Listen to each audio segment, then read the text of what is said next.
electronic brake system for roller skates.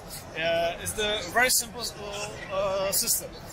You have the remote control, Yeah. and on your rollers is the braking system.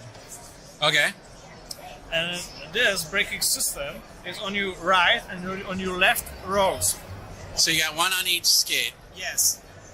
Okay. You have the remote control. And when you push the button, the brake working. Yeah. Okay, do that again. Do it a few times. Let's get closer. Yeah. And You you have won't the be remote shy. control and push the button, the brakes work. Yeah. Here. Okay. And it's the very long, but you must very slowly and only. It's very easy. Okay. It's very easy. Okay. So you're basically we've seen skateboards kind of like this with actually go and stop ability. Yeah. This is just braking on the skates. Yes. And why is that? Why is that needed for a inline skate like this? Many people have problem with braking. Yeah. You can braking with the standard brake. Yeah, the this little is back. Yeah. You push your foot This back is like the okay. Only one brake when exists. Many people brake the system of T. Yeah. It's the T brake. Okay. Yeah. But your wheels is hard working. So basically, it's a manual system, Yes. and Yes. this brings in something Yes. where you don't have to move your ankle, possibly sprain an ankle or something like that, just to stop your skates. It's very comfortable. Yeah, Very comfortable? You right, and now you push the button and brake. Okay. Well, that's cool. Is it out yet? Yeah. It is out.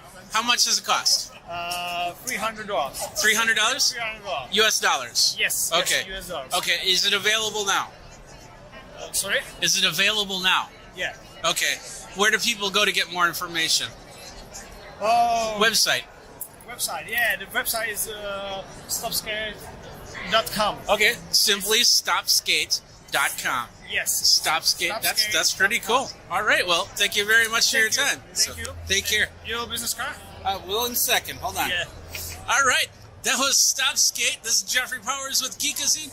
We got a lot more CES action. She's trying not to get on film on the camera, so I'm just going to kind of do this so she doesn't get on the camera. Anyway, Jeffrey Powers with Geekazine. We got a lot more CES action over at CES 2020. Go over to geekazine.com, youtube.com/Geekazine. Don't forget to like, subscribe, comment, bell notification for the next video. Until next time, you guys geek out, and we got a lot more video, so continue on.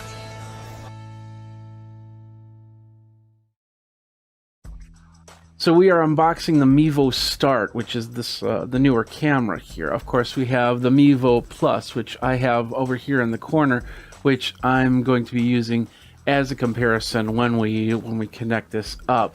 But let's do the unboxing right now. We're going to go over here. As you can see, the plug and the card are already out. Now, this might be different. When you get it, it'll probably be in the box. But since this is a preview model, they probably set this outside of the box. So this is it right here. This is the Mevo Stream Now for everyone. Easiest way to take your live event quality live streaming in up to 6 hours of streaming and coding 1080p as opposed to 4K, which the Mevo Plus does have the 4K 802.11 AC Wi-Fi.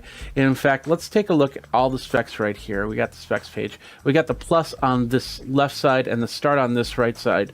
It's got a 4-hour battery life, but of course you can plug in a power source to extend the battery, whereas the Mevo Plus, just the Plus, not with the base station, had 1 hour's worth of battery time. That had a Sony 4K sensor. This has a Sony 1080p sensor, the IMX307, and the processor, a little bit better processor, the Ambarella H22, as opposed to the A9 SE of the Mevo Plus.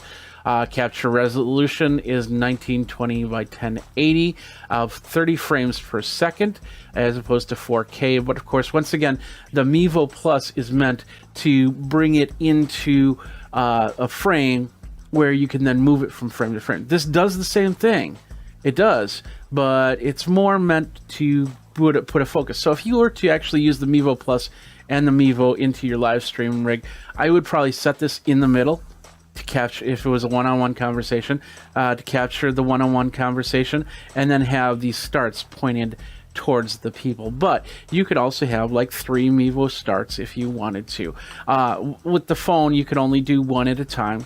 So it's either the plus or the start, and go from there. So they both have their own features and functionality to them. So let's go back to the screen here.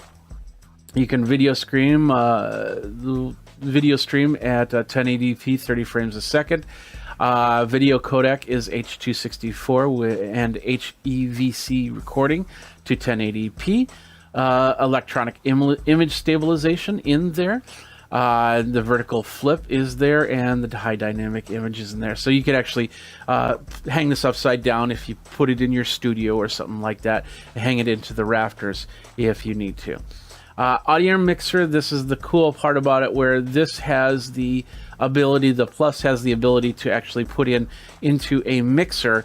This has a 3.5 millimeter jack, so you can still plug it into the mixer, but you don't plug it via a USB media device. You just plug it directly in. So that's a advantage right there.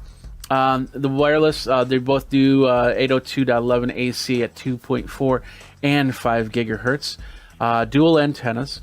Access point mode or an existing Wi-Fi network. So, and if you're hooking it up to a bars or an event, live event Wi-Fi, a lot of those have Wi-Fi. Basically, they set it up so one device doesn't talk to the other, because if your computer talked to your friend's computer directly, then there could be problems. So if you're hooking it up to public Wi-Fi, you might want to have a sub router on there.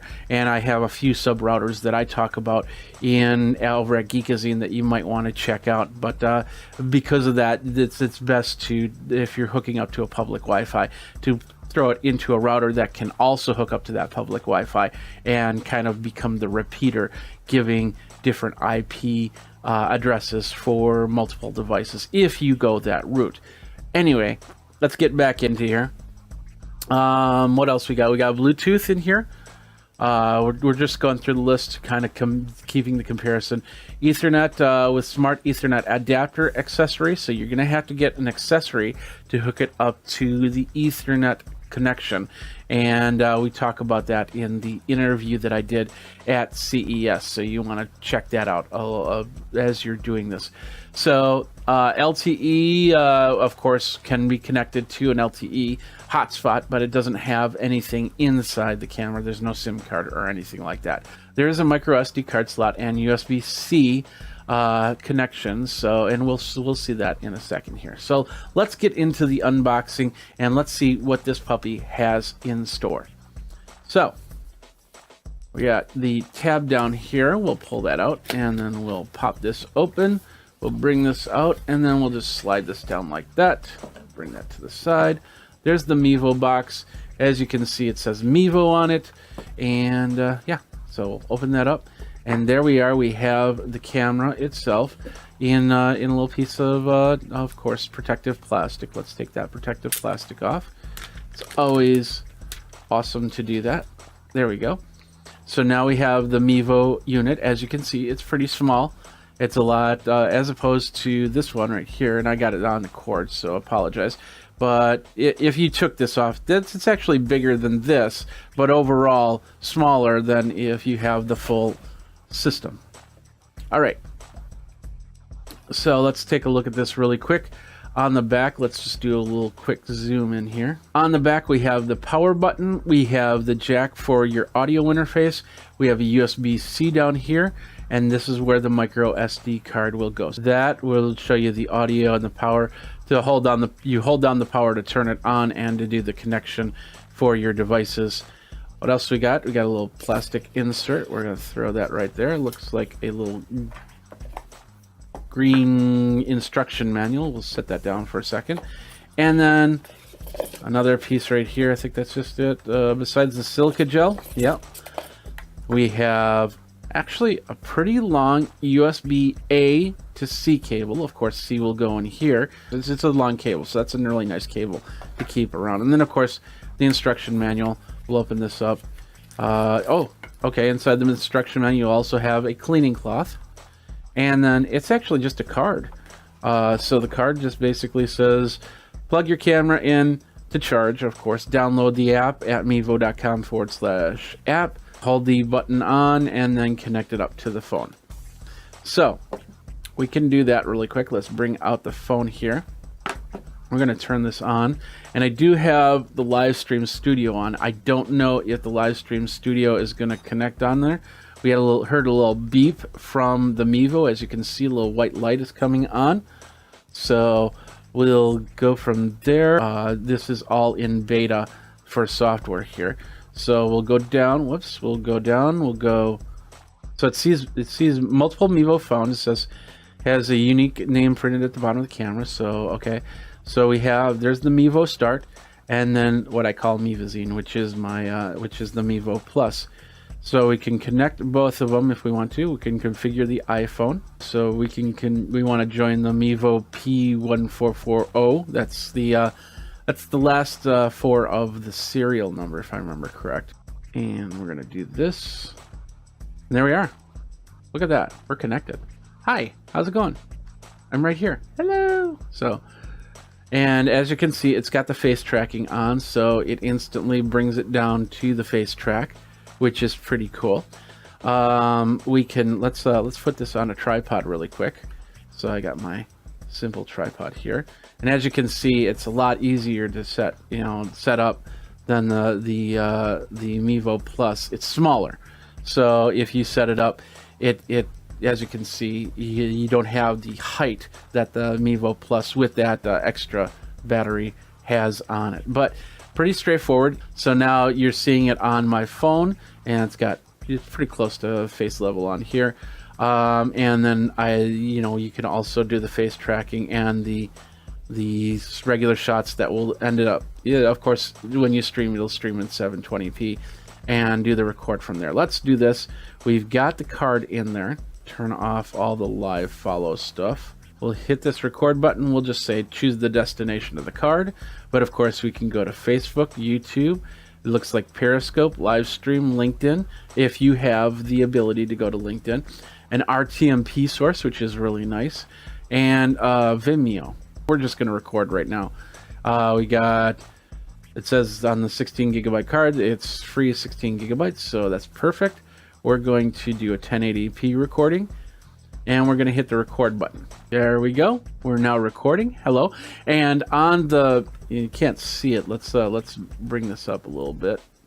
On the Mevo Start, you can see this is the tally light. So that means that tally light will be red when it's on, and I believe green when it is not on, if you do multiple camera recording. So back down here, as you can see, it's working pretty good. We got about 32 seconds of recording. That is the basic connection. It goes straight to Facebook, so you can set it up really quick. Maybe you're recording somebody giving a speech or something like that. And the other cool part is I've got my Rode right here, my little Rode microphone, and we will just quickly plug it in, and then we'll turn this on. And now we're going to record it with the audio here. So hello, how are you? And let's just make sure. I'm going to turn this audio off. So with it off, yeah.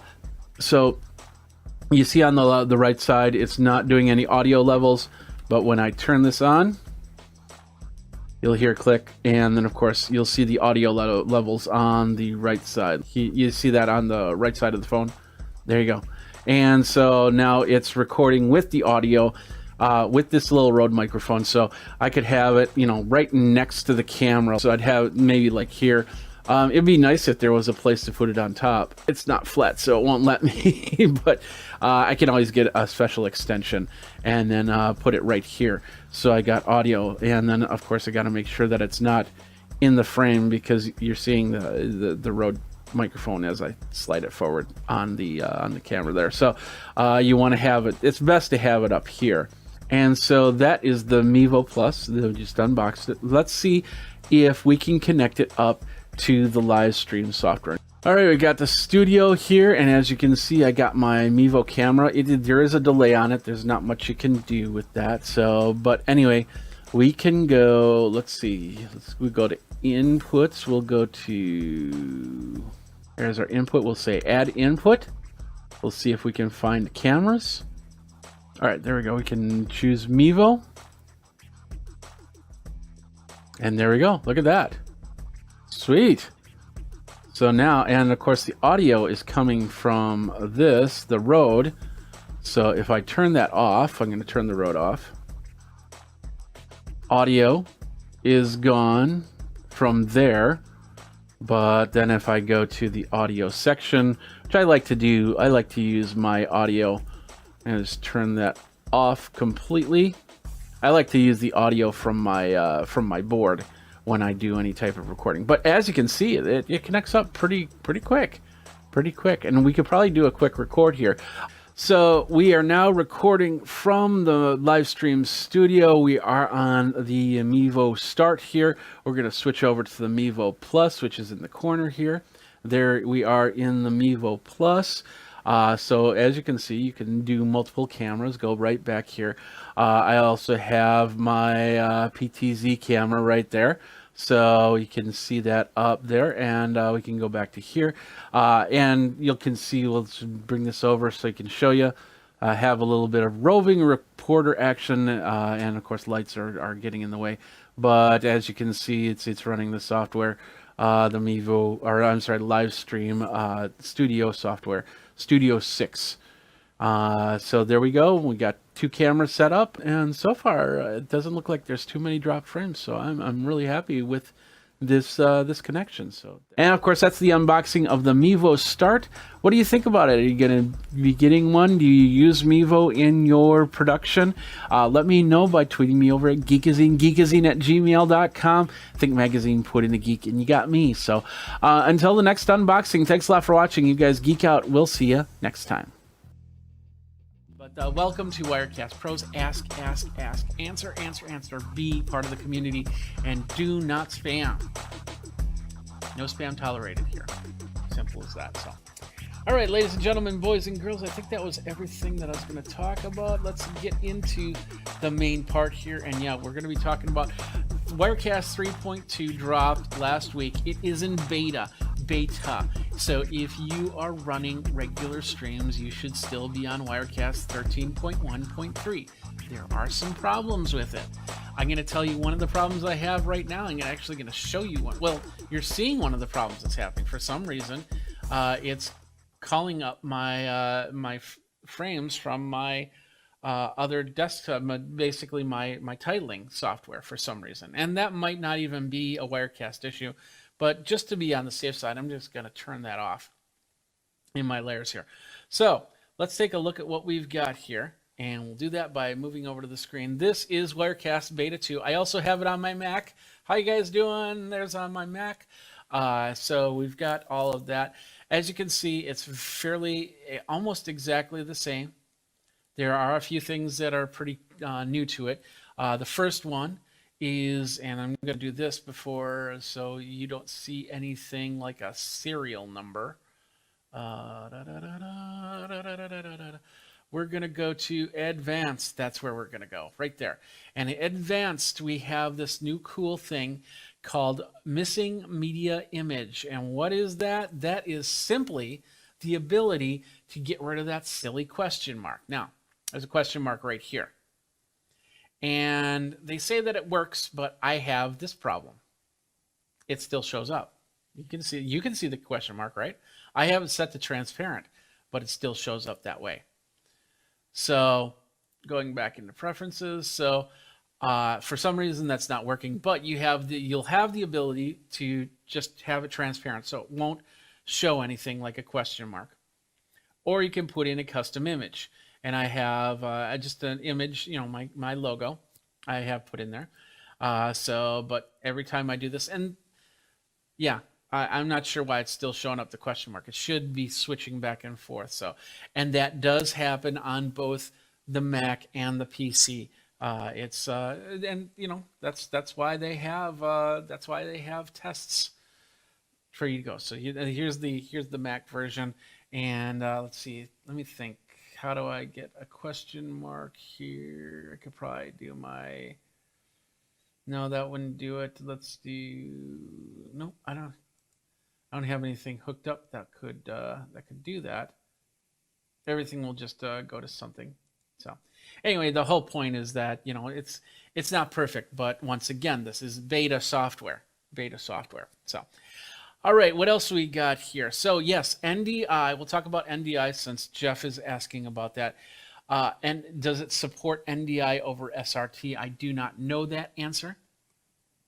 But NDI, it's NDI NDI 4.5, the update for the latest version of NDI. I'm not sure of all the features that NDI 4.5 have, but I should probably read that up, right? Yeah, that's a good idea.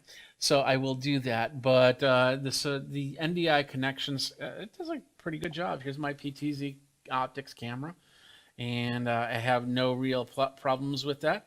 I normally don't have any problems with this camera. When it comes to anything like that, it's usually stuff that I've put together. Like for instance, my other PTZ camera is up, and I'll show you it on this one. My other PTZ camera is up on a machine because that PTZ camera is a USB PTZ camera. And let's see, that's right. No, that's MacBook. I'm not seeing it. Maybe that's turned off. I'll have to see if that machine is turned off. But as you can see, that's the only. A lot of times I have issues with other NDI sources, but when I use my Connect Spark or I use the PTZ optics, there's usually not too much of a problem right there. So, but yeah, NDI 4.5, so it's got the latest version of NDI in there. No, we'll leave this over here. Got the latest version of NDI over there, and that's pretty cool. Let's move on because I'm already throwing off my game here, and that's okay because it's been a long day. What else? Let's see. Anything else in the settings here I need to talk about?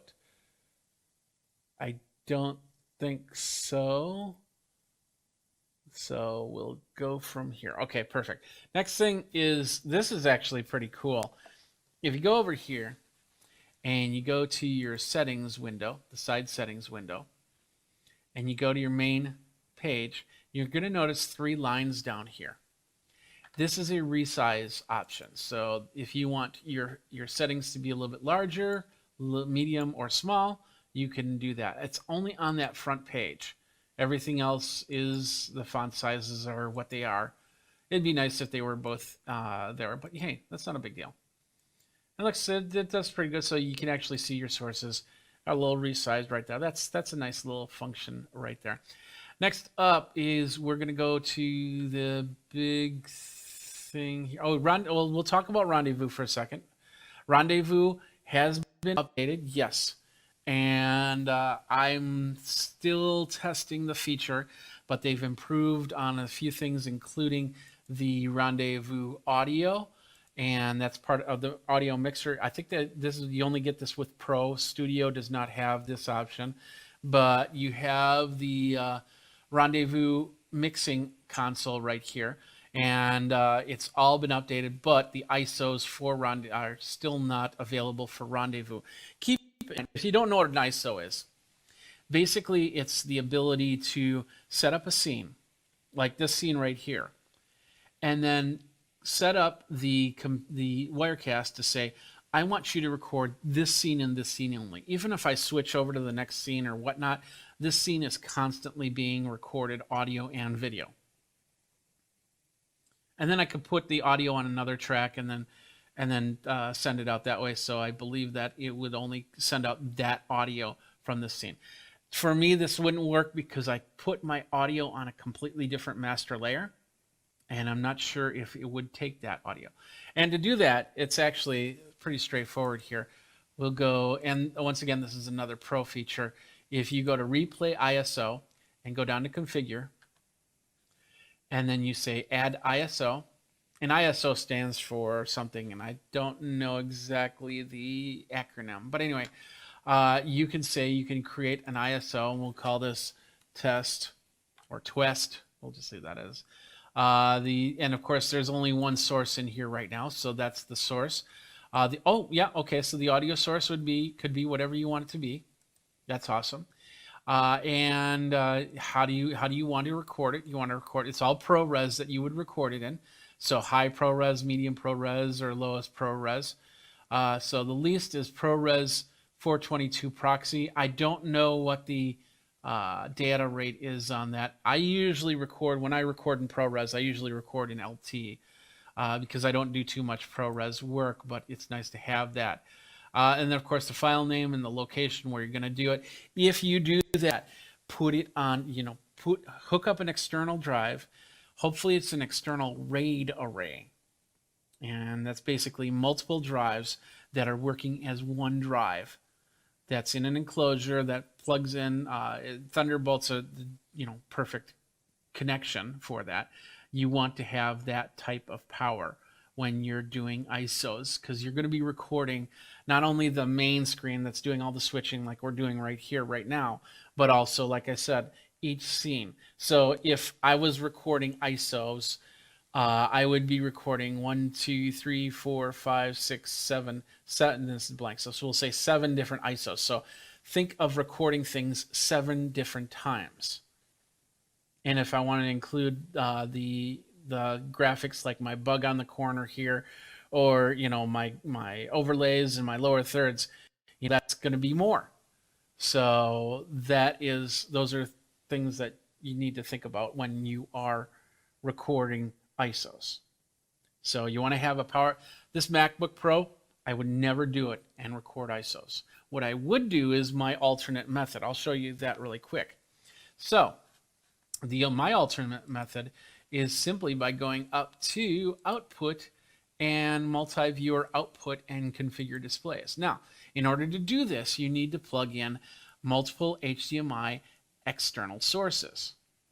Since you can get a dongle that can do 4K, connect up to a 4K monitor, you can also record 4 1080p sources, because that's one 4K monitor. So what you would do is if you could split it to 4 HDMIs running 1080p, you can send one of each signal to the 1080p to the monitor and set it up that way. It's a little bit of extra work, but it works well when you need to record separate screens and go from there. Like I said, I don't normally do this, but maybe you need to do that for failover. If I need to record from the camera, I would most likely have an SD card running from the camera, because I usually run things through a mixer, and that mixer has the ability to record the tracks. And then if I need failover, I just have to marry the two, audio and video, and do it that way. And all my cameras, except for my PTZ, that's the only one that doesn't do in-camera recording. So in that case, I would probably hook it up to another recording device that would record the HDMI while the NDI is sending to Wirecast. So that's another way to do it. So anyway, that is how you do the ISOs in Wirecast. And Rendezvous, we're still working. I'm still working on trying to figure out if Rendezvous's better than what they said. They've done some improvements, but I don't know. If you've seen some improvements, let me know. The biggest thing here, and this is what I've really been testing out this week, is the chroma key. So now we're back over here, and we'll bring this into the live shot so you can see this a little bit better, and then we're going to resize this so this comes to the forefront. But I need to have this screen to do this next part. So, chroma key. As you can see, there's some extra functions here. First of all, we hit the button and we say chroma key. And what does it do? It does what it's supposed to do. It takes out the background. You can use the eyedropper tool, and thank goodness that they put the eyedropper tool there instead of clicking on the box. That was kind of confusing. And then you have to be in the designer tool, or the preview side, to actually choose the color that you want. And you can definitely not choose green if you want, but it's a good idea to choose green, as you can see. There are, next to the U's, you have a little drop down that says chroma key, it says luma key, and it says color key. Now you have luma key, which does illumination. So you could actually take out a color. I think that, no, it doesn't take out a color, excuse me. It takes out certain lumens. So here we'll move it around. So as you can see, it's darkening and lightening. And of course, if I had an image back there, I should probably put an image in there. So let me do that really quick. Let's see, I need some video files. So I'll add media file. And then let's see. Oh yeah, okay, perfect.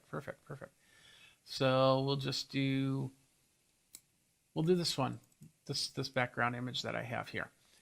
And bring it down, and we'll come back here. So now I have that image, and with the luma key, bring that in. So now I'm kind of luminescent to this. We'll come back here, and we'll go to the luma key. We can adjust that out.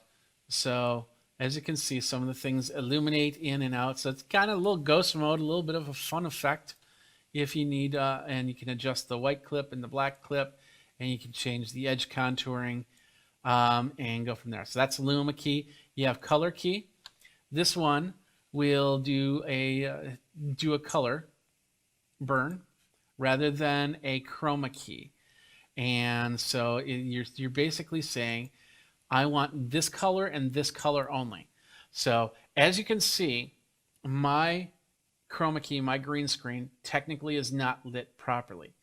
If I would have hit I should have been able to tap anywhere on this, and that whole background should be gone, simply because of the fact that that background should be as even lit of a screen as possible. And I'm working on that. So, but anyway, as you can see, so you can say, I want one specific color. You can even go like that. And then my forehead is gone. Where did my forehead go? There's nothing in there. There's nothing in there. Anyway, so you can adjust the alpha clip, and there's two parts to this, and this is interesting. I don't know what it's called, before and after, but there you can create a range, and I've been playing with these ranges, and it does a pretty interesting job. Look at this.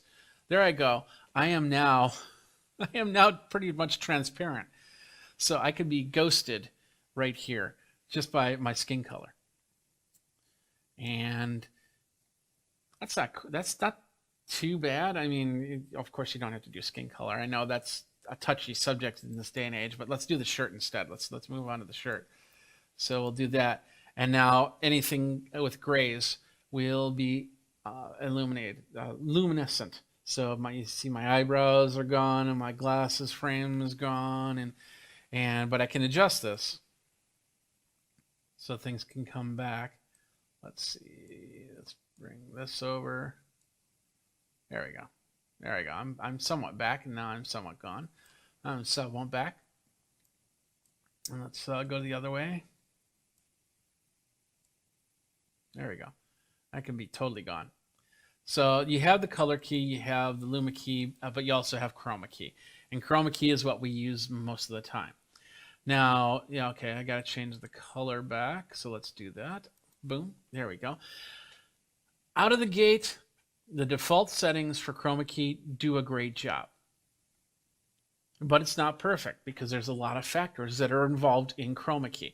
First one is the color of your clothing. I'm wearing neutral colors, grays, blacks, whites. The other day I was wearing a blue shirt, like a sky blue shirt, and that was affecting the color key. But the cool thing is, this has the ability now to really understand the difference in the colors. Now, I was also, the day that I installed beta, I was wearing a green shirt. It was an olive green shirt. It's actually my podcast shirt, where it says Sleepy Podcast. One of the shirts that I have for sale, and you can get it on my merch page. Anyway, but even with my I have shorts on, and they're basically camouflage. And I stood up, and it completely ignored the fact that I was wearing the green, and it only worked on this chroma key back here. And that was really cool. So that means you can get away with some colors. You have to do some adjusting to get it all back in. The only issue that I have with the chroma key is that it is a single chroma key. So let's say you have you on one green screen and a buddy on another green screen, and it's got to be perfect for both, so it works for both.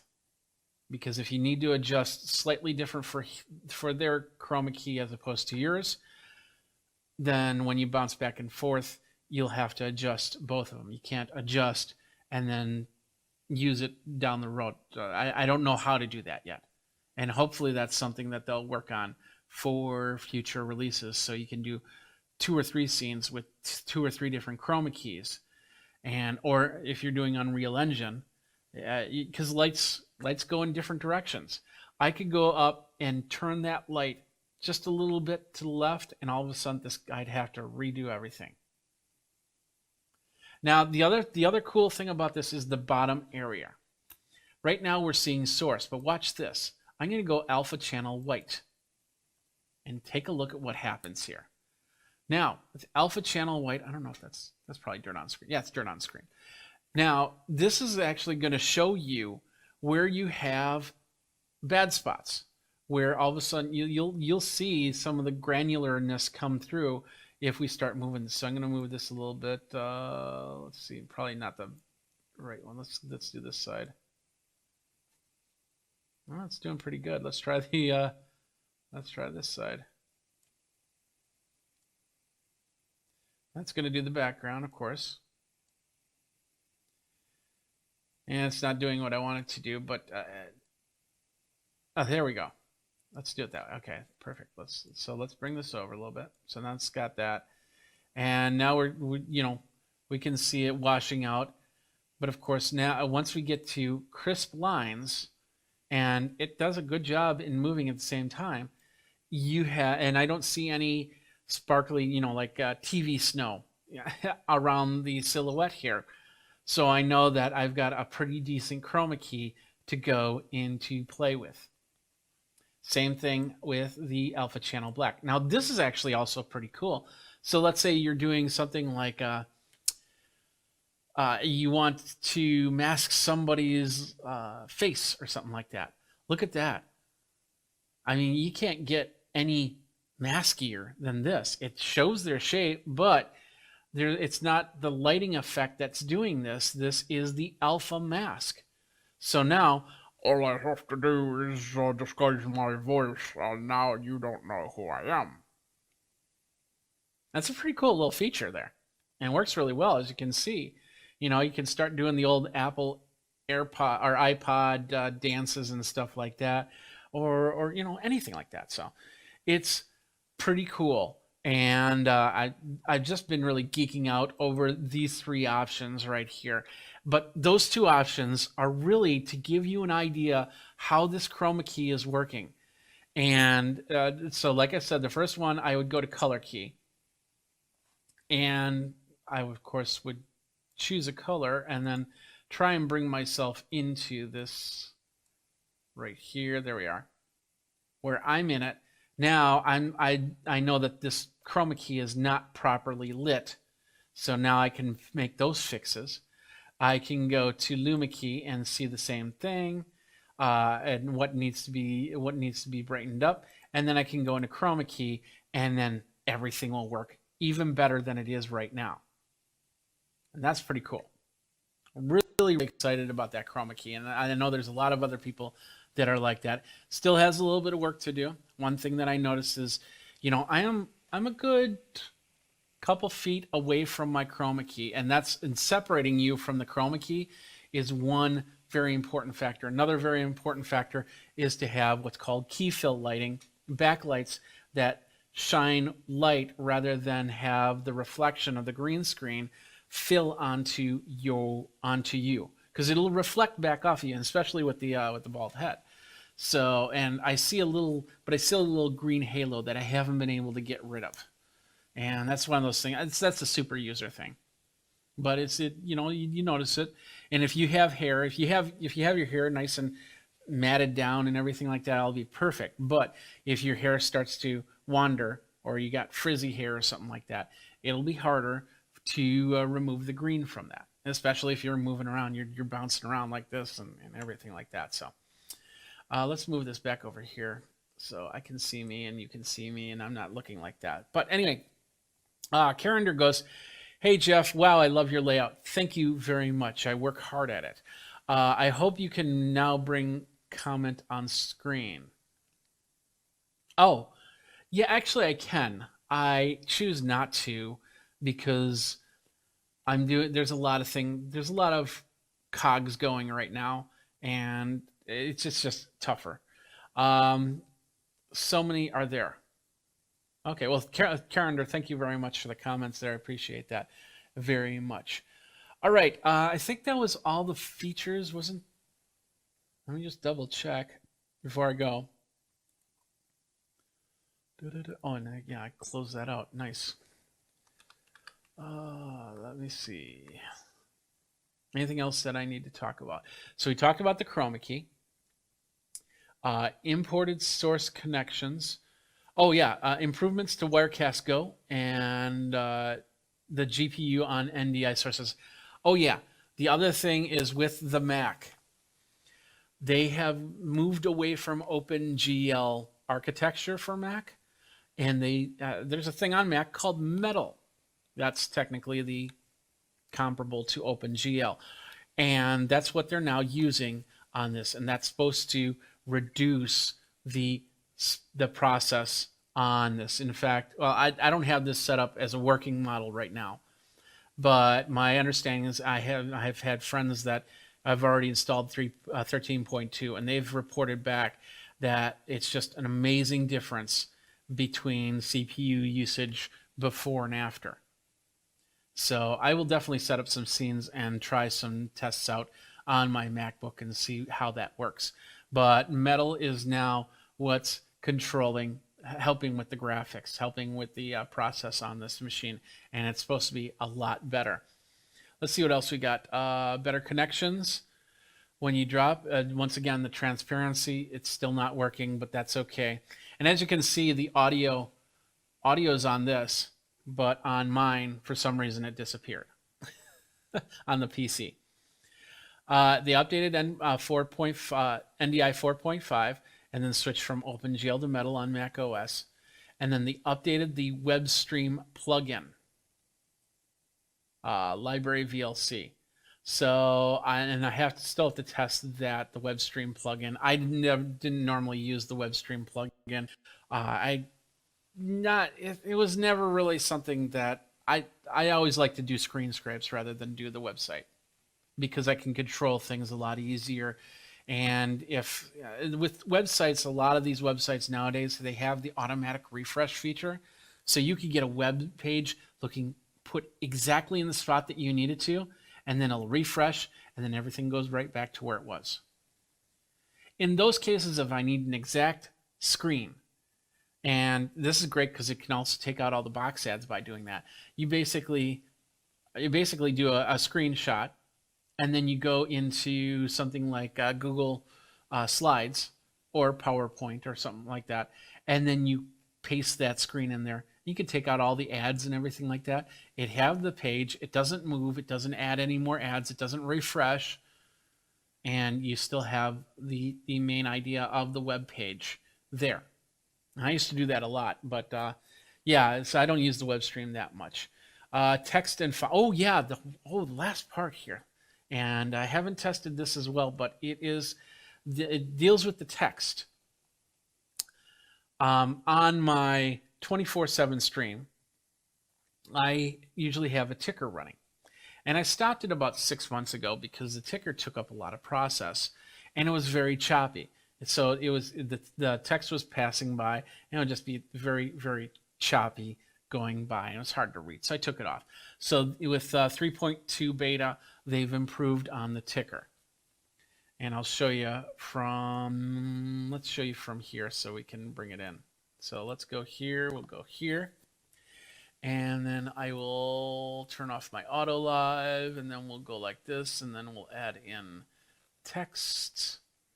Where's the text? I always forget where that is. So we'll just go text. Text, there we go. And we'll add text and we'll bring that up. There it is, new text. And with this we can say, once upon a time, we were all using Wirecast 13.1.3. Then a update came out and we were able to go to 13.2. Okay, there's my text. It's not moving right now, of course. So we'll bring that down to the bottom here. And then we could, there's better choice of fonts, is my understanding here. So I like the impact font, so we'll leave it at that. We can choose the regular, bold, italic, and all that. We can justify it, of course. But then we have the wrap, the word wrap, word break. We have the scroll feature, nonstop. And we can go bottom to top, top to bottom, right to left. We'll go right to left. And then we'll go a speed of 10. Now we'll bring that in. And that should be scrolling. I'm seeing you see this, but it looks like there's some issues right there. So I don't know what's going on there, but apparently, as I think when I was adding text, that might have flipped around. But it should be showing text scrolling right there. Let's switch it to left to right. Let's see if that makes a difference.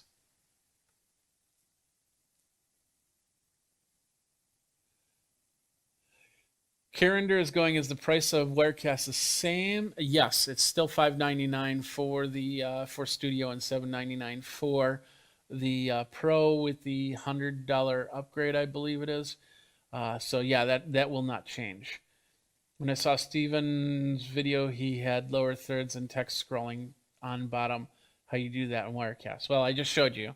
So, so basically, you just add the text, and for some reason, that's not working for me.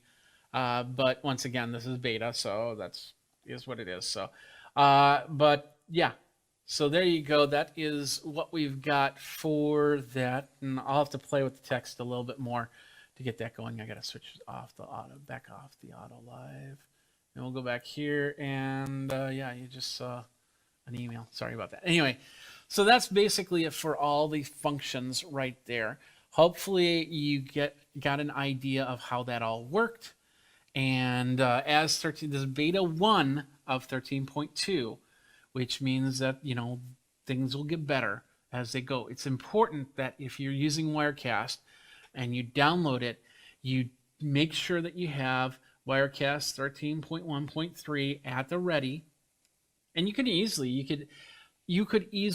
install 13.2, find problems, uninstall. You have to uninstall 13.2 before you can install 13.1.3. And on Mac, you can actually install it and say, keep the old version and the new version if you want to. But you'll have to also be ready to start over. Just keep that in mind. You might have to start over on everything if there is a crash, if you decide to put beta software on your production machine. So if you can't afford to do that, don't do it. Simple as that. But so far looking pretty good. And of course, this is the first time that I've used these scenes with 13.2. We did see some issues as I was going. As you saw that little thing with the screen, I'm not sure what was going on there. It was like it was resizing the screen. So we had that, and yeah, that's pretty much it. So.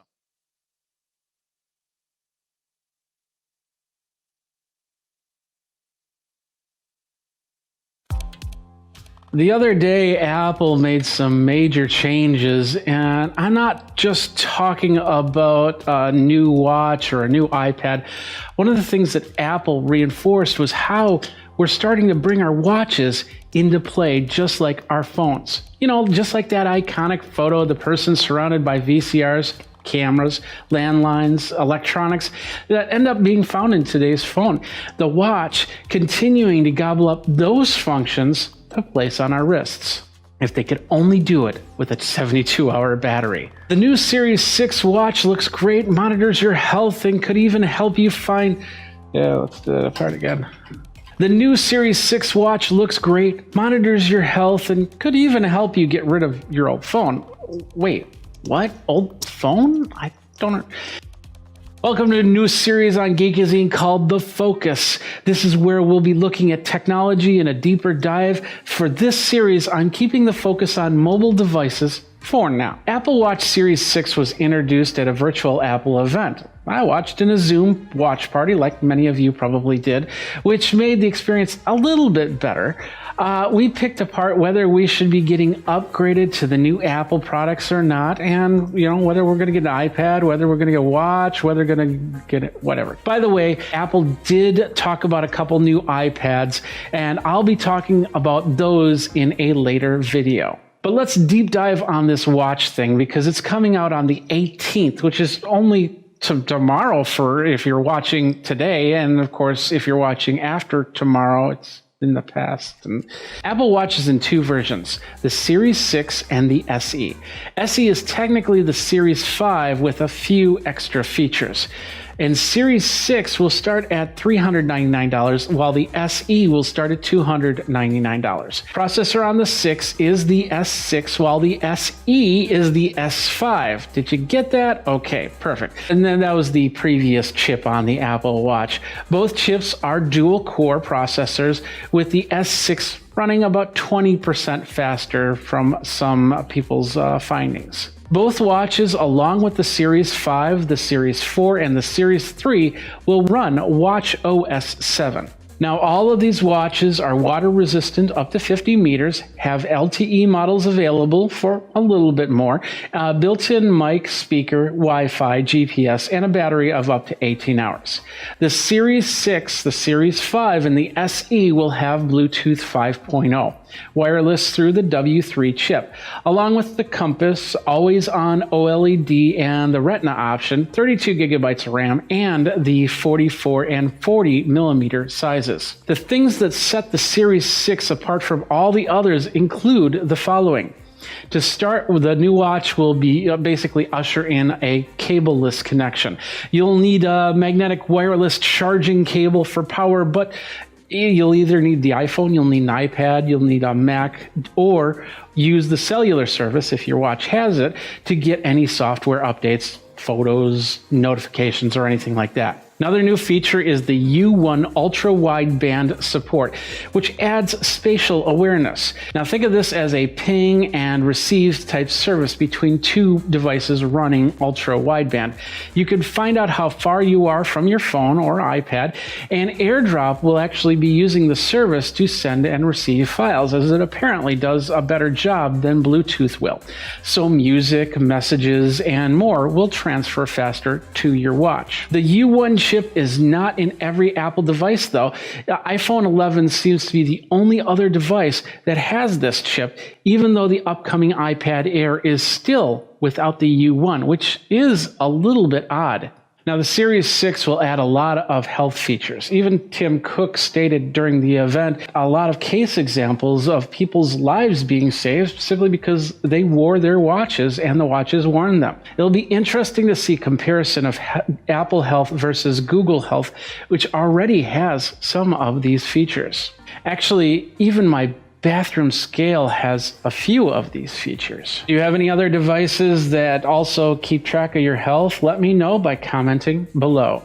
Now, the watch will have a noise sensor. It'll have a heart rate monitor with irregular notifications like previous models, and the SOS feature, but it'll also add blood oxygen and electrocardiogram, otherwise known as ECG monitoring, all in an app. To put this into perspective, I actually used to test ECG devices many years ago. Now, whenever you see a video with someone in bed and a whole bunch of wires connected to them for a sleep study, that's usually the full ECG experience.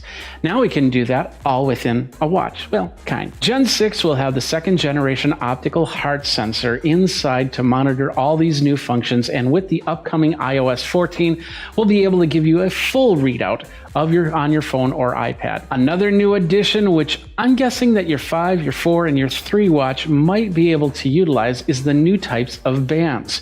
Included are bands that have no latches or hinges. Now, as a drummer, I would guess that I would need that latch, but you never know. If the band is easy to slip on and holds stiff to any size wrist, then it could be a great new addition and easy to take on and take off. Keep in mind that the sensor needs to be as close to that skin as possible at all times for a fully accurate readout. Fitness apps have also been updated. You can stay motivated even if you cannot go to the gym. The new fitness subscription model will let you have a personal trainer right on your wrist. But will you use it? Comment below and let me know. The SC Cellular has another function, a watch for your kids to keep in touch with, all controlled by just one phone. So you don't need to get your 8-year-old the brand new iPhone, whether it's going to be the 11 SE, the 11 Super Max, the 12, some city in California next to a coast, nice wind breeze, and anyway, you'll be able to parent your child through the watch. No cameras, but there will be audio ability. Control of what's on the watch will be done by the person with the iPhone.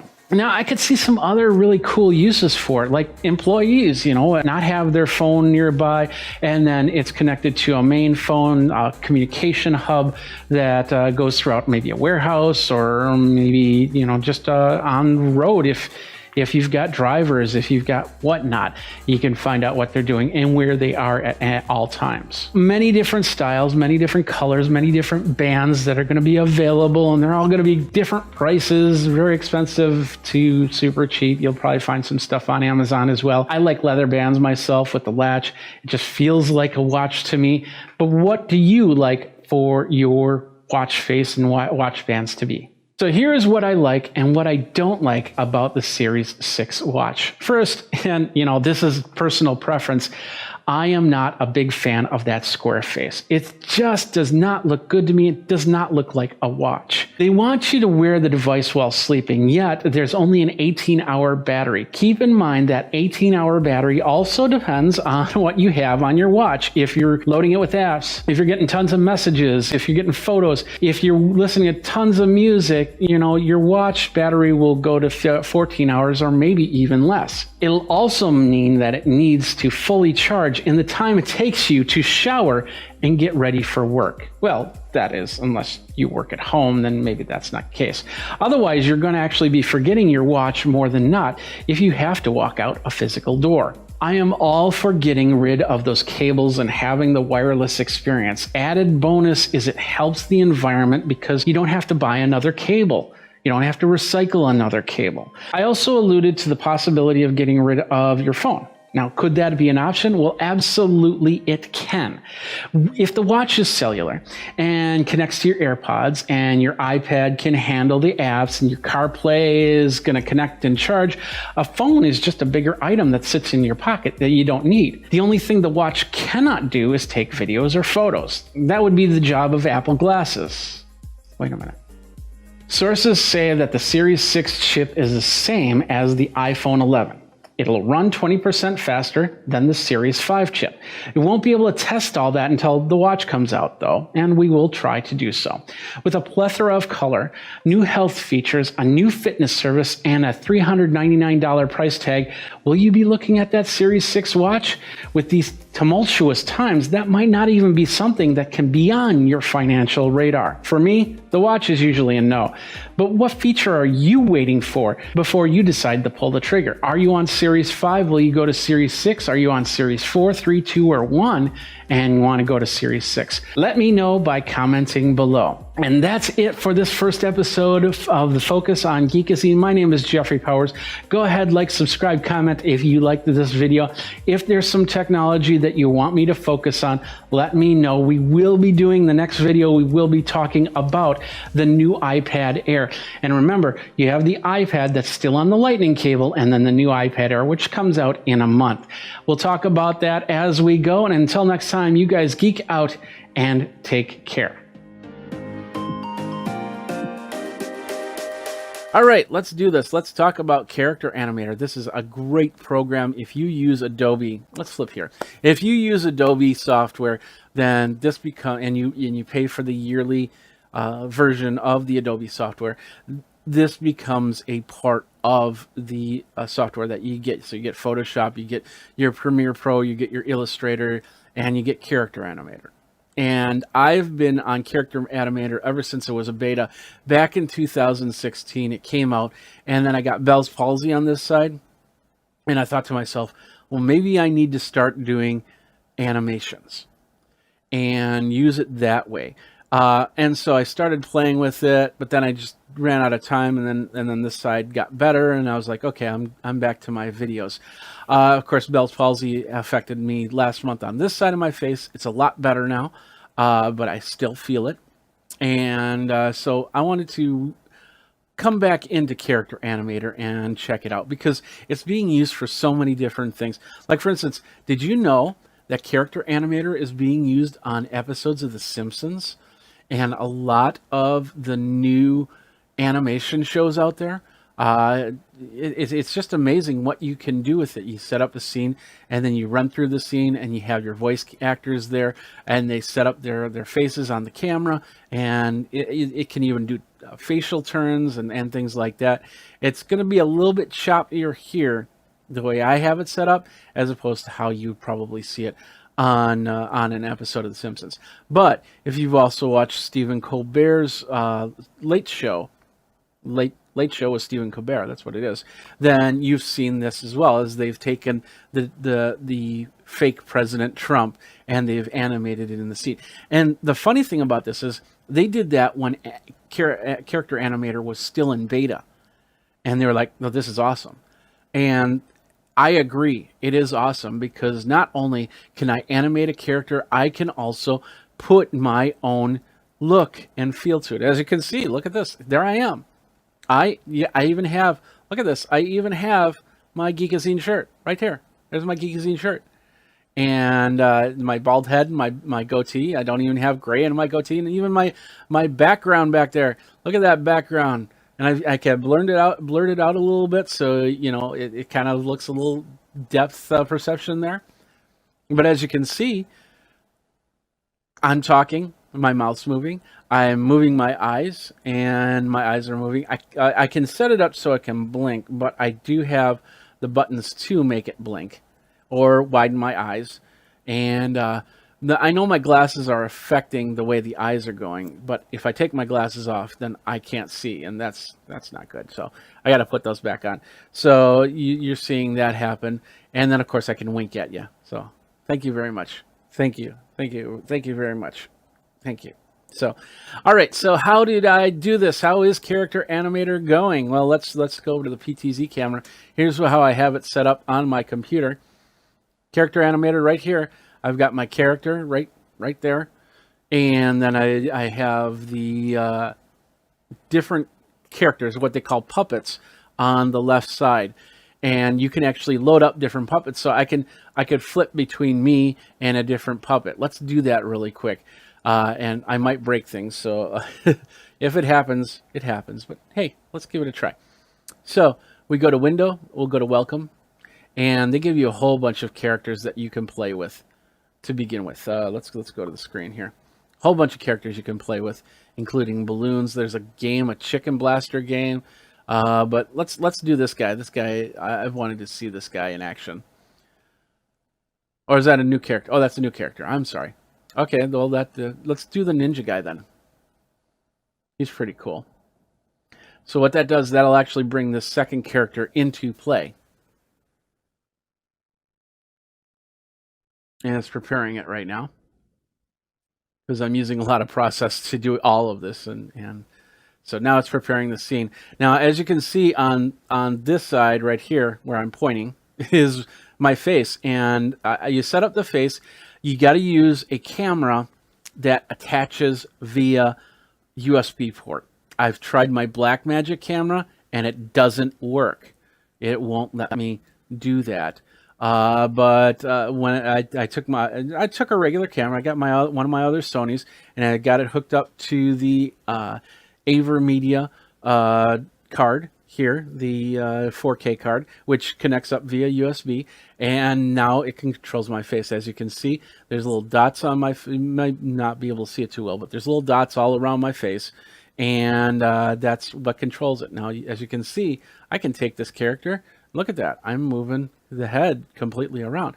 So this is the ninja guy. I can take the arms, and I can bring them up, and I can bring them down.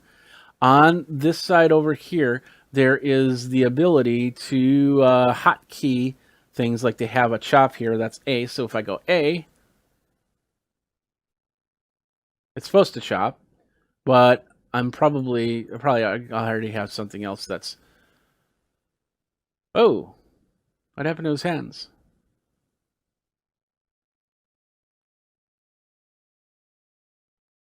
Do that again. So with that is you saw that it working because I was blinking my eyes and winking, but for some reason it's not allowing me to do the punches. Let's try it. Let's try another one. Let's go. Side chop is D. There's a side chop. F is side punch. Oh, I see. So it's just preparing the hands. So look at bringing the hands, but I got to control the hands myself. So I could get it in punch mode and go like that, and bring it back down, and then there we go.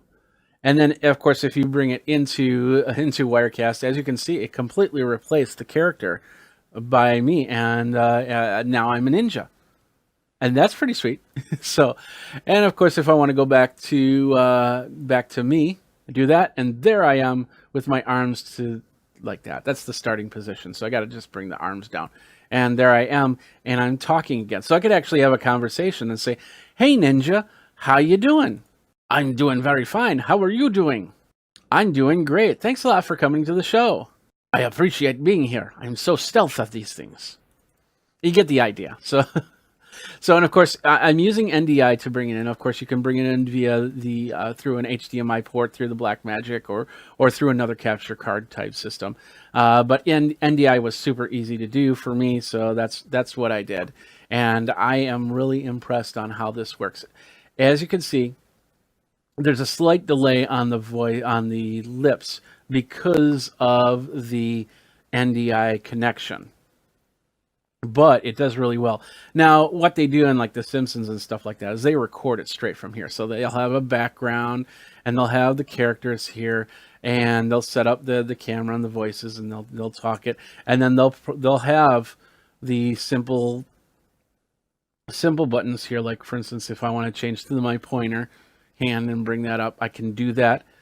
But they have it set up with other programs to allow it to just instantly switch, so they don't have to think about those things. But as you can see, it's pretty straightforward, and we've got some pretty good characters. You can also get some characters that look like claymation. You can have some really odd characters. You could sit here and do a question and answer thing with your Wirecast. So, and once again, you don't need to be on. So if you have a really bad pimple day or something like that and don't want to show your face like this, you can show your face like this, and people go from there. Very straightforward to put it in. Setting up the character, that was a little bit tougher, but there are animations out there. There are programs or videos out there on how to create your character. And I created, I used the default character to create this guy right here. And they show you how to do it. You can do it in Photoshop or Illustrator, which if you have the plan, the Adobe plan, you get that as well, and you can make the changes. So I just took the default character, put Geekazine onto the shirt, and gave myself a beard and, of course, the skin color change because I think that he had a darker tone to him.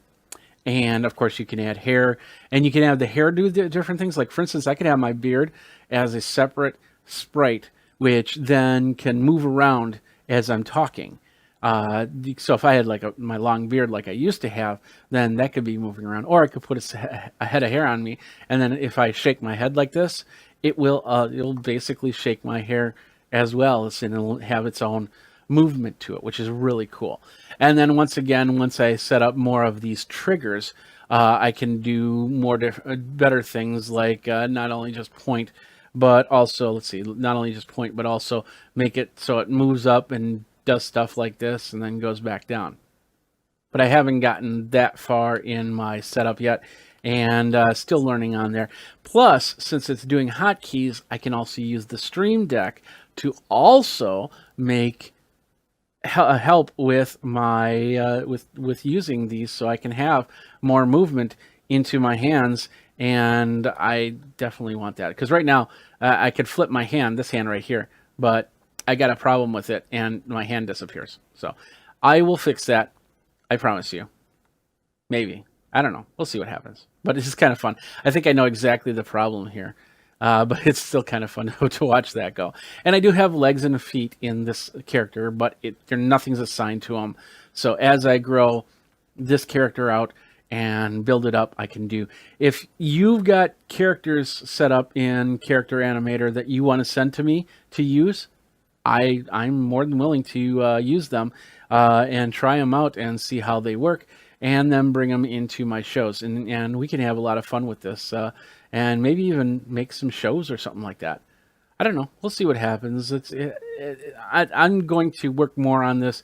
I'm going to be doing some more live stream using the Character Animator and making some videos this way. So let me know what you want to see happen here and go from there. But that's basically Character Animator. What do you think about it? Would you use it? Do you have the Adobe product suite? Would you use that in your suite? Let me know by tweeting me over at Geekazine, geekazine@gmail.com. Let's go back over here because I like that and everything like that. But that's frozen. There we go. So that pretty much does it for this episode of Wirecast Pros. I hope you enjoyed it. I hope this has answered some questions. I forgot to say, hey, we do have some new members: Jason, Casey, Abdallah, Deb, Aman, Ed, Peter, Kenneth, Adam, and Martin. Thank you guys very much for being part of Wirecast Pros. Check me out at all these socials so you know how you can get a hold of me, because you definitely want to get a hold of me, right? Yeah, you do. Yeah, you do. So, all right. Well, thanks a lot for watching. We will see you next time. Until then, you guys geek out and Wirecast on, I guess. Take care. All right, here we go.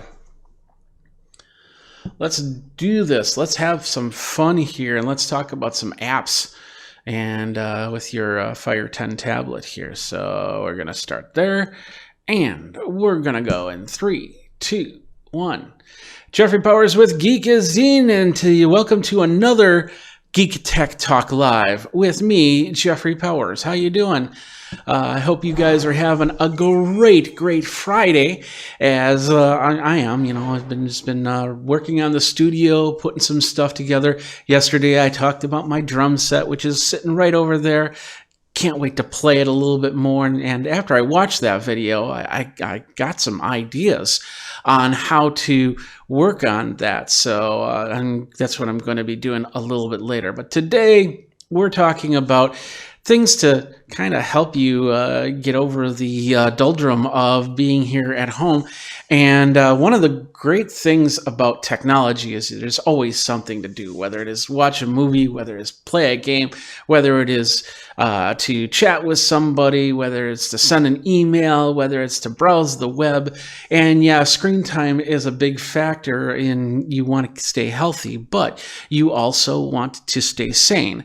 And a lot of this stuff will help you get with that as you're going. So you saw the socials over on Geekazine, so feel free to follow me anywhere, everywhere that we have a channel. So, All right, today I've got set up right here my Fire HD 10 tablet.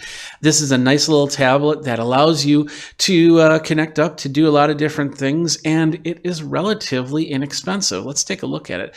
The all-new Fire HD 10, 1080p Full HD, so you'll be able to watch a lot of the video, a lot of the movies and TV shows that Amazon Prime has to offer, and you know, even take some photos, do some video on your own. 32 gigabyte. It's only $149 for that 32 gigabyte. I've got the 64 without the special offers. The special offers that could drive me crazy a little bit. So anyway, with the special offer, without the special offers, it comes up to about $200, $204.99, of course. And it's got a 10.1 inch screen. It's 30% faster than with the new 2.2 gigahertz octa-core processor and 2 gigabytes of RAM, 2 megapixel front and rear facing cameras, so you can do some video chats as well. So, and the best part is you can send this to a family member that might not have a tablet or has a broken tablet or an old tablet, and then you can do some connection with them, whether it be email or it be some sort of chat software or whatnot. Today we're going to talk about the games that you can play on this device, and we've got a few of them queued up here as we go. Now, unfortunately, one thing that the Fire HD 10 can't do is connect up to a big screen so you can see, but we have the camera set up here so you can see what I'm talking about when I am working on some of these games. So that's one thing. And then the other thing to keep in mind, you know, this is not meant to be the super highest quality. I mean, it's enough to play the games and watch the videos. And for a lot of people, that's all they need. They don't want to hook it up to big screen TVs. They just want to, maybe their kids want to be doing something in their rooms, or you got the headphones in, you're just watching a video or something like that. That's what this tablet's for. And it's got a lot of great stuff in here. And like I said, with that octa-core processor, 2 gigahertz, you'll be able to play a lot of games, including this first one I'm going to talk about. And that is Clash of Clans. I play this game a lot. You're going to be seeing my second account with Clash of Clans. And by the way, this app is completely free. There are in-app purchases, so that means that when you are using, I'm going to turn this down just a touch. When you're using this game, you want to get gems or something like that. Like right here, you might have to pay for some of this stuff. But you don't have to. You can play this game completely free forever without paying anything. So this is my second castle. I don't use this too much. I thought I would, but I try to. You know, I'm pretty much swamped for time, and just getting one clan going one camp going it's tough. So, but as you can see, it's working on pretty good. My town hall is at level 9, and I've got a pretty good wall and everything set up. Every time I get a chance to upgrade, I will. So I do that. And of course, you can friend me on Geekazine, and Geekazine 2 is this one. So you can definitely friend me on the Clash of Clans socials. If you play, let me know what your gamer name is, and I'll follow you along with you. So, excuse me a second. All right. So with this, you can basically build, you can farm, you can do a lot of battles. You build up your troops. I have my troops set up. You can join a clan, ask your clanmates to give you troops, which is great. Then you can go through attacks, including you can find a match, and of course practice. You can practice some of these things, like for instance, Giant Smash. Let's practice Giant Smash. So the idea is they're going to show you, they're going to give you some giants. They say deploy a giant to shield the wall breakers. So we'll choose that, and we'll put down one giant there. And I'll say, hey, put down wall breakers to destroy the walls. So we'll put down 2 like it's telling you to, or maybe 1 like it was telling you to. Then you watch, and you kind of get an idea of how that works. So now it's asking for 12 giants, and you broke the wall. So now we've got all the giants coming in right now. And they're attacking away. And then it says, use the, after the mortar is destroyed, use the goblins to help clean up. So where are the goblins going to go? Probably right here. Just all the goblins. And this is a great tutorial so that you can really learn how to play this game as you go. And we're just going to let this run out. It's at 20%. The golems are definitely beaten up on the big stuff, while these goblins are taking care of the little things, the gold and stuff like that. They're going to go over to all the attacking devices. This is an archer stand right here, and they're attacking that right now. And now they're going to go for the main town hall, and the goblins continue to attack the little spots. I don't see any defenses. There might be hidden bombs or that still haven't come out, but we'll see what happens here. It's this attack's pretty slow, but as you can see, you can really learn how to utilize your troops as you go. And one thing about this is every now and then they'll actually change how this game works. So you might have this plan of attack, but in 3 months this plan of attack might change a little bit. So it might be a little bit harder to do it this way, or a little bit easier to do it this way, because they balance things out as they go. Now, we're almost done here. We got about 74%. And of course, you just watch the attacks and just have some fun with it. You can also join your clans and go with your friends and do a lot of different types of attacks. Group attacks. There was a hidden trap there, so we lost a couple goblins in this attack, so making that just a touch bit slower. And then they're going to go after this one. There might be another. Nope, there was another trap right there. So now we have the giants going after the last parts.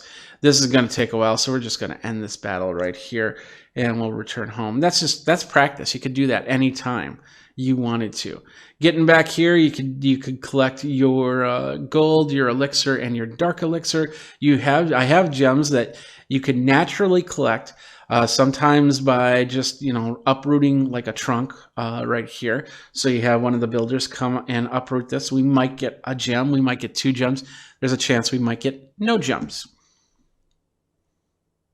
And we didn't get any gems in that one, so you can't see what it said. Let's take care of the second one here. They also initiated what's called clan games, which is really cool.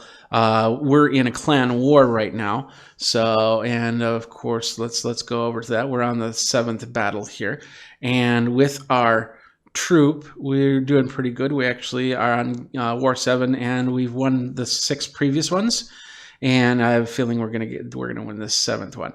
There's also the what's called the gold pass challenges, and this month we get this really interesting steampunkish looking wizard kind of guy, and you get daily challenges like give out 15 troops, win one of your battles on the main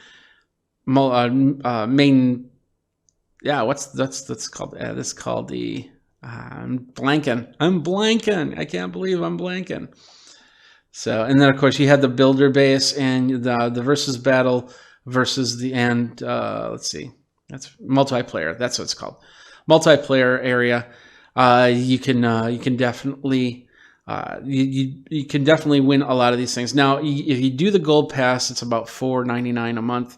If you don't do the gold pass, then anything on this top line you won't be able to achieve. But anything on the bottom line, like hero potion, power potion, builder elixir, builder gold, things like that, you'll be able to collect. And then of course you get perks in your season bank when you start unlocking a whole bunch of this stuff. So those are cool things, challenges, and of course it lasts the whole month.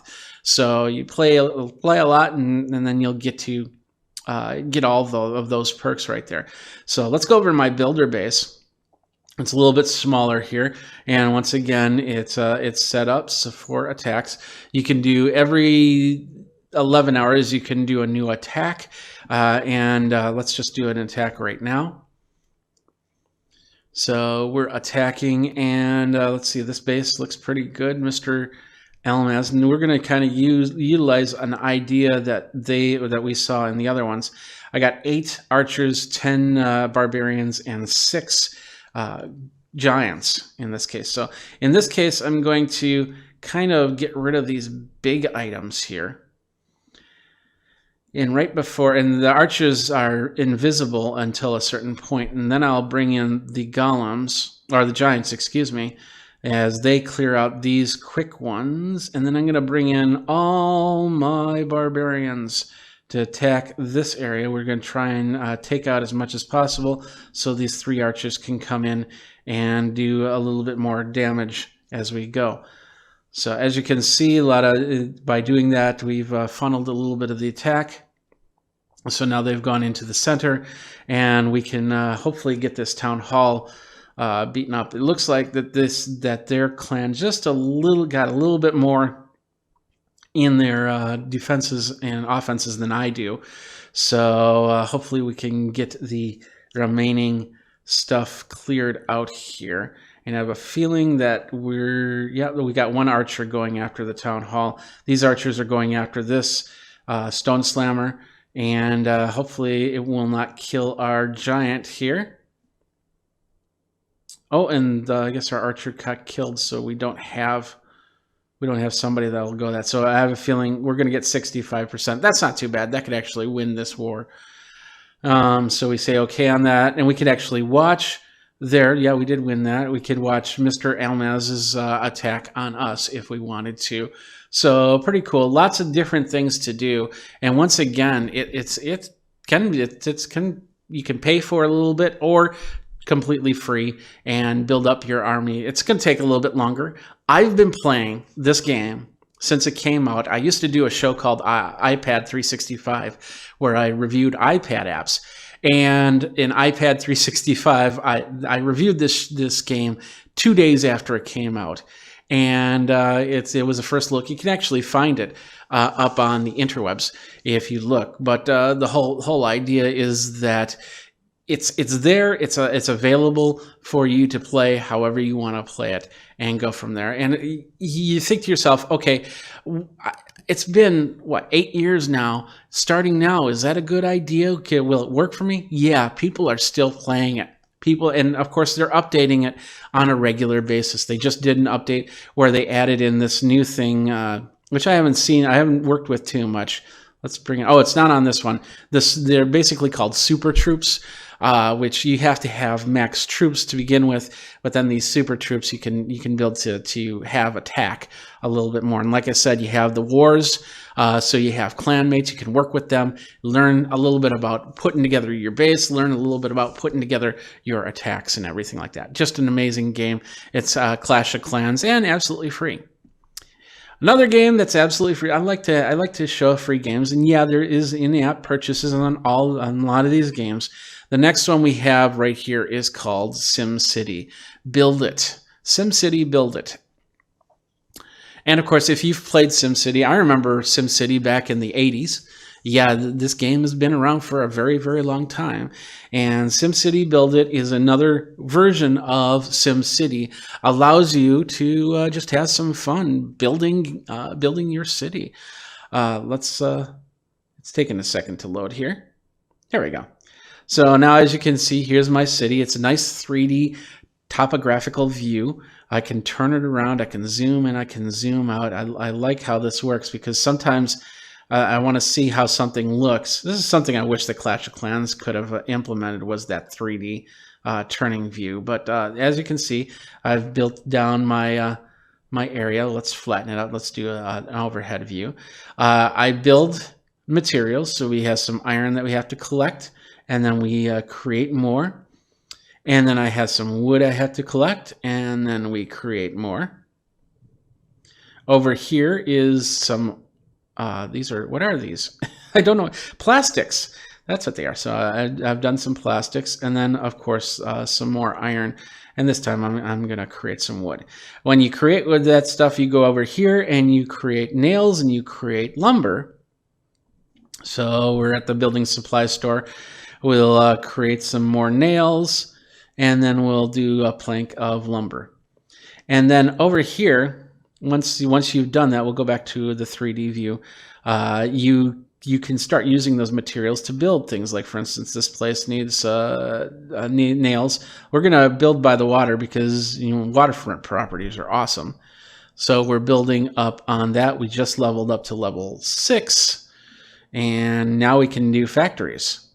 Did you know that you can now build an additional factory to boost your production? Yay, show me.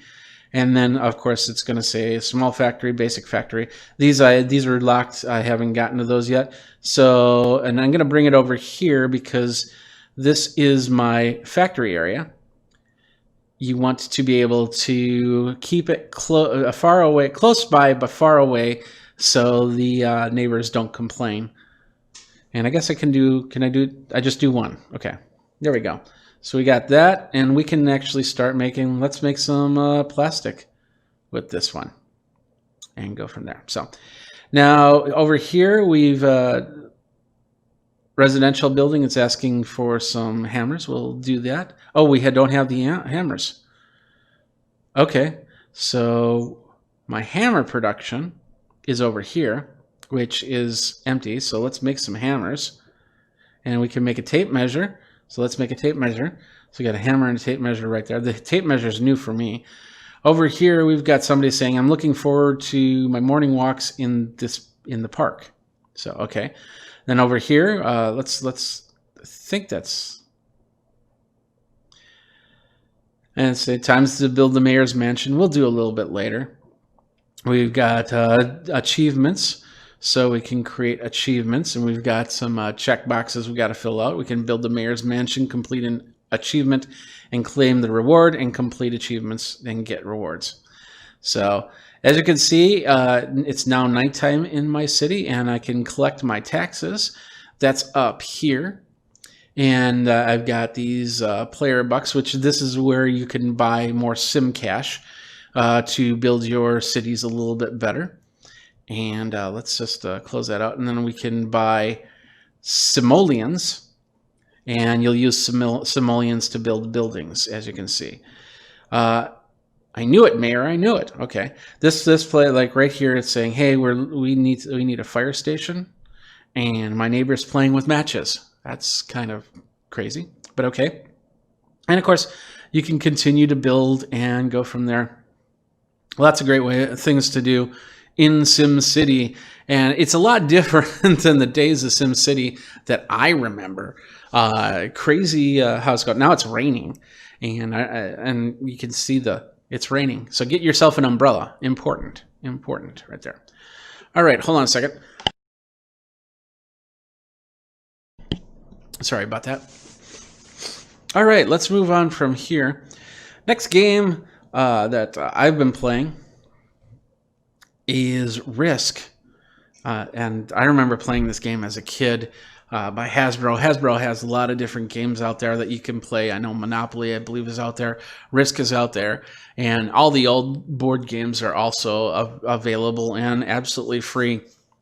No, this one is $9.99. Excuse me. So you can play that. I must have used my coins. The thing about using your Amazon Fire HD is you can use coins that you've collected, or you can basically buy from the store. It's having a hard time connecting. I have a feeling, did I connect it up to the right wireless? Let me just double check here. I have a couple wireless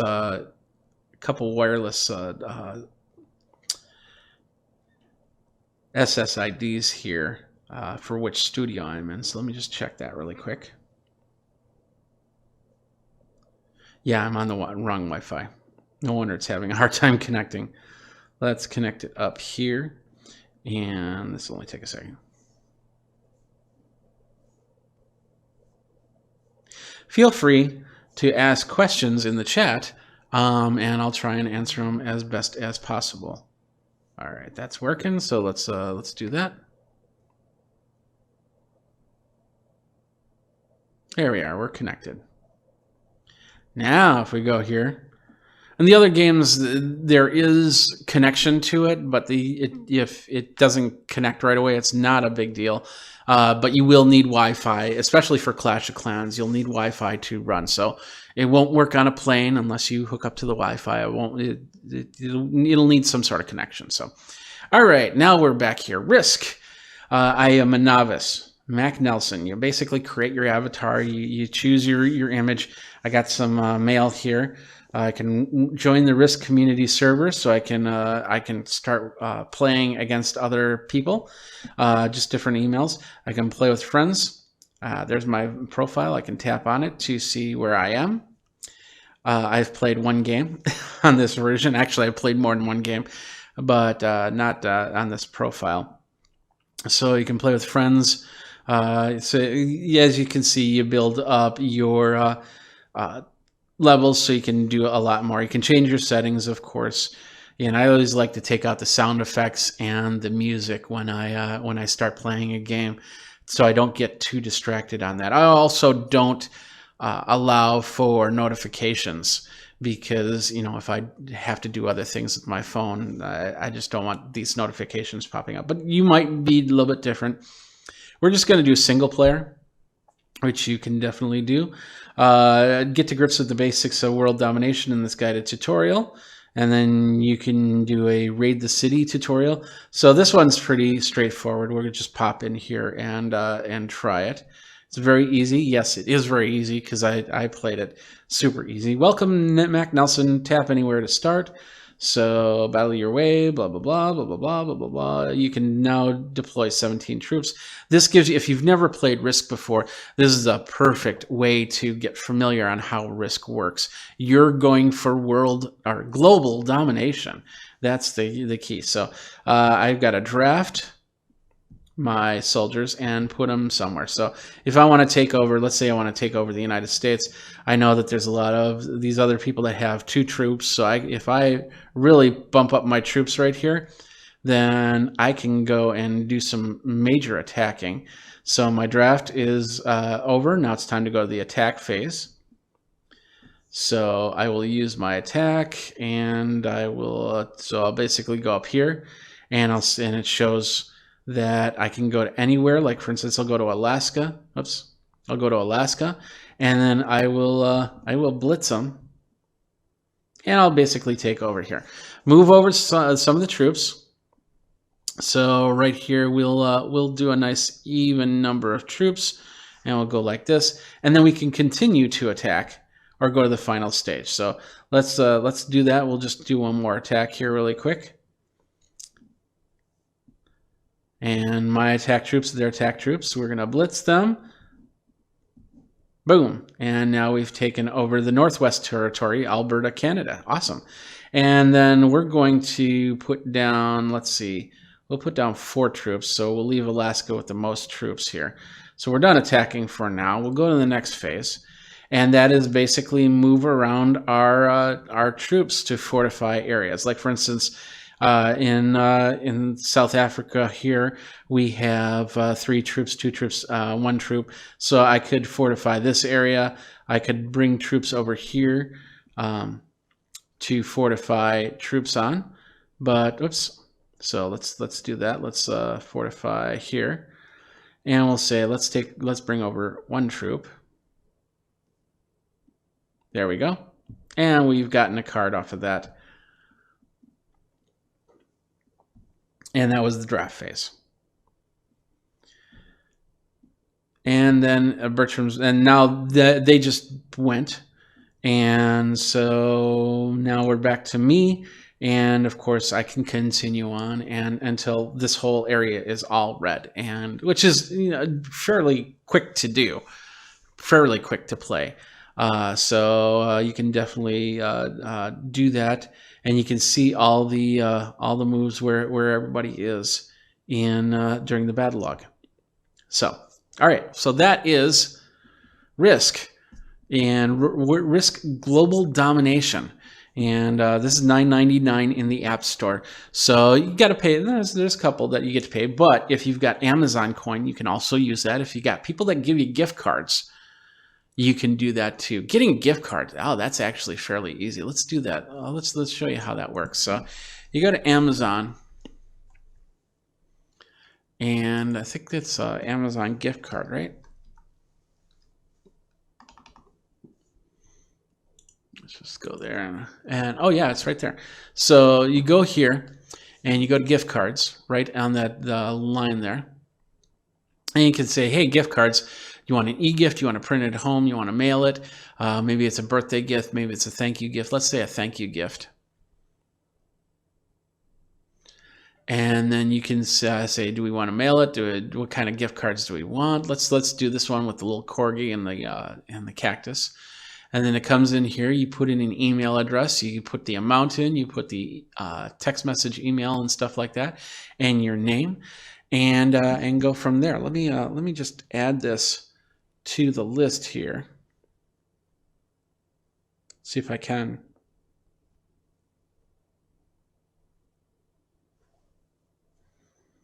There we go. And you can do printed home gift cards. We'll just do the basic gift card here. And we'll return here. We'll go over here. There it is. And we got the $50 amount. So remember, my email is geekazine@gmail.com. If you definitely want to support it and the efforts that I do for creating stuff for you guys to watch and consume on your Fire HD tablets. So, but anyway, that's how you get the gift cards. By the way, I put up all the pages. This is where the tablets are, of course. And that one, okay. There's Clash of Clans right there. SimCity Build It, and you can see the rating on there. We've got over 5,000 people that have a rating around, excuse me, 4 stars, and you can go down and read all the reviews on that and create your own review, as you know. SimCity Build It's right there, and then we have Risk right there, and the next one that we're going to get to right now, and that is the PBA Bowling Championship. And of course, we can't go out and bowl. You know, I'm from Wisconsin. We bowl, drink beer, eat brats, eat cheese, and bowl. We do more than that, but you get the idea. Anyway, so we got this fun little game called PBA Bowling, and it doesn't replace bowling by any means, but it definitely helps if you're trying to keep sane and keep going here. So once again, this is another absolutely free app. You can play, you can practice, and you can challenge other people. So you hit the play, you got the introduction, you can start a league and go into the premiere. Let's just do a game of open bowling here, and there are ads, it looks like, in there. So we are bowling. We got a payout, and you do get tickets. Yeah, convert pins into tickets. You got pins. Oops, let's close that out. Cancel. You got pins, which you can buy more pins if you wanted to, and convert if you want to. And then there's looks like some free pins or something like that. Oh, you earn gold pins by basically doing the tasks in here. So, and some of this will cost money. So just watch what you're doing to make sure that you're not doing anything that's going to charge your account a lot of money, because you don't want that to happen. All right. So we'll go into open bowling. We'll hit play. And then playing is pretty straightforward. I splurged for the B ball, and so there's 2 ways you can do it. You can move the ball left and right. You can go forward to let it roll, and then there's 2 ways to do this. You can either tilt the tablet, or you can slide your fingers. I think I have slide on this for curves, so we'll see what happens. Yeah, there it is right there.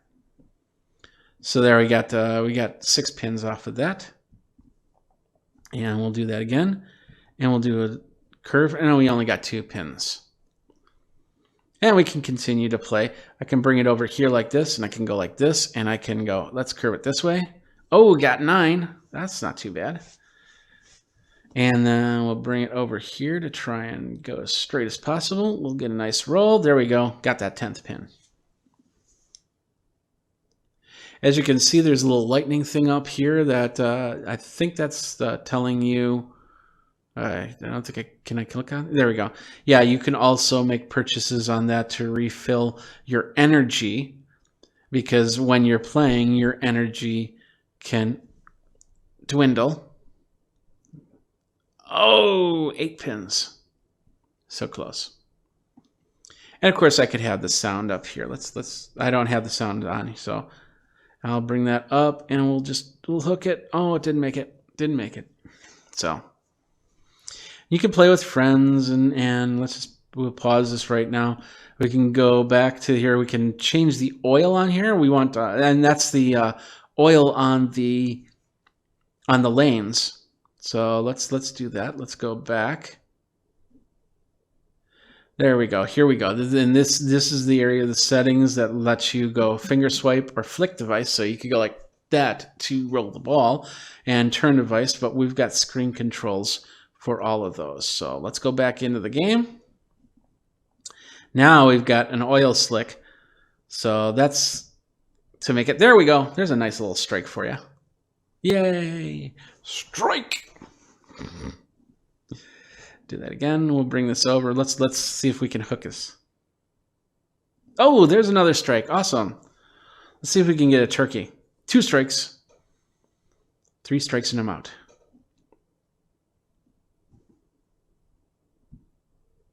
Oh, no turkey. Okay. So as you can see, you can continue to play that. I got a 7, so I might be able to get a spare off of this if I do this. And nope. Oh, I missed on that. Oh, well. What can you do? What can you do? You play as you play, you go from there. So anyway, that was the PBA bowling challenge. Great little fun little app that you can get for the Fire HD tablet. So you know, go completely stir crazy. And of course the Fire tablets, I believe, are in stock right now. So you can get them. Once again, they start at, we'll go back here and I'll just do that. And the tablet starts at $149.99. That's for the 32 gigabyte model with special offers, which means that you'll see ads on the screen. But you get without special offers, those ads aren't there as much. Or they're not there at all, but you'll have the interface that will also have special offers that you can choose from. But you choose your poison. If this works with you, then go for it. It's nice and cheap, but getting the higher end one, you can definitely get that. And it looks like I can get mine by Monday. So if you're in an area like myself, you'll be able to get your tablet by next week. And of course, they come in black, they come in plum, and they come in twilight blue. Let's see the plum one. Let's see, so we'll click on that. There it is. So that's plum, blue, white, or black. I got mine in black. So not a big deal. Anyway, so that's it. That's some of the games that I have loaded up on my Fire HD 10. I've got other things that I'm going to be talking about in the future here. I've got, like, for instance, we're going to be doing some cooking down the line from technology with the Heston Q app, and that flipped over. But you get the idea. The whole thing is this is a way to cook without being in the kitchen. I did a video on this, about 6 months ago, where I was in my garage and I was cooking up things, and that's perfect because you never know when let's say you're cooking up a really smelly fish, you can do it in the garage. Let's say you're grilling and you need to make a gravy base or something like that, or something like that you can pour onto your ribs or your steaks or whatever you're cooking. Then you can do that there. You don't have to run into the house, run back out, run into the house, run back out. And that's pretty cool. So we got some other apps. If there's apps that you want me to take a look at, let me know. And by messaging here, you can go into the chat and say hi. You can contact me in many different ways. And we can definitely take a look at everything that is out there for your viewing pleasure, your need, and go from there. So, and I'm always interested to see new apps that I haven't been able to find. And see how they work. And the best part about this tablet also is if you've got the whole Amazon system, you can control all of your lights and your plugs and everything like that, and even have, interact with the personal assistant on here that starts with an A. I don't want to activate it, so I'm not saying the name, but it sounds very close to Alex. You get the idea. So anyway, thanks a lot for watching. This has been another episode of Geek Tech Talk Live with Jeffrey Powers. I hope you had fun. Let me know how you play these games and what you have out there, and we'll go from there. So thanks a lot for watching, and you guys geek out, and we'll see you next time. Take care.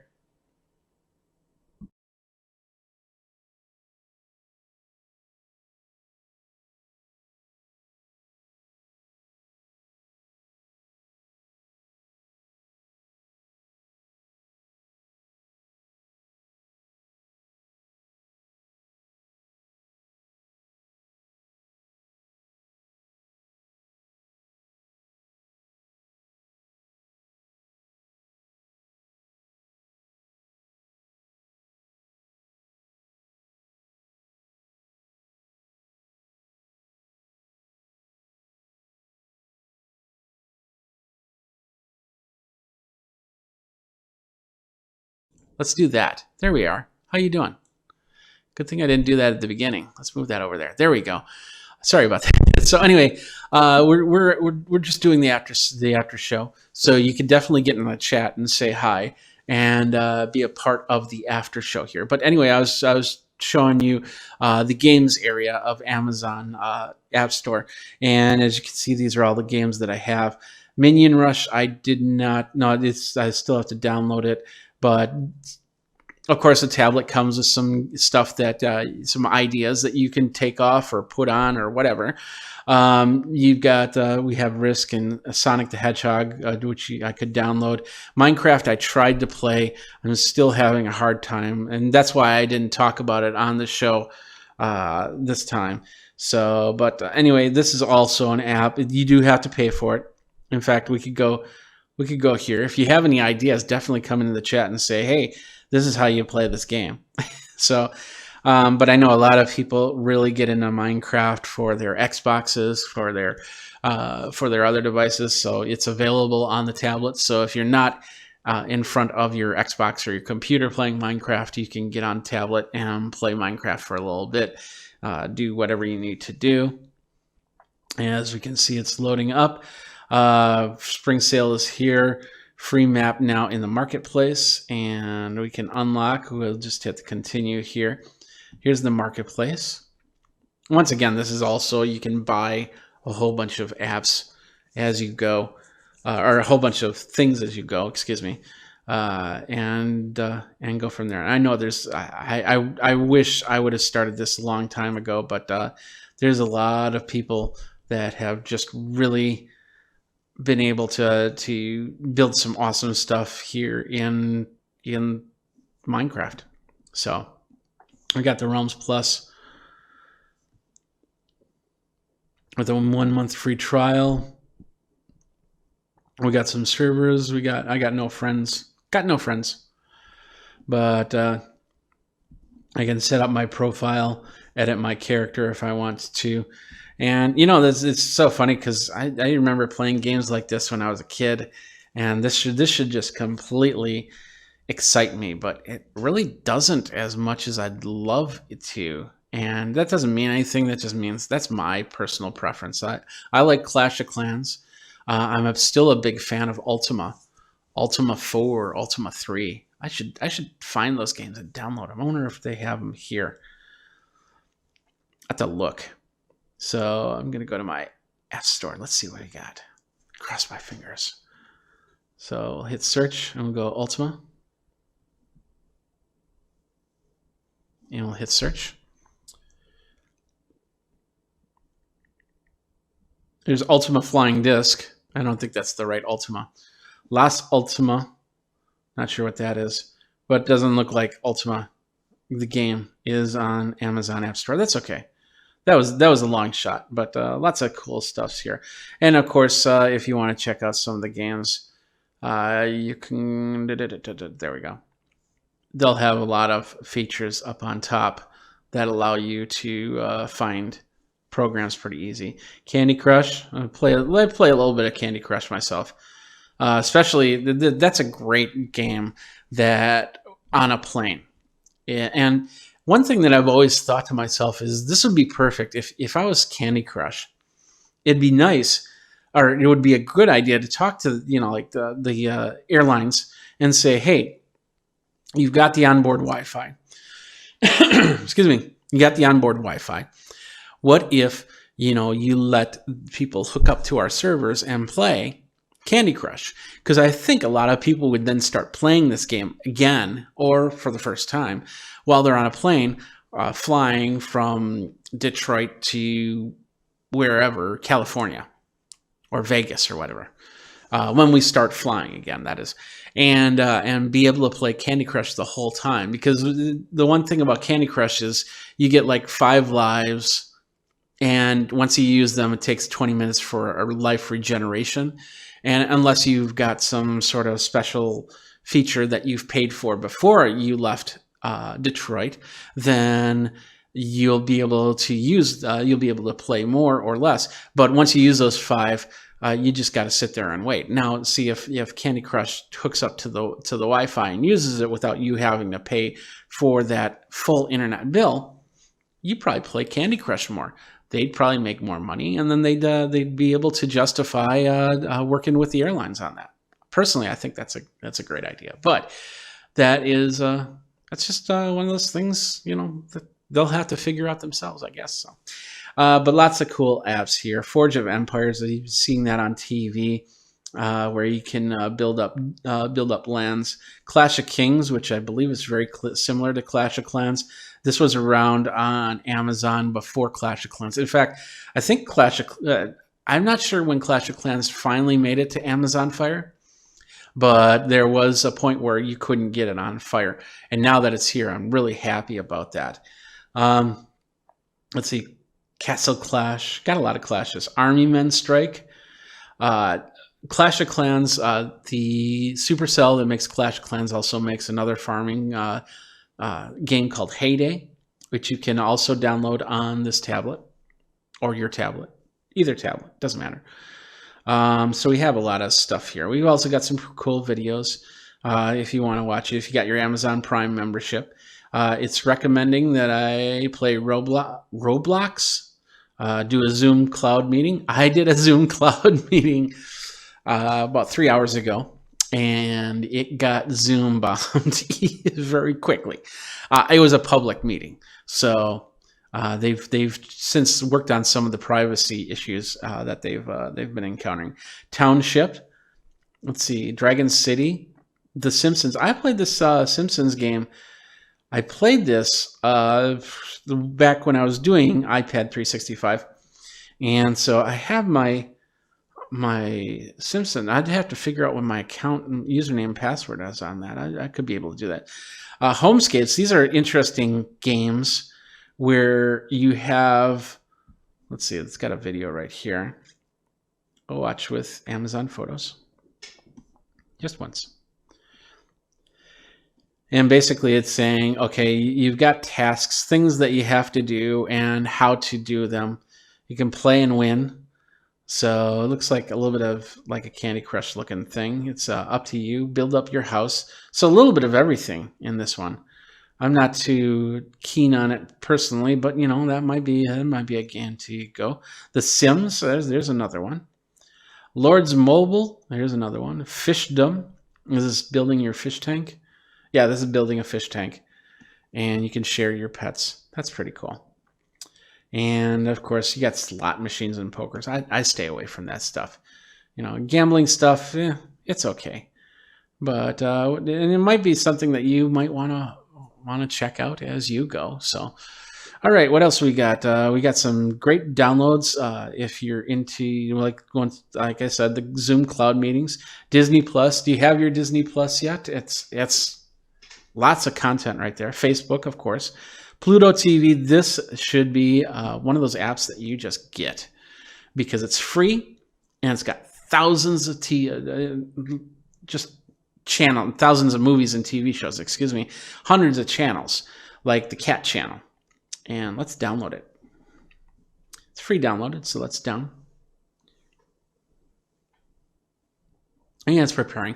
So yeah, we watch the Cat channel every now and then. I watch Mystery Science Theater 3000, mostly because MST3K has a lot of local ties to Madison here, and they had the new one which was on Netflix, and it was okay, but the old MSTK 3000 and the Riff Tracks, which is the not the same thing, but the same thing from the same creators.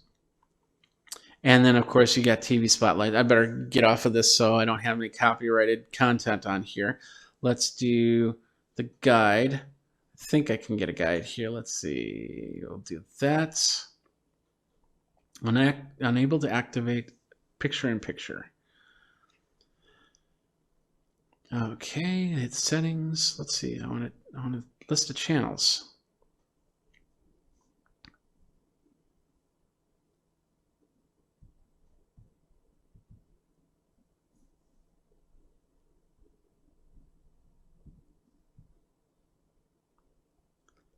Got Pluto Reality. It looks like I'm not sure what this is playing. Find My First Love. Where are they now? Not sure. That must be a TV show. NBC News Now. We should be able to play this really quick. So they're talking about the coronavirus update, as we go here. Let's see what else we got. We got Lively Place. So lots of cool shows, lots of cool content that you can get on your from Pluto TV. As you can see, we got this one, and they just updated the logo, looking pretty nice here. What else we got? 007. We got Les Miserables. We got movies, Dirty Rotten Scoundrels. So you get the idea. Lots of cool movies, lots of cool stuff that you can just sit and watch. And we use Pluto. Like I said, we got the Cat channel. I want to figure out how to get the guide. There's usually a guide that I can get. And I thought I could swipe left or right or something like that and get that, but I don't see it. Let's do that. Can't do picture-in-picture. I can do closed captioning if I wanted to.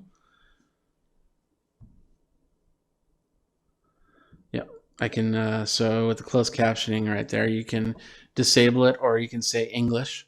So you can get that going as well. And I'll have to play with that a little bit more because I just downloaded it. But anyway, that's a great app to have onto your Amazon Fire HD 10 or HD 7. I actually have a 7 here, and it controls my mixing board, which is way over there now. So if I got my headset and microphone on, then I can control the mixer from the distance and go from there. So that's pretty cool. Let's see what else. I also have my Dropbox on here, which it allows me to pull files from one computer to another. I guess I haven't signed up with this just yet, but anyway. You can basically, it's a way for you to have some sort of cloud storage, and that's a great app to have. Let's see. I talked about the One Smart Piano, which is the learning piano. It's one of the other live events that I did, and that was you can get that on here as well, and you can learn how to play the piano. So this is the app right here. I don't have a piano hooked up to it, but you can definitely watch some of the tutorials and getting started videos and play some games once you do have the One keyboard hooked up to it. So that's a pretty cool app right there. I talked about the Eero scale. I think it was last week, which is a Bluetooth connected scale, and you can put that app on there. Let's show you that. It's going to be sideways because let's see it. If I turn it, No, you won't be able to see it. Let's just leave it at that. But anyway, you can check your BMI, you can check your water, you can check your visceral fat, you can check your muscle mass, things like that. So you really have a good way to track everything. Whoops, I closed out. I hit the wrong button. So I hit the tracking. There we go. So you can kind of see how you're progressing with this app. I can set up my printers through the HP Smart app and print out some stuff here. It's finding the app right now, or the printer right now. There it is. So that's the printer in the other room, and I could print out pictures or whatnot. So lots of cool things you can do with this app, and then find more. So if you find anything that you want to see on here, just let me know. And I can definitely try it out and put it up there. So let's see what else. So we can let's just see how my Clash of Clans is progressing. And that's the one thing about Clash of Clans is you can continue to go back into the app and do some more. So let's see, it's loading up.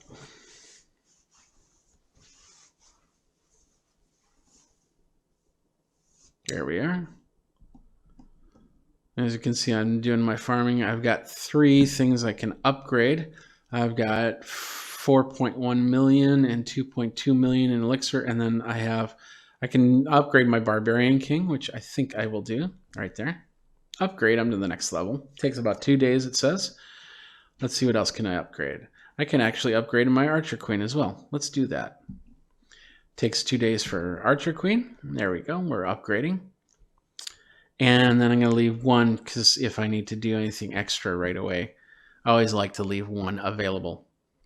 Over here on the builder base, let's see if there's any upgrades that we have here. It looks like we finished a challenge. Which challenge do we finish? Start 2 building upgrades. We cleared that out. Good for us. So now we can go into our area here and get a hero potion. It says we already have a hero potion. You want to sell it for 10 gems? Yeah, sure. So now I got 10 more gems, which I can use for whatever I need to. Let's see how the upgrades are going. Let's take a look at the research for our star laboratories. Let's research this, and we don't have enough elixir to do any upgrades of the troops, but we can go to our builder and we can find out, hey, we got an elixir collector, elixir storage, hidden Tesla that we can upgrade. Let's upgrade our hidden Tesla. So we got more power right there. There we go. And we have the ability to finish now. I'll just leave that for later. Might need it for something bigger. And we'll go back here. Just have some fun with this. This is Clash of Clans. We'll go over there. Anyway, so lots of cool farming here. I can upgrade, do some wall upgrade. Looks like I have an upgrade ring, so I can do it that way. Let's see if I can do it on this one. Yeah, I'm trying to upgrade these walls better or more. So let's upgrade some walls. That one gets upgraded. That one gets upgraded. That one gets. I don't know how many rings I have, so we'll just go until we don't have any rings left. How's that? Hmm?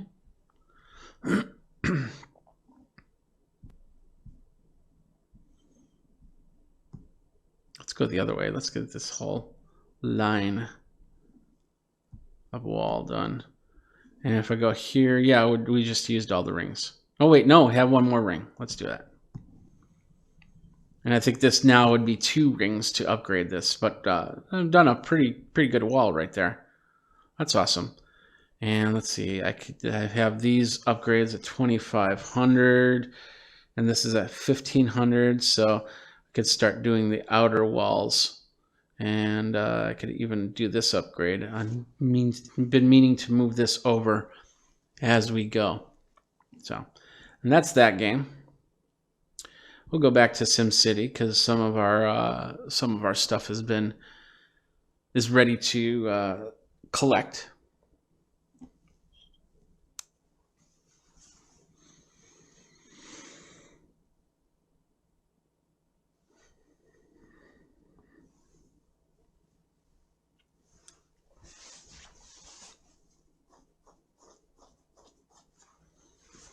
There we go. Okay. So now we got hammers. Talked about hammers. And we got that tape measure. Castle offer. Not yet. Tape measure. So we'll bring that over there. We'll put in a new hammer, a new tape measure. Build that up. We've got this. What is this? Oh, this is our challenge. So let's get our nails and the wood, and then we'll do it again. So nail, wood. And then we'll go over here. Our plastic is ready. And over here, we're going to put in iron. Over here, we're going to put in wood.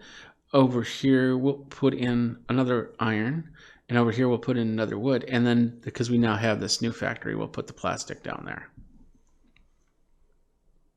And it looks like I have parks and fire that I have to think about. So let's start with parks. And it looks like a Casino City sign. Ooh, let's put that down. Put it right there. Not enough sim cash. Oops, okay. Well, we won't do that then. And it looks like we have, whoops. I worked a deal. Megacorps has agreed to buy the wood for 90 simoleons. So I'll say, I'll do it. Yeah, what the heck. We'll collect some taxes. They're abandoned building reason no fire safety. Oh, it looks like it's on fire. That's interesting. Let's get a fire station in there. Small fire station. Right in the corner. There we go. Now we've got fire safety isn't something to keep on the back burner. That is true. And we just collected something off of that. So hopefully that will clean that area up. Just click off of that. And we've got this. We got the hammer. Let's upgrade this in our tiny town. And that's going through an upgrade.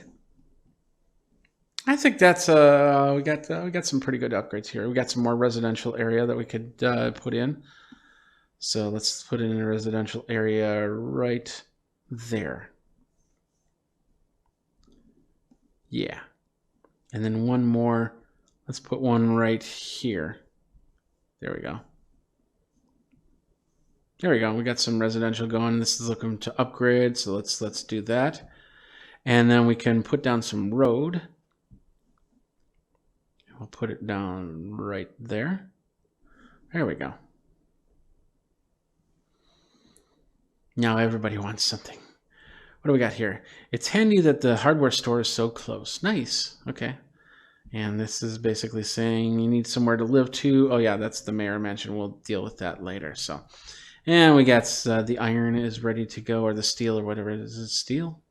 It's metal. It just says metal.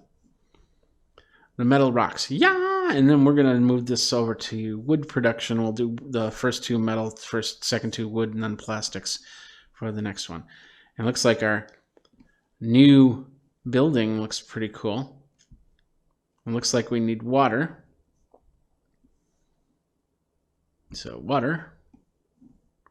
And we'll just put in a basic water tower right about there. Not enough simoleons. Okay, I'll have to get some more simoleons to do that. So anyway, I think that's pretty much it for now. So these are some of the games on my Fire HD 10. And I hope you enjoyed this. Thanks a lot for watching. My name is Jeffrey Powers. Let's put all this up again so you know where to find me. You can find me over on the socials, over at Geekazine. I think Magazine put in a geek, you got me. So thanks a lot for watching and playing along with me. Until next time, you guys geek out and take care.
If you had a computer in 2000, you might have owned this iconic brand. Gateway since has changed and currently owned by Taiwan-based Acer Computers. They have continued to release new Windows modules, including this ultra-slim notebook. I put this laptop through a couple of its paces, and beyond a couple of issues, I'm finding it to be a pretty solid laptop.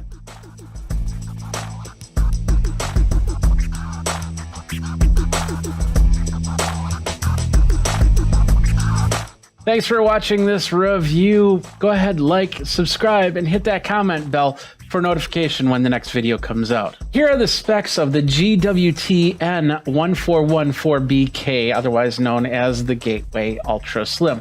I've also verified all hardware and specs using two programs, BellArc Advisor and PC Mark 10. Inside the machine is an Intel Core i5-103 5G1 Ice Lake processor at 1.2 GHz, but can work up to a frequency of 3.6 GHz.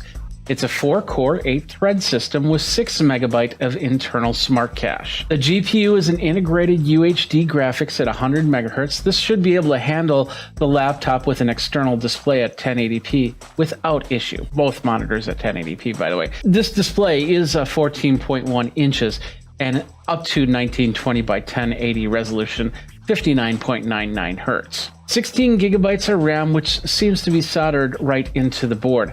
An M2 256 gigabyte SSD hard drive from a company called 4C, which is a product of Longsys with smart technology, and an empty M2 slot, which is behind a door on the bottom side of the machine, so you can update this with more storage at any time. Ports include an external HDMI 3.5mm headphone jack, two USB-A 3.0, and one USB-C, which is transfer only. It's not for charging. American Megatron's BIOS backend, and man, that display has not changed since the 90s. Bluetooth 5.1 and Wi-Fi 802.11 AC. The Ultra Slim model also has Realtek audio, but is also supporting THX sound. This is perfect for if you have a THX headset or 7.1 surround speakers. In initial tests, I found it to be perfect for late night movie watching or some simple game playing. With the right headset, the right speaker system, you can hear things moving around. This ultra thin laptop does have onboard security as well. The BIOS can be locked down, and you can log into the machine with the simple finger swipe through the fingerprint reader, which is right on the top part of the touchpad. There's a 1 megapixel camera on this machine. It's nothing to write home about, but it does do the job if you need to get on a Zoom or Skype call. I did a Zoom connection test to see how the camera and built-in microphone works. This is what they're going to see in here if they call you on Zoom or Skype. I'd love to find out if you're going to be using this for Zoom or Skype calls. Let me know by commenting below. Now, there's been mention online that this model of Gateway was manufactured by a company called EVOO. EVOO. This is another brand laptop that you can actually find at Walmart. Now, it's not uncommon for this to happen. Gateway has also tasked EVOO to make their new line of tablets, their 2-in-1 computers as well. EVOO also has the license for installing THX into laptops, so that's an added bonus right there. Finally, EVOO makes smartphones. So I have to wonder, is a Gateway smartphone coming soon? Let's check out some pros and cons here. Now, although the screen side is aluminum, the rest of the machine is plastic. The case also can slightly bend if you pick it up, so I wouldn't suggest holding it in one hand walking around the house like this. Keyboard and trackpad are not problems at all. I was able to work on this machine on a table or in my lap. I actually put this show together using this laptop. The middle of the trackpad does do a weird double click when you press it, but it doesn't seem to affect anything, so it doesn't double click on screen or anything like that. It just is a small annoyance. Opening up the device was not that difficult. Just a bunch of screws on the bottom. You might need to do that to clean out your fan every now and then, or maybe upgrade the primary SSD. And of course, that fan, it does ramp up from time to time. You'll hear it. It noisily spins about 20-30 seconds and then back down. Now, the power cord is a simple 3-foot into 1.3mm coaxial power plug. The cord looks and feels a little cheap, and the power wart is actually attached to the plug. But this is also a 100 to 240 volt plug, so you can travel internationally without the issue. What I find interesting is this has a USB-C, but that's not a USB-C charge. If they would have just added the charge ability to it, this could have been a USB-C charging plug. There is a 10-hour battery inside, and charging is not an issue. I was impressed when I had to charge it up, charged pretty fast, but even more impressed when I put the machine to the side for a few days, came back to it, and found a 90% battery. Another thing I noticed when I opened up the case was there was a spot for a backlit keyboard. Now, it would have been nice if this laptop actually had that option. In fact, one of my criteria in looking at new laptops is if I have something to see the keys in a low light situation. Finally, the screen is not touch screen, so don't expect that. But a lot of laptops in this price range are pretty much the same. In all, the Gateway Ultra Slim does a great job for classwork, for surfing, for movie watching, and more. It's priced at under $500, and it competes with Dell, HP, and Surface equivalents using the Ice Lake processor. But what do you think? Are you looking for a computer for any type of classwork, any type of extra work, or anything like that? I've been looking at the different types. What do you see out there that's really sparking your interest? Let me know by commenting below. Don't forget to subscribe and hit that bell notification so you know when the next video comes out. My name is Jeffrey Powers. Thanks a lot for watching. Until next time, you guys geek out and take care. Hey everybody, Jeffrey Powers here from Geekazine. Today we're going to take a look at this right here. It is the Moto drum modeler from IK Multimedia. It is a program that allows you to create drum sounds in your DAW, in whatever you need it to do, and a whole bunch more. Jeffrey Powers from Geekazine, Think Magazine, Put in a Geek. You got me. You can find me on all the socials, including Twitch and Twitter and TikTok and all that other good stuff. And today we're going to talk about the Moto drum from IK Multimedia. Now, I've reviewed a lot of cool stuff from IK Multimedia in the past, and this is no different. It allows you to create drum beats. If you're not a drummer, you can create drum beats. If you are a drummer, you can create drum beats. You can attach it into your system, create MIDI, add these really specific, great sounding drum sets, and continue on however you want to do it. First of all, we got to talk about this. I did get a copy of this software to review from IK Multimedia. They did not pay me for this review. They are not editing this review. And of course, all opinions are that of myself and Geekazine. You can go over to geekazine.com/review to find out more on that. Now, let's get into this. Let's get in here. First of all, hey, you know, you can customize your sounds. You've got multiple kits and multiple drums that you can use. You can sync to multiple MIDI units if you want to. I got a couple MIDI units that I'm using, or going to be using today. You can do real-time sounds. You can do pre-made grooves and a whole bunch more. The price, $299.99. Now, you might think to yourself, well, that might be a little bit too much, but for what you get, it really is not. It's just amazing. Now, I do have to tell you that I did get this software back when it did get released, and that was back in, I believe, September, August timeframe. The program was pretty solid. But when I was attaching MIDI devices to it, I wasn't getting the responses that I really wanted to see for this. They've since then not only have updates come out from Moto Drum, but also from the MIDI providers, updating it using for Catalina and for the latest Windows 10, and things have gotten a lot better. This is the website over here, Moto Drum. They have a full specs range, but we're going to take a look at the most important specs, and that is if you are a Mac user or a PC user, you can use this on either machine, and they work both great on either machine.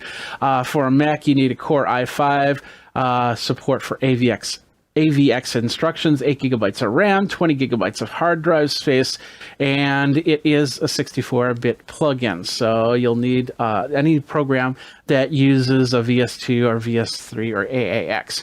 What we're going to use, we're going to keep it as simple as possible. We're going to use GarageBand. Just going to open it up in there. Of course, we're going to show you the interface first before we do that. Let's take a look at this a little bit more. For Windows, Core i5 also needs AVX instruction, 8 gigabytes of RAM, 20 gigabyte available hard disk space on Windows 7, Windows 8, or Windows 10. ASIO compatible sound card USB port 3.0 suggested, and I highly suggest that you download the free ASIO. It's right here. I'm gonna put that right there, and that's basically an ASIO driver that has the lowest latency that I've ever seen. Now, like I said, you need to have a program. If you want to use this for any program, you need to have a program that'll allow it to come in as a VST instrument. We're talking GarageBand, we're talking Reaper, we're talking Cubase, we're talking Ableton Live on there. There's a whole bunch of programs that are on there. You might want to look at your program first to make sure that it can accept a VST, an external third-party VST instrument. Adobe Audition does not have MIDI support, so Adobe Audition, you can't use it on this. You can't import the tracks or anything like that. I really wish that Adobe would get something in a MIDI editor that would even convert it to audio so I can put it in a little bit easier in my programs, but that's neither here nor there, just so you know. But we're going to use GarageBand, and if you've got a Mac, you've got GarageBand. Simple as that. And of course, Windows, you'll have to get some software to put on for that. But there's many different MIDI editing programs out there that you can use to create that. Now let's get into the program itself. Here it is, right here. This is the Moto Drum, and we have it on studio mode. Straightforward interface. We have our models. We can customize. We can do our play styles, our room, our mixer, our grooves, and our mapping. These are all the drum sets that come with Moto Drum. We've got a studio set, we've got a jazzy set, a rock custom, a grungy reference. So you got a pretty good amount of sets. We're going to start with the studio kit. It just looks like a standard 5-piece drum set with a couple cymbals, hi-hat, and ride here. Now, this is also completely customizable. That means that you can completely customize the types of cymbals, how many drums. If you need a double bass drum kit, if you need a China cymbal, if you need a gong, if you need a cowbell, all those drums are in there. You just have to set it up that way. So we can go studio, we can go rock custom, and as you can see, it's going to load the preset. Now, we already have... We got the drum set. What I have set up here is on the Axiom Air 32.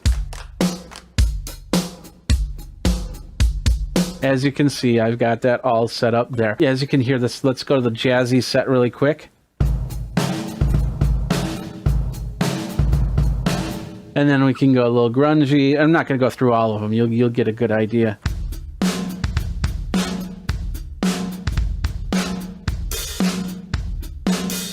And then let's just do Plexi as one more, because we like Plexi. I like Plexi drums.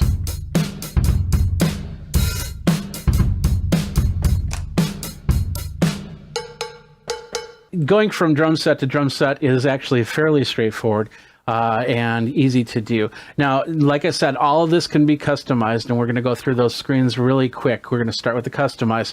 Here is the drum set. As you can see, you have all the drums. You have your snare, you got your bass drum. That's what's lighting up. We got some toms, and then the cymbals and the hi-hat. As you can go from there. Now, you can take all these drums, as you can see on the top, that's actually switching around. So if I want to use this Plexi kit, but I really like this Black Oyster shell for the snare, there it is. Now let's say I do D Gentleman. We got that. We can switch that out. We can switch these out. Same thing with the cymbals. We can go this type of crash. We can do this type of crash, or this type of crash, vintage. And ride cymbal, if you want a little bit more plated sound, a little drier sound right there. You got that, and you got a little bit more firm. And as you can see, as I'm tapping on the edge, you get an edge sound. If I'm tapping on the bell, you get a bell sound. We can customize this further. Let's just go through the buttons here. You have the play style. Now this is really cool. I can set up for the different types of drumsticks that I use, the different where I hit on the drum. Like for instance, let's say on the snare drum, I have my left over here and my right over here. So when I hit on this snare, as you can see, I'm just hitting using a keyboard, so it's not going to do too much on that. but we can bring that on a little bit. You see that circle get a little bit smaller? That's the area that we use for our drum. And of course we can go nylon tip. We can have a little bit of different sound there. We can change the arena area for that. And we can do the snare drum. We can do the toms the same way.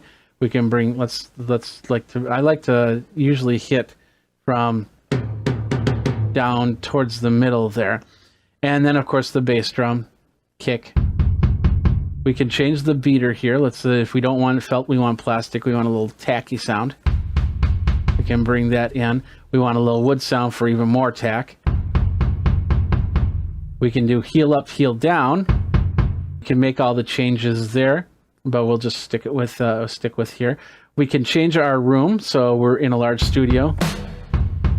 Let's go into a mid studio. We can go to a garage. We can go to a booth. We can go to cathedral. And with that, we can change that all from here. Bring that down. Bring it up. Or more and less. So you get the idea from there. We got the mixer here, which is pretty straightforward. You want less snare, then we bring that snare down. Bring it down.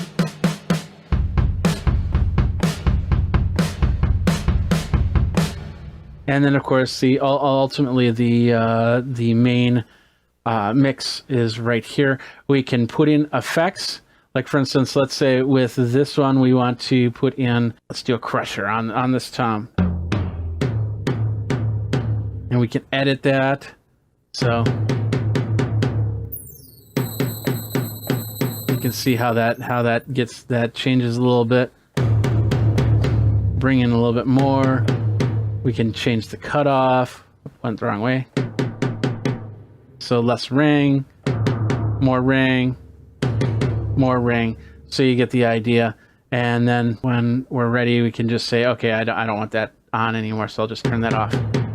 And there we go. We can add. This is just a regular mixer, so it adds everything: cymbals, toms, and cowbell, and other instruments you have there. Next, we have grooves. This is all predefined grooves, so we'll just do Ace 102 really quick.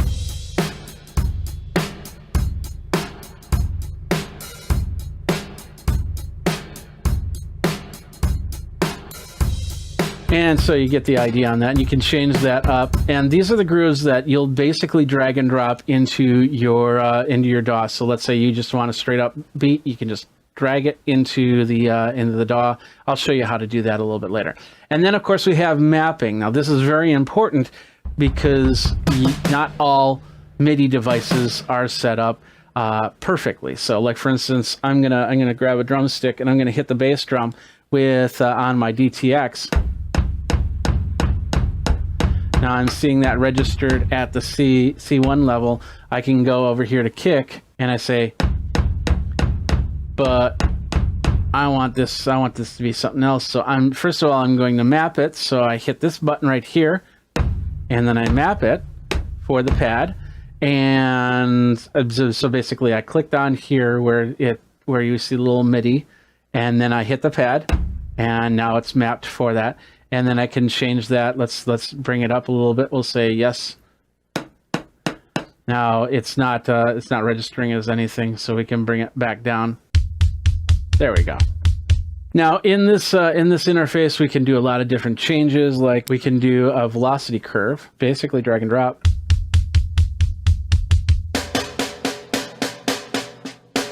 And then we can save this or remap it. We can bring in more drums. There's the other bass drum. So with kick 2, we don't have anything assigned. We can assign it there. I'll say yes. There we go.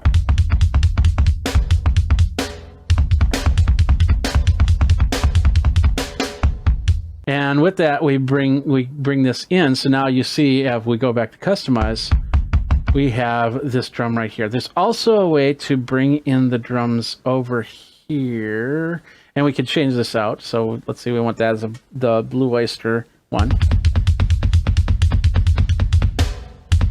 the edit kit. Now you're seeing all the drums, all the cymbals with that. So we can change this out. We can bring in this China. We can bring in this crash, a little splash. And now we've got a bigger drum kit that we can use, and we just basically have to go into the mapping and map those. So we'll go like that, and we'll go.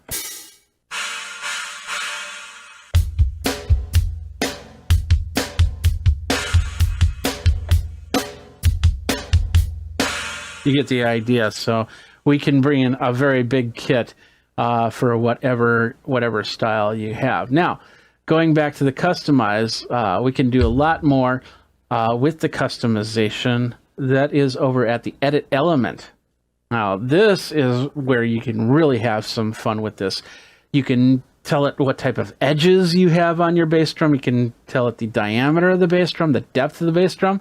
Let's see, it can go from 12 inches to 24 inches. We got a diameter of 17 inches for a smaller or a really big drum. We can tell it what type of heads we want. We want a clear or coated head. Or do we want, what do we want for the resonant head? Do we want more volume on there? For a resonant, do we want dampening on there for our resonant head? Do we want to tune it a little bit to give it that poing sound? Or just reset it back to default. On the edges of the shell, they're usually got a small bevel to them. It's less wood touching the drum head for a better sound. So you can change those. We can go sharp. We can go point or rounded. And they all add different sounds to the drum there. So we can totally customize that. We can switch it up. Let's go to the snare drum. And we'll do edit element of the snare drum. With this, once again, we can change the heads. We can get a nice coated head. And different sets will give you different options. The type of snare. Do you want a large snare or a medium snare? Do you want a shell of diameter, a bigger shell with a bigger depth or a smaller depth? And all these, you get the idea. So there's full customization as to what you're doing with this drum set. And you can really just sit there and fine-tune the sounds of each drum. So there's a lot of different sounds in here. We haven't even gotten into the best parts, and that is putting it into your DAW-based program. So, but first of all, like I said, everything right now we've been going through here.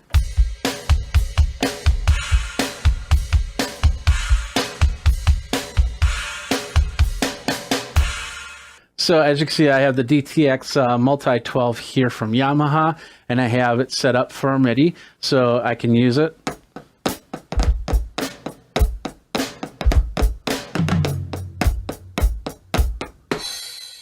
So we have a couple different ways you can do that, especially if you have an older drum module and you want some better sounds to it. You can bring those in using this program. Now let's bring it into a DAW system. And like I said, we're going to use GarageBand. We're going to try and keep it as simple as possible. So we're going to close this out. And we're going to go into GarageBand. We're going to say, this says a new thing, software instrument. We're going to go drum kit. And we'll just say, let's do Bluebird. But we're going to change that up here. Because what's going to happen is we're going to go down here. And we're going to see a thing that says plugins. And this will be like this when you start out. Do the drop down, hit the drum kit, and then you'll see Moto Drum in the list. Or it might say IK Multimedia sometimes. So either way, you'll go into Moto Drum and you'll hit stereo, and it loads the plugins, and then the Moto Drum shows back up. And we're using the drum, and we can change that up. We'll go to the Babinga. So we can go in here. Let's bring this down a little bit. We got the metronome ready to go. Let's record something really quick.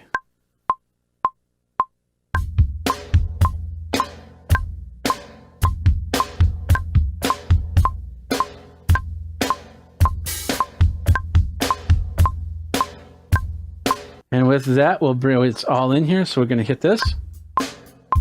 Oh, let's take that metronome out. So now.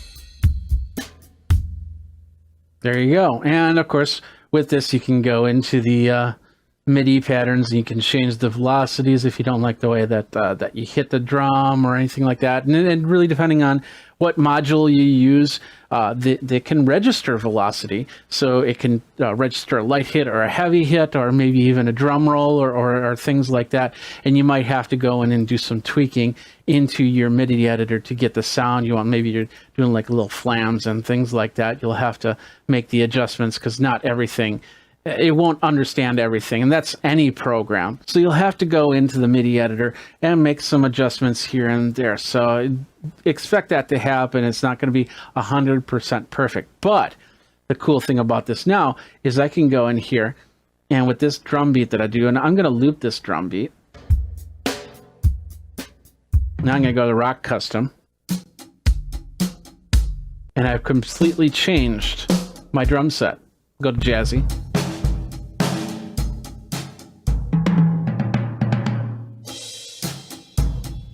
And once again, you get the idea of how that all works, because they're MIDI hits. They're not, you could put a piano to this. You could put a saxophone to this. It'll sound weird, but you can still do it and have the sound. But bringing in the Moto drum, it'll give you past the drum sets that something like GarageBand or Reaper or Ableton Live can offer, and give you different options so you can really tune it in. Now, you can also, like I said, you can also set it up onto the DTX. I have my Roland TD50 downstairs, and I'm still doing a little bit of tweaking on it. Like I said, never perfect, but you get it as close as possible so you can do some multi-track recording, and then you can bring in those sounds into whatever recordings you're doing. Now, the one other thing I didn't show you is that groove style. We'll go back over there. So with the same groove, we can sit here and we can just bring this up. It's basically a little drag and drop. And it's asking if we import the tempo information. We don't want to import the tempo. So now we can bring that right there and zoom that like that. And now we've got a pattern that works a little bit better because it's already been done and been cultured out and set up for all the hits and all the velocities in the right spot. So there you go. You get the idea from that. So that is Moto Drum in a nutshell, as best as we can in what we're doing at least 20 minutes here. Thank you guys for sticking around with me on this. We got a lot of great stuff here. If you want to check out more, I'll have the links in the show notes that you can get yourself your Moto Drum. And of course, if you go over to Geekazine.com, you can get the Moto Drum information there as well. So you have been watching. We've been talking about the Moto drum modeling. Really quick, what do I think about it? It is, like I said at the beginning, I was happy with the interface, but when importing MIDI devices into it, I had a hard time. There was a big set of latency, and this was on the Mac and the PC as well. That has been fixed with the newest version, and of course, as they continue, there'll be newer versions and updates coming through, and probably even more cool stuff that you can use to bring your drums into your music and make the sounds that you want to. That's it for this video. What do you think? Do you use Moto Drum? Do you have another program that you use that you really like? Let me know. Of course, check out all my other reviews of IK multimedia software and hardware. YouTube, go ahead, like, subscribe, comment, and that little bell notification to let you know when the next video comes in. We do a lot of tech, consumer tech, a lot of music tech, and a whole bunch more, and some geekery too. So Jeffrey Powers here. Thanks a lot for watching. Until next time, you guys geek out and drum on.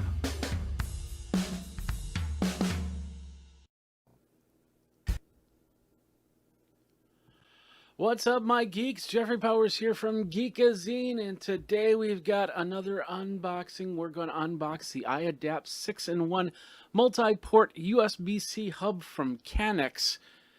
Canex being a company that does a lot more than just USB hubs. They do chargers, they do cables, and everything else. We're on the web page right here over at canex.com, Kanex.com, and as you can see, you can get a whole bunch of cool stuff, including ports that do more than just 6 ports, keyboards, we got cables, it looks like, we got in-ear headphones, and docking stations for your iPad. But this is the one we're going to look at right here. This is the iAdapt 6-in-1 multi-port USB-C hub plus Ethernet. Let's go ahead and give this thing an unbox right now. So we can lift it up. First of all, just want to let you know it does USB-C. It has the 61 and 87 watt charging option. It does HDMI and 4K, and it does USB 3.0, 2 of those. So, and we'll look at that more. So let's go ahead and open this up. We're going to bring this up and just lift up the thing. We can see from the top here, it basically says what we've got. As you can see, it's a 2 plug port. So you'll either have your MacBook with 2 USB-C plugs or a PC that also has a dual USB-C right on the side there. So we're going to open this up right here, and you can see it right here. We're just going to get into it really quick. Let's rip it. Yeah, that's how we do it. We're going to rip it.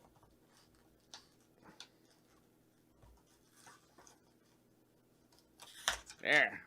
Now you know it's been opened. All right. So there it is. I don't see any instructions or anything other than that in there. We have the device right here, and I believe it can go on either side of the MacBook. We're going to put it on this side of the MacBook so you can see it. But what we have here, let's bring it up here. Let's zoom in a little bit on the camera, and as you can see, we've got USB-C right here. We've got HDMI port right here. 2 USB-A 3.0s right there. Over here we have the card reader. We've got a micro SD and an SD card reader. Over here we flip that up like that, and we have the Ethernet. It's not showing, and I know the light, it just I need some light over here, but anyway, let's do this. Hold on. Ask and I shall receive. Here's some lights. So this is the Ethernet right here. We're going to bring that up, as you can see, and that's where you can plug in your Ethernet jack if you want to. Bring it back down. We have the dual USB-C plugins right here, and once again the SD card right there. And then we'll take a look at this side again. We got the USB-C, the USB-A. This is also for charging, and then the HDMI port right there. So with that said and that done, we just basically plug it right in. Got to zoom it back out so you can see it plugged in. There we go. We plug it right into the port right there. As you can see, it lines right up. And when you're ready to go, you can you just call up your laptop and log in and go from there. You can also do it on the other side. As you can see, just plug it right in. And as you can see, it's pretty slimline. So if you're on travel, you're not sitting there wondering what's going on with your, the cables everywhere and just trying to figure out, just doing cable management all over the place. So it's kind of small and easy to install, just like that. And when you're ready to go, you turn it on. I'm not sure how powered my MacBook is because I haven't used it in a while. But yeah, it looks pretty good from there. And when I want to read, let's just get a card here. I think I have an SD card close by. There we go. We will put it in. I'm gonna have to log into my computer, so we'll put in that SD card here. So let's do that.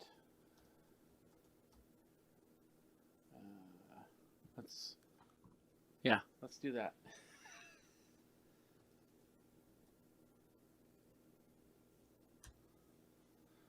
All right, there we go. So now we're logged into the PC, and I put the card in, and it should show up here in a second.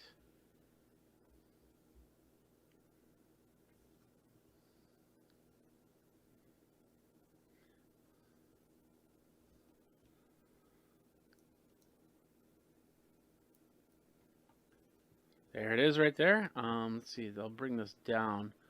Maybe you can see that from there. If not, we'll just raise this up just a touch. And we'll zoom it in. And as you can see right there, that basically says right here where it says untitled, there's the card. It's one of my video cards, so it connected up and it looked right away. So that's pretty much it for that. That was the that's the Canex 6-in-1 USB port, USB-C hub for your multi-port. Simple unboxing right there. I hope you enjoyed it. It is about it's under $100 is my understanding. I think it's $99.99. I'll have a link in the show notes so you can get to it, so you can unbox. We'll be doing a lot more unboxings just like this. You have a product that you want me to unbox, let me know by tweeting me over at Geekazine, geekazine@gmail.com. We'll put this down. Thanks a lot for watching. Till next time, you guys geek out for another unboxing, and take care. What's up, my geeks? Jeffrey Powers here from Geekazine. Today we're going to be taking a look at a couple of these. We're going to unbox them. These are the EasyViz cameras. Next on Geek Tech Talk Live with Jeffrey Powers. How you doing? Jeffrey Powers here from Geekazine, Think Magazine, Putting the Geek. You got me, and we got my socials, which are showing up right about here. That's how you can get a hold of me many different ways. Geekazine@gmail.com, of course, and we will go from there. We've got a couple products. First of all, I'm just going to kind of close this out so we don't have too much replication here. We're live and we're ready to go. So we're going to be talking about these two products right here. The first one is the EasyViz, and we're going to switch over to this PTZ camera so you can see it. We've got the EasyViz C1C home camera. As you can see, it's totally open, or not opened at all. So we got that. And then, of course, we've got the EasyViz C6CN. This is a PT camera, not PTZ. PTZ is point tilt zoom. This is just point tilt, so a PT camera.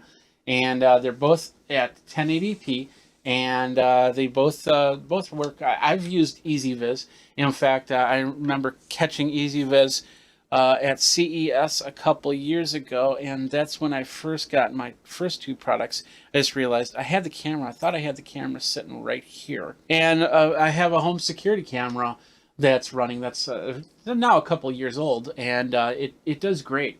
In fact, it watches my front door. So what we're going to do is we're going to unbox these two. We're going to set it up, and then I'm going to show you how it sets up onto the phone as much as possible and go from there. First of all, let's take a look at these right now.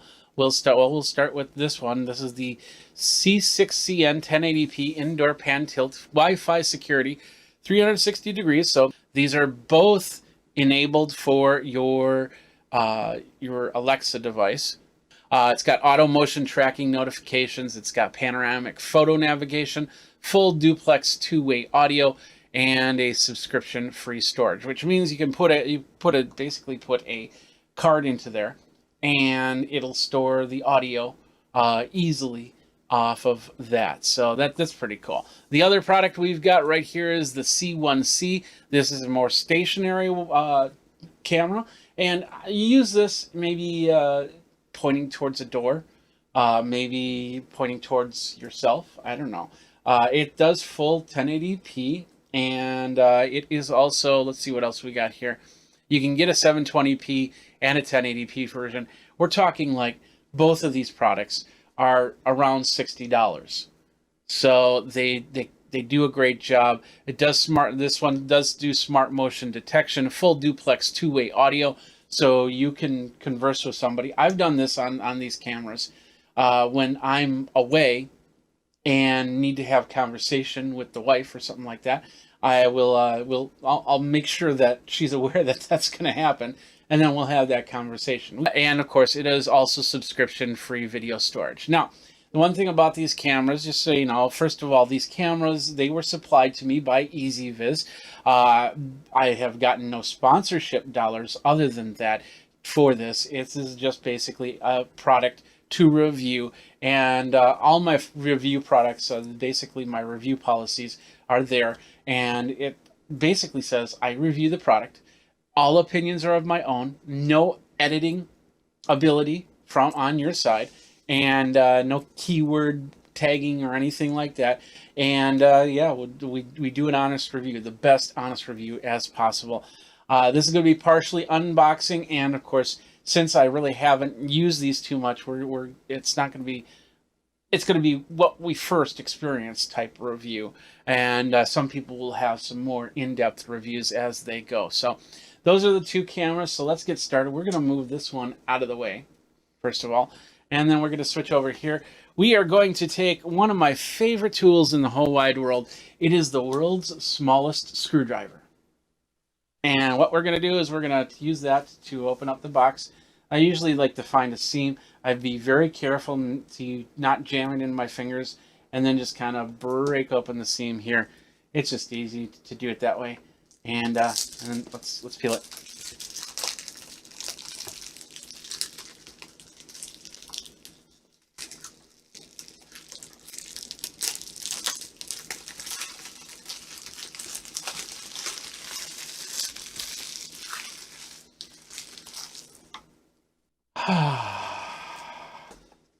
Let's see, how does this open?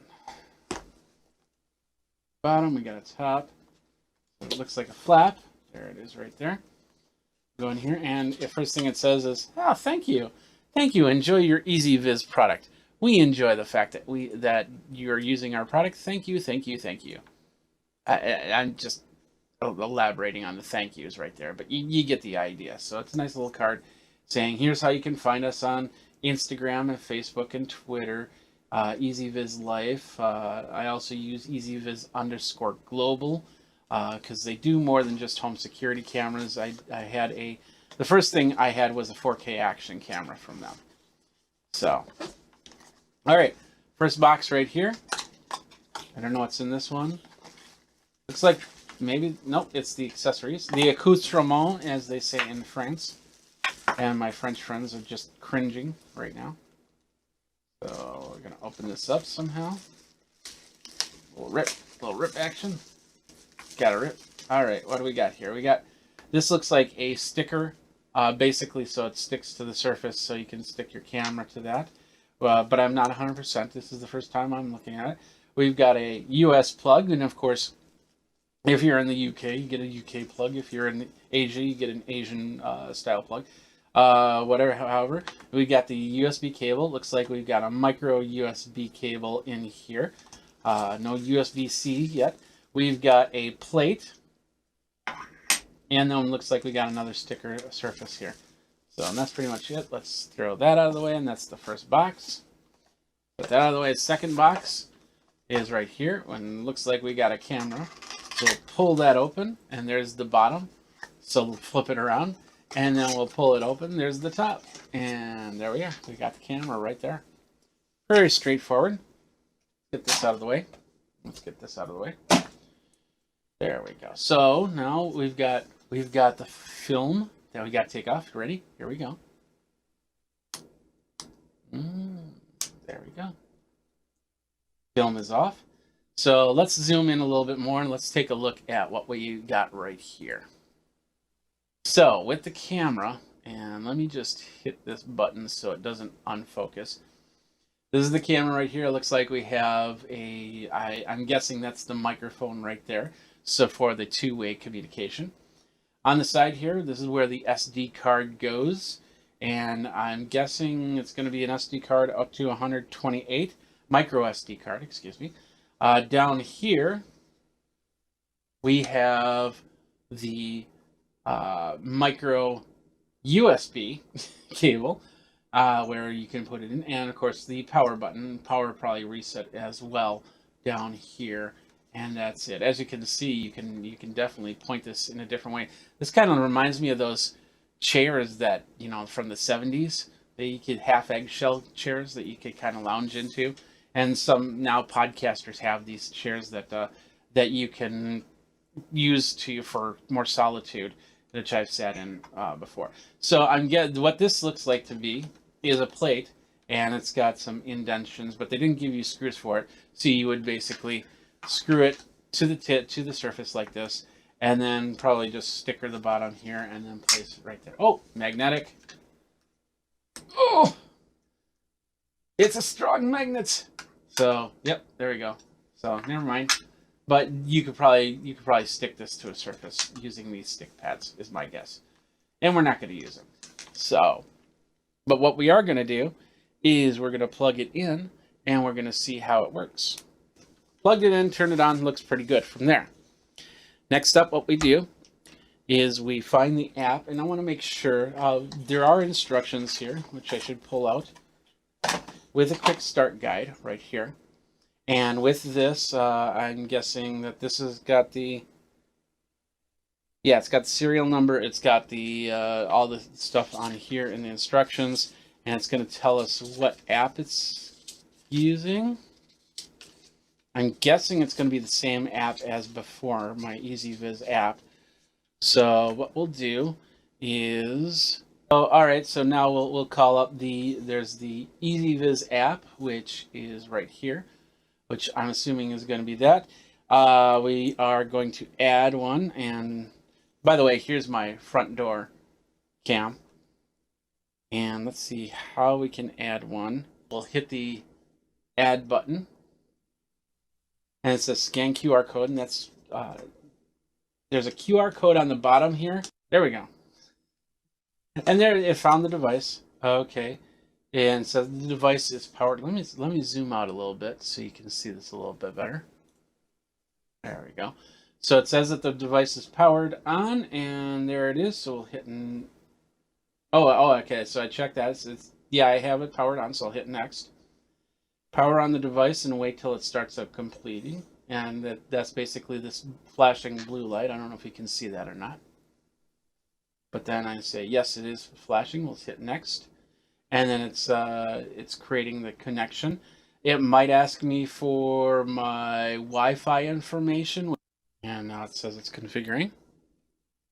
And it says Wi-Fi connected. And platform registration successful. There we go. Yay! We've got. Configuration complete. So there we are. EasyViz. Wow, this thing really wants to talk to me. Should we have a conversation? Now, we can hook this up to our Alexas, and that's through the EasyViz app, and I believe you have to turn on the device here. So we're viewing the device, and the Cloud Play will view the device here. So now, as you can see, it says I got a free trial. I'm not going to do that, though. So we have my front door, and now we have this one right here that shows me, and it's got the sound on. So we got the settings. We can turn the audio on, and we can turn the audio off. Let's see what else we got. We got status lights. I usually turn status lights off. IR lights. It depends on where I set this up. If I want the infrared on or off. Alarm notifications we're disabling for now. Time zone is correct. Daylight savings time. Date format. Wi-Fi is my Wi-Fi. Cloud storage is normal. We can change that to subscribe for recording. And then once I put in a card in, it's going to record for the length of the card and then just overlap the card. That's that one. Good. We got that all connected. Now let's move on. And let's switch over to this one. Let's go ahead and we're going to set this to the side. And we are now going to unbox this one right here, the C6CN. And let's take our world's smallest screwdriver and let's open this puppy up. Are you ready?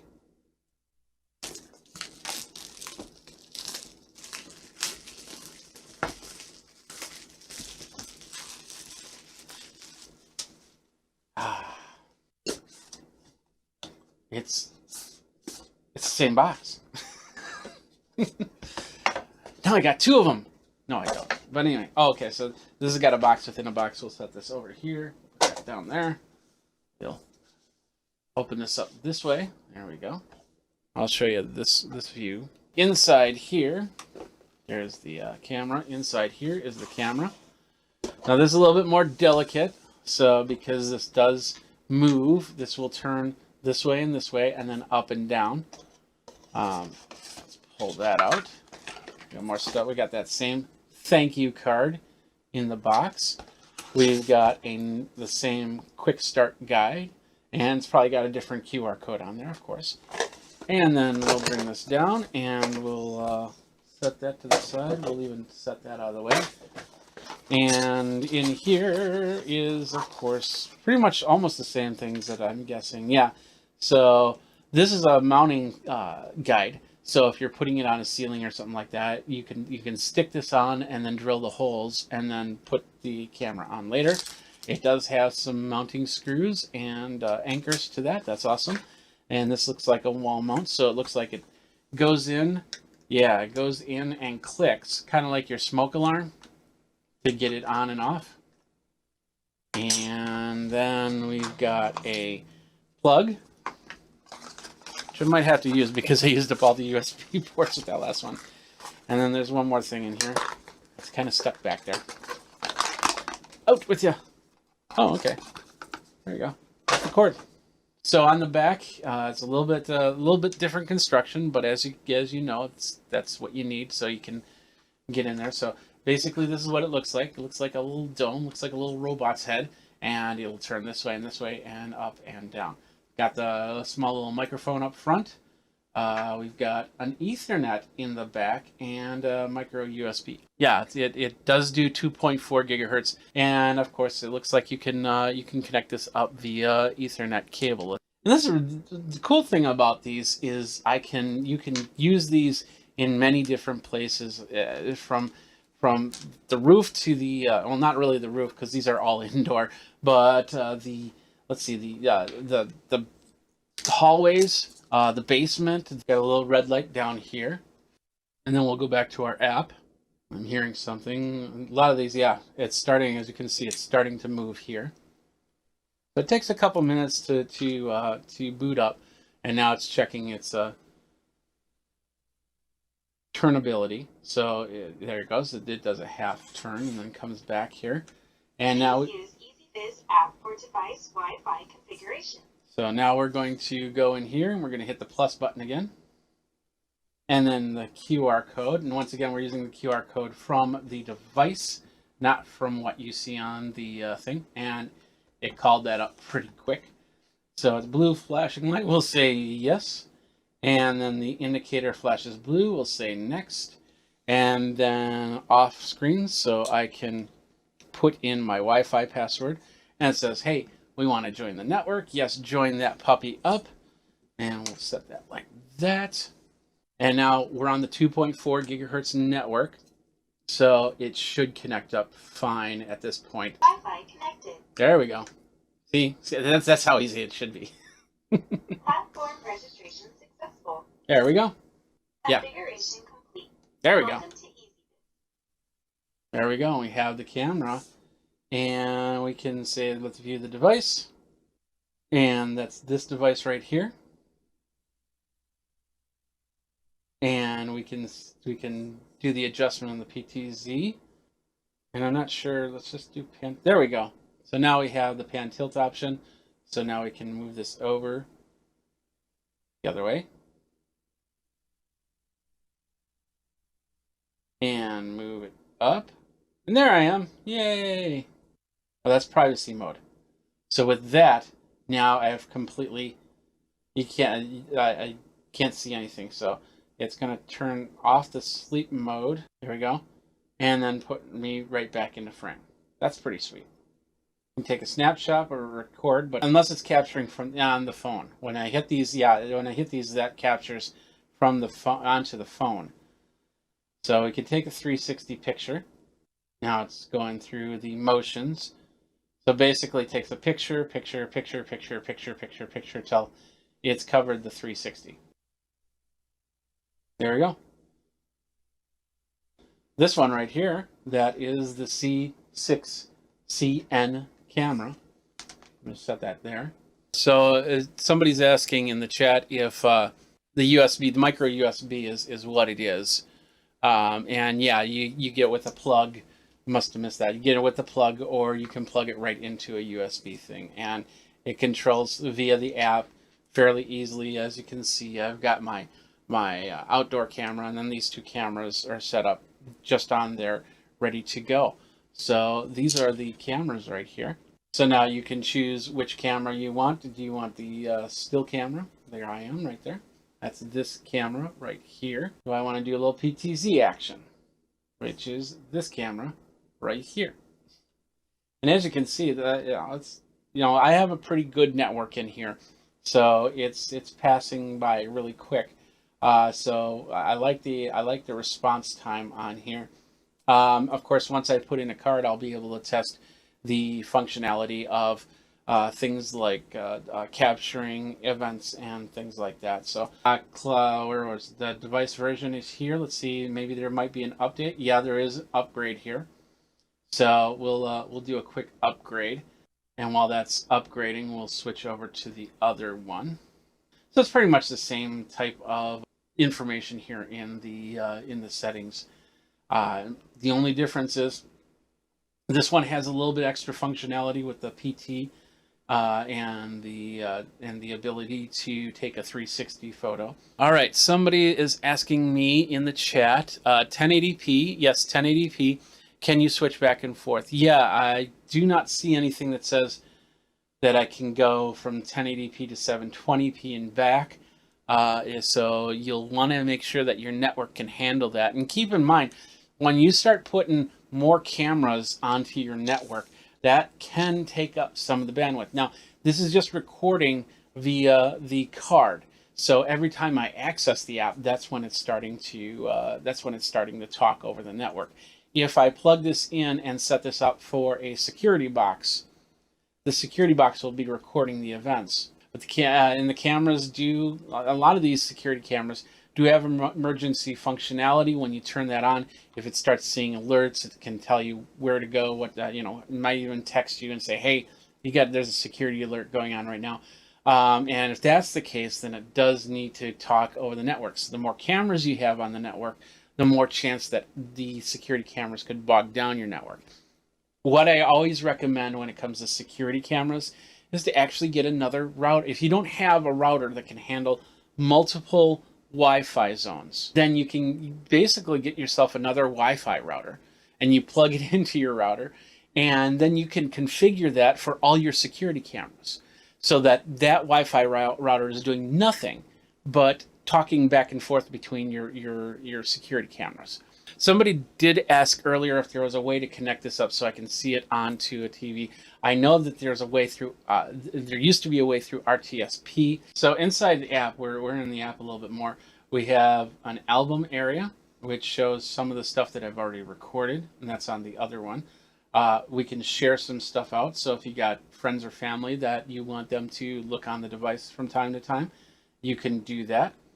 We've got security setup, function settings, so go with security, so we can do Face ID login if we wanted to. Function, that's for the app, by the way, so you don't have to put in a password every time.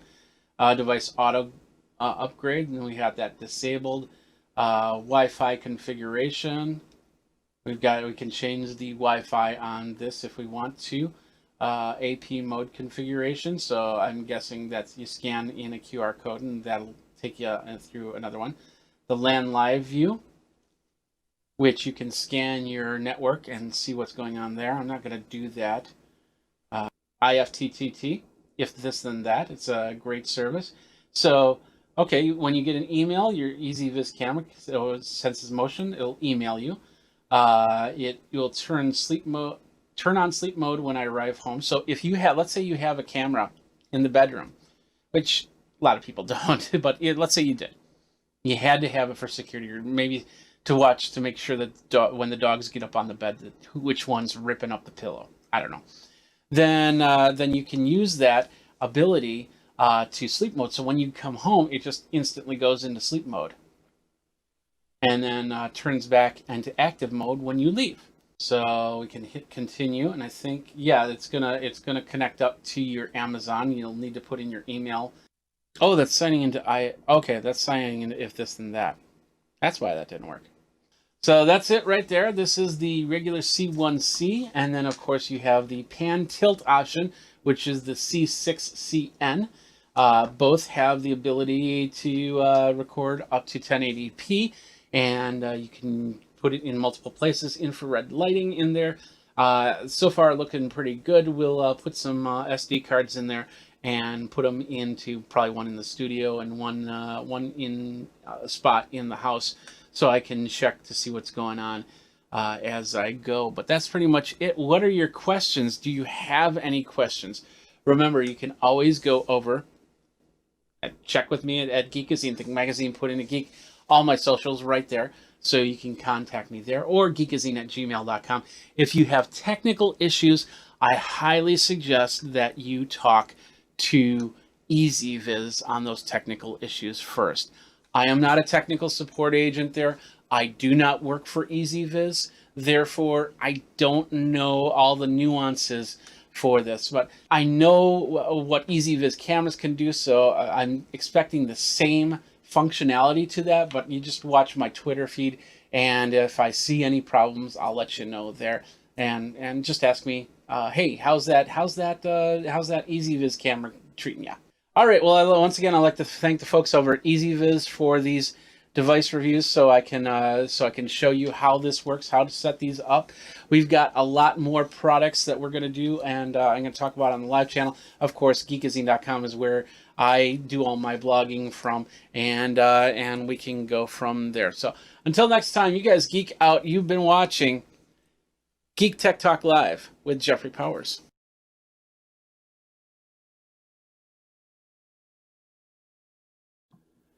Thank you for coming to my press conference. I'd like to talk a little bit about fears and travel restrictions, because, you know, hey, we've got some travel restrictions here on Geekazine.com. Today we're going to talk about podium mics for conference calls. Basically, you're probably going to have to worry a little bit about what's going to happen with your job, and some of you do a lot of travel. I do a lot of travel when it comes to going places and, you know, meeting people, because that's what I do. That's how it works. But with a lot of conferences canceling and a lot of companies now putting on what are called travel restrictions, so you are very restricted in your travel for your job, to make sure that you stay safe and the company can make sure that you're safe and everything like that. So what they're doing is now we're looking into more video conferencing. And so some of you which rely on face-to-face, now we're going to have to find this new reality of conference calling. And maybe your computer is not set up for it. Maybe you have an older computer. Maybe, I'll try and do some phone conferences using just, you know, the speakers and the microphone and all that. And that doesn't work. So basically, we're going to, in this little review, we're going to do a couple videos here. The first one is about microphones, podium microphones. These are simple microphones. Two of them are USB, one is XLR. And the idea is to show you having a external microphone source, what that can do when you're doing a lot of phone calls, a lot of conference calls as you're going. Now, the one thing I like about podium microphones, as opposed to those big old microphones you see podcasters use, like on the stands and stuff like that, is just basically the fact that they're very slimline and they look kind of decent when you're in front of a camera, because they're just so small, and they show that there's a microphone there, but it doesn't have to be empowering the whole view. So you can see my face, you can see the microphone, and when you go face to face with somebody, there's no microphone involved there. If there is, you know, it's so small, you just don't see it. So that's the same idea. So you can look at a camera and look at the person you're talking to. They can see you as close to eye as possible, and you can speak clearly, and they can understand you. Now, these microphones aren't going to be the best microphones in the world, but they're affordable, and that's the key right there. Now, what we've got three microphones. Let me show you the three microphones. Two of them are USB based, and one of them is XLR based. XLR, of course, being like like a regular microphone here. Whoops, wrong one. Let's do that. There we go. Being like a regular microphone that you would hook to a mixing board through an XLR cable, so you can so you can control it through the mixer. Now, I've had this one for about a year and a half, and I use it from time to time when I don't want to put on the headset mic and just get some information out there.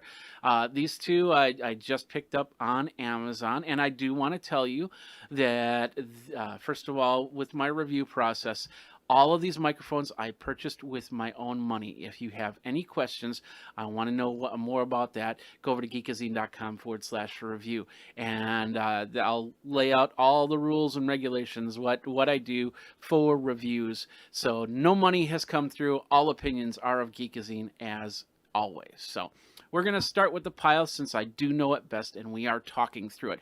And of course, we will talk through the other microphones as well. The key of this is that we're going to try and keep it as clean as possible, which means no post-processing. Right now, this microphone is set up for post-processing. There's not much you can do with a mixer because you'll have to set the gain and you'll have to set the levels. But once you do that, you can control compression, you can control gating and stuff like that. And right now, that's all set up right now. So I'm going to turn that off in a second here and show you how this sounds without gating. And I'm tapping on the table and I'm getting kind of close so you can hear the plosives. Peter Piper picked a peck of pickled peppers. You hear the pops. You know, that's not much you can do on certain microphones. You just have to figure out how to deal with it. That's why a lot of people have windscreens. And two of these have windscreens for it. The third one here, yeah, this third one doesn't come with a windscreen that I saw in the box, but you can easily get some sort of windscreen if it becomes a problem. Now, a lot of you are just going to be doing conference calls. It's still important to be able to have your voice heard and reduce the room echo. And that's a key right there. Now, my room here has a little bit of sound control to it, so it doesn't echo like, you know, a lot of rooms that you would get into, a conference room or something like that. But you definitely want to put that into consideration when you are choosing your microphone. So we're going to just test the three and go from there, show you the features and everything like that. Like I said, we're going to start with the Pile. This is the Pile PD Mic C5. And you can get it on Pile's website, or we do have I'll have a link to Amazon there. It is basically a wired XLR microphone, podium microphone, that does require a mixer with phantom power to use. But if you have all that already set up, it's not a big deal. There is a 9-volt battery that you can put in there, but with the phantom power, you don't need to worry about that. So let's see what we got. We got the PD Mic C5, and it's got I had the range right here, which is something like 20 hertz to 14 kilohertz. No, 40 hertz. There we go. 40 hertz to 16 kilohertz with a 200 ohm output impedance and a sensitivity of minus 40 dB to 2 dB. Now, you might not know all that information, what that information means. It just means the range. So this microphone is not great if you're miking it up on a bass drum for something with a low sound to it. But higher end voices, female voices, will work really well on a microphone like this because it gets up to about 16 kilohertz. So it's got a decent range for vocals, and that's the key right there. 40 hertz to 16 kilohertz. Perfect right there. Now, what I'm going to do is I'm going to turn off the compression, the EQ, and the gate, and you're going to hear this in its raw state. So let's do that right now.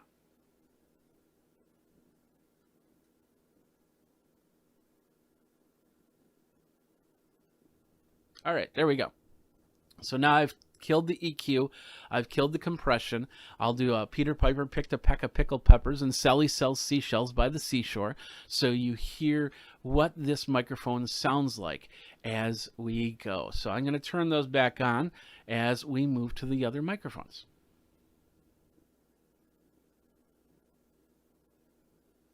Now keep in mind, this is the only microphone that has any type of effects set to it, simply because of the fact this is what I normally use, and I've already had it set up that way for a very long time. The one thing I do like about this microphone is Pile's support. Now, this is not the first one I had in the line. The first one I had actually died. And so I called up their support. They have 1 year support on it. They sent me another one without question. And they basically said, well, keep the other one. I threw it away because it was broken anyway.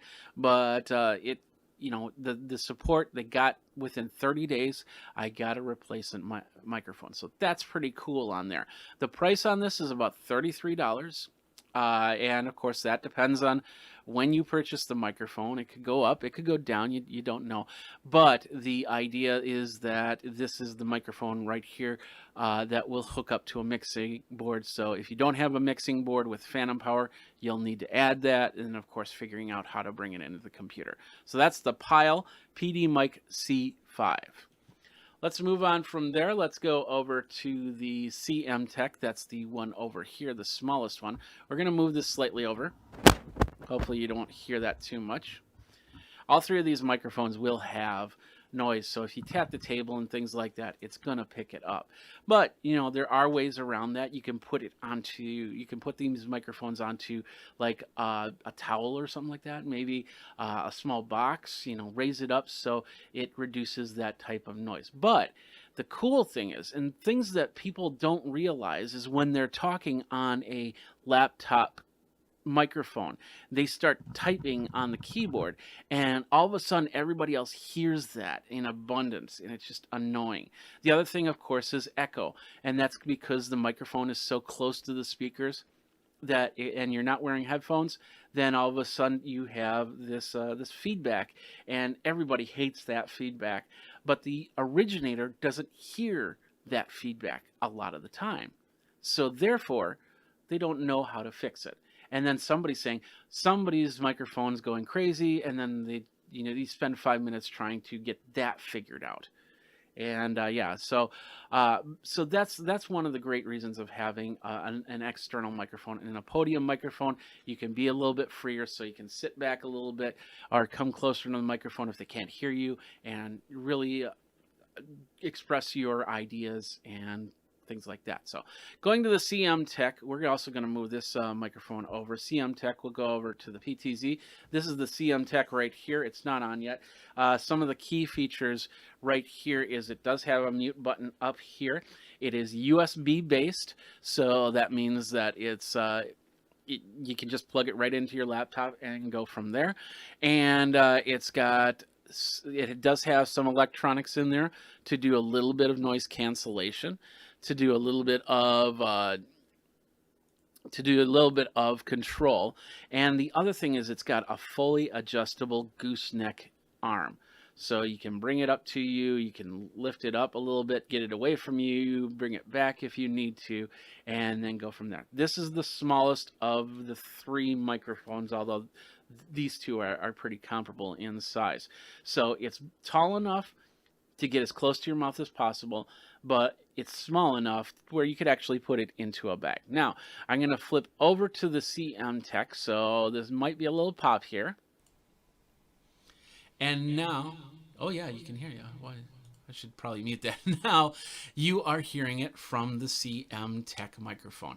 As you can see, when you're talking, the light is blinking right there, the green light. Now the mute button's up here, so if I hit the mute button, this will turn red, and then you won't hear my voice. I'll count to 10. 1, 2, 8, 9, 10. Simple enough, right? So you can see that it's plugged in with these nice blue lights. So if you don't have the lights on full, if you're not doing a video conference call or a podcast for that matter, then you know that this is on. Of course, you know that it's working because of the green light. And then if you're in mute, this turns red. Just like that. Now, a little bit of tapping on the table so you can hear that. A little bit of plosives. Peter Piper picked a peck of pickled peppers. And that's pretty much it. Sally sells seashells by the seashore. Now, once again, this is without any extra setup or anything like that. You can get some apps depending on if you're using a Mac, if you're using a PC. Some of these microphones, I haven't tested them up, hooking them up to iPads or iPhones or anything like that, but they might be able to work through those devices. You can test that out on your own. But these are microphones that will work great for the Mac or PC, and go from there. And then, of course, you can get apps that can control the sound a little bit more if you need that control. And that is right there, this one, the flexible gooseneck 360 adjustable. And you're still hearing it from the microphone from CM Tech. All right, let's move on from here. We are going to, and we're going to flip back here to the main one, which is the pile. There we go. Check, check, 1, 2. Yeah, there we are. So now we're going to move this microphone out of the way, and we're going to flip it over to this microphone, which is the Fifine, F-I-F-I-N-E, podium microphone. Now, keep in mind, some of these, I found these on Amazon. They've got some interesting names to them. All three of these have their own company web pages to them, and I found them on those as opposed to an Amazon page, as you're seeing right now. So when I go to search for lower end microphones like this one, I try to see if they have a website, and that's very important because there's some companies that will buy stock of a certain device, and then they'll slap their name on it, and then they'll send it out and saying that's theirs. They still do that here, but at least they have some sort of accountability, some sort of way to get a hold of them. And these companies do more than just this microphone. Like, for instance, as you can see with the Fifine, they have wireless systems, they have USB microphones, they have recording and video conferencing, gaming stuff, live performance stuff through that. Going back to the CM Tech, they have desktop microphones, gaming microphones, vocal microphones. So they have, and of course, Pile does a lot of audio visual, not only podium microphones, but wireless microphones, but speaker systems, mixing consoles, and all that other good stuff. So with this, that was the kind of the criteria on getting these microphones. Now we've got the Fifine, and let's take a look. This is one I'm impressed because it's got one other feature that the others don't have, and that can really help. And that is, it's got a volume feature. Now, with the Pile, you don't need to have a volume feature because that's what the mixing board is for, to improve the sound by pumping up the volume a little bit more. With the Fifine, this is a USB microphone, so the volume is right here. Of course, it's got the mute button, just like with the other one. And then it's got what's called a double gooseneck. So there's a small gooseneck down here to bring it up and down here, and then an upper gooseneck to tilt it like that. So we'll get close to the voice.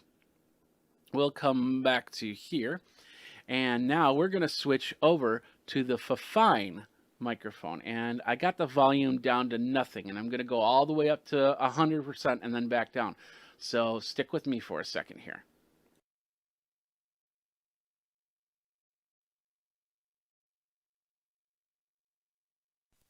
One, 2, 3, 4, 5, 6, 7, 8, 9, 10. Okay, let's get it at a decent level here so we're not blowing out your ears from the other ones. It had the mute on when I started, so let's turn the mute. Let's do the mute again. 1, 2, 3, 8, 9, 10. So it's got the ability to mute the microphone. It's got the ability to change the level, so you can go into like a Skype or something like that, and you can adjust the level right from there, and then you'll have a microphone ready to go. So the Fifine microphone, it's actually the smallest of the three, although with the gooseneck, that doesn't make it the most portable. The CM Tech one can be moved around. As you can see, I can adjust it, so I could put it into a bag, but this one will basically lay down and then back up. So this might be perfect for not as much travel as, you know, something that you have on your desktop ready to do any type of talking that you go. This one, like I said, you can put it in a bag. This one I believe is also working for gamers, and it's got a cool look to it for your gaming, your vlogging experience on whatever, Twitch and things like that, and go from there. So this is the Fifine. Once again, no extra stuff to it. It's what you're hearing is what I'm saying. Let's do a little tapping. So you hear that. And then, of course, Peter Piper picked a peck of pickled peppers. Sally sells seashells by the seashore. Now, with that said, these are the 3 microphones. I'm going to switch back to the pile here for a second. All right, we are back to this microphone. So I don't know how these sounded because I wasn't listening to it as I was speaking. So these might go completely crazy. These might go not too bad. I'll talk about it in the show notes, how I felt that they sounded. And then, but you've got a good idea of how they sound for a voice like mine. If you've got a voice similar to mine, then it's perfect. If you decide that, you know, if you have something on your voice that's higher or a voice that's lower, then you might want to check out the different specs of each of these microphones. But these are the microphones that really work, and they'll just connect up. If you got a Windows or a Mac machine, there shouldn't be a problem in them connecting up. They both connected up to both Windows and Mac easily. All 3 of them, technically. So it's not a problem on that. Of course, if you have a Mac and you got a newer Mac, you'll have to get the USB to USB-C connector. But once you get it connected up, there is no problem with using these microphones in any situation. So these are 3 of many you'll definitely find on Amazon. In fact, if I go to Amazon right now and go podium microphone,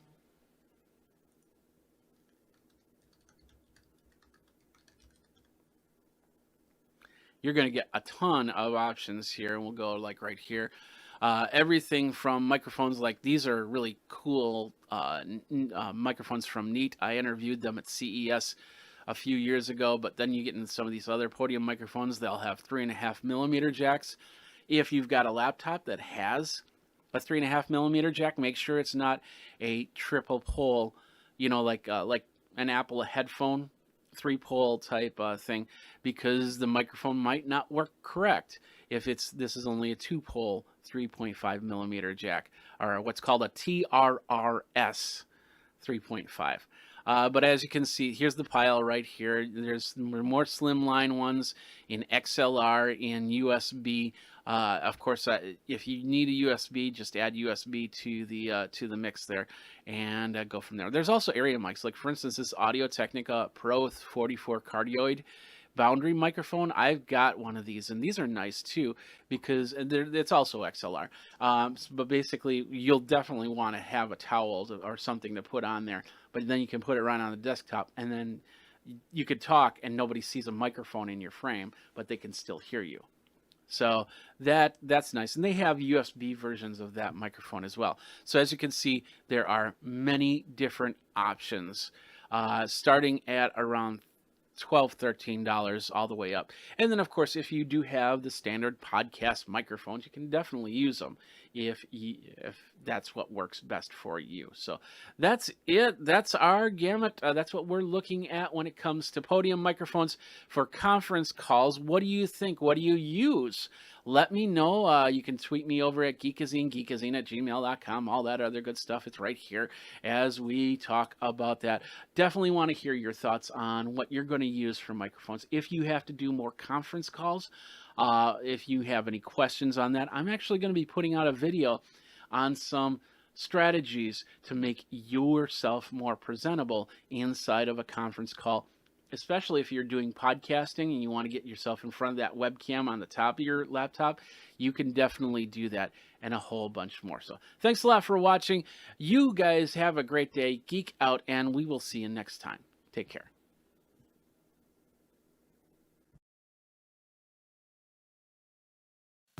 The new iPad Air is same as the old iPad Air, except with a new chip and, oh yeah, a fingerprint sensor.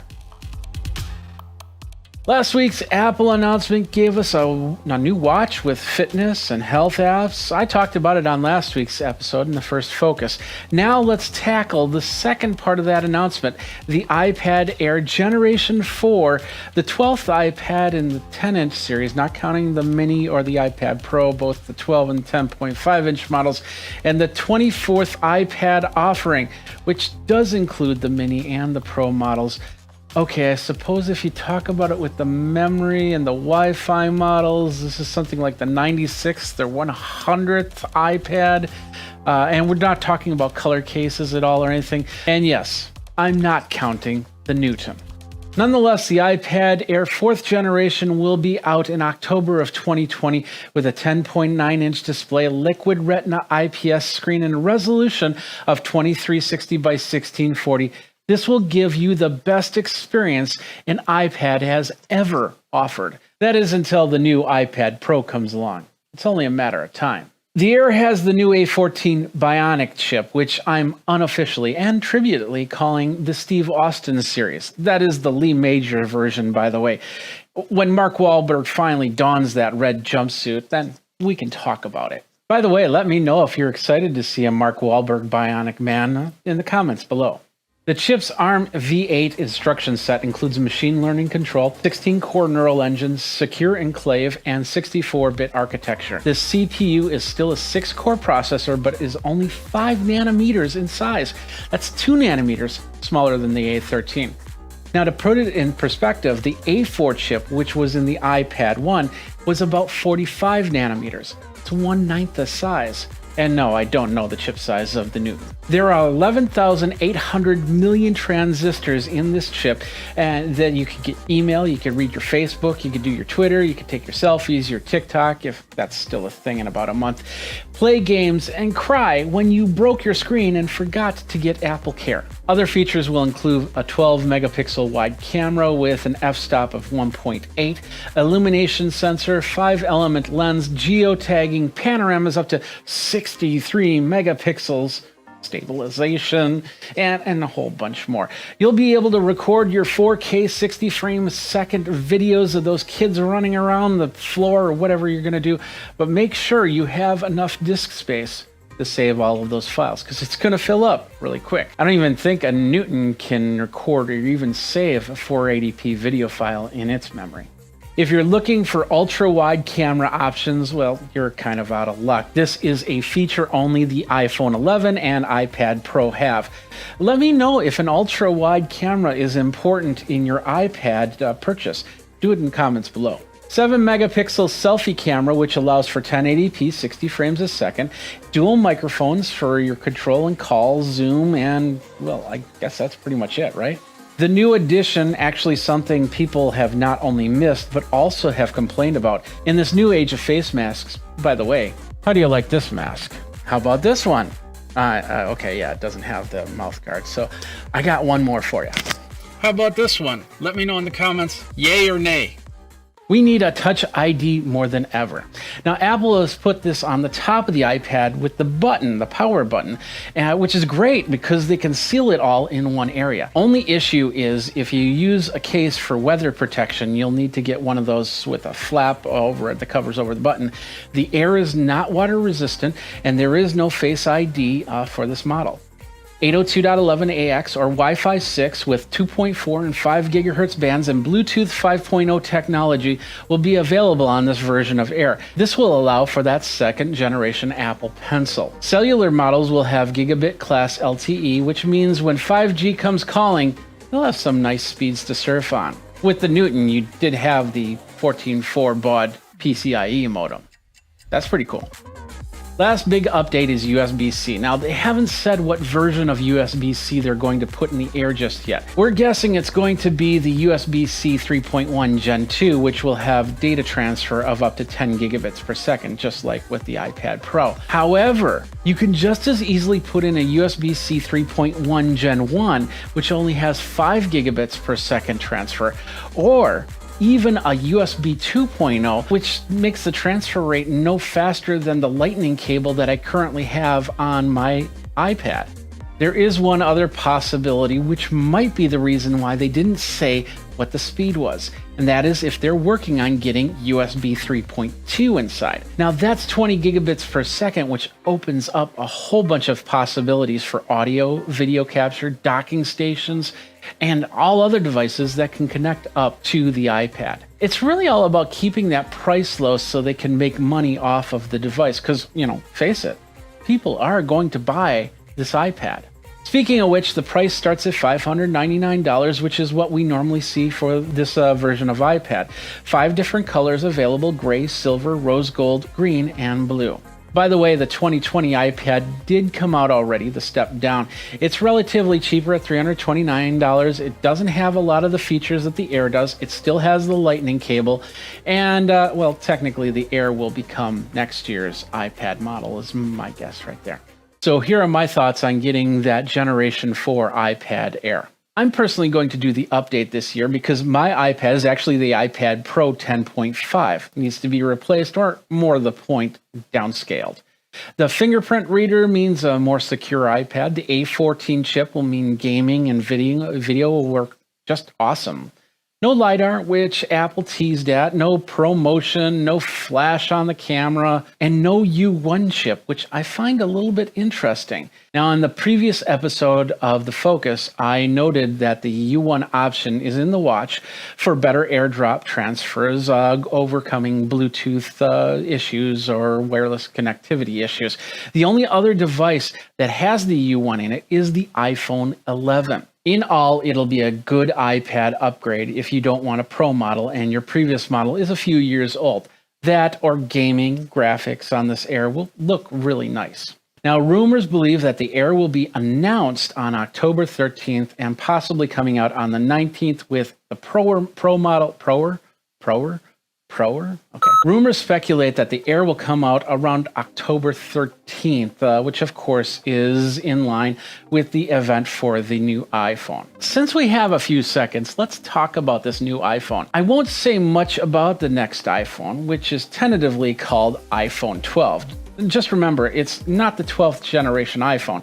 There's still a chance it could be called iPhone 11 SSSSSSSXXXXXXXXXX Max. Since the iPhone gets its own event, I would say it's probably going to be the iPhone 12. Rumored 4 models, including a 6.7-inch OLED 5G 12 Pro Max. The Newton had around a 4.5-inch screen, by the way.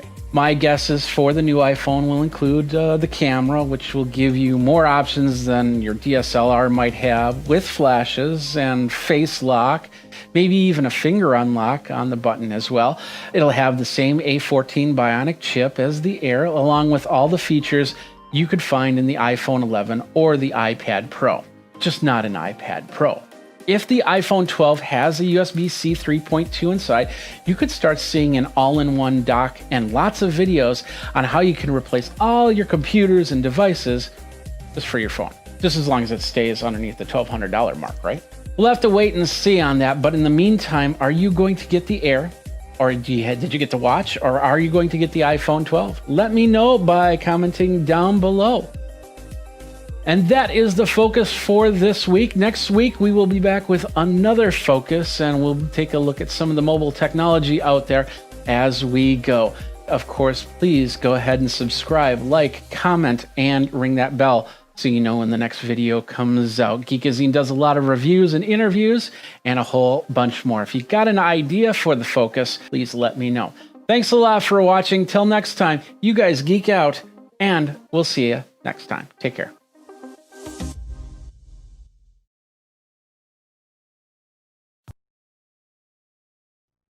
What's up, my geeks? Jeffrey Powers here from Geekazine. Today, I'm going to take a look at something here that I've been doing a little bit of searching on because I always search and look for Geekazine. I think it's a very important part when you're building a brand to make sure that nobody else is building their brand around your brand.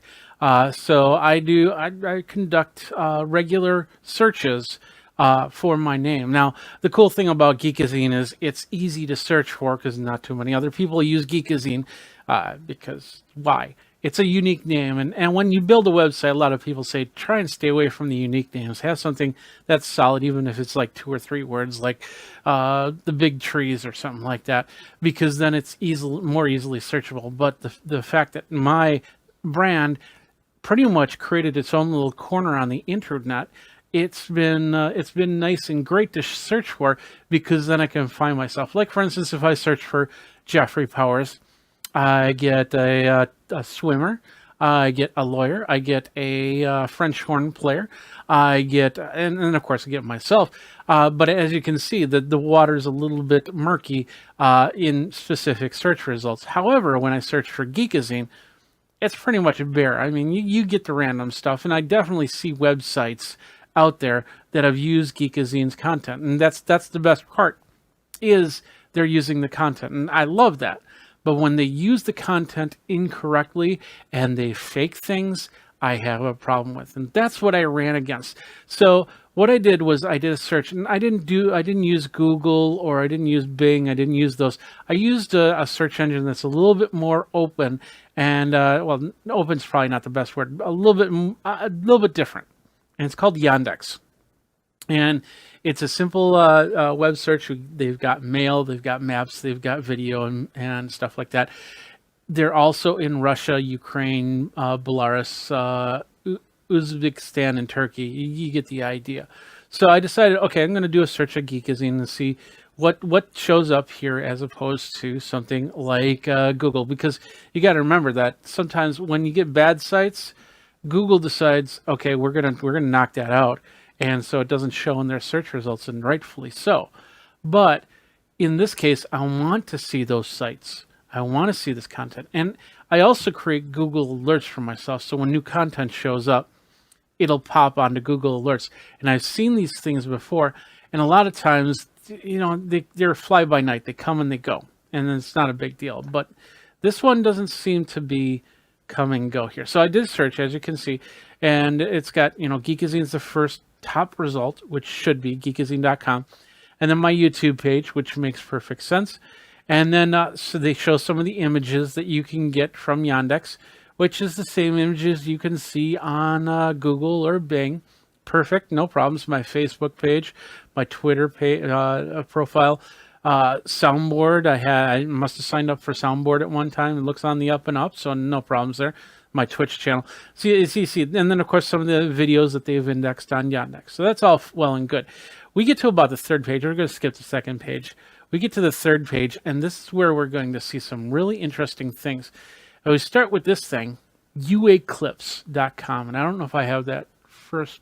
I don't think I have that. Yeah, it's not up there first.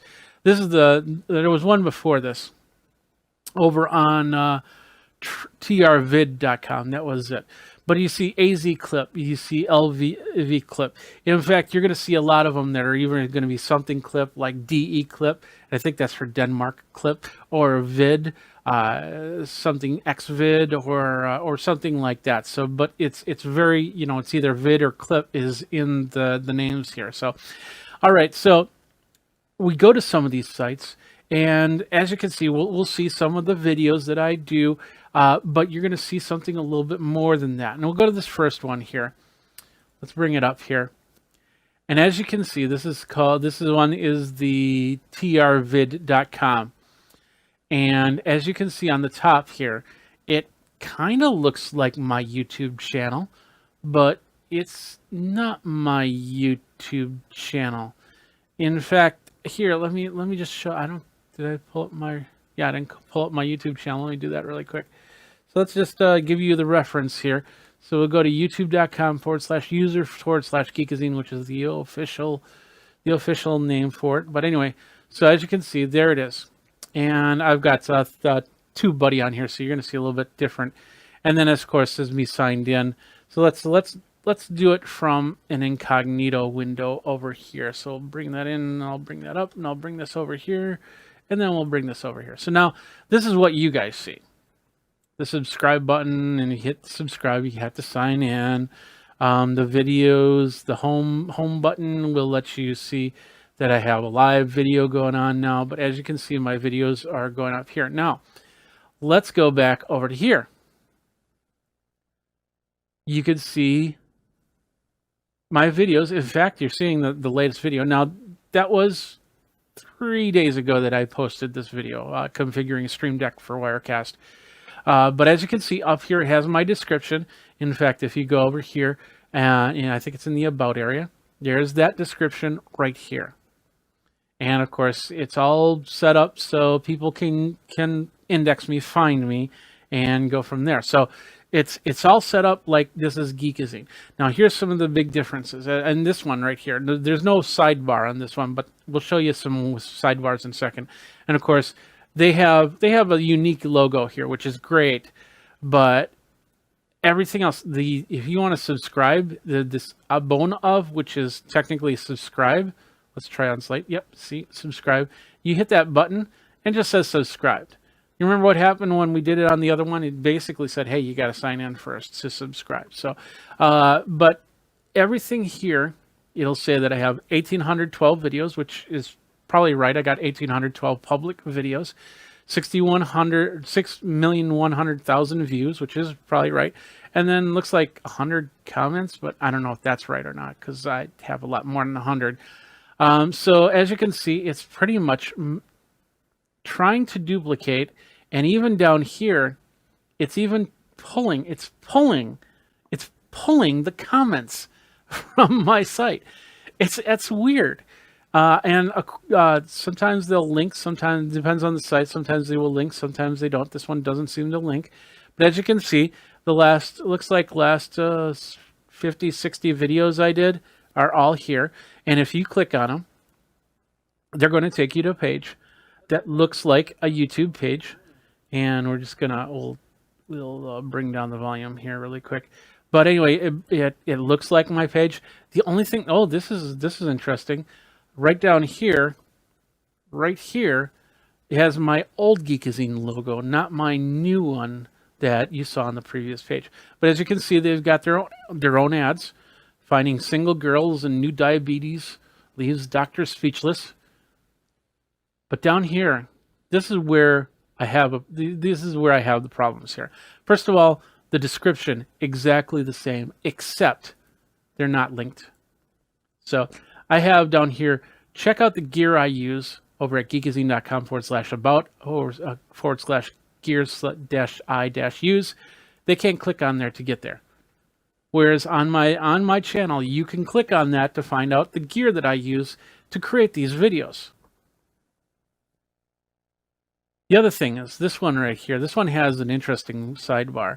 So this is the let's translate that. We can share it, and it's going to share to trvid.com. It's not going to share to YouTube. And of course, the comments, and they got the share link. It's got a download option. It can download HD 720. Now, you can get a third-party piece of software to download your videos. I've done it before, especially when you can only download 720 videos on YouTube, and I have 4K videos, and I need to pull that one back down. So I'll use that to pull it back down. But this one, it will download, and it looks like I think this one was in. Let's see the settings. Where'd the settings go? Oh. Do that again. Settings, quality. Yeah, it's not going to show me. But anyway, I believe this one is in at least 1080p. I don't go under 1080p, so this has got to be what they can pull out here. And then they have this ad here, so this looks like a watch list of some sort, or a remember to play. And then of course, there's no log on here. Up here, we can favor the video, we can watch later, we can post, we can put the My Place subscriptions and trends. Now we'll hit trends, and that goes to trend videos. So not my video right here. So as you can see, it looks exactly like my video, my channel. The only saving grace to this is the fact if I click on the YouTube right there on the video itself, it'll actually take me to my YouTube channel. And as you can see with my YouTube channel, we'll show more. There's all those links I was talking about. So if you want to find out the gear, you click on there, and that goes to geekazine.com/about/the gear I use, which I need to update. So As you can see, that's doing exactly what it needs to do. So that's the only saving grace, is you can then get to YouTube and then continue on with the videos. But in this case, you're watching videos and it's looking like this is my channel. And then it's taking likes and comments, because you can, in some of these, you can actually sign in. And then when you sign in, you're allowed to comment, you're allowed to like. And all of a sudden, those likes, those comments, they don't show up on YouTube. They show up on their site. So now I have no idea. They might be talking about things. Somebody might be asking questions about this video. I have no way to answer them because they're commenting over there. Some of them have a Facebook Connect. So you'll get somewhere they're connected to Facebook, and those comments are somewhere on Facebook. And in a couple of those cases, I haven't found out where the page is, because it doesn't, for some reason, it doesn't link to the page, which is really weird. So so there's different ways that they can create the comments, bring the comments over and stuff like that. It's really weird. But the thing about this is this one right here, I'm showing you this one first because this doesn't look like the other ones that I've run across. So this was the trvid.com. Very unique. Now let's get to something that looks a little bit more like YouTube, and that's this one right here.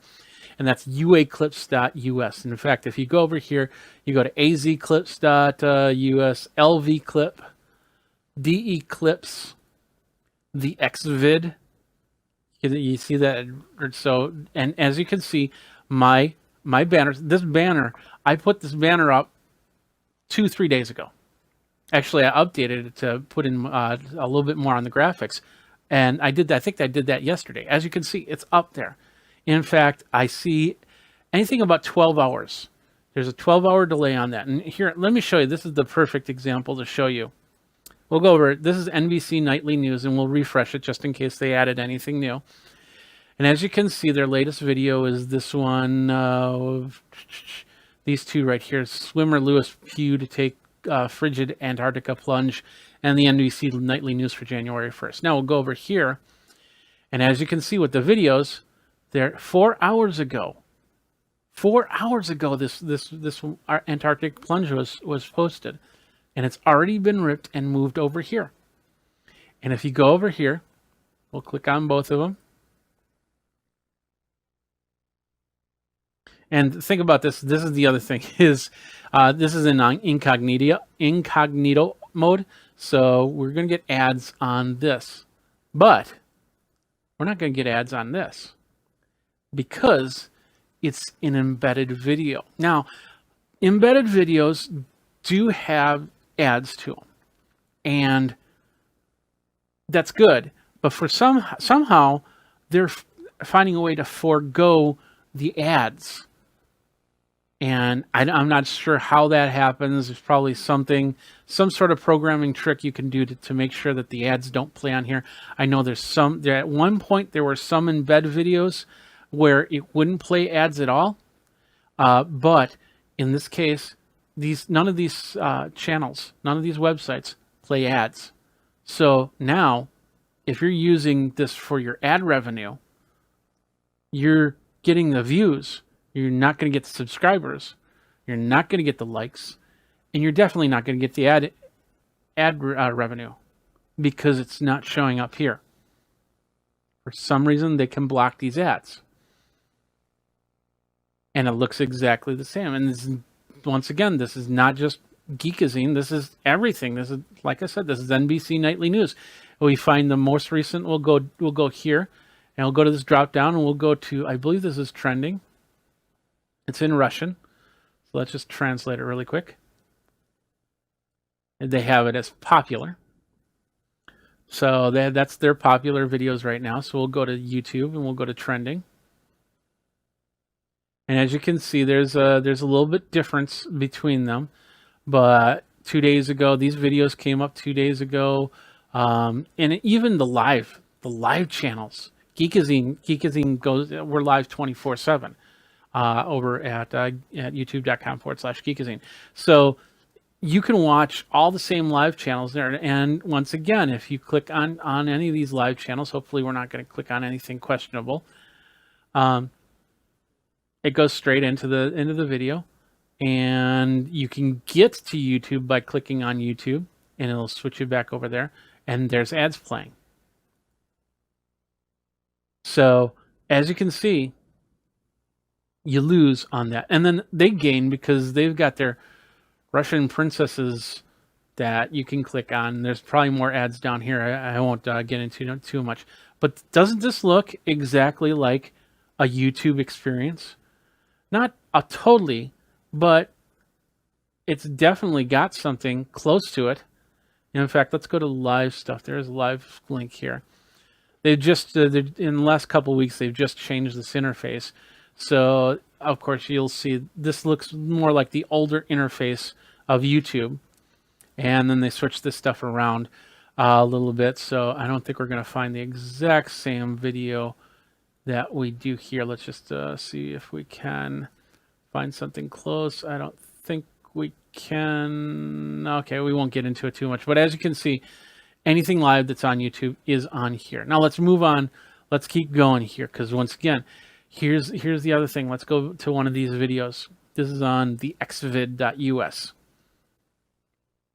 And we'll pause it. No ads. All the links. Here's another thing that I want to show you.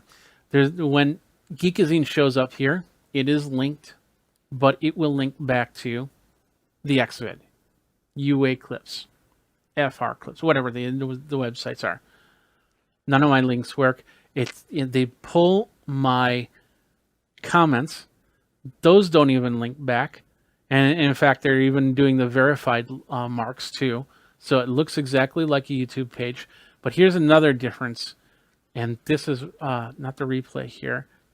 Maybe this one doesn't have it. If I hit subscribe, as you can see, it turns blue, and that's not what YouTube does. If I hit the link here, it turns blue, and that's not what YouTube does. I can add to my playlist or watch later. I can share it. And this one just does the embed or share, but they're all links to xvid. They're not your links. Now there is one, I want to show you one that does this, and maybe they took it off, but even 24 hours ago, they had this. Here we go. Let's hit that translate button. Download this video right here. You click on that, you got an MP4, you got a WebM, you got an MP4. Medium, I'm guessing, is 480, but the most you can do is 720. So now somebody can natively download your videos and then put them wherever they feel is necessary. And that's a problem right there. I know, like I said, I know that there's third-party programs that allow you to download your YouTube videos, but to have it right here, and in fact, if I click on it, it's gonna download it. I'd have to right-click. In this case, I'd have to right-click and say Save As. But I can now download and save that file. And that's not right. It's absolutely not right. And whereas I got 85 views on here, if I go to YouTube,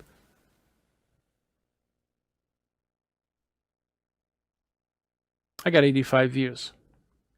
But I don't see, I think what they do is they find out how many views I have here, and then they forward it over. But then when you watch it, those views aren't going back to YouTube. Well, in that case, they are going back to YouTube, but I bet you that they're even counting them there. They got a way to count them. And when you like, those likes aren't going back to YouTube. They're staying right here. Any comments, they're probably not going back to YouTube. They're staying right there at DE clips, at LV clip, at AZ clip, at UA clips. I don't have a problem with a website pulling my embed videos. And in all reality, I even don't have a problem with the ads not playing on the embed videos. But when they rip the channel completely word for word, making it look like a YouTube channel, in fact, even with, it looks like the YouTube logo up on the top corner. The only difference is instead of saying YouTube, it says UA Clips. To have that look exactly like the channel is just, it's amazing. And so what I've done is I've talked to YouTube about this, and I've asked them, what do we do? What can we do to stop this? And they said, well, you can do a copyright infringements post one. And I said, well, that really doesn't make sense because they're not infringing on my copyright for the video, but they are infringing on the text, because text, that's technically plagiarism right there, because they're taking word for their website, and they're not attributing back to Geekazine in the way that I feel that they should. So, and then I talked to them and they said, well, that's not really copyright infringement on your part. And they said, yeah, you're probably right. So now what do we do at this point? How can we make sure that these websites aren't pulling ad revenue and off of your videos, off of my content? In fact, I go on there, you look and you'll see lots of content creators, even the tech savvy ones. I bet you if I go here and I go, let's do this. Let's go Marcus Brownlee. There. And wait for it. Look at that. Well, there's Marcus Brownlee channel. He's got 10 million followers. MKBHD, 10 million followers. And so when this, like for instance, this one 3 days ago about 2020 tech he's ready for, 2 million views already, 2 million views. And from that, how many views are coming from here, and how many people are using this as a YouTube channel to pull their information, and how many get to forego the advertisements. So I click on the YouTube part and I'll most likely get, well, maybe I didn't get an ad. Maybe this one doesn't have ads to it, which is surprising because I would figure that there'd be some sort of ads on it. This might be a sponsored video, so that might be the reason why. But as with any other video, the ads have less of a chance of showing on the embed video, and I have yet to see an ad pop up in any of these websites. So they must be doing something to make sure that those ads aren't playing at all, which is wrong, completely wrong. So what do you guys think about this? I know for a lot of you that just watch YouTube videos, you're like going, oh great, now I'm going to go over to this site because now I can watch these videos. Got to remember that there might also be some tracking stuff on here. And if they ask, because just like regular websites, you know, the top pop-up that says, hey, we use this tracking thing. You want to be informed when new videos showed up, just hit the allow button. You shouldn't do it. Hit the block button and just move on, because now they can communicate with you to keep you coming back to this channel instead of to YouTube. And that is the key right there. And for me, I have, like I said, I have a problem with this simply because of the fact that I'm a content creator. I'm making nickels and dimes. That's how I make my revenue. I have multiple revenue models, including affiliate links, including extra work that keep my business alive. But a chunk of it is AdSense. And AdSense does pay for a few of my bills during the month.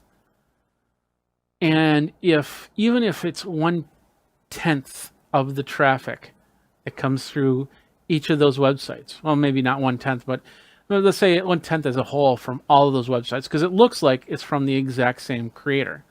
In fact, it even comes down to, and I haven't showed you this part yet, and that's down on the bottom here. And that's the bottom, which still looks like YouTube stuff. They have their links, which I have to translate once again. Whoops. Hit the wrong button. Let's translate it. They have info, conditions, piracy, help, and contacts. If you go to info, it'll give you the information of what UA clips. It says that copyright UA clips, and of course this will say copyright AZ clip, and this will say copyright LV clip. You get the idea. And in Russian, so we got to translate again. Conditions. takes us to a terms of service page. Privacy takes us to a privacy page. Help. Let's see if we can just click on help before go. You know it does. Oh, there it is right there. So let's go to help. I think that was this one. Translate it again. Help. Seems to be going to the same page. Let's back up.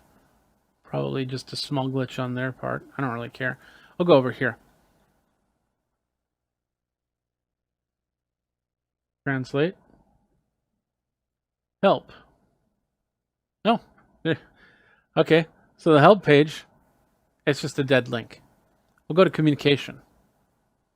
This is the exact same one you'll see on all these pages. Communication, you can put in your name, your email. The CAPTCHA, they don't have the right certificate, so the CAPTCHA doesn't work on here. So your message probably goes absolutely nowhere. But once again, this is all stuff you can do. And then, of course, right here, you click on that blue button up on top. You can sign in with your Google account. I wouldn't do that, but that's up to you, however you want to do it. But as you can see, this looks pretty darn close like a YouTube channel. Live channels, content only a few hours old as new. We got to figure out a way to stop this because this is not right. And that's why I'm showing this, because I did a search to see if anybody else was talking about this. I found nothing. I don't know why. This is a problem. This needs to be taken care of. If anything, once again, I don't mind if they take the video and embed it. And if ads don't play, that's fine.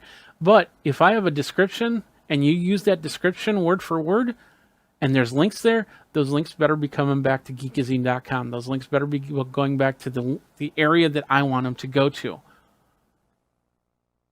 And I definitely don't want that download button on any of these sites to download my videos. Not that I don't want you to have the free videos, but I don't want to lose money because some people are going to download them, they're going to upload them somewhere else. And then we got to go chasing down for copyright. That's always a fun thing to do. We won't get into that here. But bottom line, you can see what I'm talking about. This is wrong in so many levels, but I don't know what to do. And just the amazing fact that it looks exactly like my channel, and I click on the links. Now here, okay, so it shows my old logo and not the new one. So that's the old one down here. Me looking to the left, and then this one with the Geekazine logo. That's the difference. So anyway, tell me what you think. You think we need to deal with this, or is this something that's like, okay, maybe this is free advertising, go for it. Let me know. Comment down below. I need your comments. Go ahead, like this. Don't like this on those sites because I'll never see it. And then let me know what you think here. And of course, you can subscribe over on youtube.com/Geekazine. Hit the bell notification so you know when the next video comes out. So it goes to YouTube, doesn't go to those other sites. So anyway, thanks a lot for watching. My name is Jeffrey Powers. I hope this has opened your eyes to doing searches on your content to make sure that your content isn't being monetized by somebody else. I hope this opened your eyes on that. So thanks a lot for watching. You guys geek out and take care.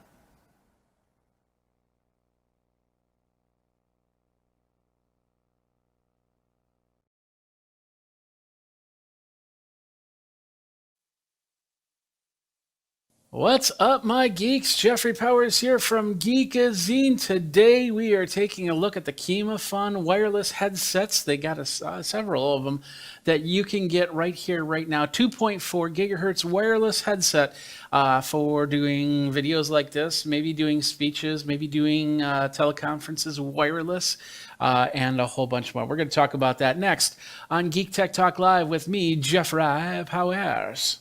In French, oui. Hey everybody, Jeffrey Powers from Geekazine, Think Magazine, Put in a Geek, you got me, and we are here talking about this little product right here. Follow me on the socials right there. I'm on all of them as Geekazine. First of all, I want to let you guys know that I do review products, and I did get this product for review. They have no say in what I say and how I say it. All opinions are of my own. You go over to geekazine.com for more information, and we'll go from there. Let's check this out really quick. This is the Kima Fun wireless microphone. So it's a headset microphone, and I asked them, they have several different ones. In fact, if we go over to the page here, there we are, you can see all the different ones, from wireless headsets to lavalier mics to a lot more. There's even a handheld unit. There's a karaoke unit. There's a this one right here. I think this goes onto a flute. So you got a lot of instruments. There's a saxophone one. Let's go to the second page here. There's guitar, and yeah, they got a few different ones, but this is the one we're talking about right here. It's got the headset, it's got the lavalier, and it attaches to this this dongle looking thing. So I'm guessing that I'll be able to actually connect up other things, maybe even put in instruments to it. I don't know. Let's see what we've got on the box. They showed a lot of the boxes here. 2.4 gigahertz wireless, so it's got it runs on a wireless spectrum. So just watch to see what type of wireless spectrum you have running through the area that you're going to use this on, because you could possibly get some interference if there's a lot of devices running 2.4 gigahertz, and that's lower than what it used to be. So. This is basically the unit that's a cable, USB cable to charge it, and it does a charge time of 3 to 4 hours with a use time of 6 to 8 hours. And it's a USB micro. And what does that mean? That means that it's the type of USB cable that you would use to connect up to, and that's included with this this device. So without further ado, let's do this. Let's open this box up and start testing it. So we got the Kima Phone right here. I'm gonna open it up. It's gonna be pretty straightforward on the connection here. All right, here we go. So we opened it up, and to begin with, we get a little card right here that basically says, "Dear customer, thanks for the purchase of the Kima Fun product. We strive to endure blah blah blah. If you have any problems, this is the email address you should contact. Thank you very much. Blah blah blah." Little instruction manual, and probably multiple languages, and it's looking right now. It's looking English. So we're just going to look through it really quick. Yeah, it's exactly what we just saw on the Amazon page. Everything right there. How to place the lavalier mic as opposed to the headset mic. I'm wondering if it uses the same microphone, and the headset's just a casing for that same microphone. But we'll see. We'll find out in a second here. We can do it with smartphone and tablet, and we can do it with desktop and laptop with the included cables. Frequency band, 2400 to 2483 megahertz. So that's not too bad. Pairing method it'll pair automatically. Charging time is 3 to 4 hours. Transmitter working time is about 6 to 8 hours. Receiver continuous working time is about 10 to 12 hours. So it also tells me that capsule dimension, it's a unidirectional condenser microphone. So it will pick up a lot of the area, and it's unidirectional, which means that it will try to cancel anything coming out that way. Its frequency response is 20 hertz to 20 kilohertz, so it's a pretty good range. We'll test that out and see how that works. The impedance is 680 ohms, and it's about 1.5 volts. Maximum input sound level is 120 decibels. You don't need it louder than that. So that's basically the instruction manual. Let's push this up just a skosh so you can see things better. All right, so we got a couple in this bag right here. We've got a couple foams, and it looks like we've got a jack to plug in. Next up, this is, I believe it might be the lavalier. Yeah, it looks like the lavalier. So yeah, these are two separate items, and that's pretty cool because let's say you're running the headset and the cable's starting, it's an older unit and the cable's starting to go. You can switch to the lav and continue on. It's pretty big, and it's got a nice little clip on there. So can't wait to give that a try. And then what do we got next? Let's pull out the other cables. This is the adapter cable they were talking about, and this is for an iPhone or or any other phone that does 3-pole items. So that's basically the stereo. So one of these is the headset, and the other one is the microphone. Next up, this is a clip of some sort. I've seen a little bit on it, but I'm not sure. I think this is, well, this looks like a belt clip. So I'm guessing that so one of these items fits on the belt clip. I'm guessing the receiver to the headphones headset. And then let's pull this out. We've got the headset right here. That looks pretty nice. It's got a little gooseneck right there and very adjustable for that, but definitely fits on the head. Now I've got my other headset on, so let's see how well we can knock this around. And then this is a little gooseneck, so you can bring it like that. So you can have some conversation, and they can hear you. Definitely. So that's that. Let's take this off for now. We'll put it back on later. Let's go back here.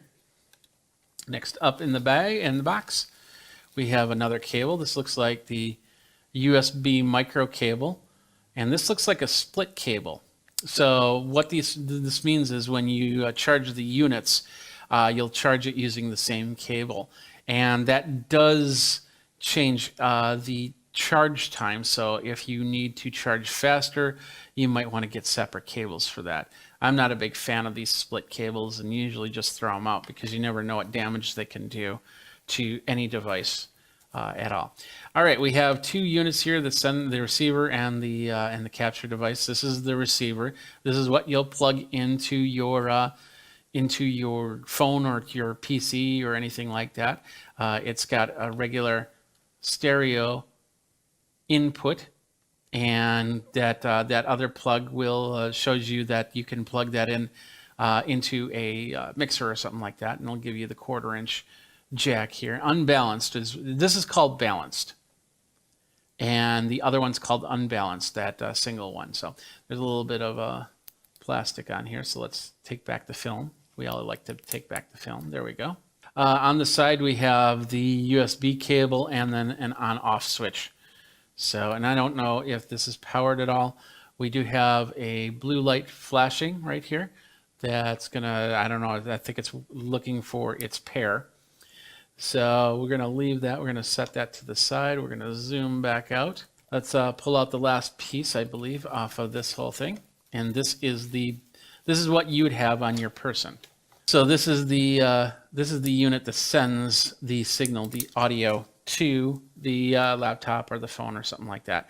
As you can see, it's got the 8-inch jack input, which is a screw input. That's cool. So it doesn't unplug. You'll have to screw it down to keep it going. Just like with this headset, that's how that works. And the same thing on the side. We've got the charge and then the power on. And then I'm assuming, and once I have a feeling once I turn this on, these are going to pair together, and those blue lights are going to stop blinking. Just like that, they stop blinking. So I don't know how much battery life is on these, so hopefully there's enough to do a couple examples and go from there. But you get the idea, and then towards the end we'll try and hook it up to the computer to see how that sounds. But right now that is the Kimafun. It connected fairly quick. So, and it'll be interesting. What I'm going to do is I think once I turn this off, that'll start flashing. Yeah, I'll start blinking. So I'm going to turn this back on. I'm going to do a quick walk to the other side. We'll see if that starts blinking. I won't be able to tell as I'm walking away, and we'll do this so you don't see the green screen on there. So I'm going to walk out, and I'm going to close a couple doors, and then you're going to see with this first door, it might just start blinking. No, it's still doing good, so we'll keep going. It says about 100 feet. And now I'm going out to the garage. I'm going to open up another door. I'm going to close that door. There we go. Now you probably see some blinking. You might even hear some static on my end. So, 2 rooms to connect. That's not too bad. You definitely, and that, like I said, even my headset probably went in and out for a second there as I closed doors. walking from part one to place one to place two, because like this one did. That was my indicator. It was when this started blinking. I'm assuming that this started blinking as well. So right there, that's the Camafun headset, and it's connected. It looks pretty connected. So now, what the next step is to actually just try it out. Anyway, let's go back over here. So as you can see, it's a plug with a twist on it with a little threaded nut on it. So we'll push that in, and then we'll turn this down to lock it in place. There we go. And now what I'll do is first of all, I'll see if there's a way to test if there's any lights that come on. 1, 2, 3, 4, 5. I'll come really close to the microphone. So no, I don't see any indicator or anything like that. I'm going to take this, and the belt clip we can just basically clip to the unit. Plug it right there. And now we can put it onto our belt. If you got a belt. If you don't got a belt, then you can't put it on a belt. Simple as that. It's a little tough, but there we go. There it goes. And it might not be totally on, so it might snap off for a second there, but we'll figure it out. Now, another thing is you shouldn't put a microphone on top of a microphone, because that might cause some different issues. But that looks pretty good. So how do I look? Do I look like some infographic salesman type thing? I don't know. Which microphone do you like better? Do you like this microphone, the bigger and more noticeable, or the smaller one and less noticeable? Let me know. Let me know. So, all right. Any questions? We don't have any questions yet, so let's continue on. We're going to start with the iPhone. I got my iPhone 7 here. And of course, with your iPhone, you need to have the lightning splitter. So I got that. And then we need this cable right here, which is basically what determines your microphone from your headphones. So you can plug in a set of headphones. And all these have these little plastic caps on it. That's just protective. So you could probably just throw those away. But if you want to keep them, that's fine. That's up to you.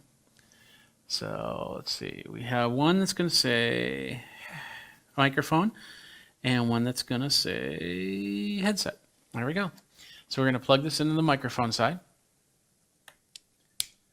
And this one doesn't have a screw, although the receiving unit has a screw down, this cable does not have that. So not a big deal. It was pretty solid when I clicked it in there. So let's get it on the iPhone. We'll plug it in. And there it is right there. So we'll hit the home button. It's going to ask for my passcode. You can't see my passcode. There we go. And we'll bring it in here. And what we're going to do is, I guess we'll just come up into the voice memos. And then we're going to record something. So let's go ahead and do it. Everything is on. We got blue lights right here. Blue lights, blue lights are showing. Blue lights. You can see it on the table too. So here we go. Mary had a little lamb whose fleece was white as snow, and everywhere that Mary went, that lamb was sure to follow.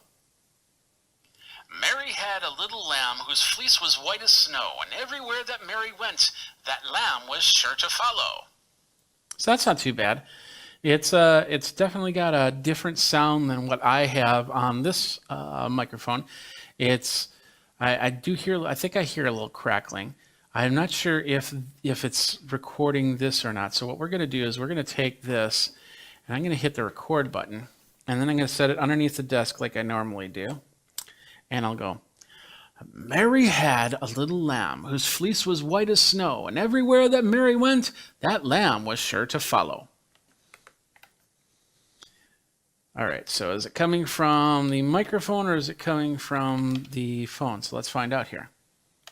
Button, and then I'm going to set it underneath the desk like I normally do, and I'll go, Mary had a little lamb. As you can tell, what I just did there is as I was saying that, I was putting it under the desk. If this would have been from this microphone, you would have heard it actually lose sound and sound a lot more muffled. But that's coming straight from this headset. I'm not sure how great that is, how Not so great that is, because there are absolutely, oh, leave that unplugged. There are absolutely no controls for this. I can't turn up a gain or anything like that. It's very automatic for connecting to a phone.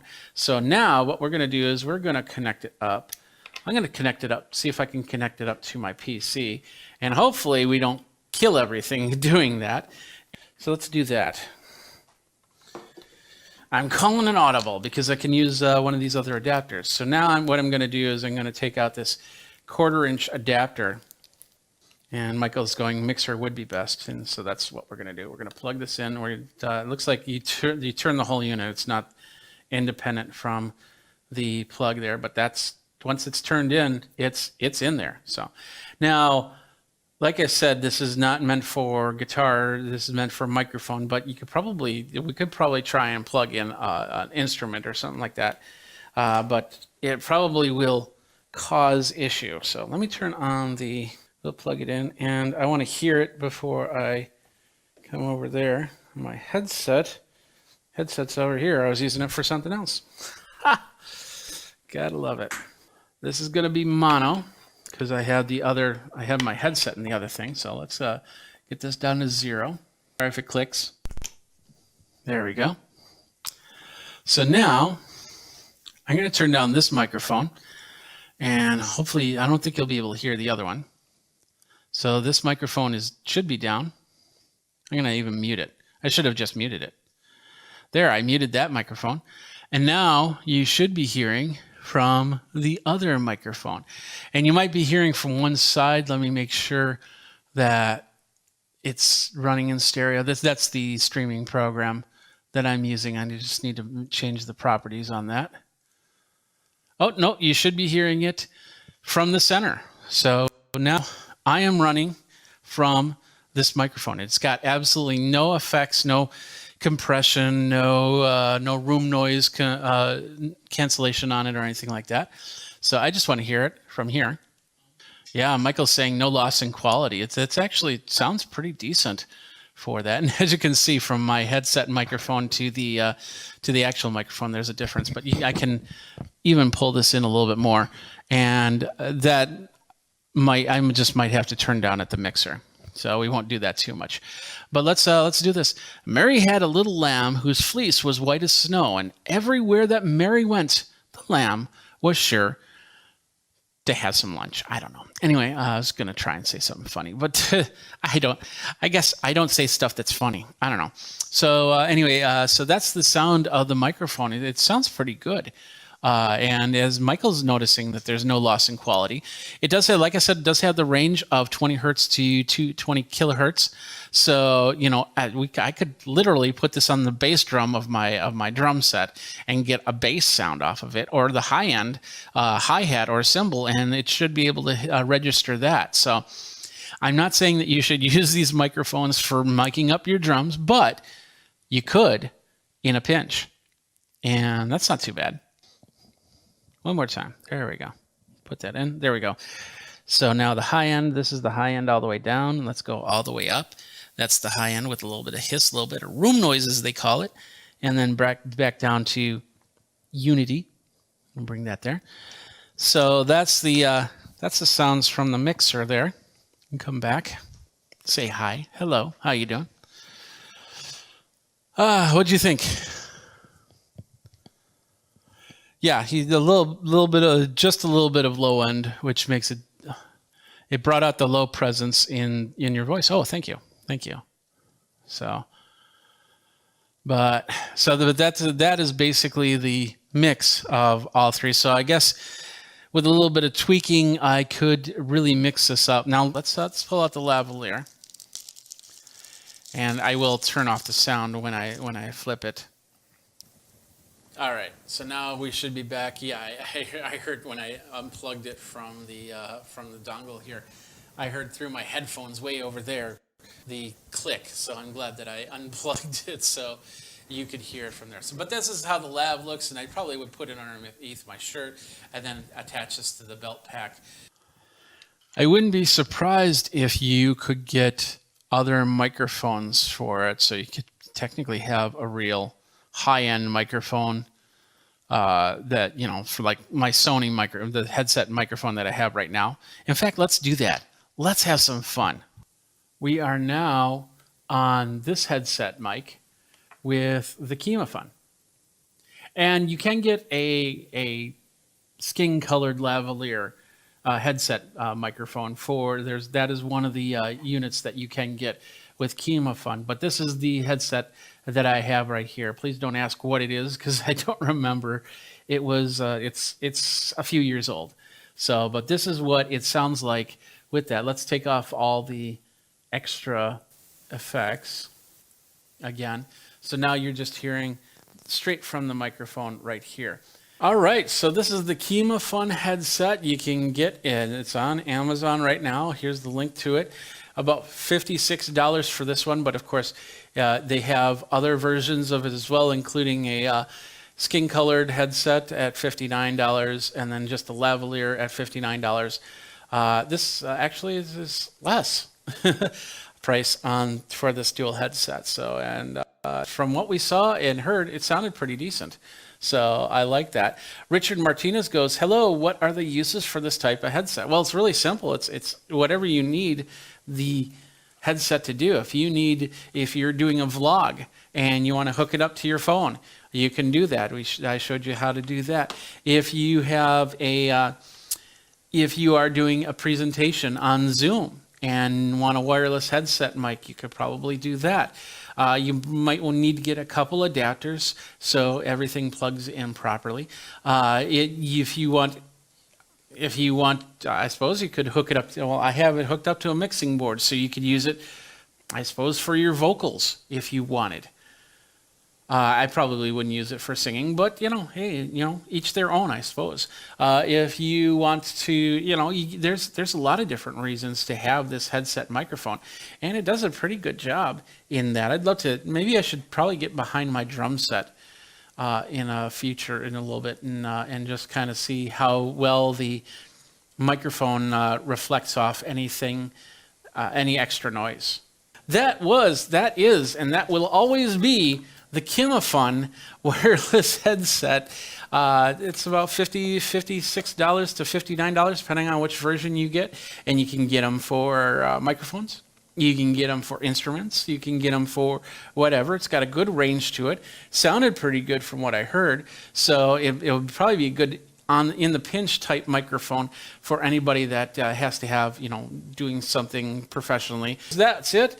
Thanks a lot for watching. My name is Jeffrey Powers.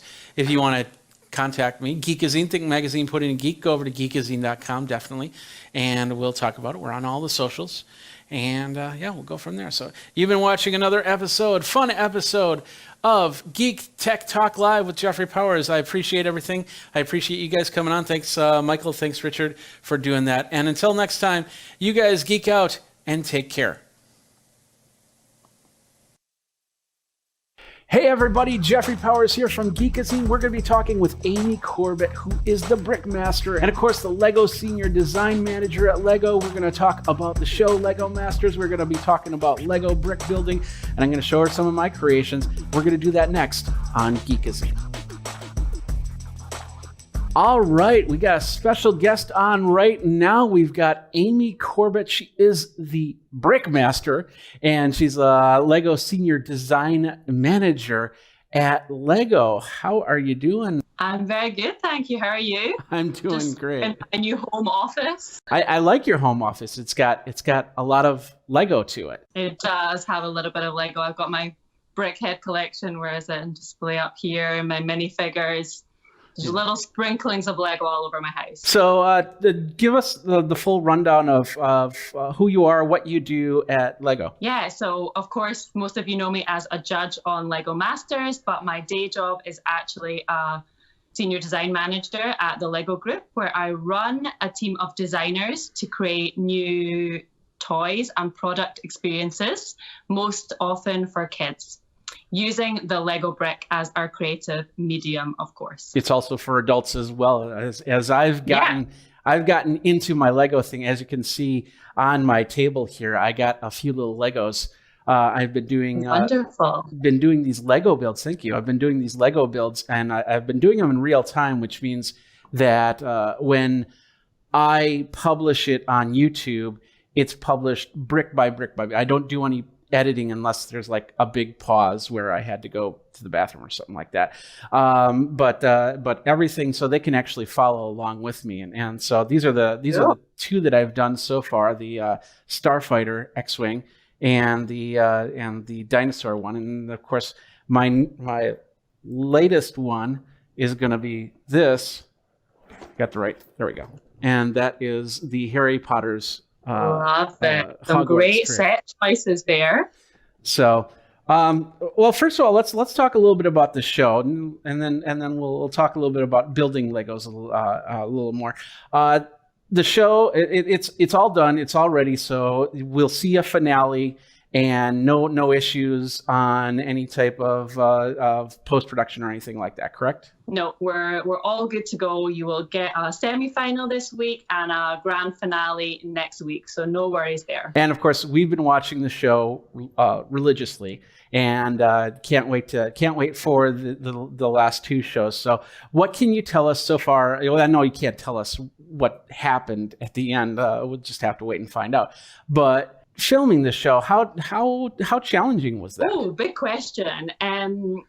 I think for me personally, it was being a judge on a show like Lego Masters was a much bigger challenge than I ever thought it would be. When you sit at home on the sofa and you're watching judges on different reality shows, it seems really easy.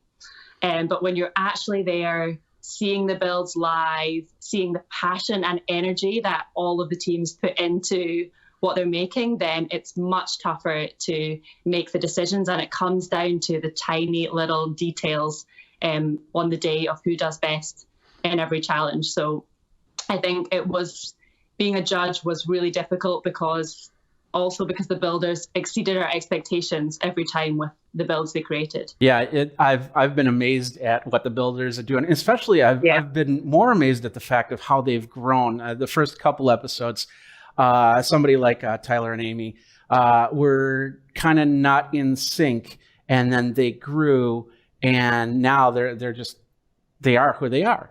I think that was one of the most amazing things for me to see as a judge and as a coach on the show, because of course we also checked in with the teams all the time and gave them tips and tricks and pushed them to how they could be better builders. And the growth that some of the teams have shown in the competition is absolutely incredible.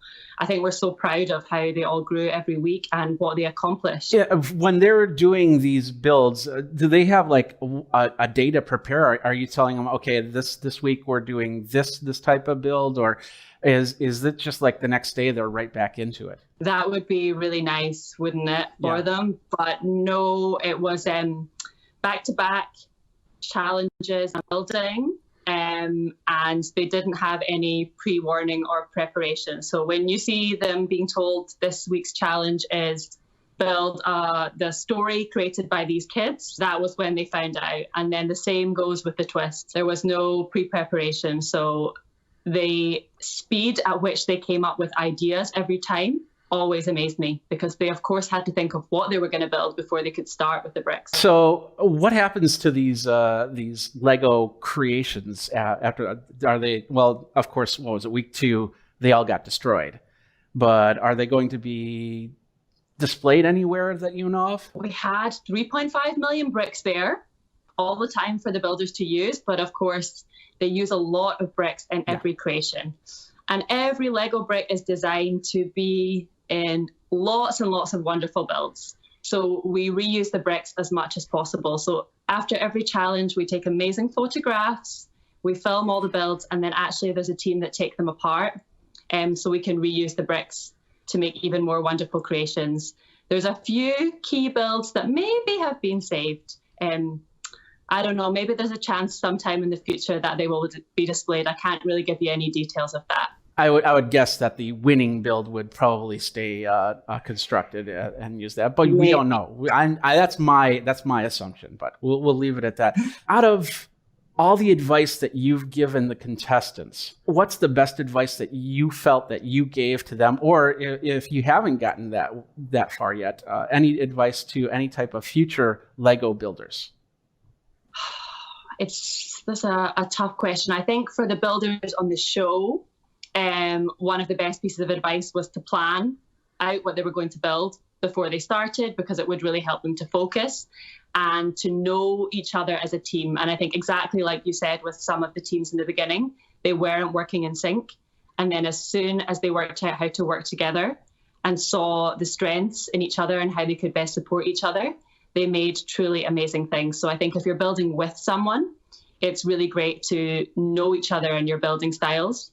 If you want to get better at building at home, I think just build as much as you can. Yeah. Set yourself little challenges to build as many bugs as you can in 10 minutes, to replicate your house, to make different details, things that you wouldn't naturally make, and push yourself. And the more hands-on you are with the bricks, the better you will get. Now, they had, when they were building, they had tablets, which they were drawing on. Is there a specific program that they're using to build their creations with? They were just using them often as a sketch pad to sketch out the idea. So it wasn't a specific Lego program they were using. It was what was available on the Microsoft Surface is what they were using. Oh, okay. How about you? When you say, okay, we need to make this design, whether it be something from a franchise creation or a movie or something like that, or something that's kind of on the top of your head, how do you go about the process in putting that together? Yeah, I think every Lego designer is different. I very much like to think through the idea, sketch out a little bit of how I think the layout and the composition is going to be, and then I move quite quickly into the bricks. And I'm very much hands-on with the bricks rather than computer programs. So I love to grab first some of the bricks that I think will inspire me the most. So the little details actually that I say I really want to focus in here, the colors that I want to use, and make a little color palette of how I'm going to balance the colors. And then I quite often build in white or gray first, actually, to get the silhouette down before I start moving into the color and details. But of course, our teams did not have the luxury of making a trial run before they went into the big build. So they had to make a lot of these decisions really quickly and just go for it. Yeah. Just amazing stuff there. So a little bit more about how you guys put together your Lego creations. How long does it take to put something together, have it ready, and then have it out for the masses to use? So we have, in the Lego offices, we have different phases of how we work. We have a time where we work very blue sky, it's open ideas, anything is possible. Mm-hmm. And then we make some decisions on what are we actually going to make, and we build it, put it into production, get it ready to go into the boxes. So all in all, it takes a bit over a year, around a year and a half usually, from first ideas until the products are actually in the box and on the shelf and you can buy them at home. So there's a lot that goes into it, a lot of different people, work going into the building instructions and how you'll actually create them yourself at home, and all the material you get in the box. I'm assuming you have like groups come in and build Legos and they figure out what's working, what's not, correct? Yes. So we are very hands-on with the builds. We have kids in with play sessions where they will see what's fun, what features they like, what's missing, what characters or colors they prefer. Can they actually build this model that we've designed for a 6-year-old, or is it way too difficult? And likewise with the adults, we test a lot as well. So we aim to have every single Lego product on the shelf go through the hands of someone to play with. I know that if you ever need anybody, I'm right here ready to build Legos if you want. That's great. We'll remember that. All right. So before we go, just really quick. So I'm doing these real-time builds, brick by brick. You can watch them on YouTube. And I'm also on Amazon and Amazon Live Creator. Is there any suggestions that you have for me? Because what I do in my organization, I don't know if you've seen any of my videos, but what I do in my organization is I organize by color first.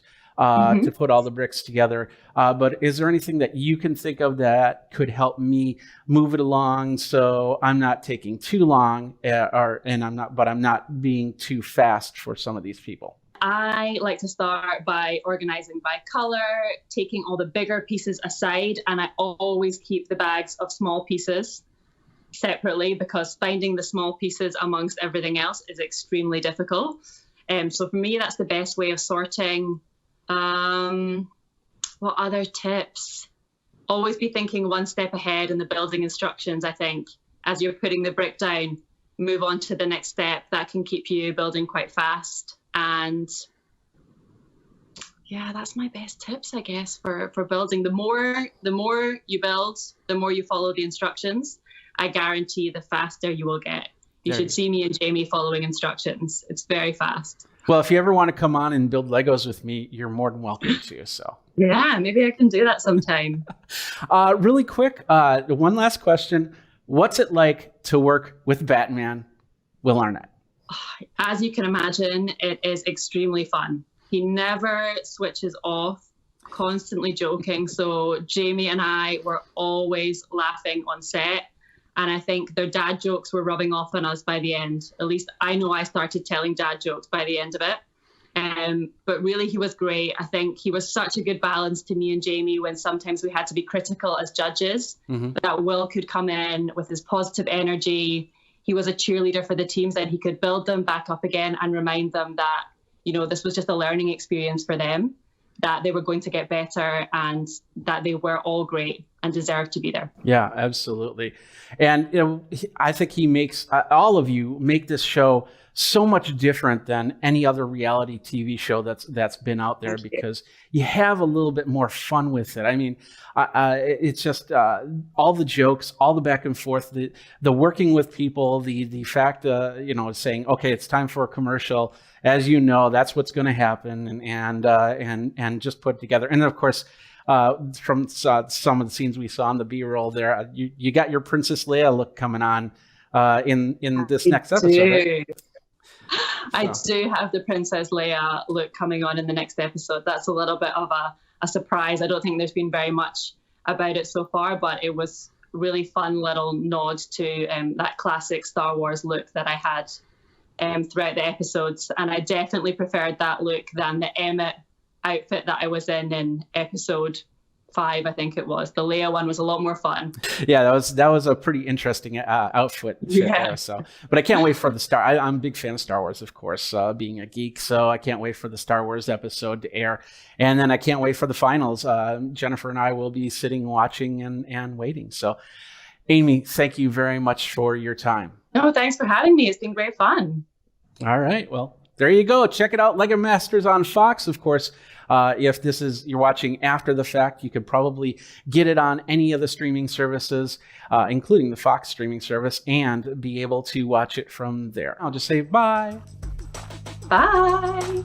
Hey, don't forget to follow me on the socials. Follow me, subscribe to my content wherever you follow me. And of course, like, I'd appreciate that. Give the love. And we'll go from there. We'll make more interviews just like this one. Can't wait for Lego Masters to come out, and can't wait for that finale. So Jeffrey Powers with Geekazine. Thanks a lot for watching. You guys geek out and take care.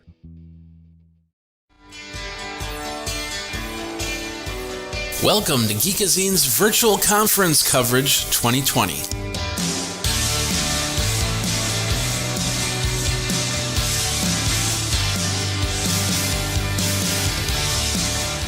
Today we have Stephen Tellamy. He's from EditShare, and we're going to be talking about, you know, these times, these unprecedented times, as the commercials say. And he's got some great information with his company, EditShare. So let's bring you in. How you doing, Stephen? I'm doing very well. Well, as you say, within these weird times that we're in, doing good. All right, and of course, you're with EditShare. Why don't you tell people about what EditShare is all about? Yeah, so EditShare, we kind of do, I guess, 2.5 things. Our predominant business is around video production storage, so high-speed scale-out storage that you can do all of your video editing, your post-production needs on it. We also have media asset management in our Flow product, and the half a thing is also what we would say is APIs. So we're very much about being an open ecosystem that allow people to plug in to our systems, to extend our storage platform, to extend our media asset management platform, and sort of glue those things together. So those are all of our kind of main points, and I think we can talk a bit about how those we're using each of those things within this kind of time where people are working from home and trying to produce their content from, you know, weird remote production environments that they've not had to work in before. Absolutely. Like the production that's going on behind you. Are those shoes and a microphone? What's that? Yes, this is my home studio. So I actually also, as well as being CTO here at EditShare, I'm also a media composer. So I write music for film and stuff. The shoes are actually our swag. So we should get you some actually. The little ones. Normally we'd walk around the trade shows with them. So NAB we would have had them out then. But of course we're all a bit virtual on that kind of sense. So yeah, absolutely. So all right, well, let's get into a little bit about EditShare and what you want to talk about today. Yeah, absolutely. So I think something that's very exciting that we've just launched is our EFSV product, and this is an entire cloud-based product that allows you to get working remotely, or actually as your mainline work very, very quickly. So we've been working on cloud environments for quite some time to extend beyond what we've been providing on-prem.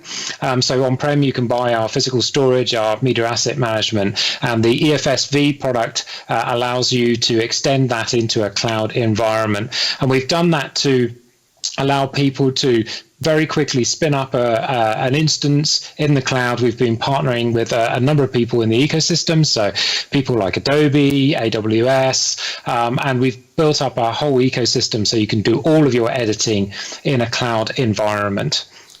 Okay. And what type of requirements do you need for one of these systems?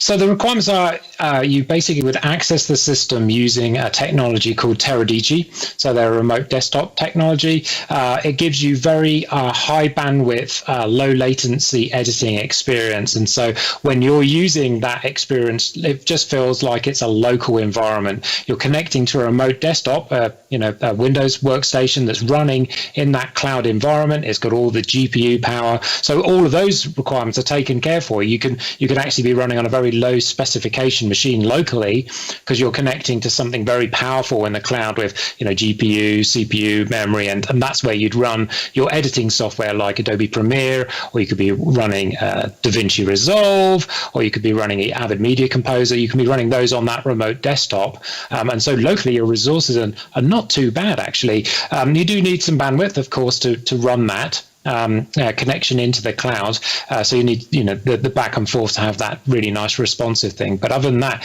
it's pretty lightweight, and that's I think is a really good value, because it means that wherever you are, if you've just had to sort of you've had to leave your current production facilities, you're working from home, you don't have the specs of laptops or environments locally, you can very easily unlock that power in the cloud.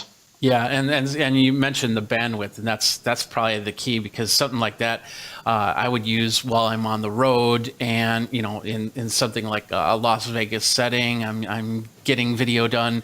I want to get it up there so I can get it edited by a crew, or by myself for that matter. And would something like a Las Vegas hotel setting be a good situation for that? Potentially, yeah. I think it really depends on the kind of workflow that you want to do, and that's why we've got some really good flexibility in the end-to-end system. Getting your material first into the cloud is one part of it. So you can use some technologies such as Expedat or Aspira, these types of technologies, and so we've pre-integrated some of those solutions. It means that you've just been walking around the strip in Vegas, you've got some footage, you need to get it into the cloud very quickly, then you can just use those technologies to maximize whatever bandwidth you actually have in your hotel room, right? So if you've got a large amount of bandwidth, great, it's going to get up there very, very quickly. So using those types of tools gets your media into the cloud very quick. Once it's up in the cloud, we can scan it with our asset manager, and that will then generate it will generate the proxy resolution versions of those. So then there'll be a lower resolution proxy that's actually very accessible and very easy. So actually, if you didn't have the connection run a Teradici. I think Teradici's sweet spot is around 20 megabits per second. Okay. That gives you a very good, very responsive feeling like, you're editing locally. If you don't have that kind of bandwidth, instead you could switch to using our Flow Story product, and that seamlessly switches to using the proxy version of the media, which is much lower resolution, but still very usable. You can still edit with it. And then once you've got some availability to get back to the higher bandwidth, you can then switch back to the high resolution material to do your finishing up and your, conforming, those kind of things. So those are, in terms of those requirements, we've got some good flexibility between whether you're going to run something at a low resolution and then finish it in high resolution, or you do the whole thing in the high resolution. Yeah, absolutely. And I've heard that if your hotel room doesn't work in Las Vegas, you can jump on a bus and be able to work from there in high speed. So, yeah, that's a good idea. Absolutely. Now you have a few companies working on that. You have a map here that you're going to be showing me, right? What's this? Yeah. Let me talk about this. So this is a scenario that we put together with Amazon Prime Video. So they're one of our customers who helped us put together this end-to-end solution along with AWS. So in this scenario, we had the Monte Carlo ATP tournament, and that was being sent back to London to a production facility where Amazon Prime Video were streaming it out live to their customers. But at the same time, we were capturing that live feed and uplinking it to the data centers in Virginia. So that's the AWS data centers. That's where we hosted our EFS, so our edit share file system, all virtualized in that cloud. And you had remote editors who were in LA in this case, using that Teradici technology we talked about to access that content in the cloud. So they were using virtual workstations. They were editing using Adobe Premiere on a Windows desktop that actually was in the cloud. It was connected to our high-speed storage. And then when they were done with their editing in LA, they could use our Airflow tool. So Airflow is a web-based review and approve tool. It uses some of those proxy files we were talking about earlier. Okay. So when they finish their edit, they can upload it to that Airflow environment, and then somebody back in the London production center can say, yep, that looks good, or please change this shot or tighten that sequence or use something else. So they can put commentary into that Airflow tool and review it. And so all of these pieces actually are bits that people can use. So you might need the accelerated transfer that we talked about, uploading your content with Expedite. You have the remote desktops and those types of technologies. And I think the other really important part to emphasize here is you need a very high performance storage layer. So we sit on top of Amazon's own storage layer, which is called EBS. We put our virtualized file system on top of that. And what it does is it allows that to span many virtual machines and scale out to, many terabytes, even up to petabytes of storage, but all of that being at very, very high throughput, because when you're doing a video edit, it's not just the quality of the remote desktop experience that's going to be valuable. It's also going to be the speed to which you can stream that video from the storage layer. And so we've optimized that to work really, really very well in a cloud environment. Yeah, because there's many different factors that you have to worry about from one end to the other. So it's called the EFSV. Was that correct? That's right, EFSV. Yep, it's up there on our website now. We've just relaunched our website. We're very excited about it. And so in the product section there's an EFSV page that talks all about the solution. I've also got a little bit of it running locally on my machine. If you'd like to take a little look at the experience. Absolutely. Let's do that really quick. We'll flip over to this page while you switch around screens. Yeah, absolutely. So this is the page that he's talking about where the EFSV lives. And you can experience that, check that out from there. So, all right, let's see. So we go over here. So what I'm going to show you, this is going to be proof that because it's quite difficult to show you that we're in remote desktop environments because it looks like local. I'm using a Mac here. I'm connecting to this NLE instance here, a virtual instance that's running here in the AWS cloud. So that's what I'm going to be connecting to. So when I switch screens here, now I'm looking at a desktop. It's a Windows desktop, right? So this is the remote desktop experience that's running in a cloud environment. So this is actually running in an AWS data center. I'm connecting to it with Teradicci, and I've got Adobe Premiere here up and running. You can see I've got something, and I'm midway through editing, and I've got the full editing experience here. So I've got, the ability to, stream this, and the quality is really good in terms of, I'm not sure how well it comes across on Skype. You're seeing this, so go ahead and run that video again. Think about this. It's not only going to the AWS server and coming back to him and wherever the server is for that, whether it be United States or London or whatnot, then it's coming through to me, which I'm then recording it, and it looks, maybe a little bit of frame rate issues, but it looks really nice from here. Yeah, it's really, really very powerful. And for me, it looks, perfect, in terms of this. And so this is actually running in the Ireland data center. And this is the value of the, cloud environment, is I can put the same solution in Virginia, in Ireland. I can put it, around the globe in different data centers. We've stood this up in Sydney. We've stood this up in Japan. So wherever in the world people are working, we can deploy this same solution so they get that really low latency response. But also, as you say, I'm able to share a screen with you, you're able to see these things, and we can also stream things to each other using NDI and some of those other plugins. So the responsiveness of this product is quite astonishing, and that was really the experience that we've got when we've been putting this into people's hands. We've made it very easy for people to get on board and spin up both a proof of concept system, so they can just go and try their workflow. And we one of our US customers, he just basically said it's like he couldn't believe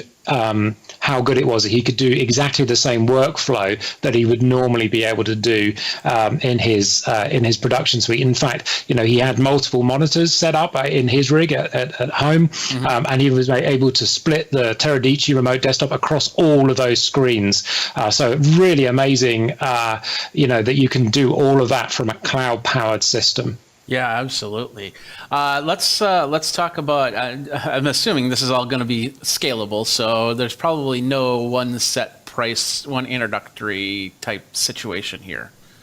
Sure, yeah. So we can the price can go from one point to another. So in terms of our kind of cloud offering, it starts at around $480 per month, plus then the AWS cost. If you combine the two, it comes to about $750 per month, and that gives you a starting system. But you can then obviously scale that up. So, depending on how much footage you want to be putting, how much editing, how many workstations you want to be running as well. So the great thing about a cloud environment is you can just spin them up and use them as you need them. So if you've just got an editor who needs to start working on a system, and they just need to do 2 hours of editing and then they're done, you can just spin up the workstation for that period of time and then shut it down, and you stop paying for it, which is a really good, powerful way of cost saving. So there's a lot of cost savings things you can do in terms of the overall system to give you a real flexibility of tailoring the system to the way you would like it to work. Wouldn't mind talking to you a little bit about our Flow product as well, because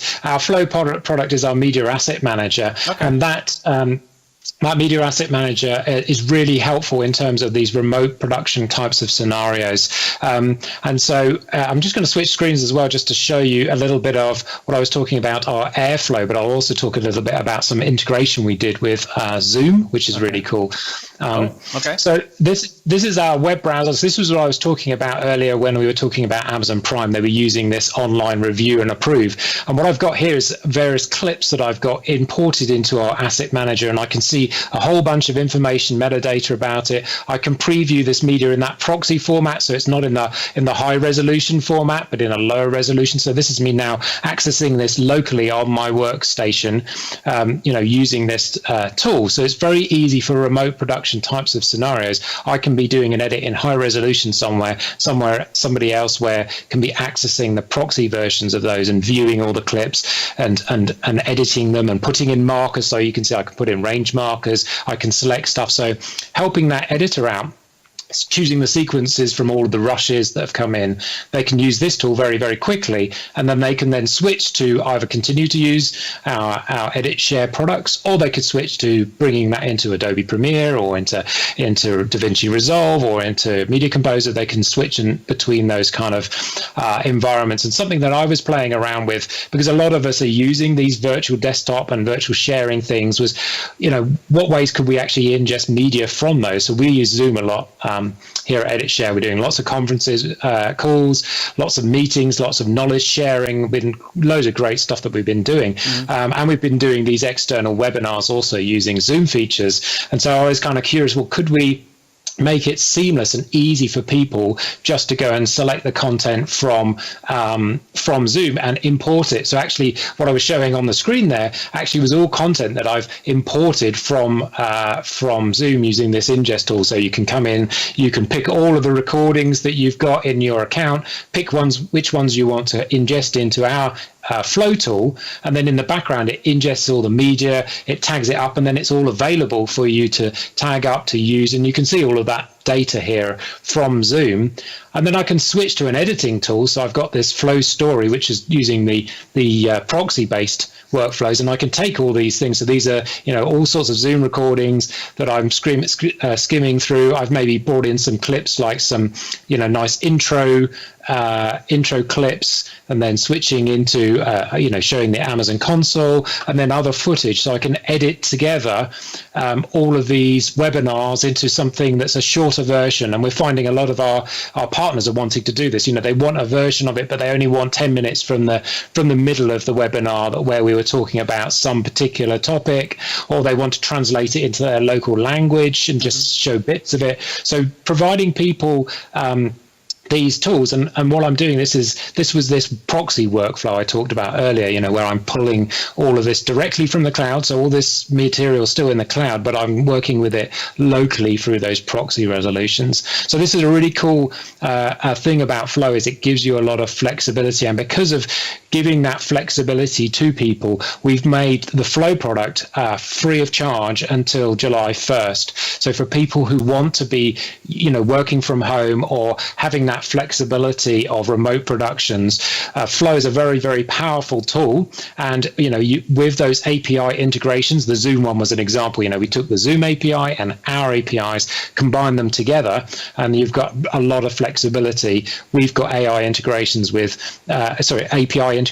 AI services, so they can do translation and transcription and object detection. So if you're looking for a cut or a scene that has got a bicycle in it, we can have already pre-index that, and you can go and find those in the Media Asset Manager. So there's a lot of power in that tool, and we're really pleased to be able to offer it for free during this time when people are trying to adapt to a different way of working. Absolutely. So it's all amazing, and we could probably go on a lot longer on this, and I'd love to have you take my video and edit it down, but that's going to have to be on me, but that's okay. Stephen, thank you very much for your time. Editshare.com is where people can go to find out a little bit more about that. So thank you very much, Stephen. Thank you.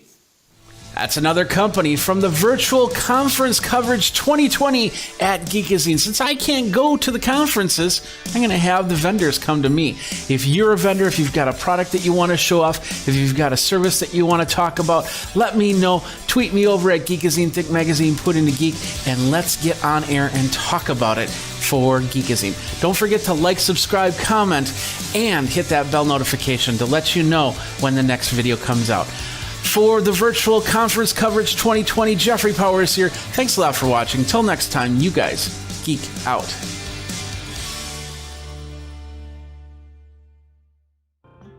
All right, let's talk about music. Let's talk about bringing in music into your live streams, and let's talk about music that you can use without somebody coming up to you and say, hey, I want some money for that. You're using my song.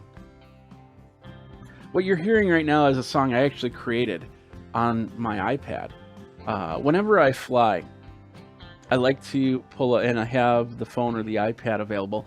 I pull it out and I tinker on it. I get ideas, and then of course as a musician, I use those ideas when I create songs. Now, not everybody's a musician, and that's okay. There are still ways you can do it without having to worry about, well, how do I do fourths and fifths and major sevenths and blah, blah, blah. Like, for instance, I could bring in a hip hop beat. And I can use this beat and I can actually control it if I want to by little bits and pieces. So you get an idea that there's change to it. And then, of course, I can stop it altogether. So there are different ways to do this. And once again, these ways so far, there have been no copyright to it. Nobody's going to come to you and say, hey, you got a copyright strike because you're using our music. Hey, you know, it's just not going to happen. And if it does happen, you can say, no, this is my original music. So go away. Now, keep in mind, you can't just take like a Billie Eilish song and then create it using one of these programs and then think that you can use that. It's got to be your own creation. I'm going to show you 3 ways you can do it. And even if you're not a musician, these ways will help. But there's many other ways. Now, first of all, before that, we'll talk about some other ways that you can get music in. But keep in mind, if you're using it for live streaming, if you're using it for anything beyond YouTube, especially if your videos all of a sudden show up on TV or show up on Hulu or something like that, then the music, then you face a different type of copyright. Because and this is what I use. I use a program. Let me call it up here really quick. It's called Epidemic. Yeah, there it is. Epidemic Sound. I had to think about that for a second. So this is basically some software that you can use and you can sign up as a YouTuber, and it'll give you music to put in your soundtracks. And a lot of the videos that I put up on YouTube, up on Facebook, will have Epidemic Sound in it. Because I just don't want to deal with it. And it's never going to get past YouTube. And if it did get past YouTube, I'm going to have to take those tracks out or relicense them. But, you know, it's like $15 a month, and I can, you know, if I need a country two-step, or if I need a ballad, or if I need something rockin' and rollin', I've got all that music at my fingertips because I've done this. I've tried to get royalty-free music, and without a company like this behind it, it gets tougher. In fact, there is a video out there that I had music in that is commercial free. They're not they're not looking for money, but somebody on YouTube found a way to actually create the license for it. And so every time I'll get dinged, not a copyright strike from YouTube, but I'll get dinged. I'll get a message from YouTube saying I can't monetize the video because this music is not mine and I don't have permission to use it. Well, the person that put the copyright claim together also doesn't have the permission to use it. So I don't know. I'm working with YouTube on that, but this is a great way to make sure that I always have music at the ready and use it for. And once you put it into a YouTube video, let's say you cancel Epidemic Sound, and they're not going to come back after you because you used it. You bought it for that time period that you used it.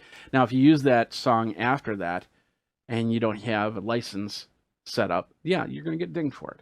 But anyway, that's one. There's several different other ones. Video Blocks also does that with story blocks and audio blocks, because then you add video and you add audio and you add pictures and stuff like that. So if you need something more than that, and of course, even on Wirecast, we have the ability to bring in the stock photo. With that is actually video blocks that they're using it from, they're licensing from. So you can bring in audio, you can bring in video. But once again, if you do something more than just your YouTube videos and your YouTube live streams, you might get some emails, you might get some issues and somebody asking for money.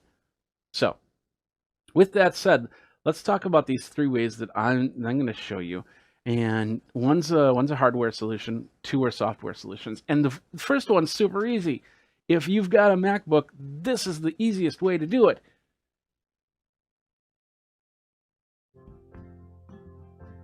That's it, right here. Let me show you. This is it. This is GarageBand. it's a fairly straightforward program to use.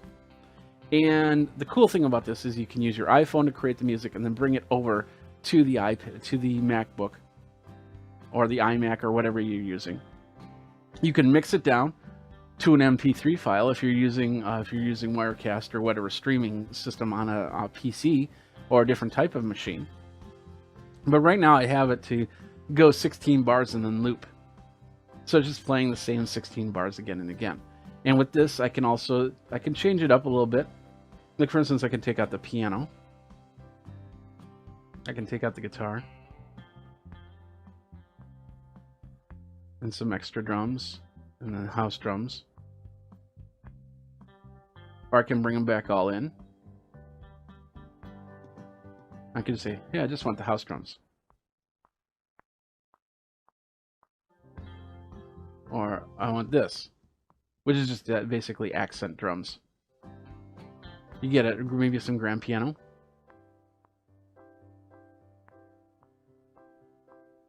I don't know how well you can hear that, but you get the idea. Is that you can bring it in. Let's just bring up the volume just a little bit. So now, like I said, I'll just do. Let's just do the main line. Take out the metronome. A little bit of acoustic guitar.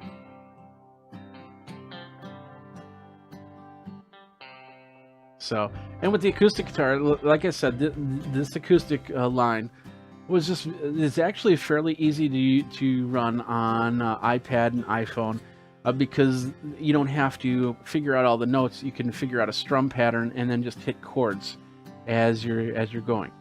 So if you have a basic understanding of music and you know how to do a C, F, G, you could create some stuff and have some fun with it. So if you're a little creative, that's one way to do that. So that is just GarageBand. And here, let me show you really quick. Let's just let's go over here. We'll go over here. There we go. So we're going to create a new file. And let's not save this. We'll bring in an empty project. And then we're going to go over here and we're going to say add a drummer, create.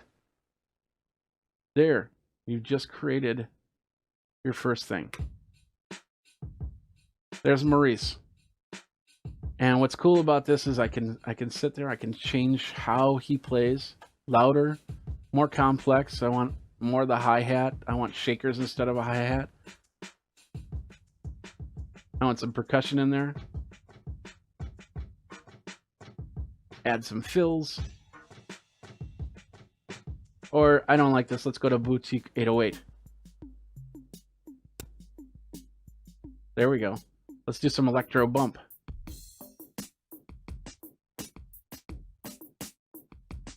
And I can create. I have plugins that I can bring those in to add to this sound.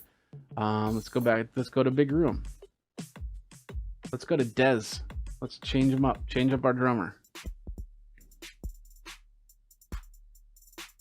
Go back to Big Room.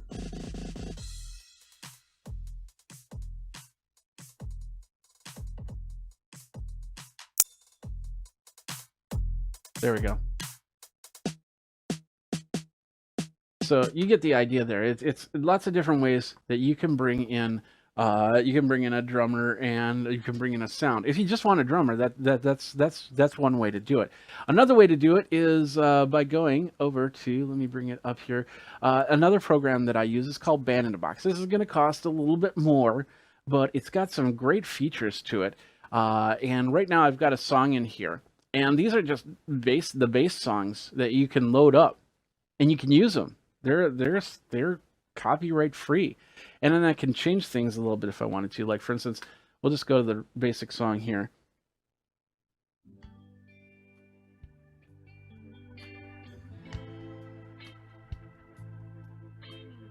Nice little slow classic rock. I got an echo. I shouldn't have an echo. That's weird. Hold on a second.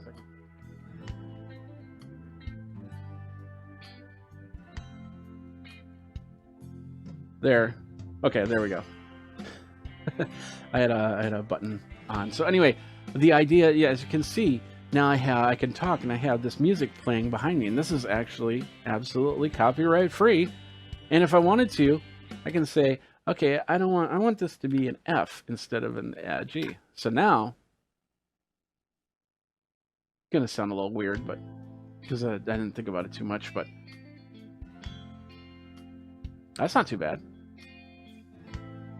And then I can bring this to G, and then now I've got a different song if I wanted to. It's, as you can see, fairly straightforward. And to create the styles, you can go from the list, and you can use the base list, or you can buy whatever add-ons they have, because you can get tons of more songs if you need something a little bit more specific to what you're doing. But as you can see, it's there you are. You've now got a song. You've got music behind you that you're not going to get in trouble for using because of the fact that it's copyright free. And what's cool about this is you can use this for things like when you're planning to do a live stream and you have to go silent. Let's say you're doing overhead cameras just showing the crowd or something like that. You can have this music playing in the background. I've done this several times for events. So they have something audio-based to listen to while they're waiting for the stream to come back up. It's pretty cool. So we have that option. Let's bring that down. Let's stop that. There's a third option. Now this is a pretty cool option, and what's really cool about this is you can also create your own beats and stuff like that. It's mostly drums, but you can actually put in other instruments if you put some thought into it. And it's this thing right here. And why didn't that switch over? Let's do that. Did it not? Oh. Well, that's interesting. Let's move it over then. Hold on a second. Oh, stop being difficult. There we are. This is the Beat Buddy. This is a product I got about a year ago, and I've done some stuff on this before. And this is really cool because with this, you can just put some straight up drum beats down. Now here's how it sounds. Let me switch over here. Is it ready? Okay. So now if I hit this button, it's doing a straight up hip hop beat. And I got that running in the background. So now I can talk. I got this hip hop beat going on, and I can alter it a little bit. Let's say I'm going to go from one segment to the other. I'll just press it down. Now I've got a little bit of skip in there, a little bit of feel like it's not just going to be a straight beat through the whole thing. I can do multiple fills, and then I can go to a different type of beat, and then when I'm done, I'll just double click on it, and I'll do an outro fill. And it's done. I can go in here. I can go down to Hip Hop 2, and I can change the volume. I can change the tempo. Oops. Oh, that's the drum set. I'm sorry. Tempo is over here.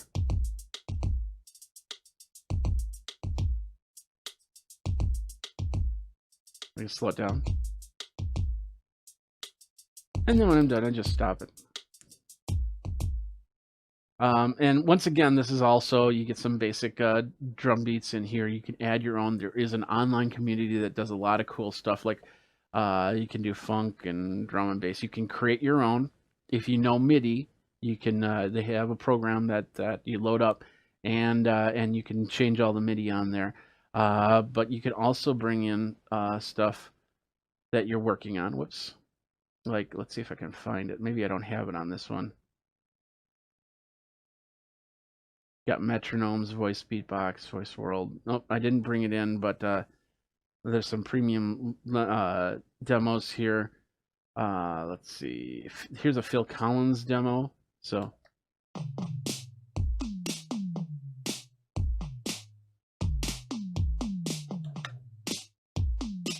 you get the idea. So now I can control it with the drums and have a little bit of fun with that. And go from there, because I can control it. And it's a foot pedal, so I could actually have it at my feet, controlling it. Bring in Phil Collins sound. Bring it down a little bit.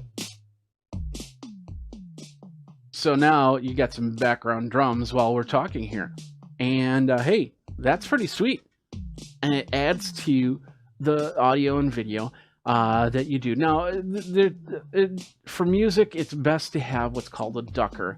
So when you talk, it lowers the music down to a certain point. But Wirecast doesn't have a ducker type situation in there. A compressor works sometimes as a ducker, but it is not a ducker. And just so you know, so that of course a compressor is in there, and you can set it up as another track. So when you record, you can actually have this music on a separate track, on track 2, and your vocals on a track 1. So if it just doesn't work, you can just take it out and then set it up and mix it down and get rid of the track, or bring the track in separately, and then do what you need to do in a post editor or anything like that. Or when you're live streaming, you have no music in the background, but if you're recording, you can put the music in the background. So lots of different ways to do it, but as you can see, that is the easiest. Those are the 3 things that you can do to bring it in. One's free. If you've got a Mac, if you've got an iOS product, you've got GarageBand, so use it. One, and then the other 2 you do have to pay. I think this is this pedal is something like $200, $250. There are other pedals out there, just like the Beat Buddy, that also do drum and bass sounds. And they're meant, so when I'm playing guitar, I can put a drum beat behind it. And there's other ways to do it. There's other programs, MIDI programs that you can use to create music. And all of these ways, you just pay the fee, how much it costs for the program. And then the music that you create is what you use. And it doesn't have to be complex. In fact, you can also work with some of your buddies, and maybe your buddy's like, "Oh yeah, I got that program. I got 5 songs that I wrote here. I'll give them to you. You can use them on your show." And the next thing you know, you got music for your show. And you got it from your buddies. So I went a little bit long on that, but you get the idea. Is these are 3 great ways for you to create music and put it in as your back live stream, and have a little bit more as you're going from there.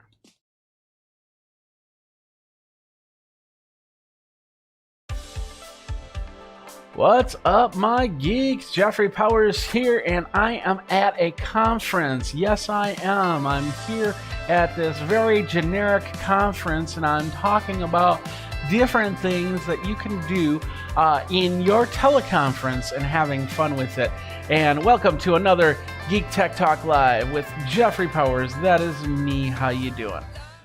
So we're here at this conference and we're having a lot of fun. And wait a minute. Let's do this. Boom. Hi, how's it going? Jeffrey Powers from Geekazine, Tech Magazine, put in Geek. There's the socials right there. And today we're going to be taking a look at a piece of software that lets you do this. Hi, I'm at a conference and I'm talking, and all of a sudden I'm floating this way. Wait, what? Something's wrong. Okay, I'm back. This is called Character Animator, and yeah, what I have set up was my first ever puppet, and it's not perfect. But I'm going to show you some puppets that you can use.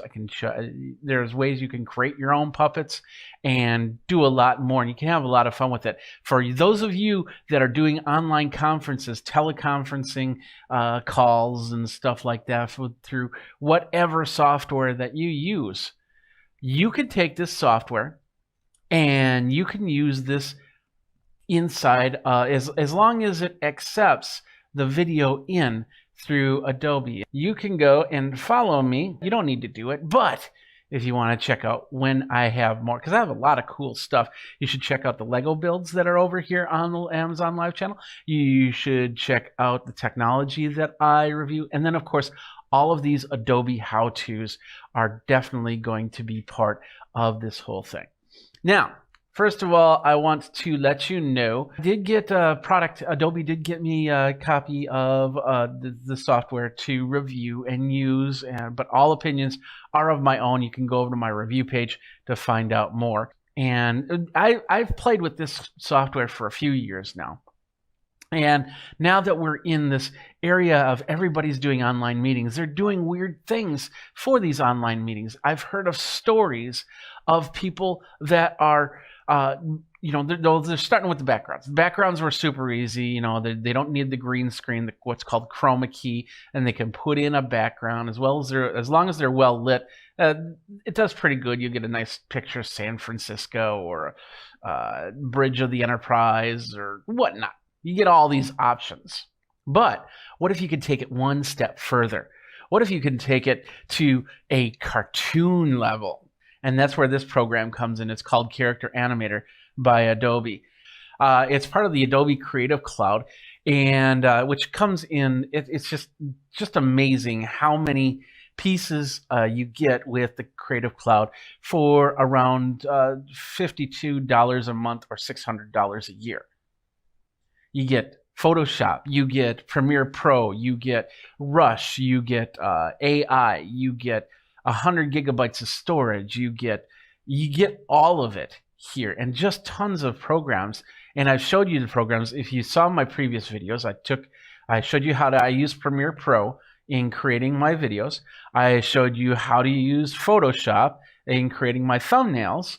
And now I'm going to show you how to impress your friends on your online conferences with this piece of software that does come with the Adobe Creative Cloud. Now let's pull up my Creative Cloud here really quick. So this is the Creative Cloud right here, and it comes with all of these. These are the ones that are installed on my PC and Mac. You also have mobile devices, and you also have web devices. So if you go to the mobile device, you can do Photoshop on your mobile device. You can do Premiere Rush, you've got Fresco, you've got Illustrator Draw. So you can get Spark Video. You can create compelling videos in minutes. I should probably use Spark Video. I don't use Spark Video on my phone. And just a whole bunch of cool stuff. You have web enabled apps as well, like Mixamo, which is a 3D modeling software. Adobe Color, you got Spark, which creates graphics mobily. So you can go up there and then create your graphics and then put it down. Because there's a lot of times where I'm not by my computer, and something like that would really, really help me, whether it be on mobile or desktop or web. So, but these are the programs that I have installed. These are the programs I don't have installed. So as you can see, Dreamweaver makes web pages. Dimension is 3D design. Lightroom does photo touch editing. Animate you can do something similar to Character Animator, and it's very possible that Character Animator and Animate will eventually merge together. I wouldn't be surprised on that, but for right now, these are two separate programs. Prelude is metadata ingest with Fuse, which is it's a beta. And you can get beta software and play with the beta software for 3D characters in Photoshop projects. So, and I'll have to show you how to do some Photoshop 3D creations, because I've made some logos already in 3D, and you can do a lot more with that. It's pretty cool. It's pretty cool. So, but anyway, we're talking about Character Animator. And let's just go to Character Animator's webpage here. Let's go back here. So this is basically it. This allows you to create characters, or what they call puppets. And and you can actually create yourself as a puppet, like I did right there. That was a very crude version of me. I made a later version, but I just don't know what happened to it. And I had to reload my PC, so I probably wiped it out in that. But, a lot of people have been using Character Animator. In fact, at the beginning, while it was still in beta mode, CBS was using this on Stephen Colbert's show to make President Trump. And that's the program that they used, this one right here, to make that character. And he was sitting on the chair, and it's easy to do. You can bring it in. I could actually have my character standing right here.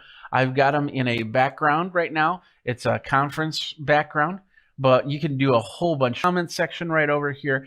Go ahead and ask questions, then I'll try and answer them as best as possible.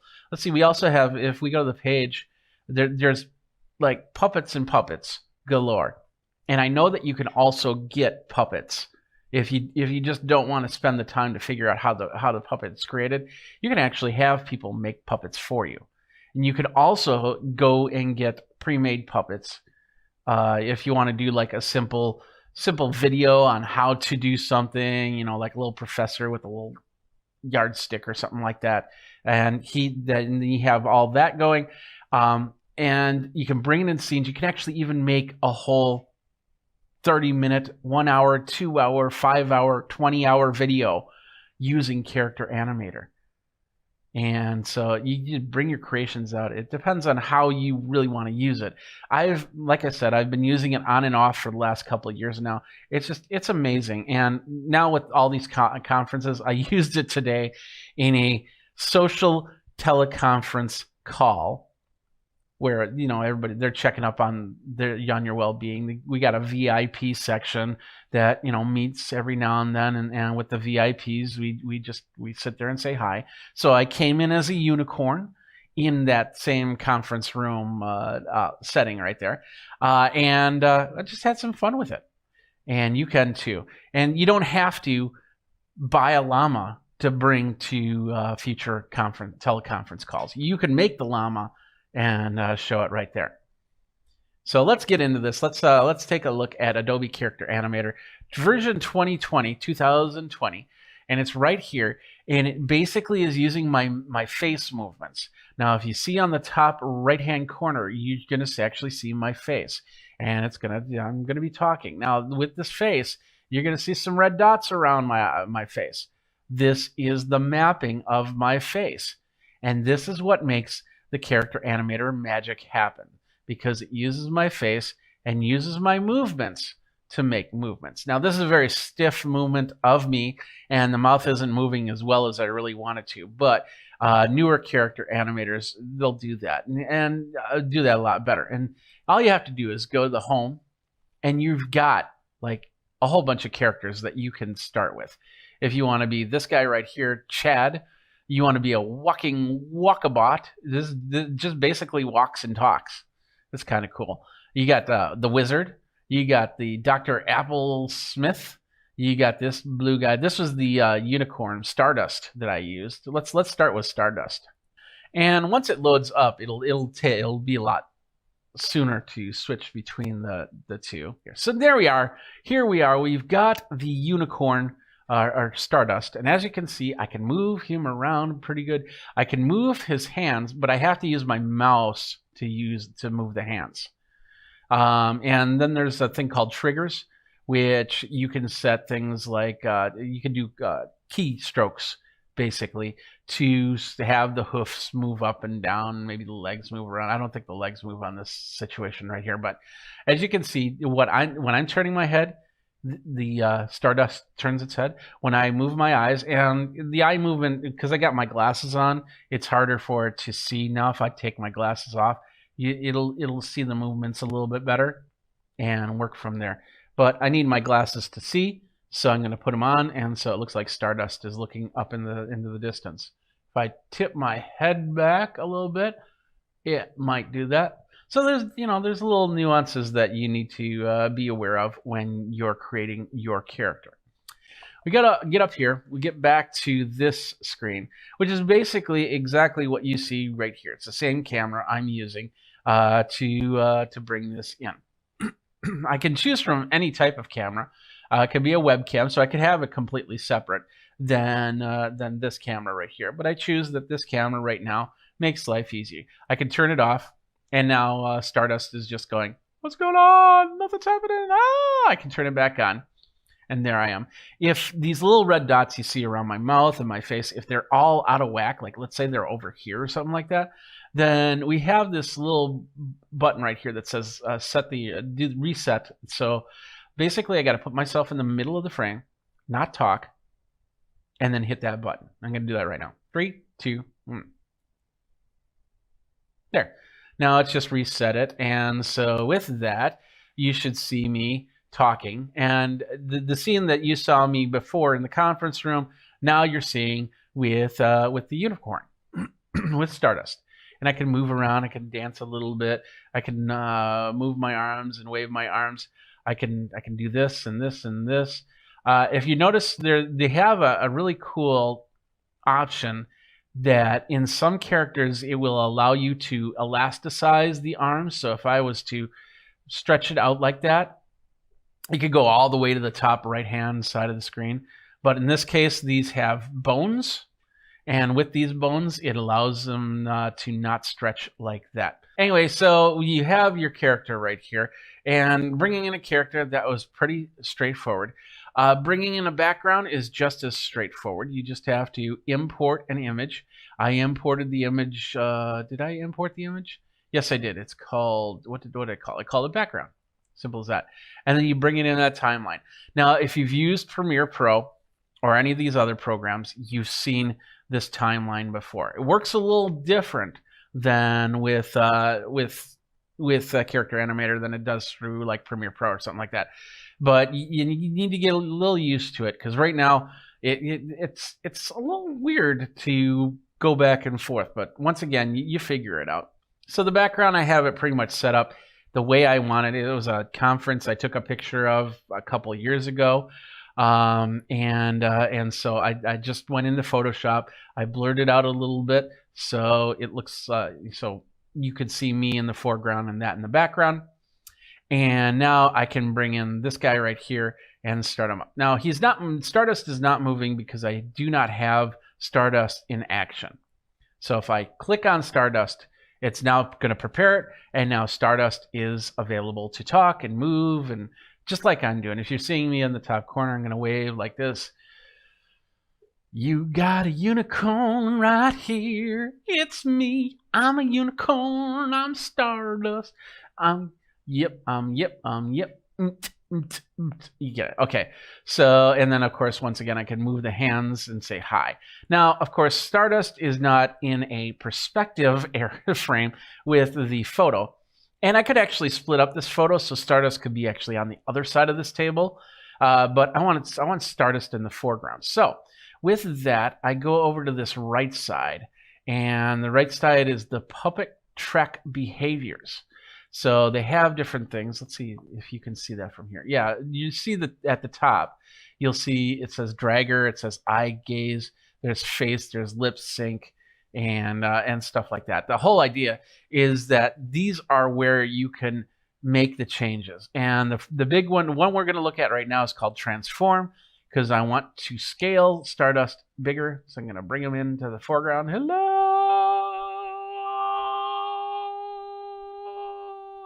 Back up. Oh, he's upside down. Oh. So this is Stardust. We're going to make him a nice, about there.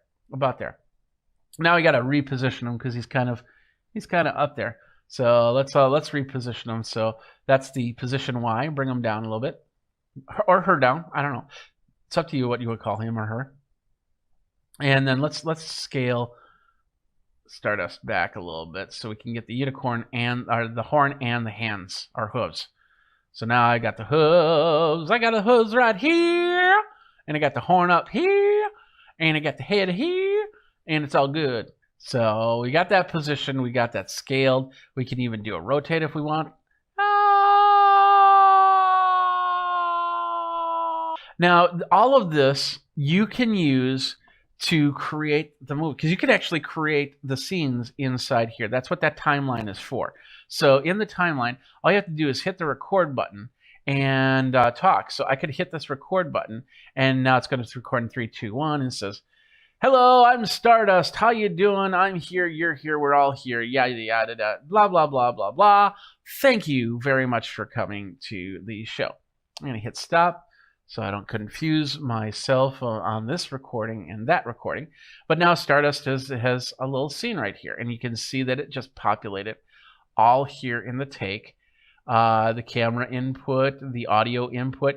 I didn't set the audio on here. I don't know what audio input I'm using, so it probably didn't do any audio to this. But if I did, then I hit the playback, and I can actually hear what I just said. And go from there. So, but that's basically, you can, like I said, you can create scenes. You can make the background move. You can make the foreground move. and how you create your animations. Now, through the magic of third-party protocols, I can actually take this character and bring them to another area.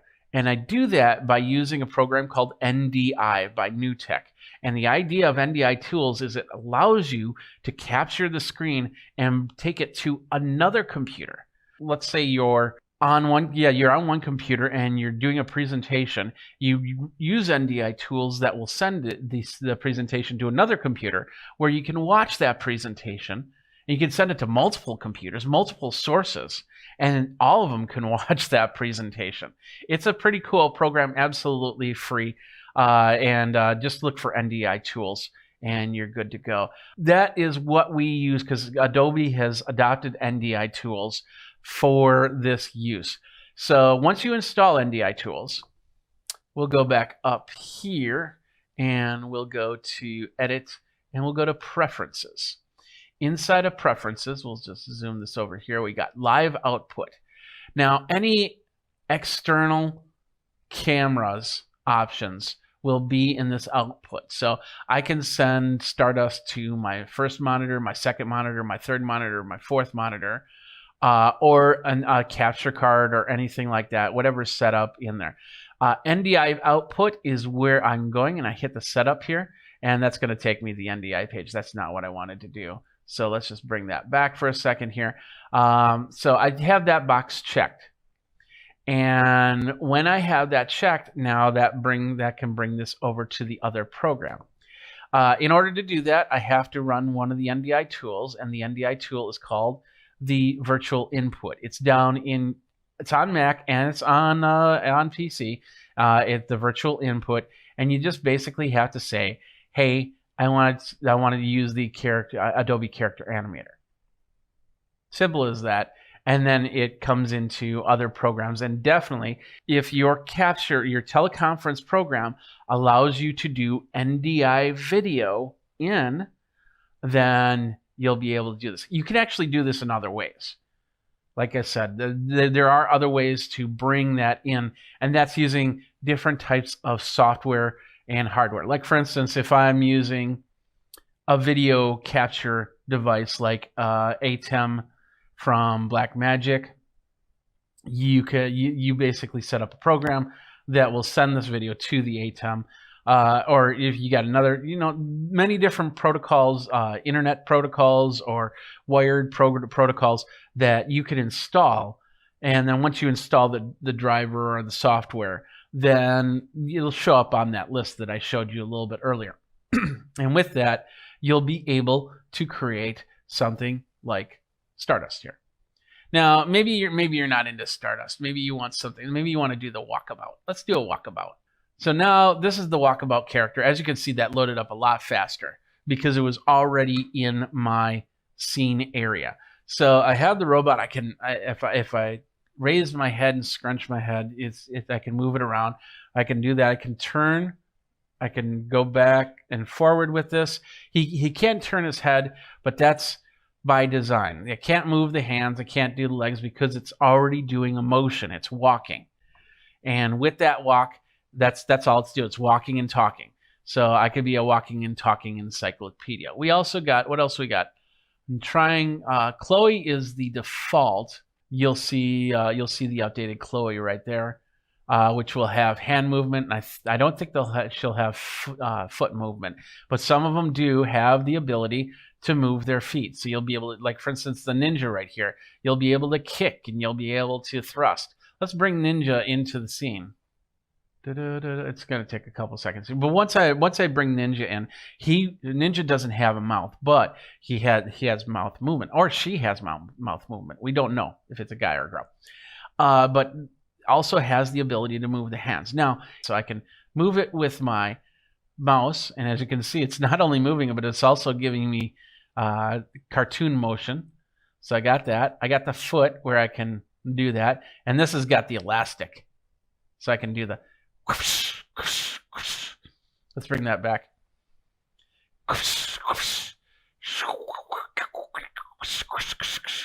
And it comes right back. And the same with the hand. I slap you. But there's also a thing called triggers. Oh, where is it? They moved this around a little bit. Here we go. Here's the super kick. Let's replay the super kick. Like that. And there it is. So they've made part of this. They obsolete things every now and then. That's Adobe will to improve things. So anyway, down here we have these replays where we have the side punch. I'm doing the sound effects for that, but you get the idea. The super kick, side punch, and you can record some of these. So if you want to do a hand gesture, you want to do a wave or something like that, then you can record that and create that as a replay.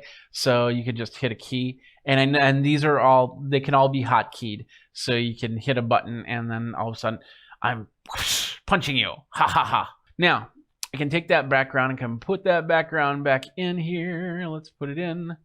There we go. Now I've got my conference room background and my ninja. Of course, my ninja needs to be rescaled, so I'm going to rescale him or her and bring him or her down. There we go. And now I am ready to kick this conference into high gear. And when I was back here, down here, you see a lot of red dots, and then some of them aren't red. They're kind of blurred out or something like that. So that basically, when the walk was grayed out, and so I couldn't walk. But when I made it happen, and now I start using the left arrow, ninja starts walking left, right arrow, ninja starts walking right. And I can change the speed. I can change the step phase. Let's change the step phase a little bit more. So you can see it looks a little bit more jumpy. And you get the idea right there. So now I can go, there's one thing called the motion lines. And I can click on that for motion lines. And now I have that. That's the frontal motion lines. We got arm movements. We got head turns. Let's see if we can bring that in. Let's bring that down and see what we got.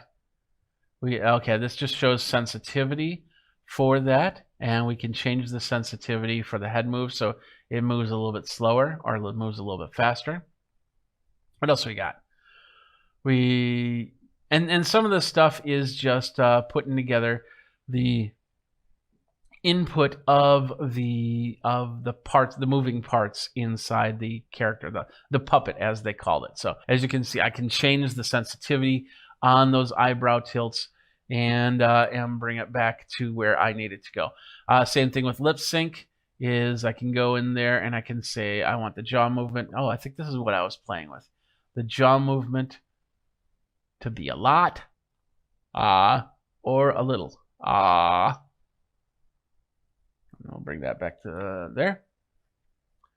And now it's just regular jaw movement as we go. So now we have our conference ninja ready to attack the men and win the battle. Hata!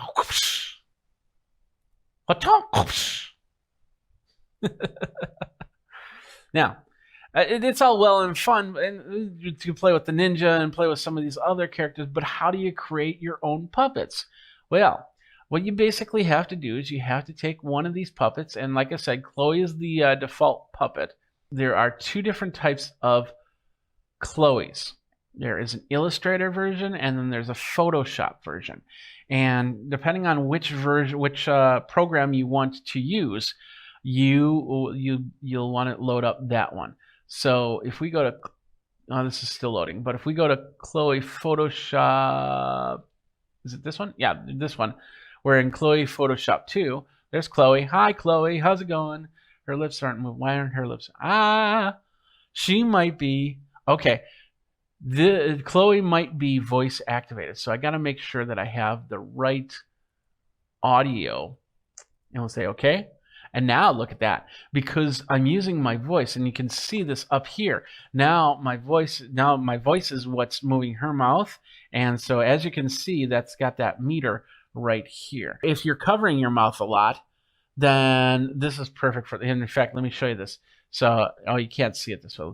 I'll cover my mouth and I can keep talking, and Chloe keeps talking too. Isn't that cool? So now with Chloe, what I can do is I can go in and I can send this to Photoshop, or in this case Photoshop, or the Illustrator. I can send that version to Illustrator. Okay, so now we can export Puppet. We can edit the original. So we do that. That should open up Photoshop. There we go. And this is going to bring in a layered version of Chloe. Now, Photoshop, if you've got the Adobe Creative Cloud, you get Photoshop with the program. You get Adobe Illustrator as well with the program, so you'll be able to bring in these puppets easily. Hopefully I'm not maxing my system. There we are. So this is Chloe in the Photoshop format. Now, if we go in, we can take the head and we can move it. See, that's her head. That's one sprite or layer of the character. We can do the same thing with the hand and the arm. Since Chloe's got a little bit of movement in her arms, she's also got the elastic movement, which means that there's a way to bring in what's called bones into your work. So if you wanted this arm to bend at the elbow joint, you can set up bones to make that happen. So, but she's just got basic movements, and I think her arm will bend in the middle as she moves around. It won't bend here because this is just the Photoshop thing. So I could do something like change the nose look a little bit, or change the eyes, or maybe change the color of the shirt. This is the shirt right here, and it's all in layers and set up ready for the character. So that's the first part, is actually going in and actually changing the character. So if you got a good idea, there are some more complex puppets out there. Just look on the internet and you'll be able to find some stuff there. I think there's some free characters, puppets that you can use to bring it in and create your own models. There's online communities out there with puppets that you can go and get. And then of course there are puppets that you'll have to pay for, but then you'll be able to use those puppets in your work, and however you do it. So let's get back here. So we got Chloe. We can, and once again, like I said, the Photoshop or Illustrator, we can make our edits, we can make our changes. When we're done, we simply just save it and close it out. And with that, now Chloe is ready. She's saying, hi, I'm Chloe, And as you can see, she doesn't have that elasticity as the Ninja does. She does have the ability to do a little bit of aerobic action. And I don't think her feet move. No, her feet don't move. It's just the hands. And in this case, wherever you leave the arm, it's going to stay there. In some other cases, if you move the arm around, it'll come back to an original position. But as for the Ninja, when I move his arm like this and I let go, it comes right back down to a side. Now, in here, you have your rig, you record, and your stream. With stream, you have, as you can see, this is more keystroke stuff. So if I hit F, as you can see, the fist just closed. If I hit D, they open up. If I go S, they flip to the side, and then of course A, they're open up. If I hit Q, I turn to one side. W, E, R, and T. So I can really control the body movements if I want to, but then I still have the hand movements. So if I want to create a fist, I'll go F, and then I'll go, why are you punching yourself? Why are you punching yourself? And then it comes back to the position. You can set, of course, in order to do this, you first have to create the hand. So it's not like everyone's going to have an open hand and a fist and a side hand, because some of these things are not even human; they're aliens. And these streams, these options, will do different things. Like maybe they'll spit a bubble out of their mouth, or maybe they'll make the brain bulge out, or something. Like, I don't know, whatever you want to make it do. On the layout side, you can change that. So if I want that to be a G, I'll go over here, and I think I just have to move it. So you can change all of this and set it up for the performance. Now, same thing with the background. Let's go over to the background. In this case, I don't have anything set up for the background, but I could set it up to maybe move around a little bit. We can kind of put them together. So when Ninja moves, the background moves too. But you have that. And you have the rig area. This is where you take your puppet and you make this puppet do what it needs to do. If you look, if you can see, I don't know if, let me see if I, no, it's back to the last frame. But if you can see, the hands are all of the hands here. And all of the faces with all the turns, they're just on layers. On this side, let's see if you can see it from this one. Yeah, on this side, you have all the ways that the ninja can move. So you have the left quarter with the head, and it's highlighting the area of the head when I click on that. And then I'll drop that down, and I can say frontal head, and I can say hair. There's the hair, highlights the hair, and I can make changes to the hair. On the right side here, you have the ability to move things. So we're moving the hair a little bit. Just put that back to where it was. We can change its opacity. So we can have kind of see-through hair. We can rotate the hair. We've got different options here. Down below, we'll collapse layer. We got the layer mesh, and then we have this thing right here, the tags. Now we can play with eyes, and as you can see, there are different types of mouth movements. There's different types of arm movements. All of these dots will allow you to do something. If I want to make the shoulder do something special, like maybe something like this, I can definitely make that happen. I can make the eyes blink a little bit different. I can make the mouth, as long as I have the layers that are meant for that to do that, and the ability for movement, I can do that. But as you get the idea, it's pretty much up to your imagination what you can do with the character animator to create your whatever. I have a niece that is in art school right now, and she's creating 3D objects. We could bring in one of those objects, set up the layers, and then have some fun with it. And these are the characters that you get with Character Animator. So you can use Chad, you can use Chloe, you can use the Walkabot, you can use Red Monster, you can use Tull. This guy right here. This is what's cool about Thorn, is they've now added a background to Thorn.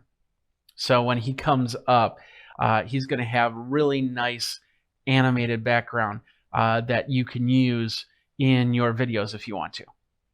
So you don't have to do any extra stuff. You just bring them in and boom, and there you go. And he's taking a little time to prepare, but he's coming in. There he is. You see, that's a really nice background. So if I go here, now I'm this big monster guy, but as you can see, his hands, he has jointed arms. So they joint at the elbow and they joint at the hand. So he can bring that like that, or bring this down and bring it down the ground and like be in like a knuckle dragger right there. Pairing scene. There we go. Now as you can see, Heather's got, this is perfect for anybody that wants to do a vlog or something like that. I don't think her hands move. Let's see if she's got any stream options. There are no controls for Heather, so you just basically talk and do that. But I could probably figure out, there's probably a way. Let's go to the rig and see what Heather looks like. So her hands are just there. That's it. So it's basically Heather talking. None of this stuff in the background moves, so I can't move the crystal ball. I can't move anything like that. I'm trying to click on the screen. I don't see anything that's triggering. It would have been nice to have that candle move or something like that. But you could set that up. You could recreate this puppet and then have it so you hit G and all of a sudden the candle flickers. So that's Heather. Let's see what else we got. And once again, you can use these right out of the box. I've never tried this one. Oh, this is the new where you can create a new capture. We're going to capture the facial features. So we're going to start the capture. It asks for a neutral. Adobe Photoshop Lightroom. Woohoo! So there's my character. So we'll hit continue, and it's saying it's now being created. Now it says pick a style, and then we have to adjust the settings. Oh wow! Ooh, oh, that's freaky.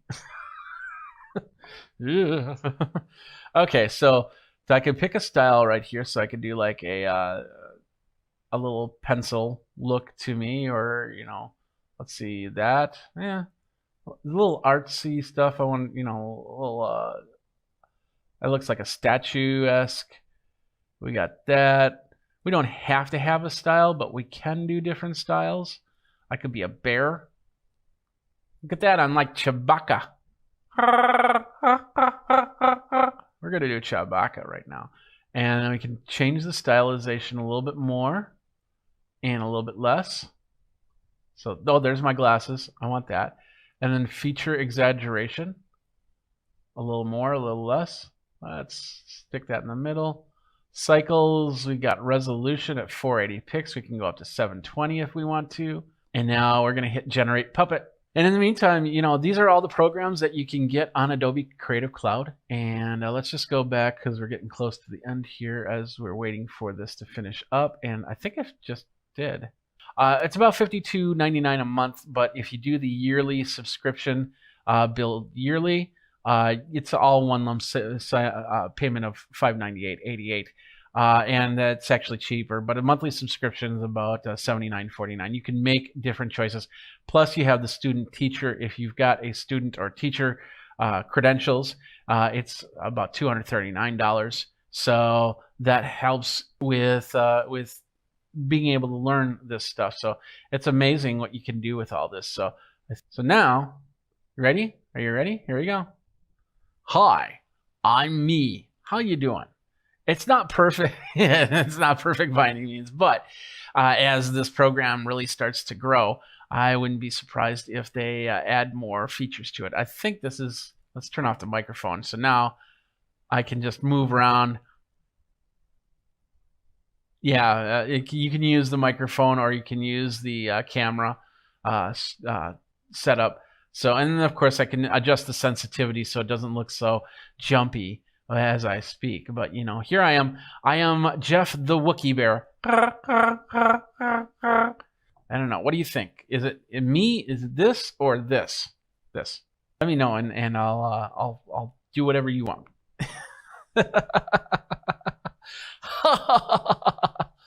So, all right. Well, that's gonna do it for this. Let's get back to this guy right here.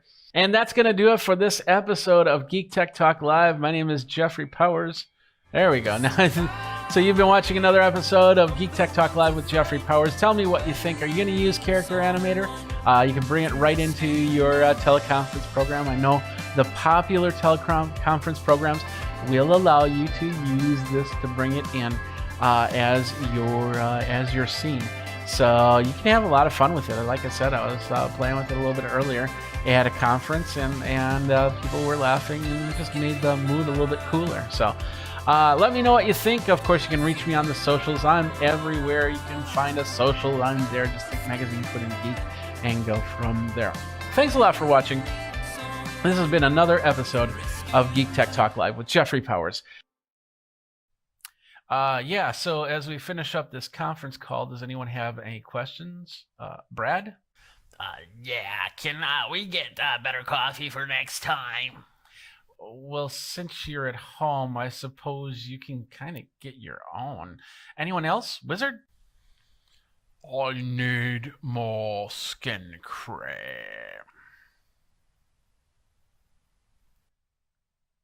Okay, that's something that's on Amazon, I suppose. Yeah, Stardust, do you have a question? I just want to say that everybody is beautiful. Well, thank you. Fish, you had a question? Bloop. Yeah, we can do that. I think that's it for this call. See you guys next week. Okay, goodbye. Goodbye. Okay, we'll see you next time. Okay, see ya. Bye.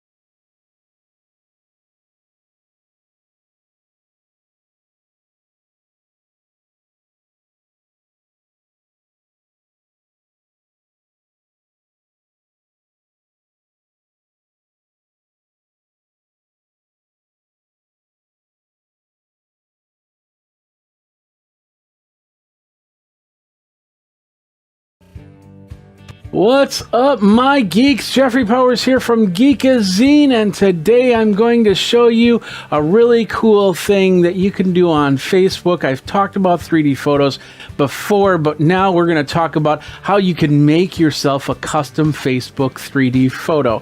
You maybe don't have an iPhone or an Android phone that can do all that. Maybe you want to take some of your old photos before this whole depth and 3D photo thing happen, and make them into 3D photos. You can do that. I've even done it with this screen from a screenshot from here, and I'm going to show you how to do it. First of all, Jeffrey Powers with Geekazine. Think magazine, put in a geek. You got me. I am here just for you. Thank you guys very much for coming to the show. I'm adding a little bit of more how-to stuff here, so if there's anything you want me to look at how-to wise in technology, let me know by tweeting me over at Geekazine. Well, this is where it all started. I decided, hey, I'm going to test this out. I knew that there was a way to actually make Facebook photos, but I want to have a little bit of fun with this. So I made my first one, and it just was not that great. But then I made this one right here, and I was really impressed with how this works. Now, this is the Facebook image. As you can see, I'm moving around a little bit. Let's zoom in a little bit. It says how do construction workers party? And if you can look closely, and it says they raise the roof. It's hard to see on here because of the fact that you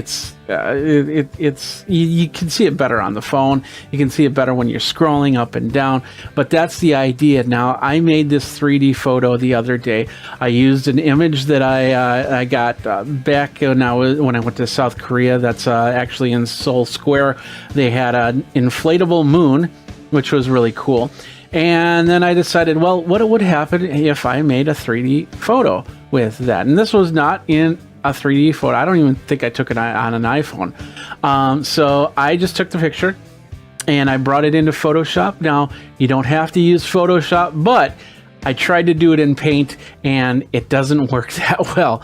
In fact, I couldn't figure out how to do it in Paint. So maybe you do. Maybe you're the Paint aficionado. If you are, let me know by tweeting me and commenting down below over on YouTube. Don't forget to like, subscribe, and the bell notification for the next video, of course. I tried to do it. So I ended up doing it in Photoshop, but I also downloaded GIMP and tried it in GIMP. Now, GIMP is an absolutely free software that you can get on the absolutely free interwebs. Well, not absolutely free interwebs, but you get the idea. You can put GIMP onto your computer, and you can do this exact same thing. All you need is a program. And if you're on Mac, you have Mac programs, but all you need is a program that can invert image, basically create black and white photos, and darken out certain areas and lighten out certain areas and all that stuff. I'm going to show you how to do it in a second here. So I'm going to do it in GIMP. I'm going to do it in Photoshop, and then I'm going to show you how it works. So let's first of all, let's go over to my first thing. We'll go back to the How to Construction Workers Party. This one was actually fairly straightforward. It took a couple times to actually get it to work, but the idea, it's actually really simple. All you have to do is create two files. One is the JPEG of the image, in this case the moon, with the text, How to Construction Workers Party, and they raise the roof. I'll show you how that all works.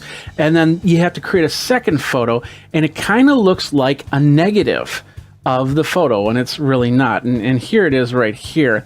So you have the background, you have the mid-row, which is the moon, you have they raise the roof, and they were both they raise the roof right there. That's basically the secondary photo, the depth photo that you create when you create that. Now, I've kept it really simple from here, but it does work from the basic gamut of white to black and grays in between. In fact, if you look at the moon here, you'll notice that it's at a gradient. And the reason why the gradient is to create the depth. If it was all white, it would figure it like a flat object, like a quarter or something like that. And therefore, treat it like a quarter, like a flat object. This has a little bit of roundness to it. So yeah, as you can see, I put a little gradient in there. Now, when you get into shaping stuff like a head or something like that, that changes the gradients just a little bit, and you really got to work on that and play around with that. So your first photo or your first image is basically this one right here, where it shows everything. In fact, I have it right here. Let's bring it up.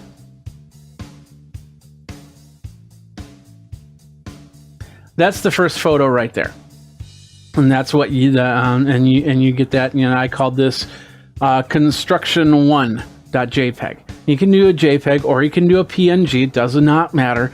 Those are the two main. I don't think you can do bitmaps.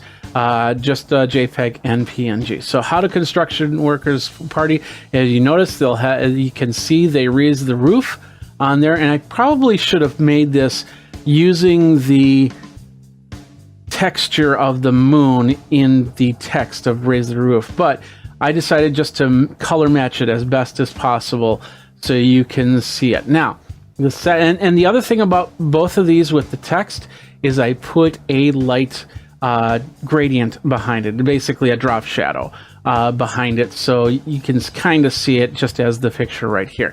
The second photo is right there. As you can see, it's got the moon, it's got they raised the roof, and that's it. And they raised the roof is in just straight up white, because that's going to be what's in the front of the picture. So if you think of it 3D, black is in the back, white is in the front, and gradients go all the way from back to front. So, and you know, as in darker objects to lighter objects to the front. So anyway, that's what we've created right here. Basically just two images. Now, once again, you got to play with these depending on what you put in for your images. Like if you've got a very busy type of picture, like let's say a skyline or something like that, you're going to probably do a lot of masking. You're probably going to do a lot of cutting and pasting, creating new layers. Like for instance, if I did a sky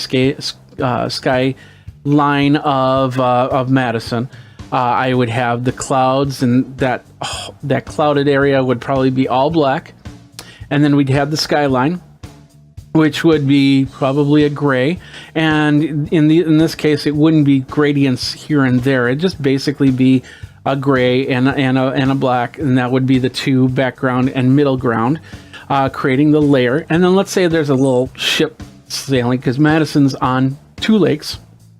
And our skyline, we can get a really nice shot with a nice lake in front of it. And let's say there's a boat sailing by, and that boat I can cut out and make that object the foreground, the 3D object that moves, and then the lake even be a lighter gradient or a gradient of different grays to bring it forward to the front. So in this case, like I said, the moon, we're just doing a gradient going from the back to the front. And of course, they raise the roof is all in white, and then the background is all in black.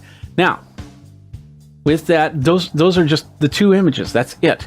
So what we're going to do is we're going to take those two images, and we're going to come into Facebook, and let's just close that. We're going to take both of the images at the same time, and we're just going to drag them over into the post. And what it's going to do is it's going to see this, and I did not tell you how to label these. The first one, it doesn't matter what you label them, as long as the second one, the depth picture, is labeled _depth. So let's say picture is your picture.jpg or picture.png is your file name. The second file, the one with the gradients, has to have picture_depth, picture_depth.jpg or .png. Those two files, and maybe I can show you this a little bit better here. If I do this, because I've already done these, and as you can see, we got construction1.jpg and construction1_depth.jpg. So hopefully you get the idea there. And what that does is it puts the two together to create this. And as you can see, it works really well. You might have some problems with it. You know, it doesn't happen the first time. It took me about 3 or 4 times to actually get this going, but it does work after a while. So, so just you know, put it up there. You can actually bring it up into the page, and without posting it, to actually see what it's going to look like when you're done. If you don't like it, you just hit that little X button in the corner and you start over, and you do a little bit of adjustments, and then you bring those back in and then test it out, and whatever. If you like it, then post away and make your post known and go from there. So that is that one. Let's go to the next one here. Next one is my cat, Scotty. I decided to take a nice little image of Scotty. Where? Oh, yeah, that's because I have like that. Okay, there's the image right now. And so basically I took this image and then I cut out Scotty. So there's basically, because we have a lot going on in this picture. There's what we call her kitty condo, is around her. A lot of bars around, so got to deal with that, because this actually took about 8 or 9 times before I was, actually 3 or 4 times before Facebook said, you know, hey, well, okay, we can put these two together. And then a couple times because the cat and the bars were moving together and it looked weird, and still looks a little bit weird, but I think I got it pretty much matched out from here. So the cat, we got the cat. We're going to have this would be the first image right here that we would save. And then the second image would be this one right here. This kind of looks like a negative. And you basically can just do the Control I or Command I, if you're on Mac, to make the image negative looking to it, and then doing a lot of color dodge, and then you know, I changed these to black and white so it doesn't have any colors coming through it. So, and then of course a lot of adjustments, like the little hammock above her head, as you can see, is more of a gray, and it's one solid. We're not worried about the textures in this part of the image. We're just worried about where it's going to get placed, the Z index on the image itself. And of course, as you can see, I did a lot of color dodging, or color burning, excuse me, to bring out the back, and then kind of bring a little bit of the bars into play here. So then I, of course, then brought in Scotty as full white. Scotty is going to be the front focus of this image. So that is the 3 layers of this image right here. And of course, once again, I saved the image as I saved it as Scotty JPEG, and then this image right here got saved as Scotty _ depth.jpg. Now, the end result is fairly straightforward. Let's go back here. We'll just take the 2 files and we'll bring them in. And it can take a little while for this to come together, because Facebook is taking both parts of the photo, stitching it, and then bringing it back to you in a 3D photo. So sometimes, you know, this can take a minute to do, depending on your internet connection, depending on the speed of your computer.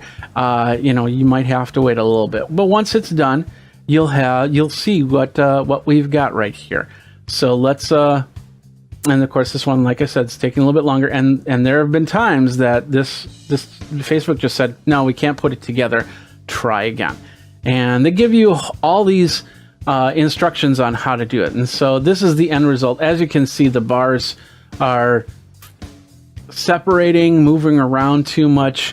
So I would probably have to do a little bit more shading to get that going. But I wanted to definitely get a feeling that there were bars around, so you could see the different textures. So it's not going to be easy in some cases, and if you can get a picture that actually has all the layers put out, and you can make the shades from there, that, you know, that helps out a lot. So once again, not the greatest photo, but this was not a live photo, one that captures depth, or that's portrait mode. That's it. So we could take the photo and turn it into something really cool.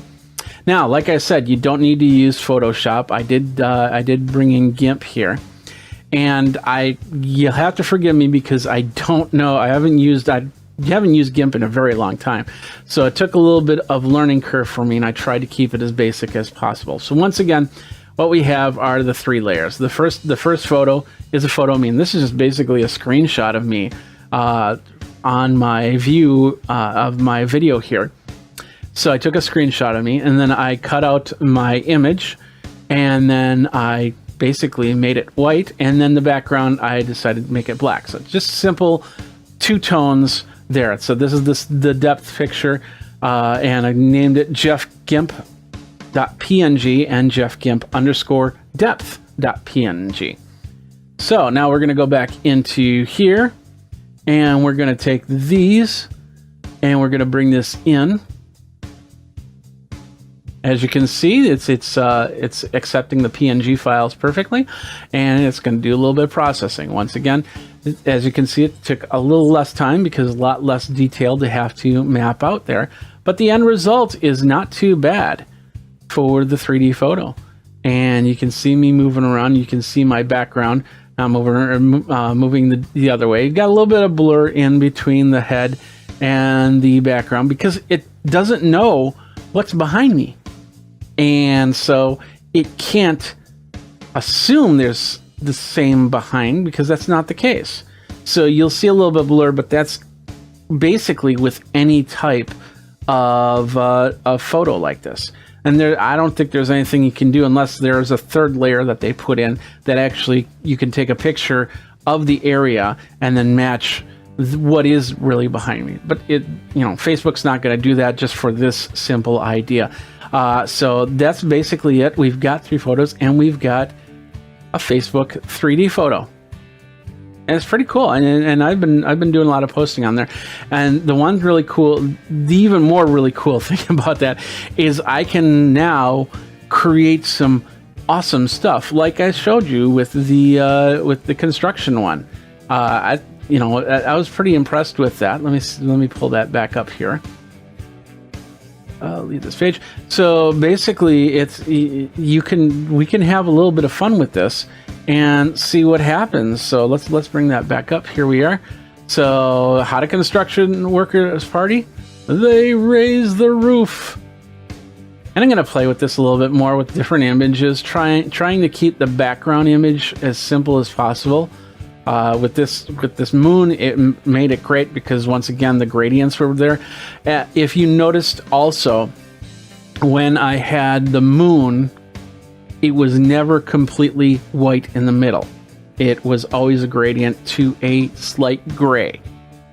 That way, it doesn't compete too much with the actual text that you are seeing move around when it says they raise the roof. And of course, the how do construction workers party, that worked very. Before this was my first one. My best friend Bob nominated me for the 10-day photo challenge. Day 1, I unfriended Bob. Now, as you can see with this one, the front. This is what I'm telling you about the white. Is it basically just sticks right to the front of the image and messes with the text and messes with the moon to the point where it just looks a little bit odd when you move around. But once I changed that with the moon, the text all came in line. And I already posted this, so I wasn't going to repost it, but it looks a lot better on the second time around. And then, of course, the third time around being this one. And I think this came out really well. And you can check it out over on my Facebook page. That would be facebook.com/Jeffrey Powers. But you get the idea. And I'll post a couple onto Geekazine, including this one right here that I'm going to be working on very soon. Let's bring this up. I'll show you this one really quick. This is an upcoming video that I had at CES. And it is for the Unreal mixed reality glasses. So I thought, hey, why not make a depth photo out of that, 3D photo out of that, and go from there. So it's going to create it, and there we are. So there is it's going to be the 3D photo that when I post the article, and then I post it on Facebook, you will see this image, which will be the 3D photo moving around. And I think it turned out pretty well. for what I had there. So, and of course, if you go over to Geekazine.com, you'll actually see the flat image. They won't have the in-depth movement to it. But you get the idea. You can have a lot of fun with this in many different ways. So let me know what you guys do to create some really awesome content by simply going over to Geekazine. You can find me over at Geekazine.com. Think Magazine, put in a geek, you got me. Twitter, Facebook, TikTok, Instagram, all these. Geekazine is where you're going to find me. We're on Twitch, we're on YouTube. Don't forget to like, subscribe, comment, hit that bell notification so you know when the next video comes out. And hey, you can also join the Patreon movement. You can also tip me. There's a lot of great ways. It'll show you in the show notes there. Thanks a lot for watching. Jeffrey Powers here from Geekazine. Until next time, you guys geek out and create more cool Facebook 3D photos. So take care. Hey everybody, Jeffrey Powers here from Geekazine. Today we're going to take a look at a very cool product from our friends over at IK Multimedia. It's the iRig Pro Duo IO. It's an amazing thing for some of you musicians, podcasters out there to do 2-channel recording on the fly. And we're going to talk about that next. Geek Tech Talk Live with Jeffrey Powers. Hey everybody, Jeffrey Powers here from Geekazine. Think Magazine, put in a geek. And you got me. And here we are. We're here in Studio B. It's been fun trying to get this all put together. Socials are right here, by the way, if you have any questions. I wanted to get this out to you today so you can see what this is, the iRig Pro Duo. It's an amazing product from our friends over at IK Multimedia. Now, first of all, before we start, I do have to say IK Multimedia gave me product to show off. They have not paid any sponsorship fees or anything like that.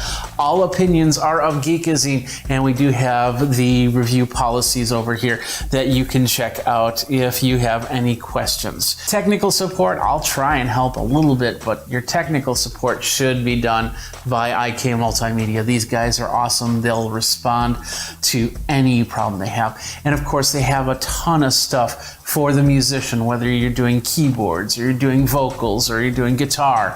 I was introduced to them first of all when I started playing guitar, and they had this app called Amplitude, which allows you to create the perfect pedal board and set up from there. And of course, this works with Amplitude. You can get it for your PC, for your Mac, and just amazing. These interfaces, I've had many different versions of these interfaces, and it's just been amazing. So I'm really excited to unbox the iRig Pro Duo IO and get that going as we go from there. So with that out of the way, let's take a look at some of the specs on the iRig Pro Duo. First of all, it's a mobile 2-channel audio device. It also has MIDI interface, so if you want to connect up that way, you can do so. You can connect to any recorded device. It does have phantom power. It's 20 hertz to 20 kilohertz. And it costs you only $199. And here it is right here. This is the iRig Pro Duo IO. It is, as you can see, it's got 2 channels in. We've got 2-channel audio and audio adjust as we go. So, and of course, you can start learning your French by saying Interface mobile audio MIDI et tu Kenya. I think that's how you say that. My French friends are probably going, what are you doing, you crazy, crazy person, you. So anyway, we're going to monitor the chat. If you have any questions, let's go ahead and unbox this thing. There's many different cables in here, and it's important to keep the instructions and keep the cables close by in the box. Let's open up the box here. And this is what I mean. The first thing is you'll get this thing from IK. This is more than an instruction manual. Do not toss this, because it will most likely, as others do, have serial numbers in there inside here. And I'm not going to show you too much because if I got my serial numbers on here, your registered product information. Now, if you end up uninstalling this and reinstalling this, you want to have this product information close by. Plus, it's all QR coded, so you can just take a picture and download it. And then there's apps that you can download with this. So this it's something you've got to keep. Here we go. We've got the iRig Pro right here in the bag. We'll just kind of do that. And there it is right there. Let's take a look at it a little bit more. To start with, we've got two dual. They're XLR and 1/4 inch inputs. So if you've got an instrument or you got a microphone, you can plug it into either of those. On the side here, we've got 48 plus 48 phantom power. We've got a volume control right there. And then we have a left and right out. So you can actually set up 2 monitors to this if you want to. So on the top here, we have a power source, which I think that's sold separately. We have what's technically a breakout cable, but there's going to be several different cables to that. And then we've got the MIDI in and out, and they look like 3.5 inch jacks, but the cables, you'll see them, it'll actually be a conversion cable to MIDI. On the side over here, we've got headphones, volume, and then a direct monitor, which you can turn on and off as you go from there. On the front face, we've got 2 dials to control the volume of each channel. And on the back is a area where you put in 2 AA batteries. In fact, the 2 AA batteries are right here. Let's go ahead and put those in right now. Now the battery life, my understanding is the battery life is pretty good on these. And of course, the DC power option, positive shield, negative tip, they definitely sell those as they go. So, all right, let's move on. Let's see what else is in this case right here. We got the plastic insert. We got a little box here. We'll just set that here and set that over here. We'll set the important stuff in here. And then we'll open this up. This is where all the cables are. All right, these are the MIDI cables I'm talking about. They look like headphone cables on the first side, but the other side, they have the large MIDI breakout connector. So you basically plug these in, and then of course you plug in your MIDI cables to a keyboard or another device that has MIDI input output. In individual plastic, the first breakout cable is a lightning cable. Second breakout cable is a USB-C cable. And this, they've had previous versions that had older versions of USB cables, so you could probably even get a 30-pin, but I don't know if you have the old 30-pin iPad. I'm not sure if it'll work or not. You can definitely try it out and see if your older iPads will work for that. This is just a regular USB. This will connect, you can then connect this to a Mac or a PC. These are all the cables right here. Basically, we're not going to be hooking up anything MIDI. What we're going to do is we're going to hook up a guitar and a microphone. And I've got the guitar and microphone over there, and we're going to use the USB breakout cable. So hopefully I'll be hooking it right up into my system here, and then you'll see. We'll move the tables and I'll play one of my original songs. Down here in the breakout cable, you have, it's basically, it looks like an old mouse or a keyboard connector like you have on the back of some computer PCs. So you just have to align it. There you go, simple as that, and then we can hook that up to the PC. On the bottom, like I said, we have the XLR and the 1/4 inch jack input. So we will put the vocals in one. We're plugging in the 1/4 inch jack, and this will go into the guitar. I'm also going to be using the Shure Beta 56A. There's phantom power to this, so if you have a more powerful microphone or a microphone that does use phantom power, you can hook that up, but we're just using a regular dynamic mic in this situation. Now, and of course I showed you the IK Multimedia iRig on its own, but you know, there is a bundle there with microphone if you want to start doing some podcasting. Of course, in this day and age, we're all just trying to figure it all out. I'm going to move this table, I'm going to hook this up into the computer, and hopefully we'll get some sound. Hopefully we won't crash the system while we're doing this, and I'll play you a song. Well, it's 4 o'clock, the day's done. It's time to have but it's to get done. Well, look at that, coming over here. We take the same old corner so we can check out all the girls. Dancing to the jukebox and come on up and ask for a whirl. Then we lay our glasses down and we sing. Thank God for happy hour, where we buy drinks on a dime. Treat your friends to a couple of brews and head home before the night. Enjoy a story, a song or two before you have to fly. Thank God for the happy hour. If I didn't have that, I think I'd die.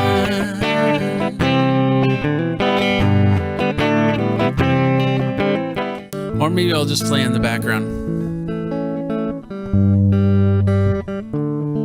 I can't wait to get this on my iPad to try it out with their software. I can throw it in and use GarageBand and do some recording, 2-channel. And then I could actually send the gear over to my friend's house, and he could record a bass line and do some harmonies. And then send it out to somebody else who could do the drums, or maybe I'll come back and do the drums. I don't know. And then maybe we'll get guitars in there and keyboards and all that other good stuff. Have people from all around the world create tracks for your songs. That's pretty cool.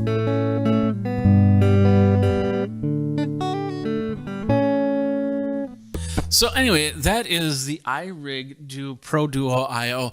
It's a nice little product. I'm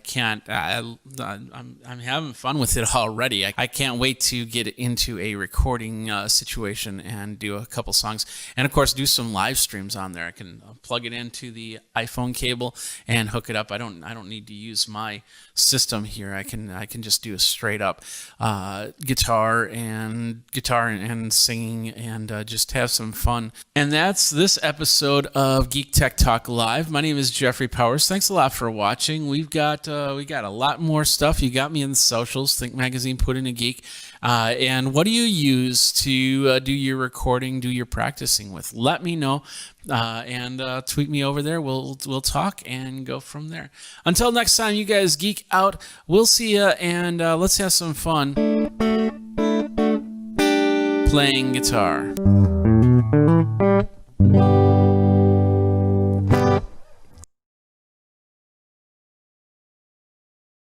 We have so many others. We'll just leave it at that. But I want to get to this Telestrator software now, because this is awesome, and I've been playing with this for a little while, and it's great because I have the ability now to draw on the screen and see what's on the screen. And it's a company that is called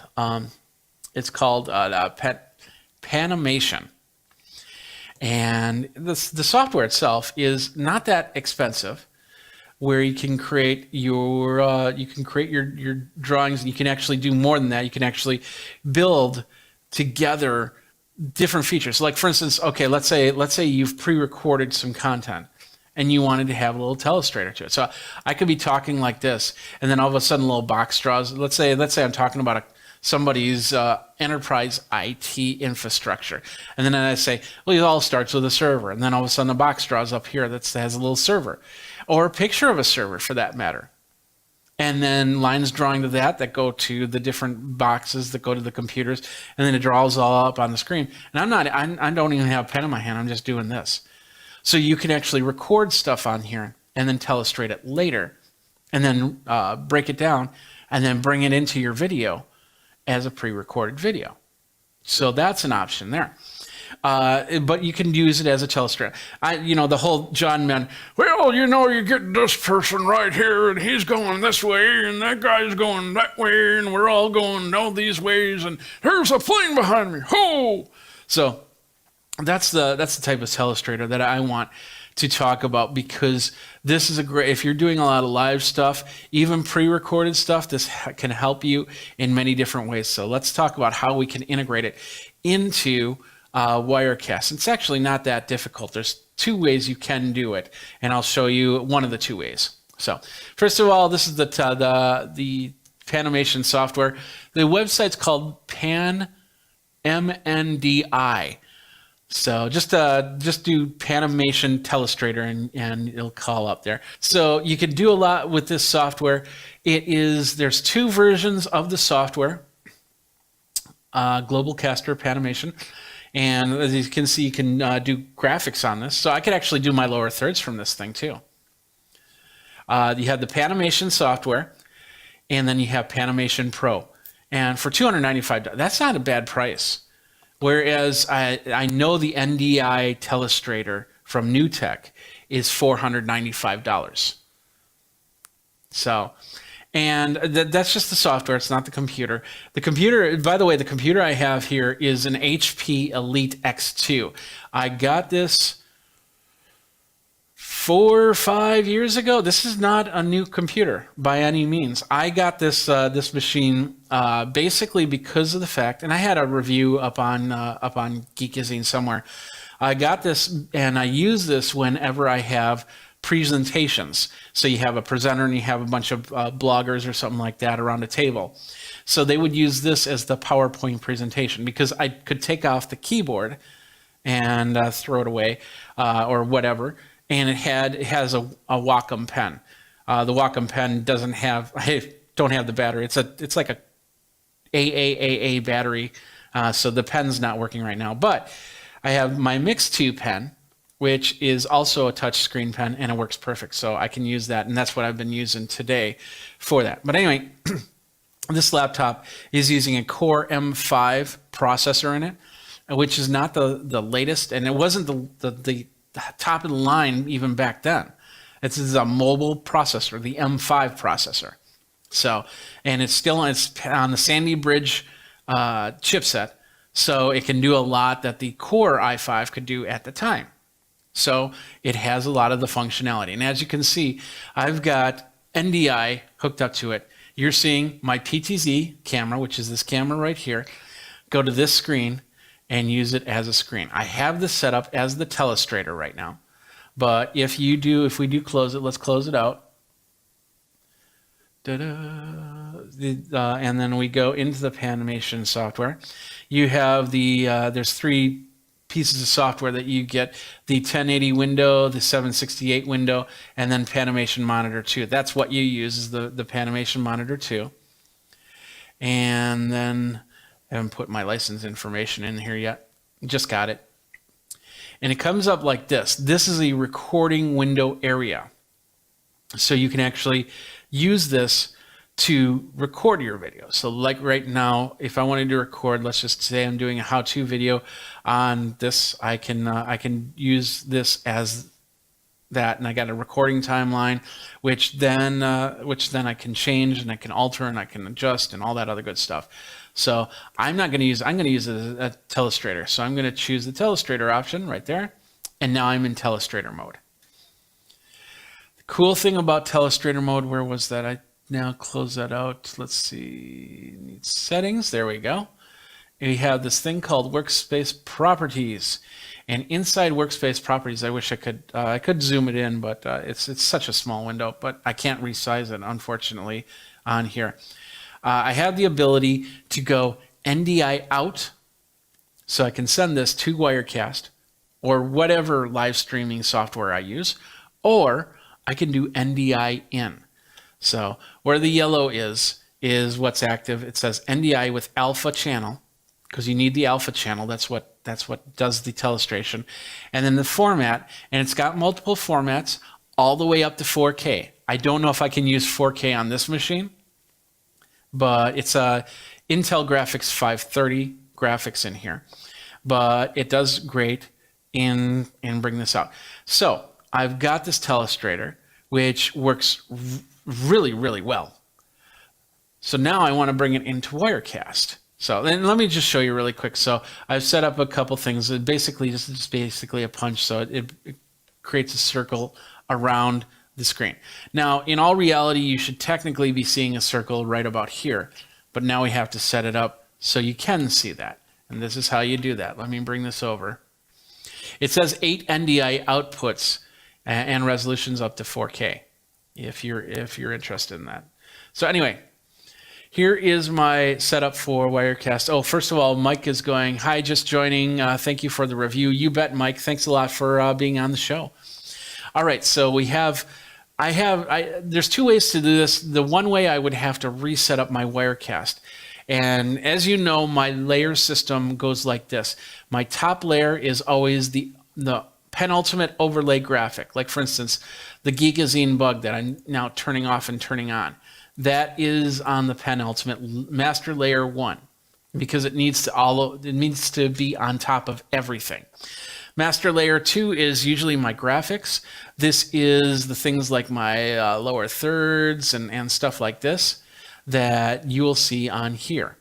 And I also have, I do have here. I could actually put this here, but then I lose all of this stuff, which that shouldn't have popped up. But anyway, the whole point is that that's what that layer has always been. The third layer has always been my camera shots.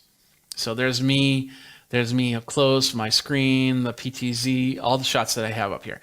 Fourth layer is always audio because I've always separated audio from video. I hate cameras camera audio. I don't want it. If I have to have it, I use it. But if I don't, I run everything through one source. And these are all my audio sources. Then the fifth layer, this is always the throwaway layer.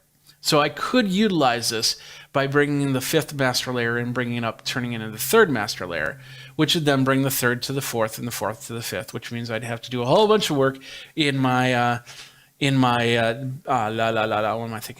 Stream Deck. So I might just do that if I use this Telestrator software more. But the other way to do it is to create a scene. And I'm not talking about going to a Walmart and starting to yell at the staff or something like that. I'm talking about, and let me turn off my auto live so this doesn't switch over. I'm talking about creating a scene with the master layer on there. So we have my PTZ camera, which is right there. Now I basically just copied that and brought that over. And then in here, I said, okay, add a layer. And now basically it's an NDI layer. And in that NDI layer, I said I want that PC. And on the machine, I have NDI Tools 4.5 installed, and I'm using the scan converter. I think is it the scan converter? I always forget. It's the yellow one. And then I set it to the screen. So now it sends out an NDI signal of the screen. But this also, and I don't even need to do that now I'm thinking about it, because this has NDI inside the software. And so scratch that last part. Inside if you turn on the NDI in here, it will send it out. They'll send the video out to this machine. So now with this setup and everything's active, I just have to go to this scene. And now if I hit that circle stamp and hit here, it's now going to show up with a circle right here that's overlaid. So it's over my hand, as you can see, whereas this one is not. And then I clear it. And now I can do this writing, and I can go, I'm talking about this and bringing this over here and la, la, la, la, la. And you've now got a telestration right on the screen. Let me switch back so you can see this in its full glory. And we'll just do it like this. There we go. I think I've got this set up right. Let's bring this back to where I need it to. Okay, so now this is on the PTZ screen. Don't watch this screen because this is not going to be perfect. And as you can see, it's doing the inception thing as we're talking. But it's a great way to start. So if you want to draw on it, you can see yourself as you're drawing. I set up another scene. There's no plane behind me now. This is my Telestrator scene. And I can't see it on here because I haven't... Have I? No, I did. I haven't set it up yet. Actually, I have set it up, but I've turned on the NDI. And that's basically going into your output and output, NDI output, and start. Now, in here, let's go back here. We need to go out of the PTZ camera and we need to, it should show up my Wirecast Live output. It's small, so it's, I'm not sure, I'm not hitting the button. There we go. And now, if I switch to this, boom, hello, no plane, remember? Now I have it down here, and you can't, unfortunately, you can't see it unless I do this, the split screen again. But I'm seeing myself not in real time. It's actually a small delay, and I suppose if I had a better graphics processor in here, it would be more real time. So now I can talk about my enterprise computer system, and I can say, okay, so I have, let me do this, bring that up. So I have my computer, and it's got my camera that's pointed at me, blah, blah, and that's wired.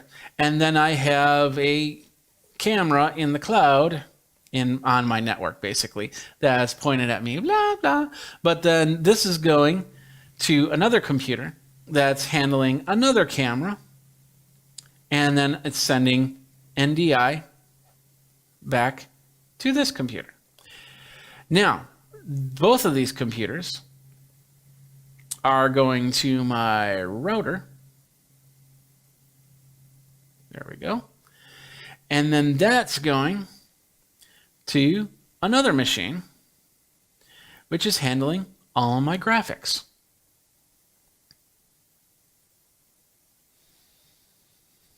And then that's coming back to this machine, like so. It's a little bit delayed. I apologize on that. Once again, I didn't refresh the, let's refresh the NDI on this case. So if this was plugged in as opposed to being wireless, it would do a lot better on the connection for sure. But I also needed to have the mouse plugged in. We did have some small problems at the beginning because I ran the resolution at 1080p on this laptop, but I had it at 125%, and that causes problems. Any type of software like that will cause problems. It's not just a their panimation software. It's not that. So, but now it's sending NDI source from my Wirecast to this machine, so I can see it on the screen. And let's see, you can see it right now. There it is before it switches over. So I can see myself on that machine, and then I can come back. The best part about the scene, though, as you just saw, I can keep all this scribble up and then switch to another scene, and then you don't see that scribble anymore. I could go to this one, you'll see the scribble, or this one and see the scribble. So I can talk about that and then clean the screen, but bring it back. You can also do it by having this on its own separate layer, master layer. But this would be easier to do if you need to switch between screens. So you could literally have somebody like I don't know, a weatherman or something like that, and maybe on a green screen with the weather behind him, and then he could be drawing. Okay, we've got. Let's clear this out. Da, da, da, da, da, da. There we go, and there we go. And he's going, yeah, watch out for those cold fronts. So they're coming this way and this way and this way and this way, and go from there. Oh yeah, that's definitely slowing things down. I got way too much NDI coming through right now. So yeah, I definitely would want to connect this up to the network via Ethernet cable to run a little bit smoother. But anyway, you get the idea. Is now you have the ability to do telestration. Plus, you could do things like replays and stuff like that. So this could capture some replay, and then you could telestrate that replay, send it out back through NDI, and go from there. So there's an option right there. And it's fairly straightforward to set up. Let's just clear that. Fairly straightforward to set up. Just a slight learning curve. Like I said, the screen resolution was the big problem with this right here. But if you got a good laptop, like a Surface Pro or something like that, it'll work perfect. I do have a ZBook over there, which I can definitely hook up to this thing. But I wanted to see if this worked because of the fact that it's just a screen. It can run in tablet mode. I can run it flat. I can plug in the mouse if I want to, but I don't need to anymore. And then just run it this way and see how that works. So now if I run this flat, then unless you're looking at this view right here, you can't see that I have a telestrator. And I could have the telestrator overlaid on here. So at any time, if I need to draw a circle or a square or something like that, I can just do that. Now, I know there's some of you out there that have been looking at this. That's basically a solution where they take a piece of glass and they put it out front, and you take the light markers. The glass has lights all around the edges, which light up that main scene. And then you have to have the proper lighting to do this. And you can't have any text on your shirt to do this, because what happens is it flips the image around. So it looks like you're drawing. So if you in the right direction. So if you write down hello, you actually see hello in that right way. This way, yeah, you do have to look at a screen for a couple seconds, but it's up there and you have it completely telestrated. And you don't have to buy a big piece of glass on wheels or something like that, because I did have a friend that his broke. It shattered in all its glory and beauty. It was a spectacular scene in San Francisco, because they were crossing the street with the telestrator, the glass pane, and it just went boom. It can crack super easy and it can break super easy. And yeah, it wasn't an official one. He actually made it himself. So it is what it is. But and I love this technology. I love this idea, but it's not for everybody. And this is a good alternative, because I can take this on the road with me. There we are right here. This is the T1X TWS. And what it is a set of earbuds. Wireless earbuds that is using 1/4-inch dynamic driver. It is Bluetooth, of course. I'm not sure if it's 4 or 5. 24 hours of music, 36 hours of talk time, high sensitivity and easy modes, battery EQ levels and QTA. Yeah, that's pretty much all it says here. So feel. So that's F-I-I-L. Feel. Can you feel these? So that's pretty cool. Let's check this out. Here it is right here. And I might need to get something to open. There's no... Let me open it. We'll film. Da da da da da da da da da da da. There we go. All right, perfect. Throw that away. And there we are. We have the feel. Let's get it in focus here. There we go. So this is the feel. Let's see how we open this. It looks like it wants to open that way, but I don't know. Is it on top?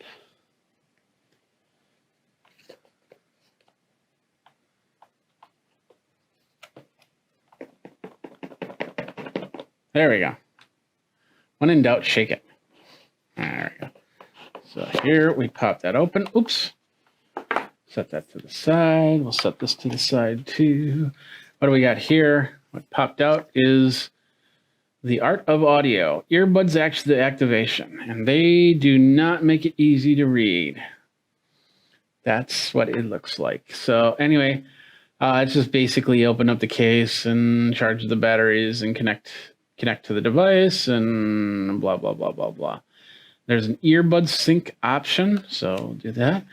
So what do we got in here? Well, it looks like we got earbuds and the case. Now, here's the case. We'll pop this out. And it's got a little film on it. And so the film, you'll just slide it out like that. There we go. Throw that away. And then we have the 2 earbuds. Let's pull out the foam. I like to keep this foam because you never know when you use it for something, because it's a nice solid foam. So I can use this for different projects. So even though the box might not stay, the foam will definitely stay. That's a really nice foam. And plus, it makes it's like a little French face or something like that. Hi, how you doing, folks? I'm the foam. Anyway, feel.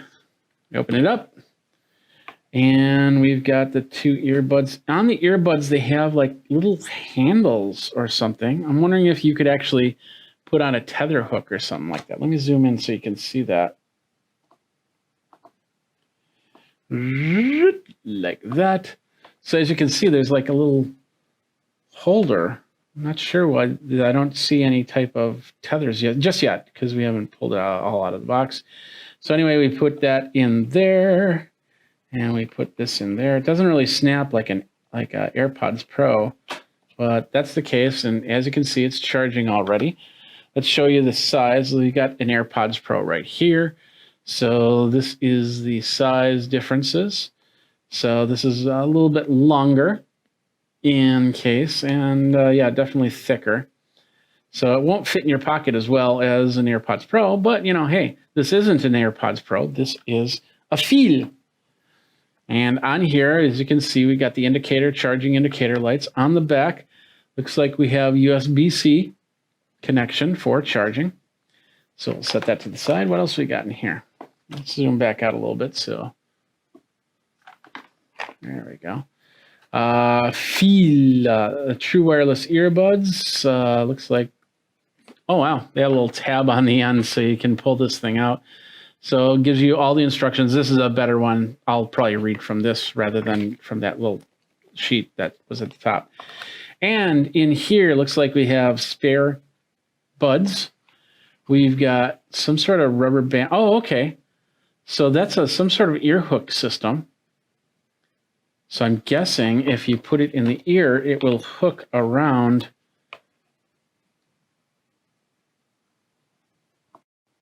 There it is right here. Yeah, it hooks up there, and it's trying to pair up. And do that again. So yeah, that's some sort of tab that'll help keep this in the ear. So that's pretty interesting. I don't know how well it does. We'll have to play with that and go from there. It does make the case a little bit harder to close the case easily, but it does close, and of course it's charging, as you can see here. What's up, my geeks? Jeffrey Powers here from Geekazine, and our friends at Munch Packs have decided to send me a Munch Pack. Interesting. What is Munch Pack? They're just basically you can discover new snacks from many different countries and stuff like that. You know, when I've traveled overseas, I've tried a whole bunch of different foods and snacks, and this is going to be no different. Now, I'm not getting paid for this. They just sent me a pack to munch on, and so I thought I'd unbox it and show it to you really quick. So let's do that really quick. So this is the Munch Pack. Let's open it up. It's a simple box. And of course, you can send it as a gift, and you can send it as a, send it to yourself if you're really hungry. You got the Munch Pack right here. Canada, Spain, Philippines, a lot more. Let's see, we've got, this looks like from South Korea. We've got something from Canada. Oh, it says on the bottom, Costa Rica, Spain, many different areas. Did you know that South Korea's national dish is kimchi? And hopefully they don't have well, maybe they will have some kimchi in here. I don't know. So you get the whole Munch Pack, family packs, and stuff like that. So that's pretty cool. We got a little piece of wax paper here, and this is going to be now showing us everything that we have in our Munch Pack. And we'll start on the top here. Let's take a look here. Chick Chack, everything flavored snacks. We got the guide right here. Oh, that's cool. So let's see, Chick Chack. Chick Chack, there we go. That's from Israel. I've been to Israel before, so I've never had a Chick Chack. So pretty cool. Delicious, crunchy, salty, everything bagel-inspired snacks. So if you're into bagels, the Chick Chack. All right, next up, let's set this over here. We got some Zapp's potato chips. I know I've seen Zapp's before. They are from the United States, so you can get some Zapp's potato chips. Going to South Korea, these are the Crown Shinseng. These look like a honey type potato snack, wheat snacks as they call them. We'll put it right here. And oh, wow, they even send drinks. Here's a nice little Fanta. This looks like it's coming from Japan. This is Fanta Yokin Orange Yogurt. And yes, this is from Japan. Orange yogurt. Crazy. So let's set that over here. What else we got? Watermelon slices from Vidal. Vidal is, let's see, this is from Spain. Spain's always, I've been to Spain a few times, great place. So these are the watermelon slices from Spain. We got some Pepro from Latte. This is Pepro Nude Chocolate. And this is from South Korea. Oh, this is from South Korea. Okay, another South Korean delight right here. Let's set that right there. We got some yummy gummy silly straws, and I think that was right next to it. This is from Turkey, and that looks pretty yummy right there. Lots of sugar here. We got a Nusita Galeta, and the booklet says this is from from Costa Rica. So awesome here. Got a couple more in here. Oh, this is one of my favorite ones. This is called Maichu. It's from South Korea. I know exactly. Maichu. Whenever I'm in South Korea, I get Maichu. They gave me the apple flavor. I don't think I've ever had the apple flavor. So, and I have never had it in this format. So I'm wondering if this is more gum than anything. Grape is my favorite when it comes to the Maichu. I love the grape, and apple. We'll see how the apple tastes here. Next up, this looks like some sort of candy tape of somewhere. This is the Extreme Fruit Sea Extreme. This comes from Thailand. So pretty cool food from Thailand. And then the last, but certainly not least, is the Double Dutch. It's a stroopwafel. And I'm guessing I know where this is coming from, but let's just double check because you never know. Double Dutch honey vanilla stroopwafel. Oh, no, I didn't know it's from Canada. It's coming from Canada. So, I thought it would be Switzerland or something like that. But this is from Canada. It's honey vanilla. So that is it. That's the munch pack. Let's take the box out and let's set up this candy really quick. So this is all the candy in the munch pack. In the munch pack. I forgot the Fanta. Got a Fanta. Love the Fanta. That's yogurt. That's crazy. Yogurt. And I know I think I've tasted yogurt drink before, but I can't wait to try this, of course. And this is part 2 where we're going to try. We're going to eat. We're going to have fun. We're going to be yummy and everything. So anyway, Jennifer's right here. So you might see her hand, but she wants to be off camera, and that's fine. So what do you want to try first? Savory. Something savory. I'm going to give you the munch pack so you can read that up. We will start with the Zaps. These are the Zaps right here. They are Evil Eye New Orleans kettle style already. So let's open it up. These might be a little bit spicy. I'm waiting for you to go. Okay. All right, here you go. There they are right there. That's the chip. Annie, cheers.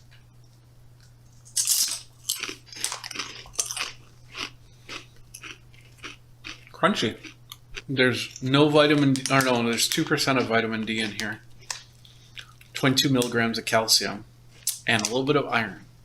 320 milligrams of sodium and 2 grams of sugar with 32 grams of carbohydrates. And that was Zapp's potato chips. And there is a post kick coming through. Yeah, pretty back of the throat. Yeah, very much so. And really not until just now for me. Yeah. All right, next up, let's do this. This is the Chick Shack, is the name of it, by Oppenheimer. Let's open it up.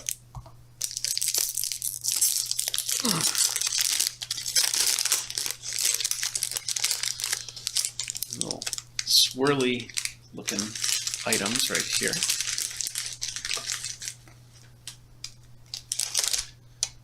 Cheers.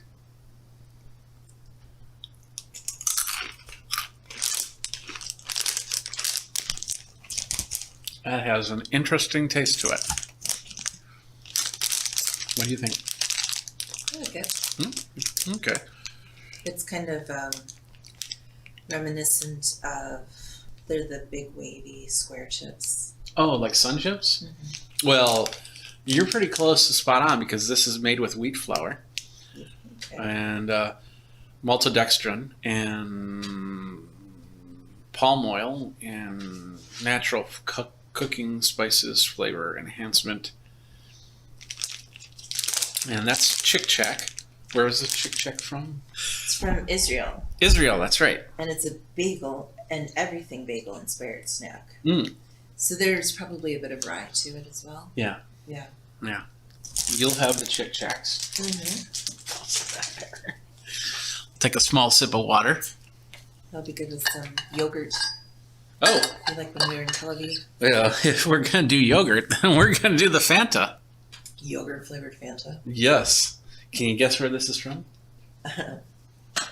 Is it Korean? No. No. Is that Japan? Yeah. All right, so this is from Japan. Ooh! A little pop. I'll let you have for a sip.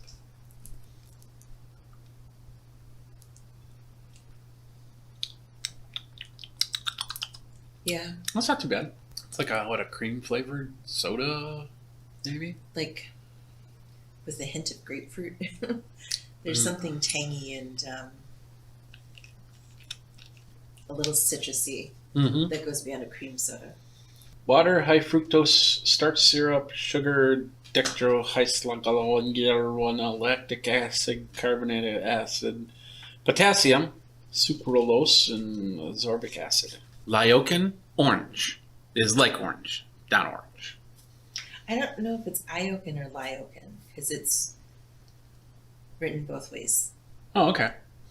It's probably a very loose translation, though. We could do watermelon slices from Vidal. Let's do that. There we go.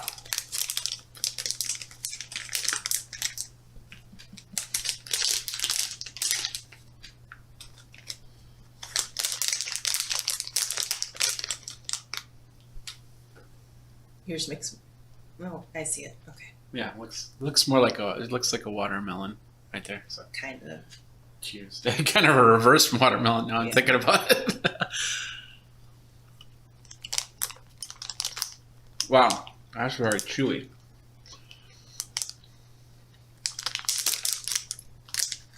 It's like I'm chewing into rubber because you can't really bite into it that much, but it's got a sour flavor coming out of it. Watermelon sours are the one candy I used to love to get when we would go to the candy store. Oh, really? When I was little. Okay, well, this one's yours too. 20 milligrams of sodium, 22 grams of sugar, and 30 grams of carbohydrates. So, no vitamin A, no vitamin C, no calcium, no iron. Yeah, very firm. Some people like. Firm, yeah. Well, this is from, where did it say it's from? Oh. It says it's from New York. Oh, there it is. I'll let you look it up though. No, you can. Spain. From Spain. Yes. I don't know what part of Spain though. I don't remember seeing this while I was in Spain. These marvelous sugar-coated gummy watermelon slices look and taste surprisingly just like the real thing. These sweet gummies will be sure to satisfy your sweet tooth. Spain.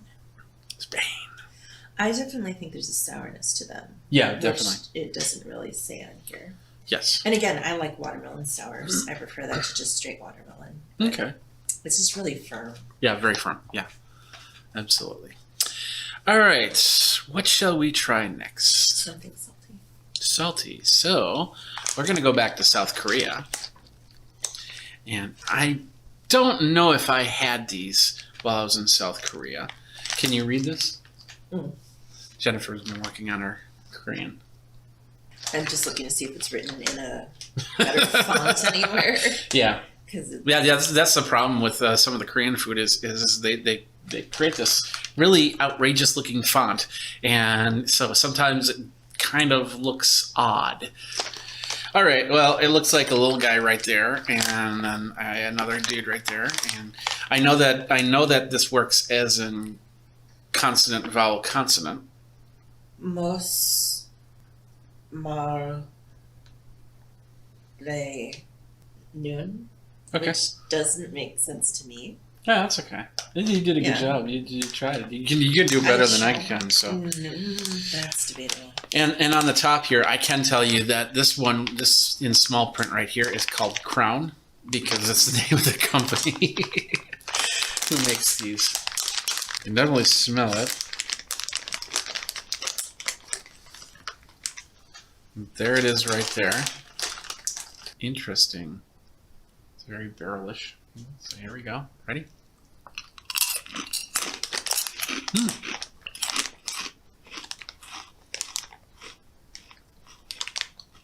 Pretty good. Light, airy, crispy. Yeah. It's Korean. I'm guessing it's rice based. Yeah. Sweet and peppery. Black pepper. Do you taste black pepper? I don't know what I'm getting at the end. I'm think not- it's not sweet. I'm not getting black pepper. Interesting. Oh, these crunchy wheat snacks with sesame seed specks are a sweet dream. Okay. With their rich sweet flavor and delicious crunch in every bite, they remind us of churros. Yes, they do remind me of a churro. Now that you said that, Okay. I was trying to think. Did it taste like a cereal? Did it taste like a? What did it taste like? But yeah, churro. That's spot on. I think that's spot on. All right. So much of their stuff. You want to go back to sweet, or you want to stay on the salty side? Let's go sweet. Yummy gummy. Yummy, yummy gummy in my tummy, tummy, tummy. We got multiple colors, blue, green, red, blue, yellow. So I have it's multi-fruit here. So let's open it up. Do you prefer a color? As a general rule, red. Okay. Oh, okay. That's interesting. It's a package within a package. Just do that. There is one red in here. Here it is right here. So they look like those pool noodles. Yeah. So I'll let you pick the red. We can split it. I don't Okay, care. like- Yeah, okay, let's split it. This is interesting. This is like a part red, part purple. I wonder if it's, well, I don't know what country it's from. No, I'll do the blue. And it looks like there's like a white core in the middle of that. So, you ready? Oh, you okay, so here we go. Wow, that's tough to bite into as well. Mm. I thought that was a lot easier than the other gummy. Oh yeah, absolutely, but The Nutters gummy almost I wouldn't be surprised if the white core were marshmallow texture-wise. that's probably true. It's either strawberry or raspberry. Okay. Those are the two reds on here. Is I my guess it's guess. strawberry because raspberry would be traditionally blue. Yeah. No vitamin A, no vitamin C, no calcium, no iron. But 21 grams of sugars and 27 grams of carbohydrates, 3 milligrams of sodium. It is egg-free and fish-free It's from Turkey. from Turkey. It's peanut-free, totally nut allergy-free, shellfish-free, sesame-free. So, and they have just like a little label on the back here with all of the what it's free of. So that might be a label that they have to put on their bags there. So not too bad. That was yummy gummy. All right, let's go to Pepero chocolate sticks, and I'll give you a clue. I've had these before. So there was Lottie British. Do you want me to tell you? Sure. South Korean. Oh. Okay. But I think there is a Lottie in. No, Lottie is the grocery stores in South Korea. That's where I know the name. Yeah. Okay. So, and we've visited the well, they're not really grocery stores. They're like a full service department, grocery and stuff like that. So Thank you. these are the Pepero Choco Filled Chocolat. I see we're having fun.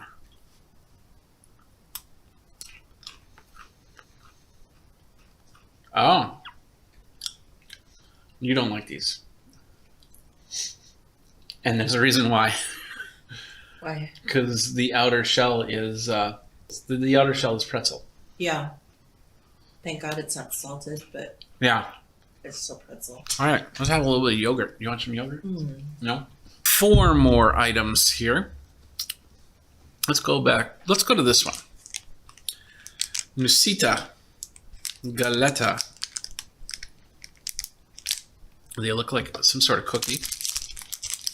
And it looks like they're going to have a fruit or a chocolate flavor. If I can open them. There we go. Ooh, okay. So do you want the fruit one or are these oh, these are like Neapolitan. So they're the cookie with some sort of red filling in the middle. With a face. The little face. It looks like at first it looks like a Ninja Turtle face. Is it a dinosaur? I don't know. There we go.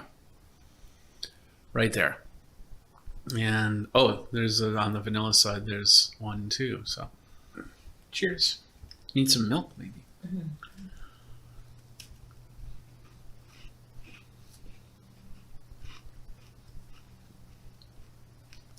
Tastes like a cookie with vanilla and chocolate. Can't taste the center, can you? Wow. There's not much in there. Just like a light smattering. Half stuff instead of double stuff. Yeah. Not bad.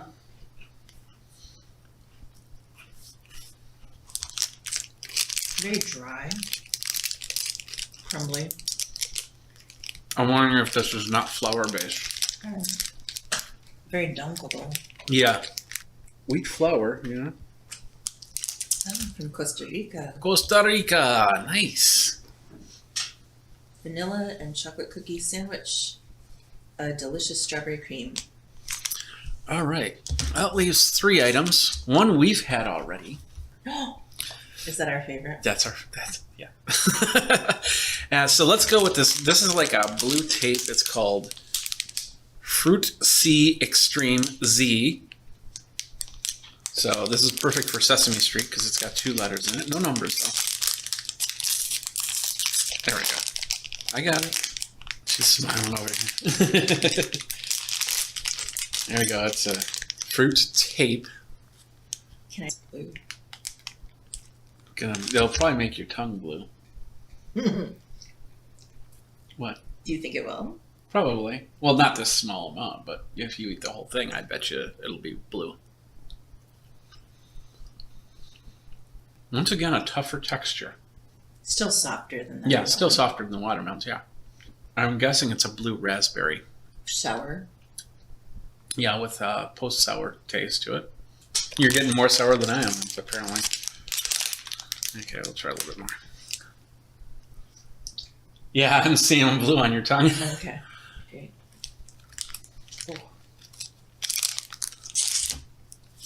Oh yeah, there's a sour. So not your favorite? No? Okay. It's from Thailand. Thailand. Nice. It's kosher.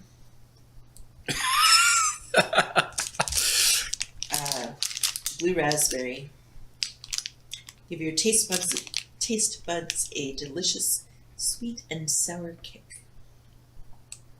12 grams of sugar, 18 grams of carbs, 10 milligrams of sodium, 1 gram of fat. And yeah, it does say on this label, it says kosher parv, special production. So I learned something new today. I didn't realize that there was a kosher need in Thailand. I guess, yeah. All right, let's go to the stroopwafel. Where do you guess this is from? I'm sorry, what? Where are you guessing this is from? I don't know where stroopwafel is from. Okay. I just know that I like them over my tea. There we go. Double Dutch, honey vanilla.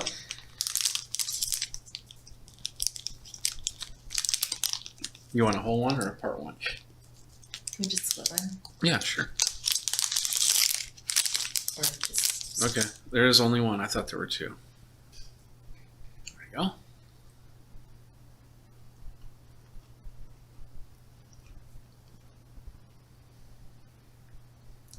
I like stroopwafel. Mm-hmm. Yeah. I definitely notice the honey tones. Yeah. So I think if you like stroopwafel if you like your coffee or tea with honey, you're going to prefer it to a caramel flavor. Yeah, that's true. We're just enjoying the stroop. What was the first time you had a stroopwafel? You brought one home for me. Probably the first time you traveled internationally. Yeah, I think so. Yeah, I was going through Amsterdam, and they had stroopwafels there. Was that your first Barcelona trip? Yes. So many years ago. It's crazy. Mm-hmm. This is going to be the first year that I don't travel outside the country. You don't know that. Yeah. No, that's true.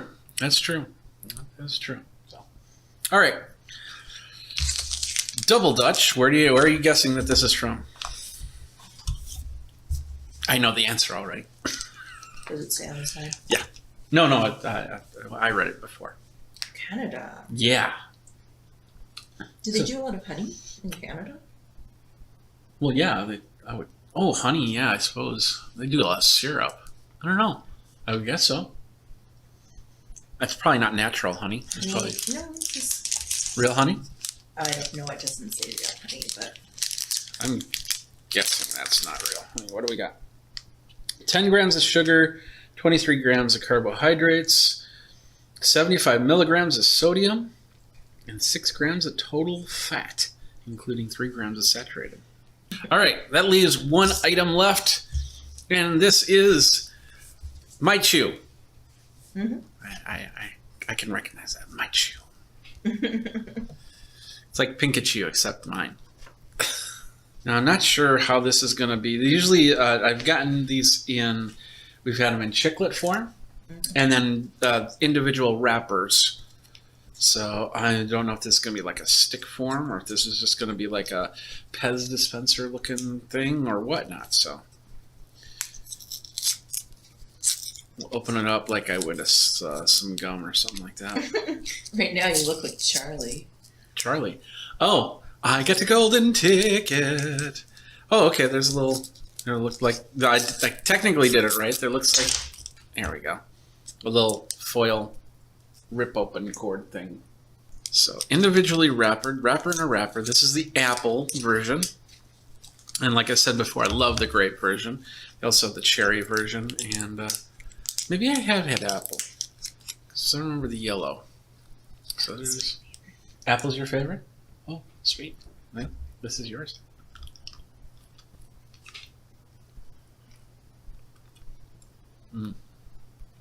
Very good.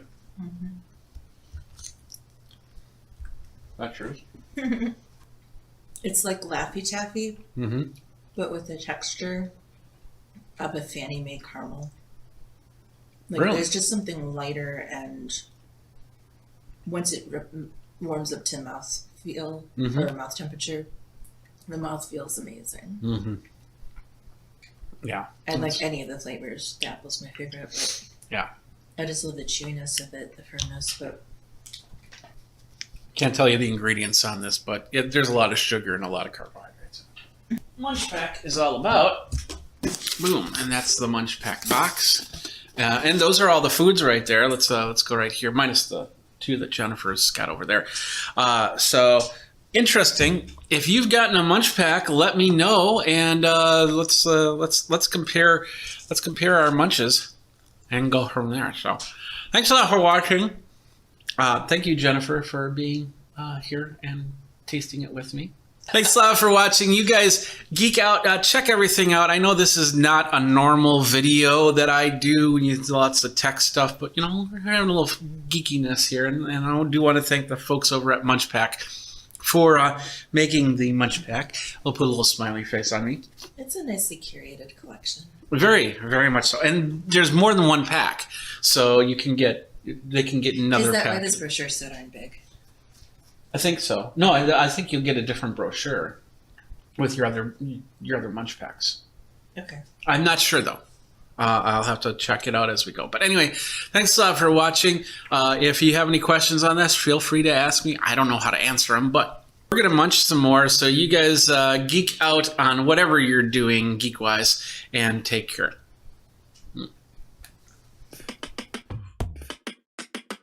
What up, my geeks? Here we are. We've got this thing from Singular Sound. It's the Beat Buddy. We're gonna rock now. You're gonna see it, and I'm just not a good beatbox rapper there. Jeffrey Powers from Geekazine, and we are looking at the Beat Buddy by Singular Sound. This is a Geekazine review, of course, of the Beat Buddy, which is a drummer in a pedal. They have a few of those out there, and I saw this at NAMM last year. Of course, this has been out for a few years. They have a few different versions of the product, and I'm pretty impressed on what you can do with this little pedal right here, getting back and forth with sounds and with buttons and stuff like that. And of course, Singular Sound, they sent me the Beat Buddy to review. I got a product to review, but of course, all opinions are of Geekazine. You can go over to geekazine.com/review to find out more about that. All right, so this is the Beat Buddy. You're hearing it in the background. Let's get over there. This is the Beat Buddy right here. It is a pedal that you use, that you cook up in your guitar chain or vocal chain or solo, just like I have this. And you can use this to create drum beats, whether it beatbox, whether it be a rock beat, a jazz beat, or whatnot. The pedal is what you get alone. Of course, they also have the Beat Buddy foot switch, which adds extra options to your beats and stuff like that. Let's get this turn this off for a second. Let's take a look at this thing really quick. So what it is a simple pedal that you can do different beats on. Let's zoom in on this this pedal really quick, and we'll show you everything that it's got. First of all, it's got a really nice LCD display right at the front that's going to tell you everything that you need, what you have on your Beat Buddy, what drum beat is playing right now, what kind of drum set you have, your volume, your beats per minute. We have the volume right here, which turns that up and down. We've got the drum set, so we can actually change the drum set. We can do, we got a voice, but we could actually change that to Latin, and then all of a sudden beatbox with Latin.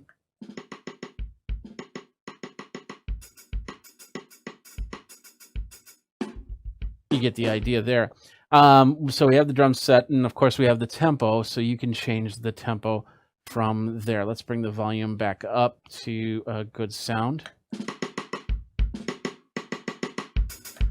There we go. And as you can see, I'm pressing this pedal to get this intro started and outro started. We've got 4 buttons right here that will get us into the interface that'll tell us which drum set or whatnot we're into. On the back here, we have the SD card. This is where all the drums and all the beats are stored. If you don't have the SD card in here, you got no sound, and that's simple as that. So it does run on power. It does not run on batteries, unfortunately, so you will need a 9-volt power supply. But if you put this into your pedal board, you'll have that with here. USB connection, we'll talk about that in a minute with the software. Over here, let's just unplug the drums here for a couple seconds here. We have a MIDI sync, which is this cable that you get. It's a small mini cable to 2 regular MIDI hookups, so you can actually connect it up to a keyboard. You can connect it up to drum pads or anything like that, any type of MIDI device that you have. So you can add to the button system. So if you want to start, if you're a drummer and you want to start by hitting a pad or something like that, you can do that. They also have the MIDI Maestro, so you can you'll have multiple buttons from there. We have 2 output systems, so you can go straight into a board and then to your guitar amp, or maybe your guitar amp and another amp for the drums. I don't know. We got a headphone jack, so you can hear the drums straight up for practice if you wanted to. Over here, we'll unplug this for a second. We have a headphone volume, which also controls the main volume. So you have to watch if you got this volume and this volume going, you might have to do some adjustments to get sound out. We have two inputs, a mono input and of course a stereo input, and then the foot switch, which I just had plugged in. So we'll plug that back in. So now we have the Beat Buddy ready to go. And like I said, we can put the guitar, and I'll show you some. I'll play a couple songs in a few minutes here, showing you all the things that you can do. All right, let's look at some of the beats that you have from the card. And you can also get another card which has a lot more beats to it. And there's a whole group, a community that are making songs, making beats, because you can use a MIDI editor to create songs and put this in here. So what you have is an intro and an outro. You have the main beat. You could have multiple beat variations for each song. So if you've got a very complex song that goes from 4/4 to 5/4, if you've got a song that does a hand percussion to a drum set to a drum set with cymbals to a drum set with all crash cymbals in the sound, you can do a lot. It'll also have some transitions in there. So, and of course there'll be a few different transitions, so it doesn't sound the same type sound every time you want to transition or put in a drum fill. So lots of cool stuff here. So let's go in here. Oh, and the middle button right here is also the ability to tap the tempo. So if you don't know the exact tempo, you can tap it to get there. So we go in here, and so we hit the left button to get into the menu. We'll hit the right button to get to the main folder. So left and right, and then we can go up in the different folders, or in this case, genres. So we could start with blues. We hit here, and we got blues 1. We bring it in. You're going to see if it needs to load the drum set, you'll see a blue line come through here. But in this case, it's still got the Latin drum set, so we're gonna go back to the blues. We'll go rock drum set. Now see, it's bringing that blue line, saying that it's loading the drum set. So we got to wait for that to come in, so we get all the sounds. And these are all actual wave sounds. All the drums, from the snare to the bass to the cymbals. And so you can actually put in wave sounds yourself of your drum kit or your drummer's drum kit or whatnot to give it that more authentic sound. And so they have this. We have it now set up for Blues 1. Now I'm going to hit the button, and it will go through an intro. And as you can see, it's keeping time. We've got a good tempo. Let's bring it up a little bit to about 110. Here we go.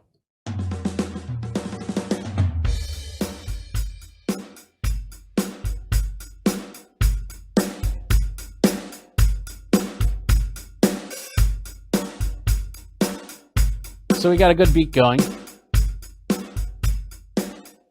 And if I want to do a transition, I hold it down. And that will transition to, and I hear a cymbal, ride cymbal, rather than just the hi-hat. Now, if you just do a click, it'll do a drum fill, and it'll choose between the different drum fills. So I'll do it again. And there's a third one. And they're not all the same. And as you can see, when I hit the drum fill, it started the fill at that point. So you have to be a little bit careful if you're trying to preempt the fill. But you get the idea. You can start the fill on 1, or you can start the fill on 4. And go from there. Now the pedal adds extra sounds. This one will pause the sound. And this one will give you a cymbal, or whatever you designate it to be. In this case, it's a cymbal. I know that gets a little annoying, but the whole point is that you can then make it sound a little bit more like this, not coming as a pedal for rock. Now, to end it, you just basically double tap it. So as you can see with the original card, you get a whole bunch of stuff, but you can create your own drum beats as you go. And I know you can't see that right now, but you can create your drum beats as you go. And that's basically by connecting in the MIDI cable. We'll connect the MIDI cable really quick. And it says USB device connected. I'm showing as a USB drive on my computer. And this is what we see. First of all, I want to show you the page here really quick. This is the Beat Buddy page, of course, over at singularsound.com. The price is $299.97. That's not without the foot pedal. The foot pedal costs a little bit more, but it's well worth it. Some of the extra stuff, the foot pedal, $49.97, 2-button foot pedal. I've tried to do other button foot pedals, and they don't work. You got to have the Beat Buddy Singular Sound foot switch with that. They also have the MIDI sync cable if you decide to hook it up into your keyboard or whatnot. All right, so this is the interface that you have when you connect it up to the Beat Buddy. As you can see, you have an intro and an outro right here, which you can create, or you can bring in in this case, the blues fill. You have the blues beats straight eighths, and you can hear it by hitting the play button here.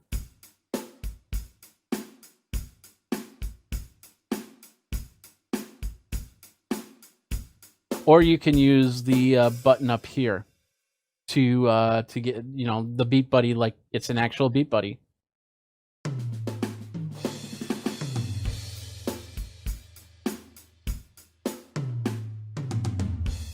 All right. We have different types of song shuffles that you can go through, and you can rearrange this by simply moving things over back and forth. It's very intuitive area here. We have the transition fills right here, and we have the accent hit right here. So if you don't want a cymbal on that foot switch, you can change that to a cowbell or a claves or something else and go from there. You can add multiple sections. So all we have to do is hit the add button right here. As you can see, another section, another section, another section, another section, another section. We keep going. If we try to save it at this point, it's going to say, hey, you don't have anything in these sections, so we're not going to save it. So let's just delete these sections out. Pretty straightforward.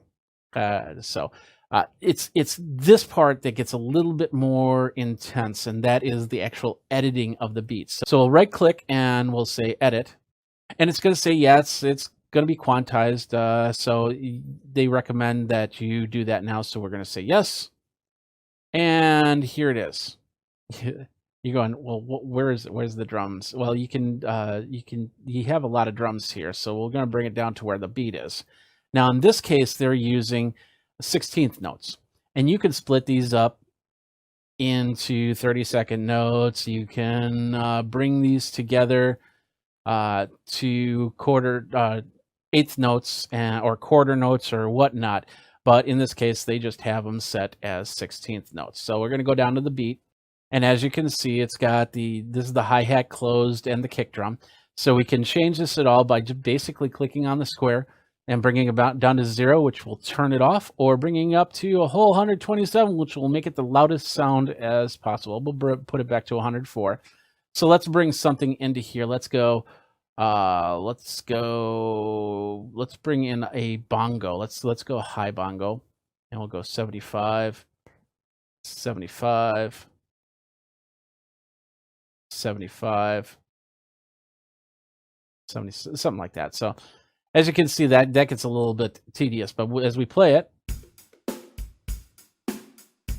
you just heard the bongos.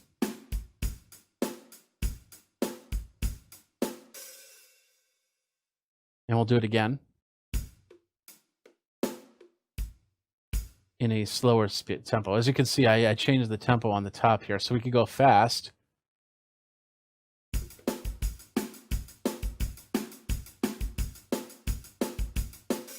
But you can do all the editing right from here, and when you're done, you just save it and write to the Beat Buddy, and then those extra beats will be in the inside of your device. Now, and that's through the apply and cancel down here. We're going to hit cancel because I don't want to save that stuff. But you can basically create a song right from here if you have a little bit of time and effort. But You can also use one of your favorite MIDI editors to create a drum loop, or go down in your studio with your drum set, your MIDI drum set, and drum out some beats, record it to a MIDI editor, import it in here, and go from there. And that's what a lot of people did with their songs. Now, the pedal's really cool because you can use it with practice. You can use it if you're doing an acoustic solo or acoustic duo, or you could actually put it with your band. As a drummer, you know, it'd be nice to actually have something else keep the beat, and then I don't have to sit there and play. I could actually bring out some more. Like, for instance, songs that have alternate percussion in it, like anything from Santana, or anything from, you know, big bands, Brian Setzer Orchestra, or John Cougar Mellencamp, where they just have all these drums playing, and you're just one drummer, you're trying to do it all. You could actually put the beat in here and then play along with that. Now let's take this Beat Buddy to the floor. Let's put on the guitar and let's rock out to some tunes. Now what I'm going to do is I'm going to hook it up to my iPad. My iPad is going to be running the IK multimedia software, the Amplitude software, to give me more of a rock sound with my guitar, since I don't have any of my amps or pedals up here. And then I'm just going to run it from the iPad for the guitar into the Beat Buddy, and then of course that will go into the mixer so you can hear the sound. So let's do that next. All right, so this is the Beat Buddy down here. We got the Beat Buddy and of course the foot switch. Bring this over just a little bit so you can see both of them in their glory. We got a rock, we're on rock 2, and I'm just gonna play along with the song a little bit.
And that is the Beat Buddy by Singular Sound Geekazine review. What'd you think about it? Do you have the Beat Buddy yourself? Do you like it? Do you not like it? Let me know what you think about this little pedal in a box, in a pedal, or this little drummer in a pedal, by tweeting me over at Geekazine, geekazine@gmail.com. The socials right here. And of course, go over to YouTube. Go ahead, like, subscribe, comment there. Hit the bell notifications for the next cool video coming out from Geekazine, because we do a lot of consumer tech, a lot of music tech, and a lot more. So, and of course, we're over on Twitch live, twitch.tv/Geekazine, to watch all these videos as well. Thanks a lot for watching. Till next time, you guys geek out, and hey, rock on. What's up, my geeks? Jeffrey Powers here, and we got an unboxing for you coming up next. How you doing, everybody? Jeffrey Powers from Geekazine, Think Magazine, Put in a Geek, and today we are going to be taking a look at the Amazon Fire HD10 tablet. This is the 2019 model, otherwise known as Gen 9, and we're going to be unboxing it and taking a look at it. You can find me over at Geekazine, Think Magazine, Put in a Geek. If you got any questions, you can always go over and talk to me on any of the socials, and of course on YouTube. Go ahead, like, subscribe, comment, hit the bell, or don't. However you do it, that would be great. So, I got the Fire HD10, and there's a reason why, and that is because of a new show that's coming out that I can't kind of talk about. I can kind of, but can't talk about just yet. But when I make the announcement next week, it'll be awesome, and we'll be doing some great stuff, and we'll be using the Fire HD10 tablet with this. So, but for now, we're just going to unbox it and open it up, get it ready, and do a first look and see what we can do from there. So let's get into it. First of all, I want to let you guys know, hey, this is a review process, and of course, I purchased this all on my own. Nobody paid for it. Nobody's paying any sponsorship fees or anything like that. So this is on my own. All opinions are of Geekazine. You can go over to geekazine.com/review for all my policies and procedures when it comes to looking at items, unboxing items, and everything like that. So let's get into here. Let's check out the specs of the Fire HD 10.1 9th generation tablet. It's a 10.1-inch display, 1920 by 1200. Now, that means that it's a 16 by 10, whereas a regular TV screen is 16 by 9, which is also wider angled, so wide angle ultra screen. It's an octa-core processor with 2 gigahertz and 2 gigabytes of RAM. Dual band AC Wi-Fi, so it'll use your older devices if you've got a B, G, or N, but of course it'll do AC for a wider band for your Wi-Fi, so you can get whatever movie you're downloading and whatever game you're playing. Front and rear cameras are both at 2 megapixels, so it's not going to be the greatest camera in the world, but it will definitely take some pictures if the cat's doing something funny.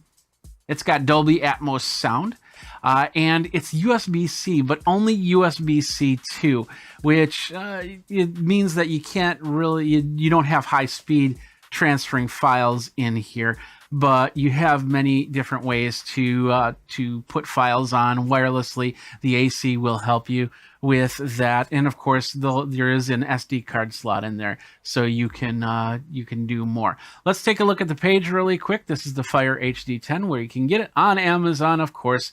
64 gigabytes of storage. There it is. Of course, you can get it with the case, you can get it with ads, you can get it without ads. The price is very dependent on what version, 32 or 64, or with special offers or without special offers. It goes up to $204.99, and the lowest price is $149.99. And of course, you can get different colors from black to plum to twilight blue to white, which is pretty cool. And there's also a 15-watt charger and a case that you can get with that. Lots of different things right there. So, but you're here to see me unbox this thing, so we're gonna do that right now. So let's get over here. We got the HD10. This is the tablet. See, I got the 64 gigabyte model, and looks pretty straightforward looking at the package right here. It just tells you some things that you can do. So let's go ahead and get this opened up here. There we go. There's a little arrow system right here that says open it up this way. So we're going to peel that back and we're going to lift this up. And we are going to pull it out.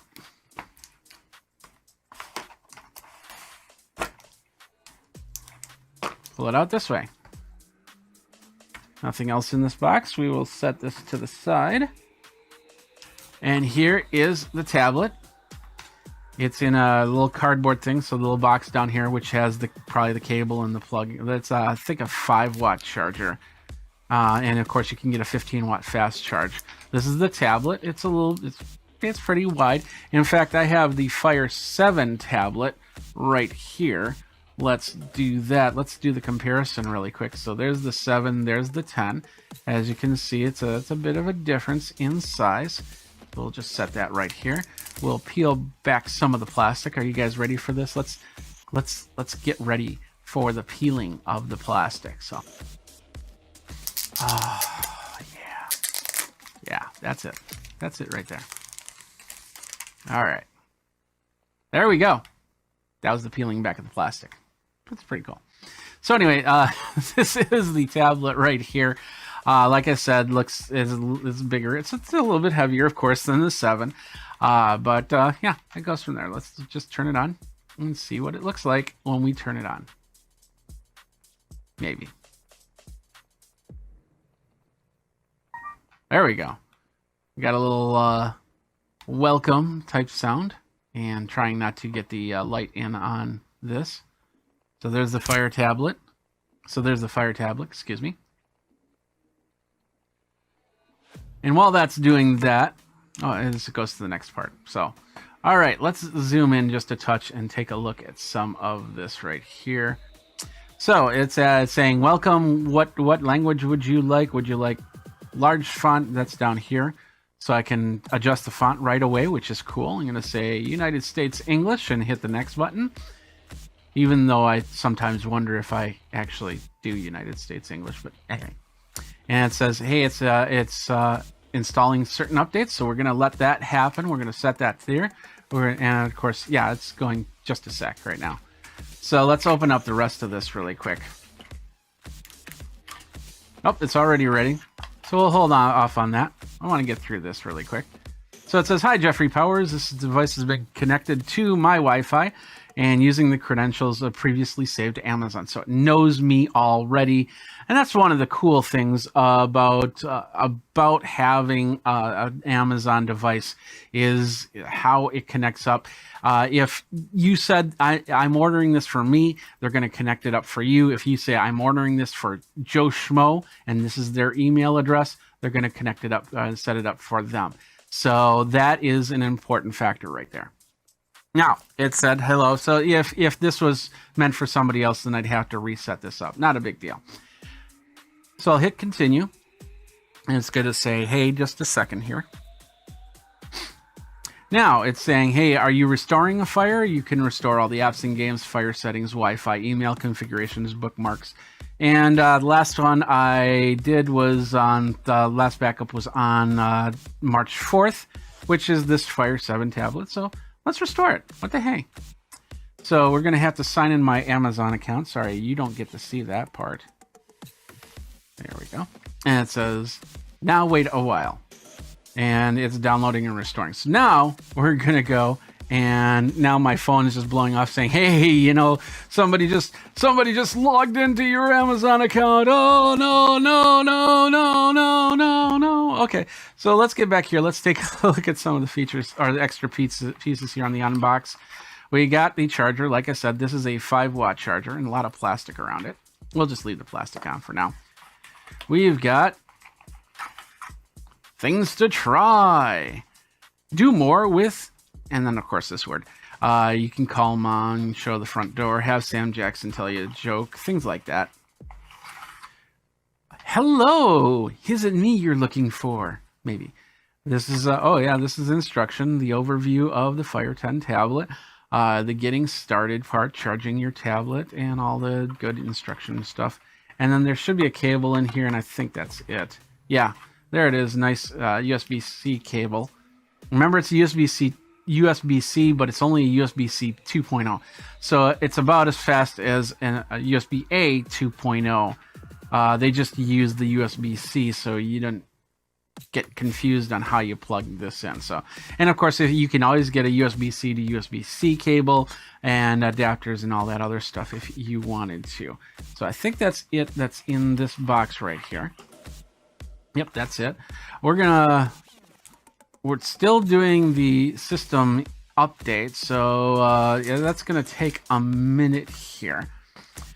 So right now, you know, I have a lot of cool apps on my my Fire 7 tablet. Mostly, this tablet is used for controlling my mixer for my sound, because it's got the app for that. I do have a couple games that I put on there and used, and a couple utilities as well. Let's see what else I got on this Fire 7 tablet.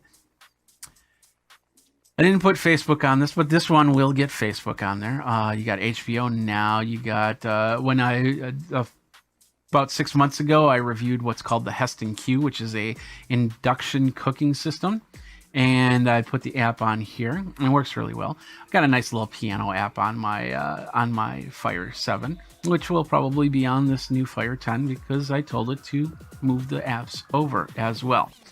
My Xbox, I got my Xbox software here, YouTube, of course, and a few other things that I'm reviewing as we go. I got my email on here, of course, and then of course all the cool stuff that Amazon has, from the Amazon store to the Silk browser to the Kindle to the music, so you can watch movies and listen to music, which is what this Fire is really meant for. And it's given me some ideas here, so we'll go from here and we'll put the 7 back because we don't need it anymore. So somebody in the chat is asking, so how heavy is this?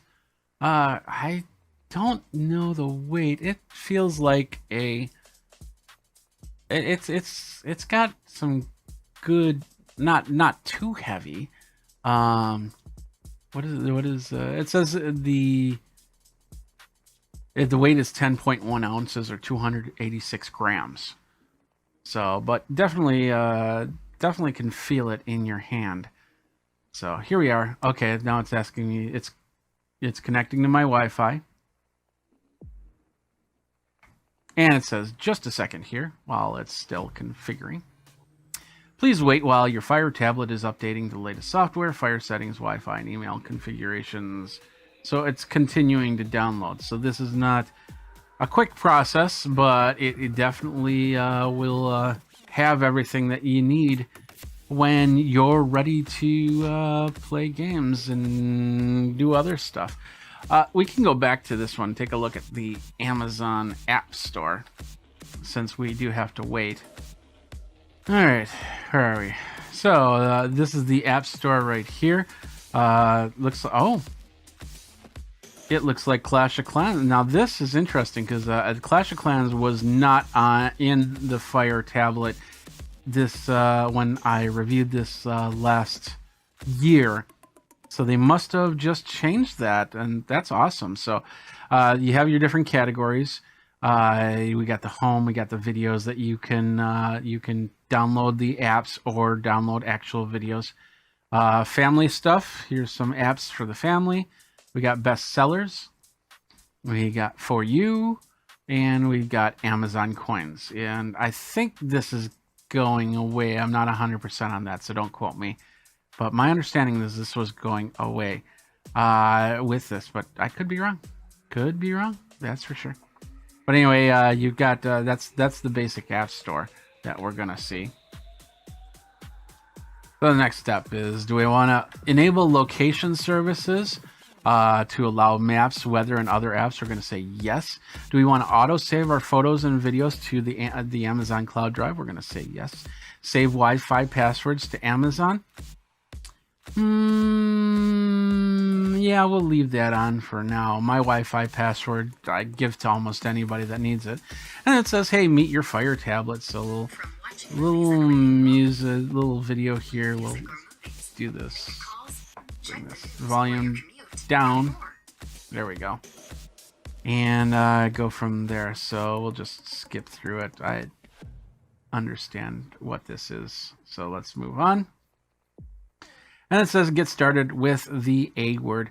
You can use your voice to access apps. So let's enable it right here. Make this Fire Kid friendly. We don't need to, so we'll just say not now. But you might want to because you know might have kids that are using this. Get more out of your Fire tablet with Goodreads. Find more books you'll love. We'll say not now with that. And then it's saying, hey, there's Audible. You get a 30-day free trial. We're going to say no thanks to that. So even though, just a lot of different options that you can do, enjoy, but telling you, hey, you got books and videos that you can look at right now. But we're going to leave that at that. And then says, included with this update, change your tablet at Alexa experience when multiple devices are present by default. This will not respond from your tablet and will instead respond from the next closest Echo device. So we'll just say okay. So basically, if these two tablets are close, and then I have an Echo and I say the magic word, not all of them will react to it. Just one of them will react, and it'll go for the Echo devices first, and then the tablets. So far what I see is that a lot of the apps I have are not on here. It looks like I'm gonna have to install apps again, but it's not a big deal. But those are the apps. These are the books, the videos I can get, and of course I have Amazon Prime, so I can watch Hunters. I can watch All or Nothing from the tablet. I also have a lot of the features like Bluetooth and the Wi-Fi, AC, and the voice enabled. You can turn it on and off from up here. And it's saying updates available for download. So it's downloading. Yeah, it's starting to download the apps that I have on this 7-inch tablet here. And of course I can add whatever I want. You get the idea of how that part works. It's a nice clean screen. Let's compare it to the 7. Sorry, the 7 is a little bit dirty, but you'll see the idea between the two screens. This does look a little bit darker, but I might have the contrast down on this a little bit. And this one, the 10, does look a lot brighter. There's 224 points per inch for the screen. So I'm not sure what the LUTs are on this, but it looks pretty bright. I'm in a bright room right now. I'm assuming there's a sensor in here, I think up here, that can adjust the lighting here, but we'll go through all the settings. Actually, let's do that. Let's go through the settings right now. Settings right here. Internet, connected devices. We can do Bluetooth, USB, and printing. So it might see my printers. Let's go over here. Connection settings. There's one print service on, so we can add a service so we can find our printers. That took us here. We won't get into that too much. We can pair a new device if we want to. So that's with that side. Battery's kind of nice at 72%. So it says should last till about 5:45 p.m. Not too bad. Hands-free mode, screen locks, wake word, and things like that if we want to choose. So we could actually, I think we could change the wake word on this tablet as opposed to the other devices. We can do the show mode, what we want to see, a display. So let's go to show mode first of all. So if we want to see the home screen, we can choose that as the default. We can choose our Amazon photos, or we can go to the default. The display, once again, we can see an ambient clock or a photo slideshow. Accessibility, Alexa captioning, calling. Cancel. I said the magic words. The settings, including access restriction, hands-free mode, wake word. So we can change the wake word from, it looks like one of two options. So trusted networks, multiple Alexa devices, and communications. Yeah. What else we got? We got storage, and you can put an SD card into here. I got internal storage of 64 gigabytes, but I can put up to 512 gigabytes of an SD card in here for more storage. If I have movies and videos, let's say I'm using this to show wedding pictures or videos that I do, recordings that I do, I can put it onto the tablet and take it with me. Security and privacy, we've got screen lock options, administrative options, my account information. We won't get into that, so you won't see that. Profiles, so if you got many people here, you can set that. You can also set the parental controls. Accessibility, if you can't see it or if you can't hear it, you can do that all here. High contrast text. And it's saying some videos might not work properly, excuse me. So that's high contrast. As you noticed, the yellow was all gone. It's all black and white. And of course, color correction is off. We can, and yeah, it's saying that the videos might look a little bit weird. Audio descriptions, closed captioning. So you get that. You can go through all that. The help here, which I like the help because sometimes it does a video help, tutorials, phone and email help, feedback help, all right there. So, and legal and compliance. So that's all the settings right there. And you also have the help right here up on top. And some of my apps, this one is my Ultimate Guitar app, which I can use to get tabs and chord structures for certain songs so I can play them, which is cool.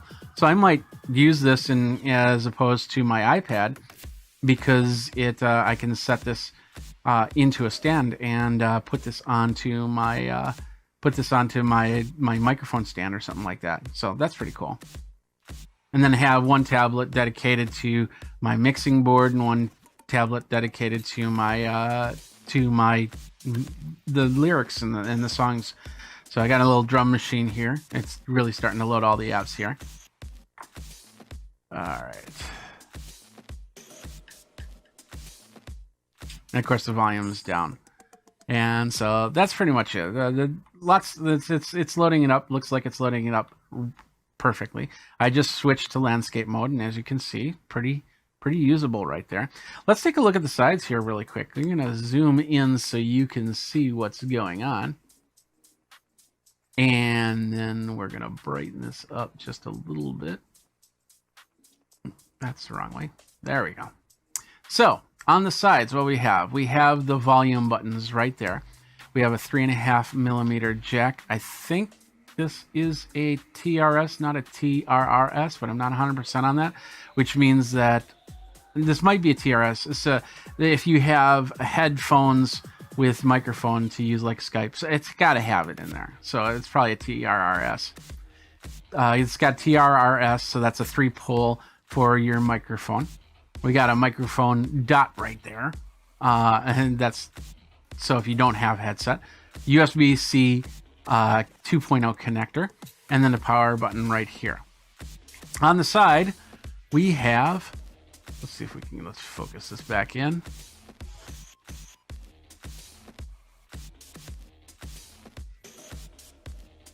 All right, on the side right here, we have the opening for your SD card. So basically just open that up like that, put in your SD card and close that up, and then you have more storage. Nothing on the bottom right here, but we have the speakers. Now the speakers are in landscape mode. So we have one speaker on the right and one speaker on the left right here. So it's like a 6-dot configuration. So, and that's pretty much it for that. Let's zoom this back out here a little bit. There we go. And that's pretty much it. And it just said, hey, updates available for download. So I'm guessing it needs my permission. Oh, download additional voices. So if you want, if you don't want the standard voice for the personal assistant, you can say, hey, I want Amy from the United Kingdom, and it'll download that, or Brian from the United Kingdom, or Chantel from Canada, French Canada, and much more. So you have a pretty good amount of voices. I don't see Samuel Jackson. Where's Samuel Jackson? Alexa, have Sam Jackson tell me a joke.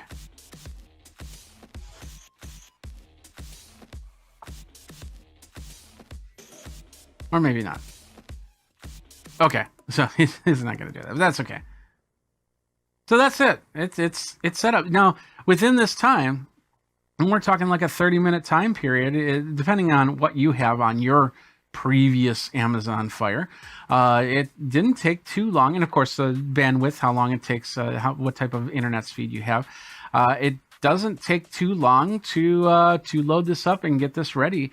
And of course, it came from Amazon, so it knew exactly who it was going for.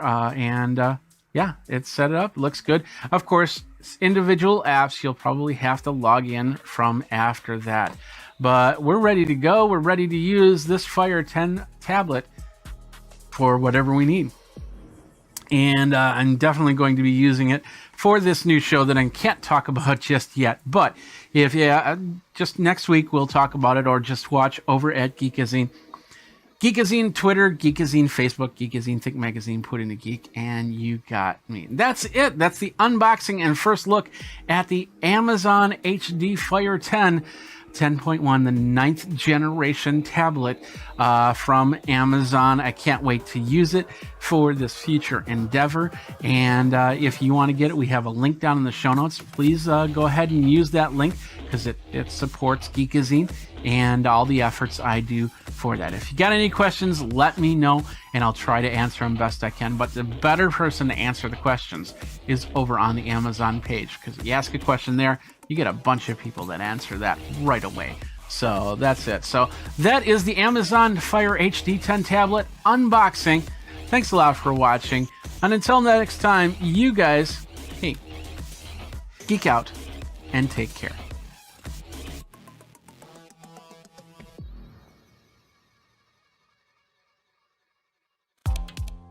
The other day, Apple made some major changes, and I'm not just talking about a new watch or a new iPad.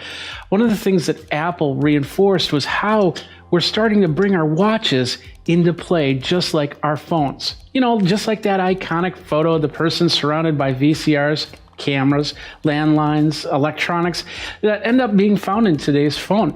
The watch continuing to gobble up those functions to place on our wrists, if they could only do it with a 72-hour battery. The new Series 6 watch looks great, monitors your health, and could even help you find... Yeah, let's do that part again. The new Series 6 watch looks great, monitors your health, and could even help you get rid of your old phone. Wait, what? Old phone? I don't... Welcome to a new series on Geekazine called The Focus. This is where we'll be looking at technology in a deeper dive. For this series, I'm keeping the focus on mobile devices for now. Apple Watch Series 6 was introduced at a virtual Apple event. I watched in a Zoom watch party, like many of you probably did, which made the experience a little bit better.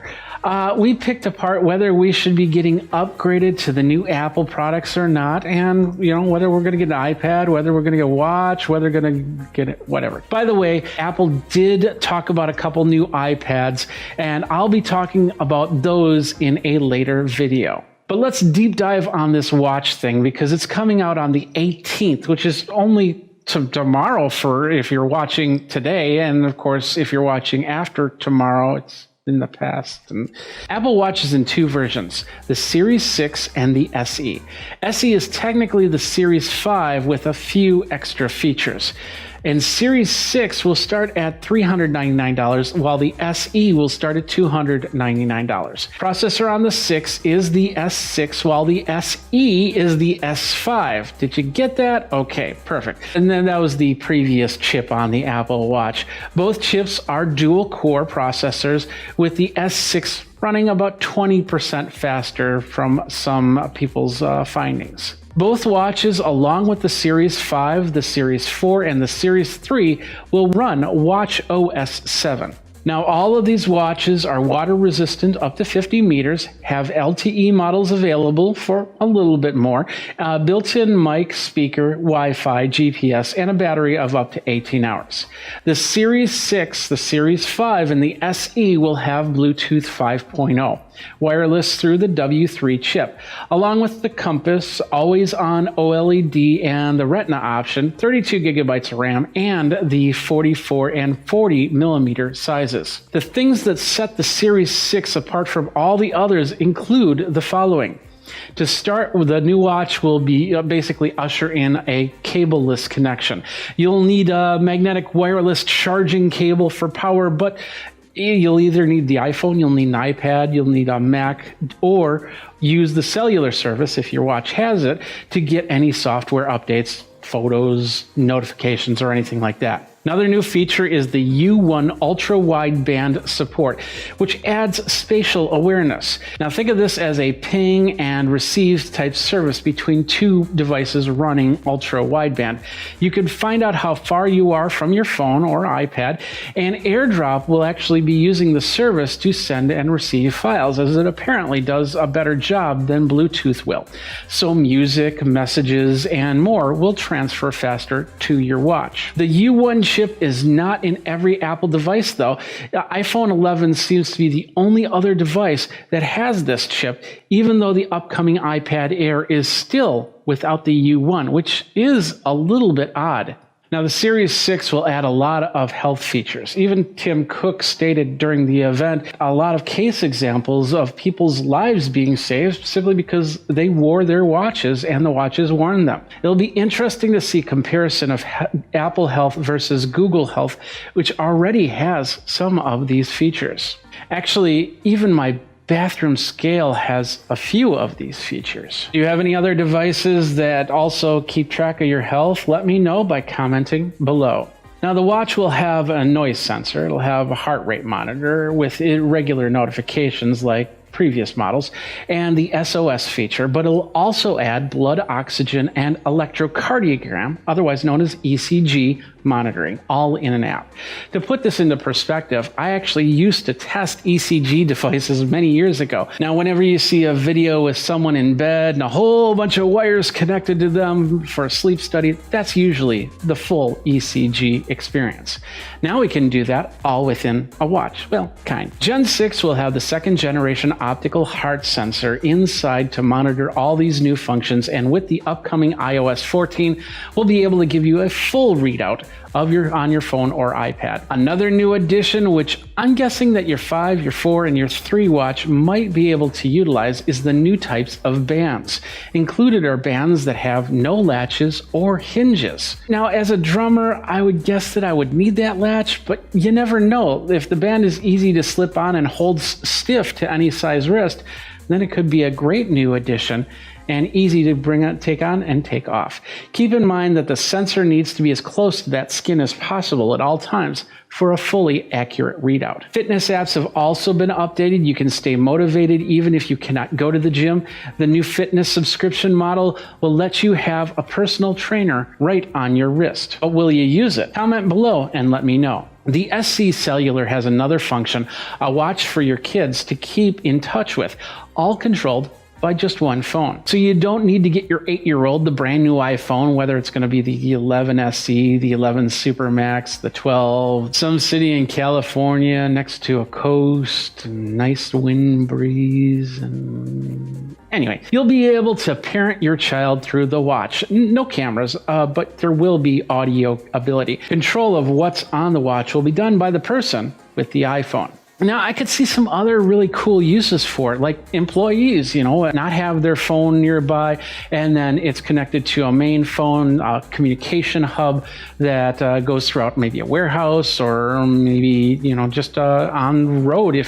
If you've got drivers, if you've got whatnot, you can find out what they're doing and where they are at all times. Many different styles, many different colors, many different bands that are going to be available, and they're all going to be different prices, very expensive to super cheap. You'll probably find some stuff on Amazon as well. I like leather bands myself with the latch. It just feels like a watch to me. But what do you like for your watch face and watch bands to be? So here's what I like and what I don't like about the Series 6 watch. First, and this is personal preference, I am not a big fan of that square face. It just does not look good to me. It does not look like a watch. They want you to wear the device while sleeping, yet there's only an 18-hour battery. Keep in mind that 18-hour battery also depends on what you have on your watch. If you're loading it with apps, if you're getting tons of messages, if you're getting photos, if you're listening to tons of music, your watch battery will go to 14 hours or maybe even less. It'll also mean that it needs to fully charge in the time it takes you to shower and get ready for work. Well, that is, unless you work at home, then maybe that's not the case. Otherwise, you're going to actually be forgetting your watch more than not if you have to walk out a physical door. I am all for getting rid of those cables and having the wireless experience. Added bonus is it helps the environment because you don't have to buy another cable. You don't have to recycle another cable. I also alluded to the possibility of getting rid of your phone. Now, could that be an option? Well, absolutely it can. If the watch is cellular and connects to your AirPods and your iPad can handle the apps and your CarPlay is going to connect and charge, a phone is just a bigger item that sits in your pocket that you don't need. The only thing the watch cannot do is take videos or photos. That would be the job of Apple glasses. Wait a minute. Sources say that the Series 6 chip is the same as the iPhone 11. It'll run 20% faster than the Series 5 chip. We won't be able to test all that until the watch comes out, though, and we will try to do so. With a plethora of color, new health features, a new fitness service, and a $399 price tag, will you be looking at that Series 6 watch? With these tumultuous times, that might not even be something that can be on your financial radar. For me, the watch is usually a no. But what feature are you waiting for before you decide to pull the trigger? Are you on Series 5? Will you go to Series 6? Are you on Series 4, 3, 2, or 1 and want to go to Series 6? Let me know by commenting below. And that's it for this first episode of The Focus on Geekazine. My name is Jeffrey Powers. Go ahead, like, subscribe, comment if you liked this video. If there's some technology that you want me to focus on, let me know. We will be doing the next video. We will be talking about the new iPad Air. And remember, you have the iPad that's still on the Lightning cable and then the new iPad Air, which comes out in a month. We'll talk about that as we go. And until next time, you guys geek out and take care. What's up, my geeks? Jeffrey Powers here from Geekazine, and you are watching another Geek Tech Talk Live with Jeffrey Powers.